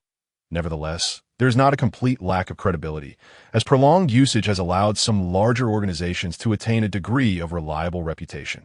Due to the antiquity and rudimentary construction of the Sevial Pillar in the arid land, it can only connect to wizards in the vicinity of Solita's city. Fortunately, Elv did not require extensive communication distances.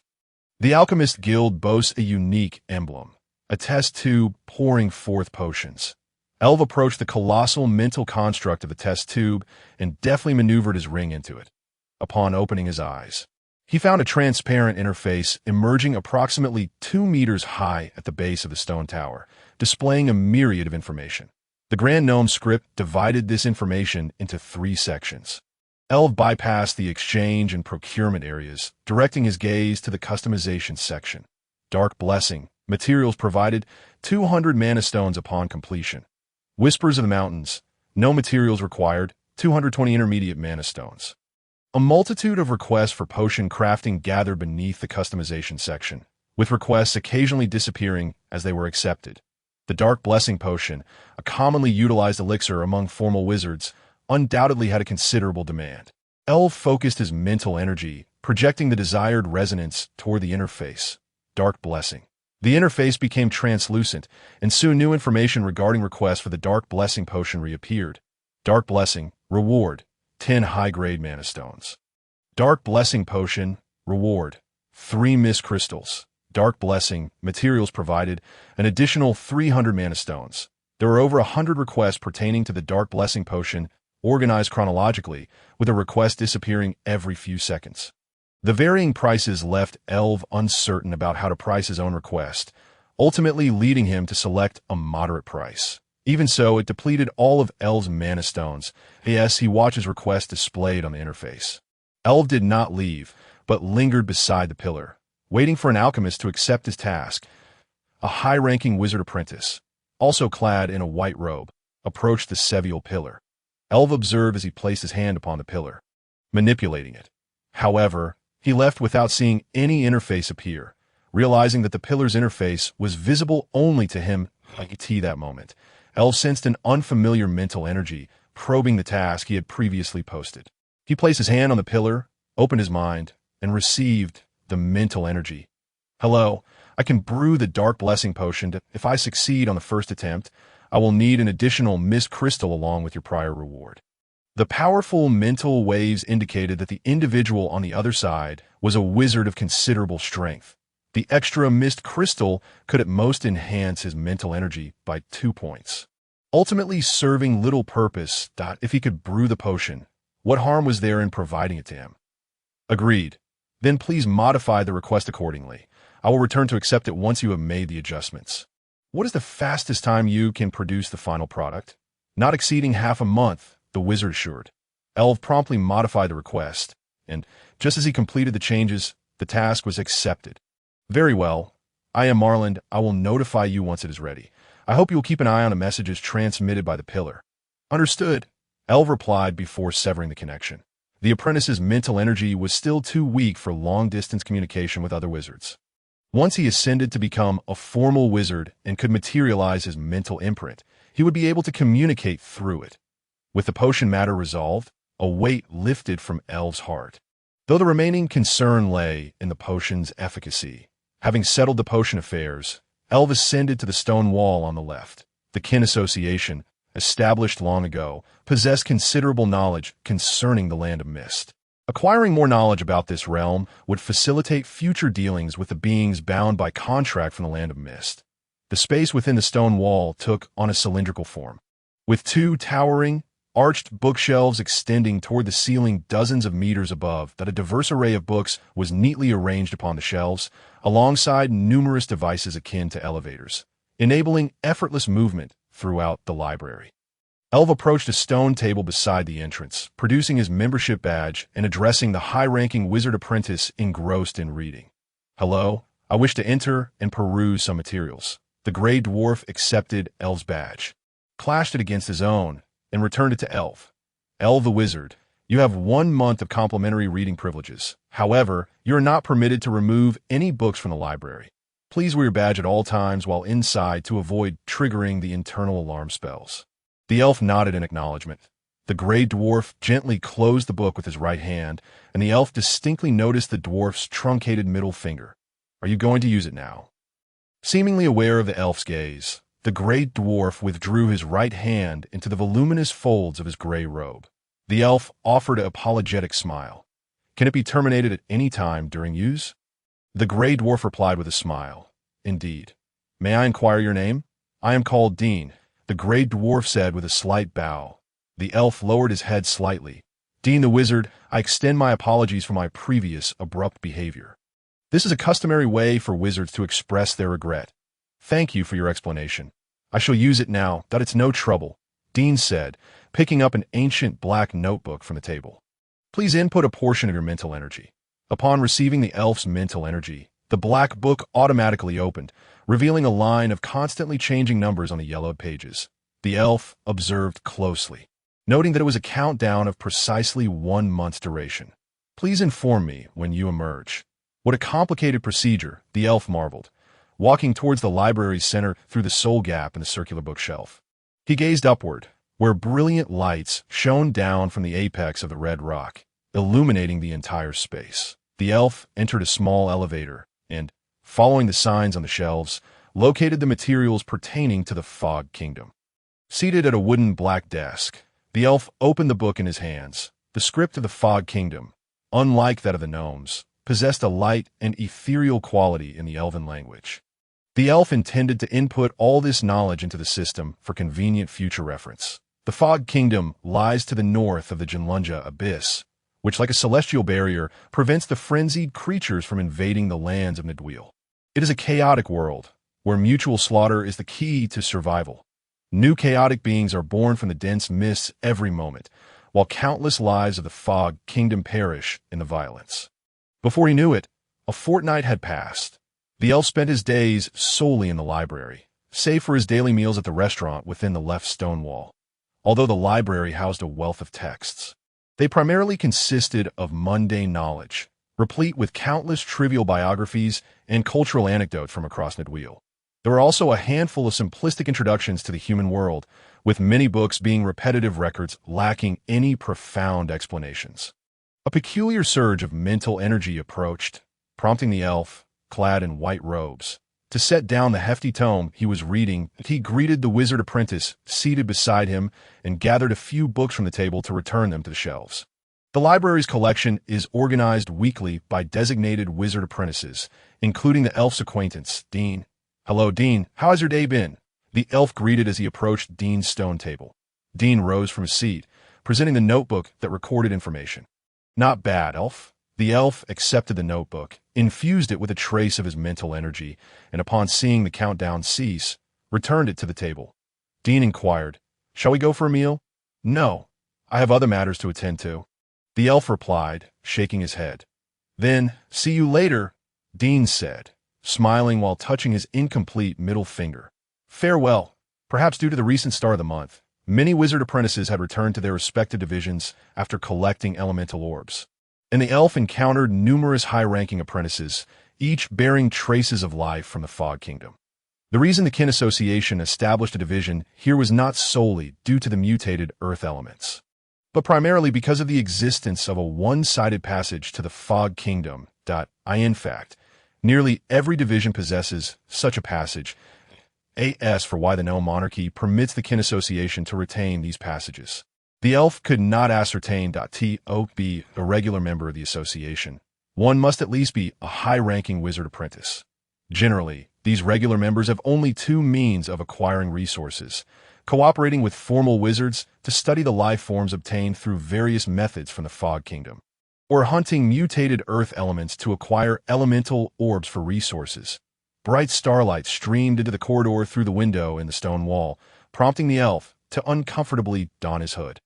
Suddenly, he caught sight of 3 familiar, disheveled figures out of the corner of his eye. The goblin who had been with Roan was nowhere to be seen. The elf chuckled to himself, realizing they must have faced significant hardships. Another peculiar surge of energy arrived, and the elf could even feel the urgency within it. However, as merely a high-ranking wizard apprentice, he was unable to respond, finding it challenging to extract any information from it. Without further delay, he hastened to the Seville pillar. Placing his left hand upon the stone column, a message transmitted. You have a new item transfer request. Do you wish to initiate the transfer? The refining was successful. Please receive it promptly. The urging mental wave surged again, and this time, aided by the Seville pillar, the elf grasped Marlin's intent. Initiate. The transfer fee is 5 magic stones. Please pay promptly. The corners of the elf's eyes twitched slightly as he awkwardly requested the wizard across from him. Greetings, Wizard Marlin. May I settle the transfer fee? I find myself without any surplus magic stones. Fortunately, Wizard Marlin appeared to harbor no intention of holding it against the elf. Commencing transfer. Before the elf could fully comprehend, the transfer completed in the next moment. Energy waves emanated outward, and a cylindrical opening appeared on the stone pillar before the elf. He reached inside and retrieved a vial exuding a chilling aura, its pale blue substance contained within. The base of the cylindrical vial bore an emblem of the Apothecary's Guild, and the elf recognized it as a vial crafted in bulk from sunset crystals. These vials are robust and resistant to damage, effectively preserving the potions within and preventing energy loss, accessible only to the apothecaries of the guild. Gently uncapping the vial, a wave of coldness washed over him, invigorating his mental energy. Confirming the authenticity of the potion, the elf acknowledged the task and made his way back to his chamber. Upon closing the door, the elf sat on his bed, meditating briefly to adjust his mental state. System, display attribute panel. Elf, health strength, 12.9, constitution, 12.9, agility, 12.9, magic power, 208, mental energy, 31.8, soul, radiant blade goblin, can be transcended, skills, goblin swordsmanship, engraving technique, goblin heavy archery, fireball, life detection. The essence of the dark blessing essentially stimulates the user's soul, greatly enhancing mental energy. This potion exhibits its most significant effects upon first use. Subsequent consumption not only fails to augment mental energy, but may also inflict damage upon the soul. Once the soul is harmed, recovery occurs in decades, and until the soul is adequately restored, ascension is impossible. It is precisely for this reason that the elf directly entrusted that fog crystal to Marlin, regardless of his current circumstances. He could not forge a second vial of the potion. Elf took out the potion bottle and tilted his head back, consuming the pale blue elixir in one swift motion, a chilling cold, penetrating the very essence of his soul, coursed through his body from his mouth. In a matter of moments, Elf's form transformed into a striking blue hue, crystalline frost enveloping him entirely. He lost all sensation of the outside world. To an observer, he appeared as a magnificent blue ice sculpture. In a daze, Elf beheld countless dark souls surrounding him, brandishing their weapons. He felt as though an unbearable weight pressed down upon him, and he yearned to raise his hands to deflect the incoming black arrows. Yet he was utterly immobilized, forced to watch helplessly as hundreds of arrows rained down upon him. The dark souls surged toward him at an alarming speed. Without the slightest pause, plunging directly into his body akin to the arrows, as more and more souls entered him. A warm sensation erupted from every part of his being. The blue frost began to retreat against this warmth, gradually melting away. At long last, he regained control over his body. Elf struggled to blink, his limbs still rigid, capable only of slight movements. Fragments of blue ice continued to fall from him as he moved, vanishing the moment they touched the ground. Elf attempted to rise, his limbs moving with difficulty but on the skin of his arms. Now free from the frost's grasp, peculiar black serpentine patterns emerged, only to vanish before he could examine them closely. Furrowing his brow in contemplation, Elf summoned the system. System, display the attribute panel. Elf, weakened strength, 12.9 constitution, 12.1 agility, 12.9 magic power, 294 mental power, 49.8 soul. Light Blade Goblin, upgradable, skills, Goblin swordsmanship. Inscription, Goblin heavy archery, fireball, life detection. The increase in mental power had reached the anticipated effect, and Elf now felt a sense of fullness in his mental core, a sensation that his mental power was nearing its limit. Once his mental power reached its peak, Elf would be poised for ascension. However, the newly acquired mental power was so vast that he could not yet wield it with ease. To ascend recklessly would leave him a soulless husk. Originally, Elf had intended to purchase a vial of life exchange potion to prepare adequately for his ascension, but time was no longer on his side. The enhancement of his mental power significantly augmented his perception, allowing him to sense the life force of the surrounding mist country clearly. The bloated one-eyed monster was growing impatient, eager to escape its confinement and seize control of Elf's body, with less than a month remaining. It was imperative to complete his ascension swiftly to rid himself of this creature. Stabilizing and mastering his mental power could be achieved through various potions, yet Elf lacked the financial means to procure them. Thus, only one option remained: combat. Engaging in high-intensity battles using his mental power would expedite its stabilization. This was the only viable course of action for Elf at present, venturing forth to hunt mutated earth elements. Then exchanging the acquired earth element pearls for mental power potions. The kin association paid little heed to the Fisher Drylands, lacking even a trading post within its bounds, solely responsible for collecting elemental pearls. All transactions had to occur either at the Seville Pillar or privately. Elf sought to gather information, but lacking magic stones, he could only turn to his one acquaintance. "Good afternoon, Elf." Dean greeted him with a smile. "Hello, Dean, I have a question to ask that, of course," Dean replied, somewhat taken aback. "Are you preparing for ascension already?" "Not yet. I've only reached the peak of my mental power through the potion. I still cannot control the sudden influx of mental energy," Elf explained. Upon hearing this, Dean immediately grasped Elf's intentions. "You wish to hunt the earth elements?" "Indeed." Dean rubbed his truncated middle finger and said, "In truth, I lack experience in hunting them. Since my arrival here, I've remained in the branch managing the library. They are sentient beings. Do not underestimate them," Andy cautioned.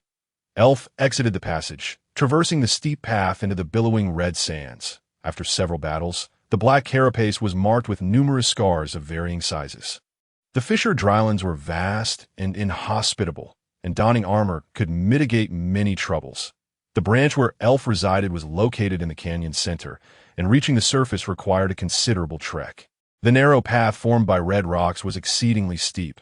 An ordinary gnome might be swept off the mountainside by the fierce winds after only a few steps, climbing steadily along the winding trail.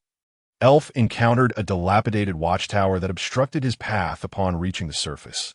The tower, shaped like a hexagonal prism, bore remnants of arcane markings that hinted at the existence of a magical array.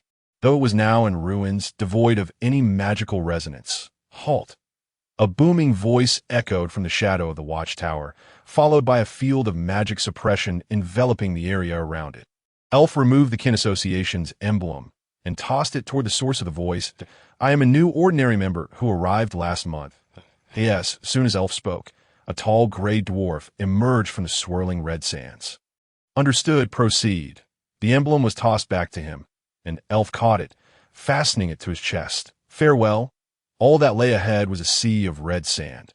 The relentless storm of dust showed no signs of abating, raging across the vast expanse, while Elf lay like a mere black stone, quietly observing several mutated earth elements not far away atop the dune.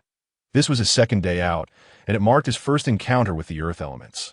Earth elements lacked a fixed form, sustained by their mental power. They possessed their own mental cores, and, unlike gnomes, the mental cores of elemental beings were manifest, susceptible to energy attacks. The mental cores of gnomes resembled more of a conceptual existence, impervious to assault. The mental core was intrinsically linked to life, and elemental beings were no exception, albeit they were notably more resilient. The mental core of elemental life could be hidden anywhere within their bodies and could move at will.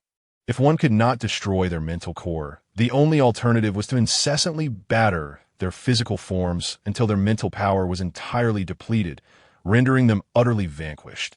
However, such an approach would inevitably diminish the quality of the obtained elemental pearls. Elf lacked any means of mental power attack. After all, he was merely a high-level wizard apprentice. Thus, he could only focus on locating the mental core, which could swiftly traverse the body of the earth elements. From the essence perceived, the intensity of mental power appears to be merely half that of the elf. The ubiquitous black rocks and the creviced dry land provide excellent cover for the elf. Elemental life forms are highly sensitive to mental energy. Hence, even with the insect shell capable of shielding his mental fluctuations, the elf still opted for visual observation. The enhancement of his mental power significantly boosts his overall capabilities, particularly his senses, which have more than doubled in acuity. His vision, too, has improved, allowing him to see farther and with greater clarity than before. The mutated earth elementals failed to detect the elf's presence. After cautiously surveying their surroundings and finding nothing amiss, they resumed their excavation underground. Earth elementals thrive on minerals and possess unique methods for prospecting. However, typical earth elementals can only detect mundane metal ores, which hold little value for a wizard. Observing that the earth elementals had lowered their guard, the elf, like a shadowy specter, stealthily descended the dune in a brief span. 3 lizard-like creatures made of red sand had excavated a pit half a meter deep. At that moment, they remained oblivious to the lurking danger. Amidst the swirling sands, the elf seized the opportunity, launching 2 white streaks from his weapon, the white fang. The 3 earth elementals instantly disintegrated into a cascade of granular sand. The elf keenly sensed the fluctuations of his mental core. Whoosh! 3 enchanted arrows shot forth in a swift line, striking the 3 fragments of sand that were on the verge of coalescing. They froze momentarily before exuding the last vestiges of life. The concentration of earth energy around the elf surged significantly, and 3 thumb-sized red earth elemental orbs slowly began to form. It was a remarkably successful skirmish. Although he had only dispatched the weakest of earth elementals, the ability to eliminate them in a single strike validated the efficacy of his method. However, this approach offered limited enhancement to his mental power, falling short compared to the effects produced during direct mental combat. The elf advanced several kilometers in the direction the 3 earth elementals had come from. In a low-lying area, he encountered 2 more earth elementals that bore a striking resemblance to the previous ones. The only spell the elf could wield was a fireball, which was not an ideal choice against earth elementals. The elemental gathering of air during spell casting served as a beacon to the earth elementals. Far too evident in the darkness, the instantaneous casting techniques he had diligently practiced finally came into play. Casting a spell required harnessing the magical energy within his body through mental power, which then manipulated the energy particles in the air to form the spell. The so-called instantaneous spells learned during the apprentice phase involved memorizing the trajectory of magical energy through mental power, allowing for rapid completion of the spell's casting. After months of relentless practice, the elf had mastered the instantaneous casting of Fireball. Given the relatively slow flight speed of the Fireball, the elf stealthily positioned himself not far from the 2 earth elementals. To be on the safe side, he drew the white fang, ready for action. Swish! A red fireball materialized instantaneously above the elf's palm. He deftly directed the fireball toward one of the earth elementals. The other elemental, sensing the impending danger, crouched low against the sandy ground, a surge of magical energy rippling through. The elf quickly evaded to the side, as the fireball struck the other earth elemental.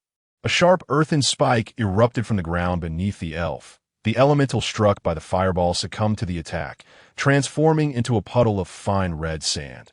The elf unleashed another spell, the fireball accurately hitting the back of the remaining earth elemental. Yet this time, it did not shatter its mental core. With a swift swing of the white fang, a brilliant flash of light emerged, and the earth elemental orbs gradually took shape. For half a month, the elf had been engaged in relentless combat with the mutated earth elementals. Over time, the elementals became aware of the elf's presence, ceasing their solitary excursions and beginning to congregate. This development posed considerable challenges for the elf. While he could still handle 2 or 3 of the weakest earth elementals without difficulty, their gathering allowed for a certain degree of mental power fusion, significantly broadening their alert range and making successful ambushes increasingly difficult. A.S. longtime adversaries. The earth elementals possessed an intimate understanding of wizards. Once they detected the wizard's presence, they would react swiftly, recognizing that he could no longer easily hunt the earth elementals. The elf was compelled to steer clear of the area and move in another direction. Earth elementals dwell deep underground, requiring no light. Their sole means of perceiving the world is through mental power. The higher echelons of the Genin Association had reached an accord with the earth elementals of the crevice dry land, stipulating that formally ranked earth elementals could not engage with wizard apprentices. This agreement was the very reason the elf felt secure in his endeavors. The system calculated the time his mental power could remain stable given the current combat intensity. More is needed. A sudden sense of danger surged within the elf. He extended his mental tendrils into the surrounding space, yet found no anomalies upon careful scrutiny. The feeling of impending peril grew increasingly acute. Faint magical fluctuations emanated from the sandy layer beneath his feet. Underground, sensing the threat, the elf remained composed, brandishing the white fang and cleaving a blade of energy toward the sand below, swiftly retreating to the side. The blade of light surged forward with unwavering momentum, striking the red sand beneath the elf's feet. Sizzle! The harsh sound of friction enveloped the air, and a cloud of red sand obscured the elf's vision. The sense of danger intensified. Feeling the tremors of the sand, the elf rapidly unleashed 2 more blades of energy. Sizzle! Sizzle! Amidst the swirling sand, he still could not detect any signs of life, with visibility compromised. The elf hastily retreated, distancing himself from the sandy onslaught. The ground abruptly ceased its quaking, plunging into an instant of silence. Boom! The sand exploded violently, sending waves soaring over 10 meters high. A massive silhouette erupted from the depths of the sand. Upon sensing its presence, the elf inwardly cursed. How could there be a formally ranked earth elemental? Were they not said to remain buried beneath the sands, never to emerge? The elf understood that this earth elemental had clearly set its sights on him. With no other recourse, he had to confront the situation head-on. Due to the unique nature of earth elementals, the elf could only perceive their mental power values. Now faced with one of formal rank, he was utterly at a loss. Seizing the moment as the earth elemental broke through the surface, the elf swiftly incanted a spell, summoning a fireball the size of his palm that pierced through the sandstorm and struck the colossal creature. The fireball, potent enough to obliterate ordinary earth elementals, merely created a small crater less than 20 centimeters in radius upon impact with the elemental. Thud! Amidst the hazy chaos, the earth elemental collapsed. Thud! Thud! The massive entity barreled forth like an iron war chariot. Surging through the swirling sands, as the elf witnessed the elemental's aggressive advance, he dodged to the side while observing its form. The earth elemental was entirely crimson, with a long, slender tail, its body exceeding 10 meters in length. Covered in jagged scales, with spiny protrusions along its back, its eyes were large and devoid of expression. Although composed of red sand, they conveyed a sense of awareness. Its limbs were short yet robust. The scales smooth and densely packed. Its body was flattened, allowing for remarkable agility. Noticing the elf had evaded its charge, the elemental skidded to a halt, its massive front limbs forcefully plunging into the sand to stop its momentum. It opened its gaping maw and unleashed a torrent of black sand towards the elf. Roar! Not good. Realizing the earth elemental had ceased its advance, alarm bells rang in the elf's mind as he swiftly slashed forth a blade of energy. Diving and rolling into the pit created by the strike, in the next moment, the black sand, accompanied by a terrifying shriek, soared past the elf's head. Crackle! The surrounding sands were violently stirred by the impact. Relentlessly striking against the insectal shell, the agile elf, having evaded the blow, utilized his energy essence to sweep away the sands before him, hastily leaping from the pit and swiftly approaching the earth elemental. The elemental transformed into a mobile turret, and with each meter the elf advanced, he had to evade its barrage of gravel attacks. After several harrowing encounters, the elf finally reached the side of the earth elemental. Crack! A slender tail lashed towards the elf, aiming to strike. Seizing the opportune moment, the elf unleashed a brilliant arc of light from his blade as the elemental's tail swung towards him, then vaulted into the air. Narrowly escaping the strike, a severed tail, measuring a meter in length, was flung away by inertia, tumbling several dozen meters before crashing to the ground. Though not particularly sturdy, there remained a glimmer of hope. Roar! The failure to strike the elf infuriated the earth elemental, which bellowed in rage, extending its two forelimbs and rolling towards the elf with an overwhelming force. Faced with the colossal mass bearing down upon him, the elf urgently retreated. Boom! Boom!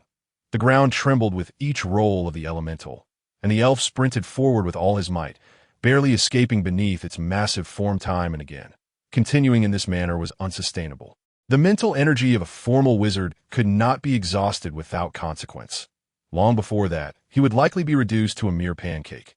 Once again escaping the elemental's roll, the elf discarded his cumbersome quiver. Realizing he could no longer hesitate, with a steely resolve, he decided to fight back. A standard arc of light consumed approximately 1/16 of the elf's stamina, given the previous exertion and the fatigue he had already endured. He could unleash at most 10 more strikes of light. For an earth elemental as massive as a small mountain, ordinary arcs of light would merely tickle it, failing to inflict any real damage. The elf inwardly summoned his strength, gathering energy to deliver a fatal blow to the elemental. The elf ascended a sand dune. Taking advantage of the elemental's momentarily reduced rolling speed, he stomped the ground with force. Executing a mid-air turn, his long blade, held with an indomitable spirit, sliced towards the elemental a massive arc of light, imbued with all the elf's might, detached from his blade and soared horizontally towards the elemental. As it departed from the blade, the arc expanded several-fold, becoming larger than the elemental itself. The moment of contact, a blinding white light filled the elf's vision. The immense energy coalescing seemed to trigger a qualitative change. Far beyond the elf's expectations, the elemental's form began to dissolve under the radiant arc, reminiscent of snow melting under the sun. For the first time, the light blade goblin revealed its true brilliance to the world. Exhausted, the elf glanced at the mirror-like surface beneath him. Collapsing to the ground and slowly closing his eyes, the sudden shock gripped his heart, and he opened his eyes wide, feeling an icy chill enveloping him. Muffled whispers emerged from the darkness, their overlapping voices rendering the elf unable to discern their language. His body felt as though it had sustained grievous injuries, every muscle and bone groaning under the unbearable strain. Struggling to rise, he touched the ground with his feet, only to feel a slight sting on the pitch-black surface beneath him. It was then that he realized he was no longer in the land of red sands. The dark space was shrouded in a thin mist and clad only in shorts. The elf stood bewildered, observing his surroundings. Buzz! A colossal hum drowned out the incessant whispers before him. An enormous eye, comparable to his own size, emerged from a mist. The whispers resumed, now clearer than before. Come forth, my servant, and welcome my arrival. Come forth, my servant, and welcome my arrival. Come forth, it echoed, resembling the massive eye the elf had seen in his dreams. Twisted, gray-white, and gloomy, it radiated an indescribable madness. In an instant, the elf comprehended his predicament. His soul had been ensnared so swiftly, it must have been due to his prior overexertion that he had fallen into this trap. He needed to find a way to escape, but if he were to be controlled here, he would never escape. After a disorienting whirlwind, the elf awoke, lying in the scorching red sands, his eyes wide open. The traces of his previous battle had long been obscured by the endless red sands, leaving no sign of conflict.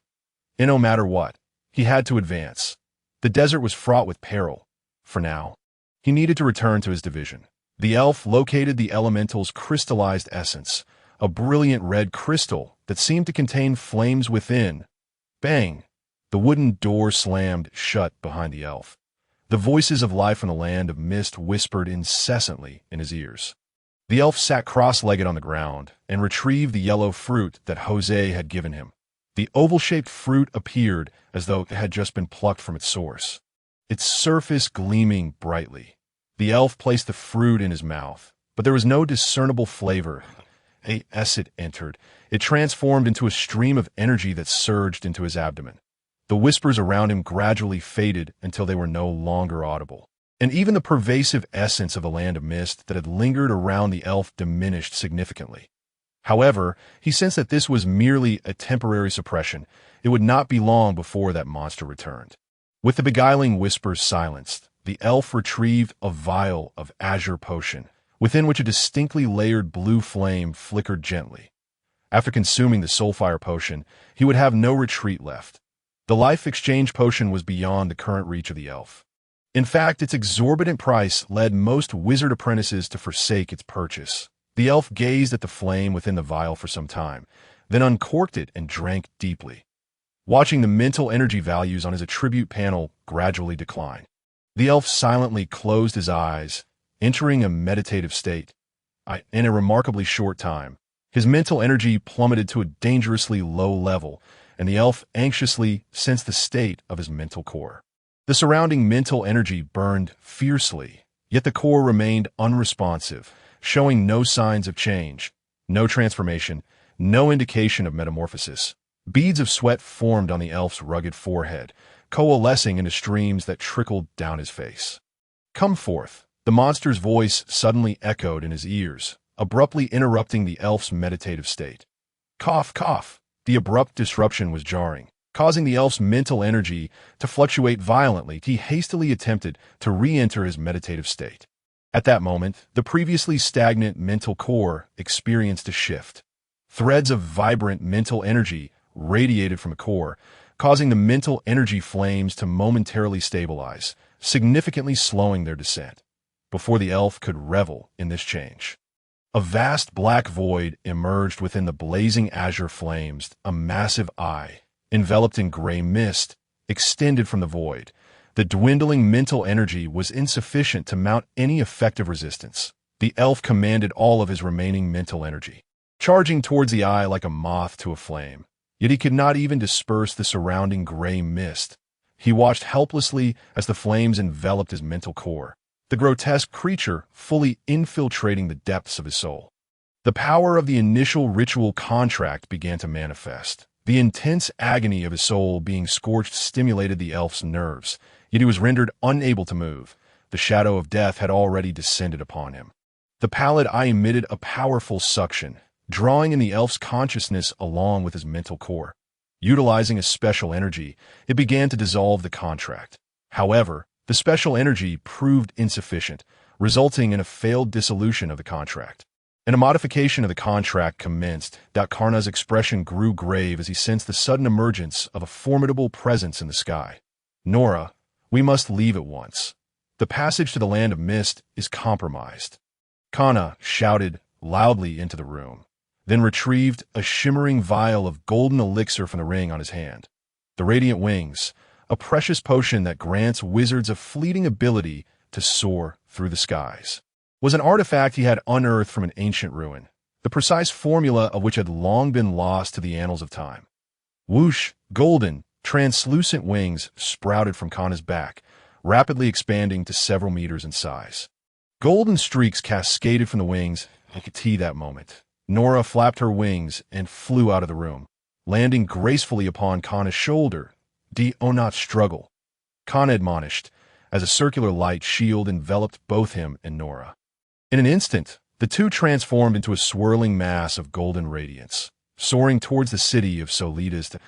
In the dimly lit chamber, Elf struggled to rise to his feet. Have we succeeded? Or perhaps it was a failure. System Elf stats: Strength 12.9, Constitution 8.5, Agility 12.9, Magic 294, Spirit 1.3, Soul. Mist Kingdom Life Blade Goblin Hybrid can be sublimated. Incomplete skills: Goblin Blade Technique, Engraving Method, Goblin Heavy Archery, Fireball Technique. Life Detection: Contracted life that a foreign spiritual wave washed over him, and Elf bore the excruciating pain of his soul as he received it. Bang, and he burst through the door, rushing into the room. Run. There's been a disturbance in the Mist Kingdom passage, and those monsters could emerge at any moment. Noticing that Elf showed no reaction, Andy sensed something was amiss. Upon carefully attuning to the spiritual essence of the elf before him, he realized it resembled Elf. Yet it was unequivocally not him. Not Elf. The oppressive atmosphere surrounding Elf emanated a sense of profound danger to Andy, although he did not comprehend why the life in the Mist Kingdom would masquerade as Elf. It did not deter him from seizing the opportunity to escape. With thoughts racing, Andy feigned ignorance and hastily urged, "We must leave at once. We won't have time otherwise." Having said that, he turned and fled the room with utmost speed. It was likely that Elf had already fallen victim to the monsters. In such perilous times, escaping was the top priority. Elf observed Andy's frantic entrance, his heightened spiritual awareness granting him a more acute perception, allowing him to discern the genuine fear emanating from Andy. His injuries were far too severe to compel Andy to remain. Rather, it would be wiser to conserve some strength for his own escape. Staring at the shattered wooden door, Elf murmured to himself, "The consequences of this unforeseen turn of events are rather grave. The Mist Kingdom. The damage inflicted upon him by the promotion stemmed from his soul. After the life from the Mist Kingdom consumed his consciousness and spiritual core, something peculiar seemed to transpire. According to the system's feedback, it was yet again a special energy that had come to his aid. Though the influence of that yellow fruit could not be dismissed, since arriving in this world and acquiring the system, special energy had rescued him on multiple occasions. The first instance was upon slaying the son of the Sandstone tribe leader. Thunderstrike followed closely by that moment when he unleashed a blade of light. One could reasonably attribute this to the special energy. Then there was the destruction of the master-servant contract with Albert Hawk, the young lord of the Hawk family. This time, forcefully altering the contract with the life of the Mist Kingdom that he had passively signed during the initiation ritual yielded results that were somewhat difficult to accept. That monster had intruded into his spiritual realm as Elf's soul was on the verge of sublimation. The original outcome should have seen Elf's soul entirely devoured by the monster, his body usurped. However, at the critical juncture, the system, in a bid to protect Elf, modified the contract. Now, Elf's soul was intertwined with that of the monster, resulting in a grotesque amalgamation of life. The whereabouts of the monster's soul remained unknown. Elf gritted his teeth against the searing pain and entered a meditative state. The vast disparity in their souls transformed his spiritual core into a reflection of the monster that had invaded his being. A colossal eyeball trailed a bloated body with 3 leaf-like, bony structures penetrating his back, occasionally withdrawing to extract copious amounts of spiritual energy, swirling around him before reinserted into their original positions. The soul core bore extensive burn marks. Gray mist filled the surrounding space, and Elf attempted to control it. Yet he received no response. Having caused such a commotion, and with Andy having sensed the anomaly, he needed to vacate the area swiftly.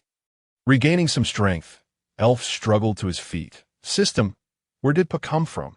Receiving no reply, Elf gave up entirely. He was now a living embodiment of the life in the Mist Kingdom and could not remain here any longer. Aside from the transformation of his soul, Elf had not forgotten about the inexplicably manifested contracted life. The sole position of equal contract for a formal wizard had already been claimed upon his awakening. Softly he called out, "Pa, Master," and a chilling wave of energy responded. "Where do you come from?"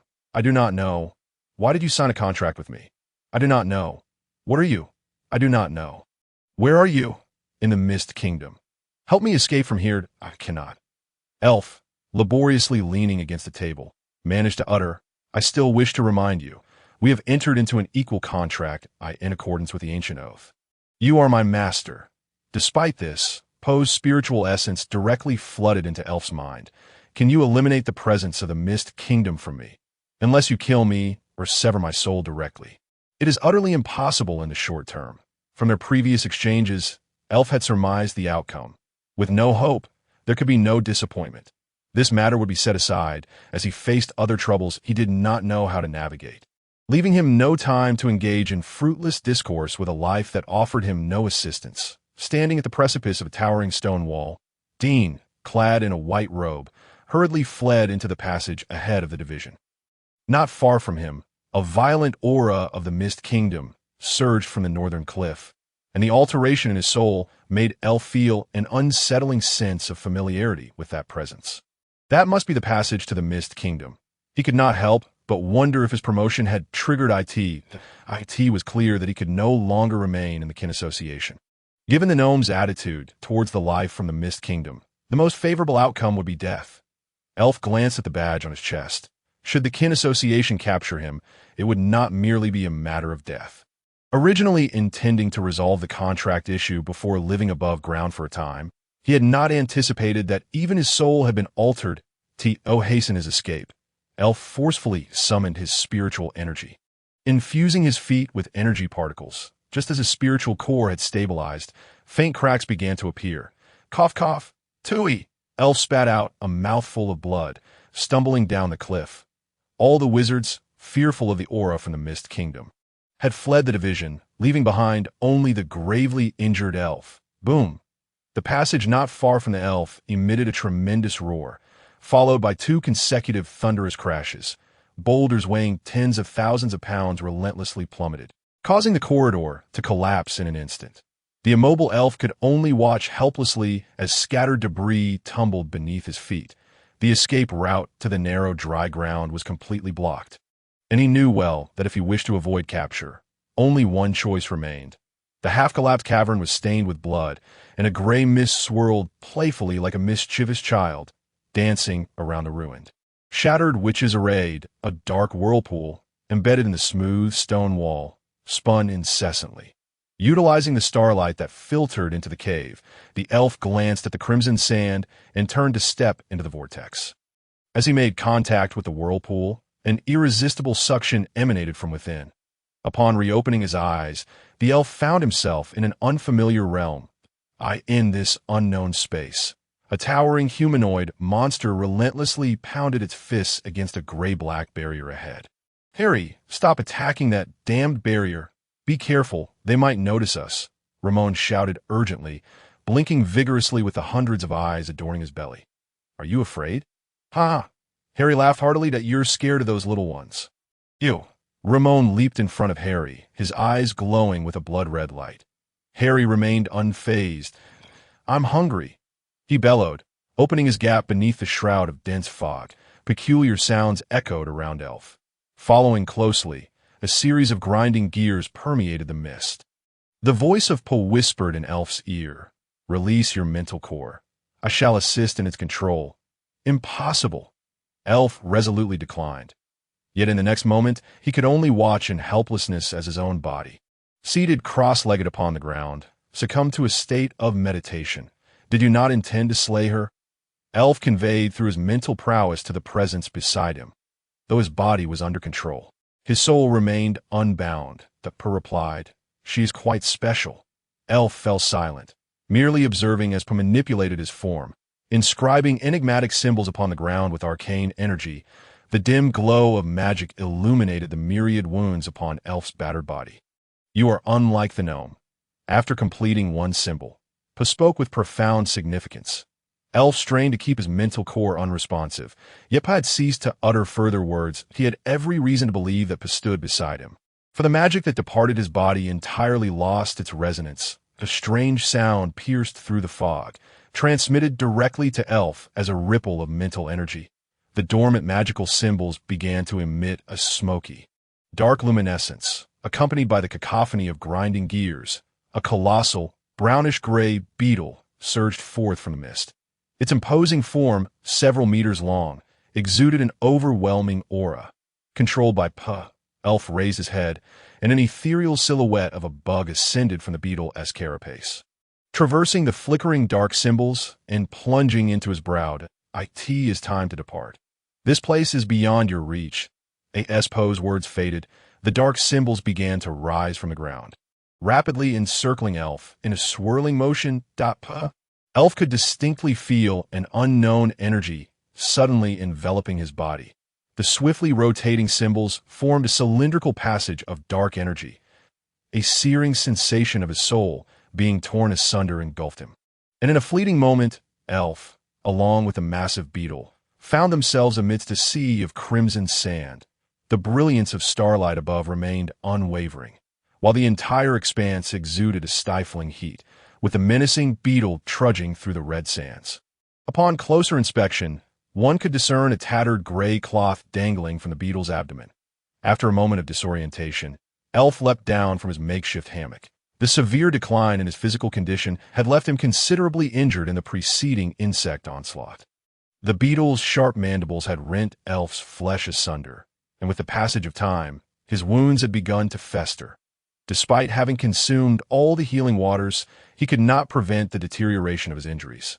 Fully aware that the affliction of his soul adversely affected his body, that if left untreated, within days his flesh would detach from his bones as if shedding garments. Elf retrieved 2 diminutive, transparent vials, each merely the length of a finger.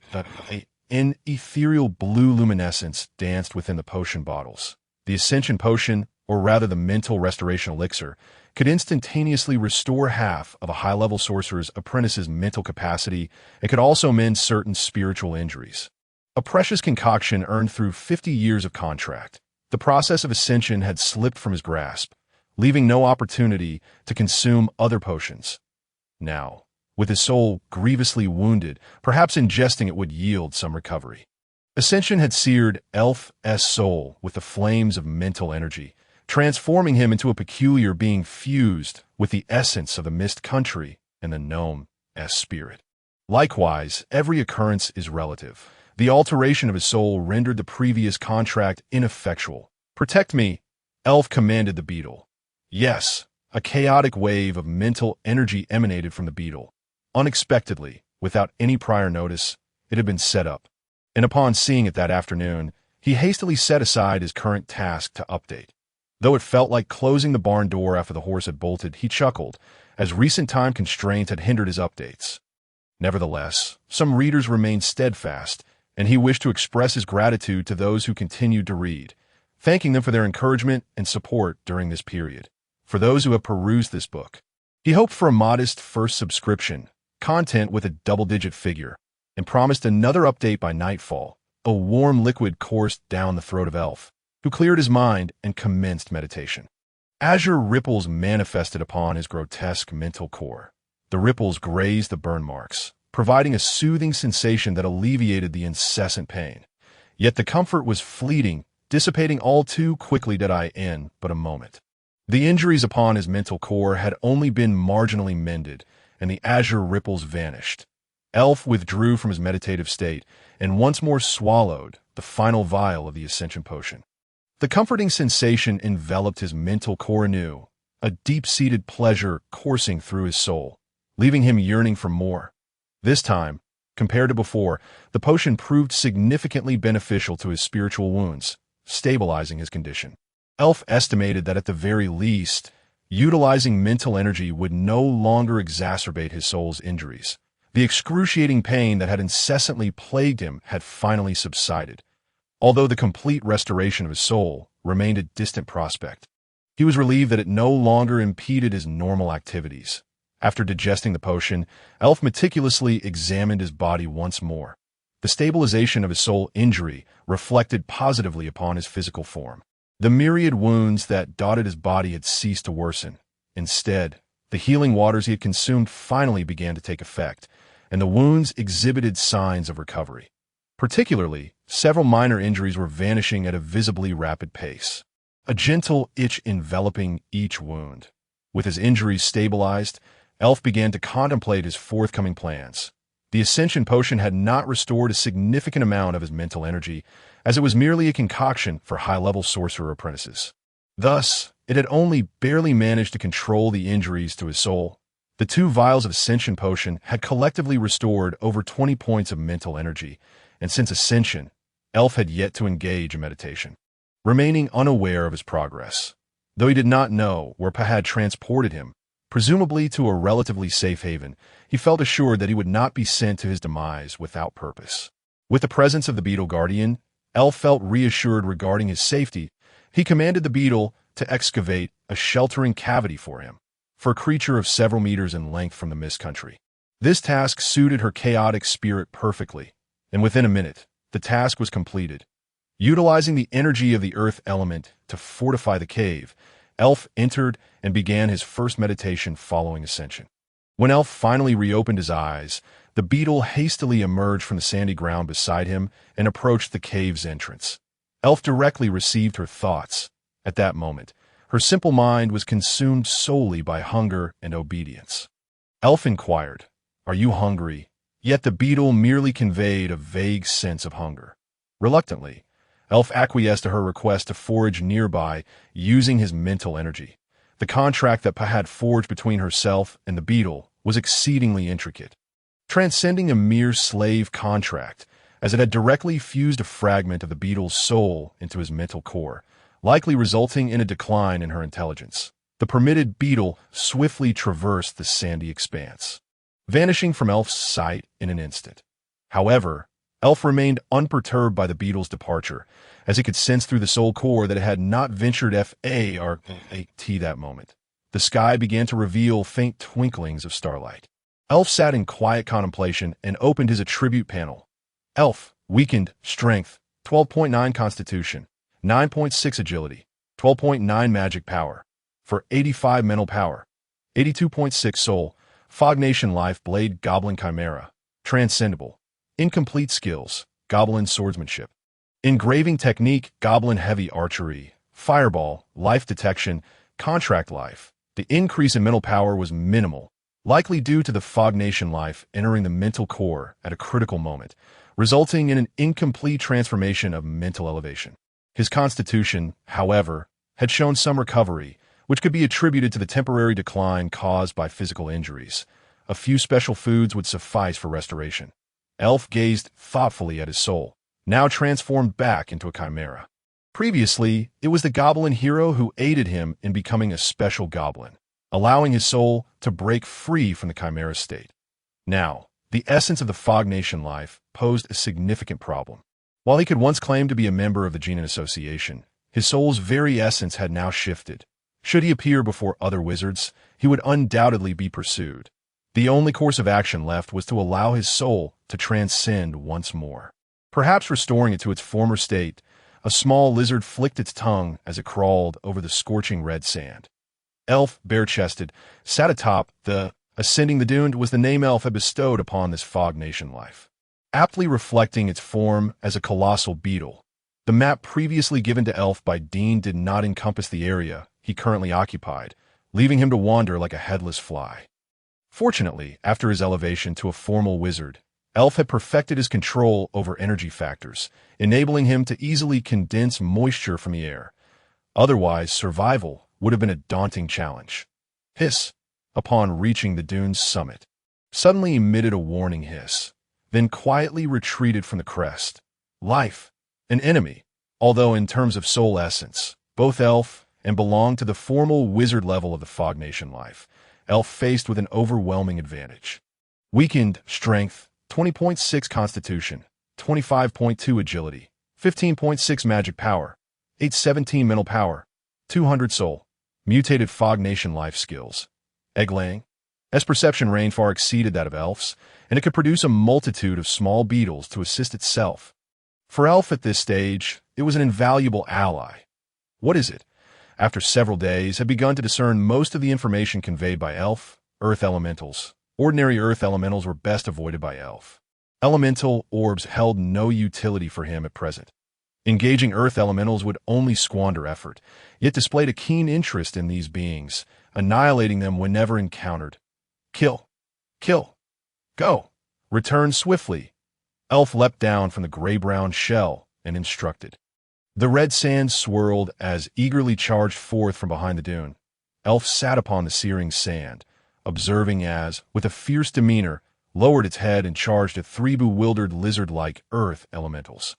The trio of earth elementals paused momentarily, finally reacting and hastily attempting to dodge to the side. However, it was too late, had already barreled into their midst. The immense bulk, coupled with the kinetic energy of its charge, reduced two of the earth elementals to mere rubble.